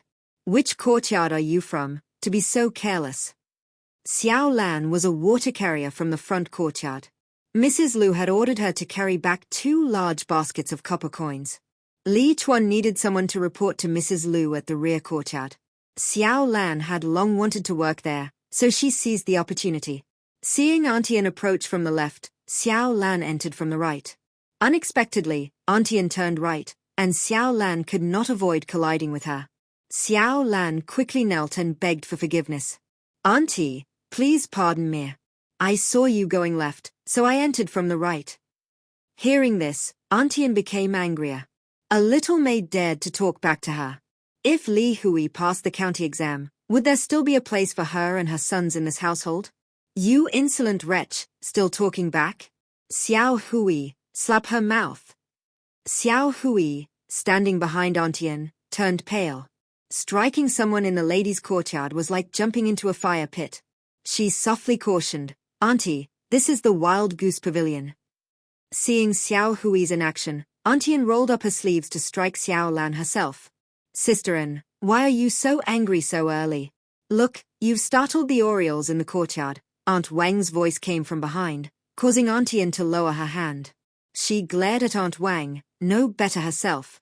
Chuanlu Granny came out, calmly stating, "Aunties, the lady is waiting." Auntie An and Aunt Wang composed themselves and entered. Chuanlu Granny looked at the kneeling Xiao Lan. "Get up." Xiao Lan carefully stood. "Granny, I am Xiao Lan from the front courtyard. Steward Li instructed me to report to the lady that the copper coins have been exchanged." "Very well, I understand. Xiao Lan, be more mindful in the future," Chuanlu Granny said, removing a hairpin from her head and placing it in Xiao Lan's hand. Watching Chuanlu Granny enter the room with silent, measured steps, Xiao Lan gripped the hairpin tightly, determined to become as formidable a housekeeper as the granny. After entering the room, Auntie An and Aunt Wang greeted Mrs. Lu. Mrs. Lu glanced at the two women. Today was a major event for her son, so she didn't quibble with them. "Please rise." The two women stood up, and Aunt Wang sat down. Chuanlu Granny entered the room and reported, "Madam, as you instructed, I have exchanged for 2 large baskets of copper coins at the bank. They have been brought back." "Good. Let them place them properly, and let me know when the messengers arrive. We'll scatter them outside the main gate," Mrs. Lu said resolutely. Auntie An frowned inwardly, thinking, "Let's see how you handle this if he doesn't pass." "They're here," Li Xia said as soon as she heard a commotion at the Li residence's main gate. "Where?" Mrs. Lu asked as she rose to go outside. She had just stepped out of the courtyard gate when she heard someone running over, shouting, "Joyous news for the madam. The young master has passed. The young master has passed." Upon hearing this, Mrs. Lu was so delighted that she almost couldn't stand steady. Fortunately, Chuanlu Granny reacted quickly and supported her, with Auntie Mai also stepping forward to hold her up. The two women helped Mrs. Lu reach the main gate, where they heard the messenger shouting the good news. "Congratulations to Li, the successful county candidate, ranked 10th on the prestigious list." This was a very high ranking.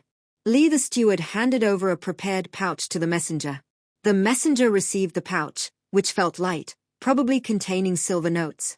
This trip was not in vain, and the messenger's smile grew broader. Firecrackers sounded as Chuanlu Granny instructed the servants to bring out 2 large baskets of celebratory coins to scatter. Hearing the commotion, many people gathered around to grab the copper coins.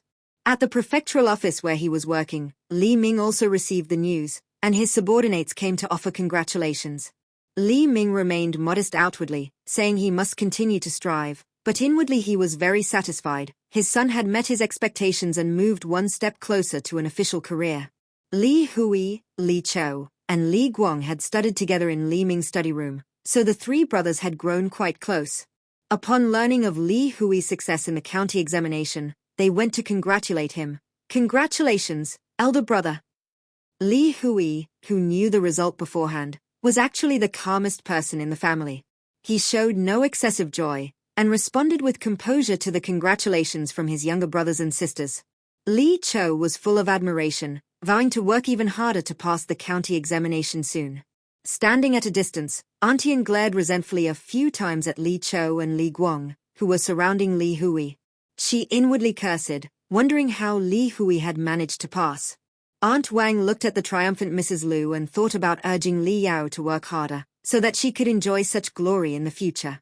She also glanced disdainfully at Auntie An and curled her lip. With Li Hui passing the county examination and ranking highly, Li Ming and Mrs. Lu decided to hold a celebratory banquet. The banquet was scheduled for the 3rd day after Li Hui returned to the provincial capital to attend the celebration for successful candidates. The preparation time was tight, and everyone in the household, from top to bottom, had to change into new clothes. Fortunately, Li Xia had made preparations early. Before the county examination, she had instructed Hua the steward to prepare in advance. With no one dragging their feet in the embroidery room, Hua the steward was more efficient in handling the task. Under Hua's supervision, the early stages were well planned. The servants' clothes were already completed, and the main family members' clothes could be finished within 2 days with some rushed work. Li Xia walked back to the orchid courtyard with light steps. She saw Qiu Kuei feeding Qiu Chan. Ever since working alongside Wu Auntie, Qiu Kuei's interest in cooking had increased significantly. However, the taste of Qiu Kuei's dishes was vastly different from Wu Auntie's. In the entire orchid courtyard, only Qiu Chan didn't mind Qiu Kuei's cooking, so if asked who liked Qiu Chan the most in the courtyard, the answer would undoubtedly be Qiu Kuei. Although Qiu Chan was plump, she was strong and diligent in her work. After coming to the orchid courtyard, all the heavy chores were assigned to this maid. In return, Qiu Chan could eat as much as she wanted. At a single meal, not only could she finish 6 large bowls of rice, but she could also finish quite a few dishes and drink 2 more large bowls of soup. Yet, she would still feel hungry before the next meal. Qiu Chan had just finished cleaning the courtyard and was feeling hungry again. Just as she was wondering where she could find something to eat, Qiu Kuei brought over freshly made rice cakes. "I made these rice cakes. Would you like to try them, Qiu Chan?" Qiu Chan was feeling hungry, so she opened her mouth, waiting for Qiu Kuei to feed her. "Delicious. Sister Qiu Kuei, you made these so well." In Qiu Chan's eyes, as long as something was edible, the taste was secondary. Hearing Qiu Chan's praise, Qiu Kuei sat on the steps and happily continued feeding her. "Where are the others?" Li Xia looked around the courtyard, seeing only the 2 of them. The others were not present. The young master passed the county examination, and the madam was overjoyed. She said she would give everyone an extra month's wages, so Sister Qiu Shui went to collect them. Wu Auntie's leg was hurting, so she went back to her room to rest. Qiu Kuei and Qiu Chan stood up and replied, "Why didn't you 2 go?" Li Xia saw how happily Qiu Chan was eating and felt a craving herself. She reached over and took the smallest rice cake from the plate, taking a small bite. Her face stiffened slightly as she swallowed it without a change in expression. She shouldn't have been curious about Qiu Kuei's cooking skills. Qiu Kuei's rice cakes looked normal on the outside, but inside they were both salty and sweet, with a strange taste. Li Xia glanced at Qiu Chan, wondering how this plump maid could eat them so happily with her enormous appetite. "We servants were tending to the courtyard, so Sister Qiu Shui collected the wages on our behalf," Qiu Kuei explained. She didn't like crowded places and preferred to stay in the orchid courtyard to experiment with snacks. Then she told Li Xia, "Miss, the ingredients in the tea room are running low again, and we need to replenish them." "But we just restocked a couple of days ago, didn't we?" Li Xia recalled that Qiu Kuei had mentioned the shortage just a few days prior, at which time she had advanced her some silver to purchase more supplies. Qiu Kuei glanced at Qiu Chan. The main kitchen provided fixed portions of food. However, Qiu Chan's appetite was so great that she alone consumed as much as a whole portion. Before each meal, Qiu Kuei and Wu Auntie had to prepare an extra pot of staple food just for Qiu Chan. Adding Li Xia's occasional extra meals, it was no wonder the supplies were running low again. Qiu Chan put down the rice cake she was holding.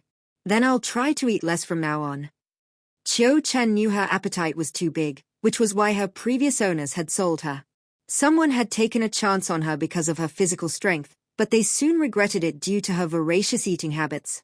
This time at the Li residence, the broker had warned that if she was sent back again, she would be sold to work in the northern mines. Li Xia gestured for Qiu Chan to eat her fill. "When Sister Qiu Shui returns, have her come find me." "Miss, you should just send me away," Qiu Chan said reluctantly, knowing that she was causing a burden for the miss with her excessive eating. "After eating so much of my silver, you want to leave now? That's too cheap for you. Go fetch the reclining chair and bring it to the corridor," Li Xia instructed Qiu Chan. Qiu Chan went inside and brought the recliner to the corridor, placing it there. Li Xia went over and lay down on it, while Qiu Chan considerately used her height to shade the miss from the sun. "Qiu Kuei. Miss, take Qiu Chan with you to check on Wu Auntie's leg. If it hasn't healed, have Qiu Chan carry her to see the doctor." Li Xia took some broken silver pieces from her pouch and handed them to Qiu Kuei. Qiu Kuei accepted the silver and set down the rice cakes before leading Qiu Chan away. After taking a couple of steps, Qiu Chan turned back and said softly to Li Xia, "Miss, rest assured, I will work diligently." Li Xia grunted and closed her eyes to rest. Qiu Kuei led Qiu Chan to Wu Auntie's room. Along the way, she advised Cho-chan. Cho-chan, as long as you work hard and don't betray the miss, she won't send you away. Don't overthink things in the future. Just listen to the miss obediently and work hard. Cho-chan nodded repeatedly, indicating that she would definitely listen to the lady's words. The two of them came to Wu Auntie's room and knocked on the door. Wu Auntie, are you inside? From within the room, Wu Auntie heard the voice and got up, dragging her feet to open the door. Chiao Kuei, Cho-chan, why have you come? Lady, we were asked to come and check on you. How is your leg? Chiao Kuei and Cho-chan helped Wu Auntie to sit down. Thank you for your concern, ladies. I'm fine, it's just my old ailment. A bit of rest and I'll be all right. Wu Auntie said this, but beads of sweat were forming on her face from the pain in her leg. Wu Auntie, this won't do. We should take you to see a doctor, said Chiao Kuei, seeing how much pain Wu Auntie was in. She asked Cho-chan to carry Wu Auntie on her back. No need, Wu Auntie struggled, unwilling to go. But her strength was no match for Cho-chan, who carried her to see the doctor. Chiao Shui returned and saw Li Xia lying on a reclining chair with her eyes closed, resting. The others were not around, and she frowned, wondering where Chiao Kuei and Cho-chan had gone, as she had instructed them to guard the courtyard. Li Xia didn't open her eyes, but recognized Chiao Shui's footsteps. Chiao Shui, there's a box on the table inside. Go and fetch it. Chiao Shui went into the room and brought the box to Li Xia. Li Xia gestured for Chiao Shui to open it. Chiao Shui opened it and saw 2 rows of silver coins inside, looking at Li Xia questioningly. Lady, what is this?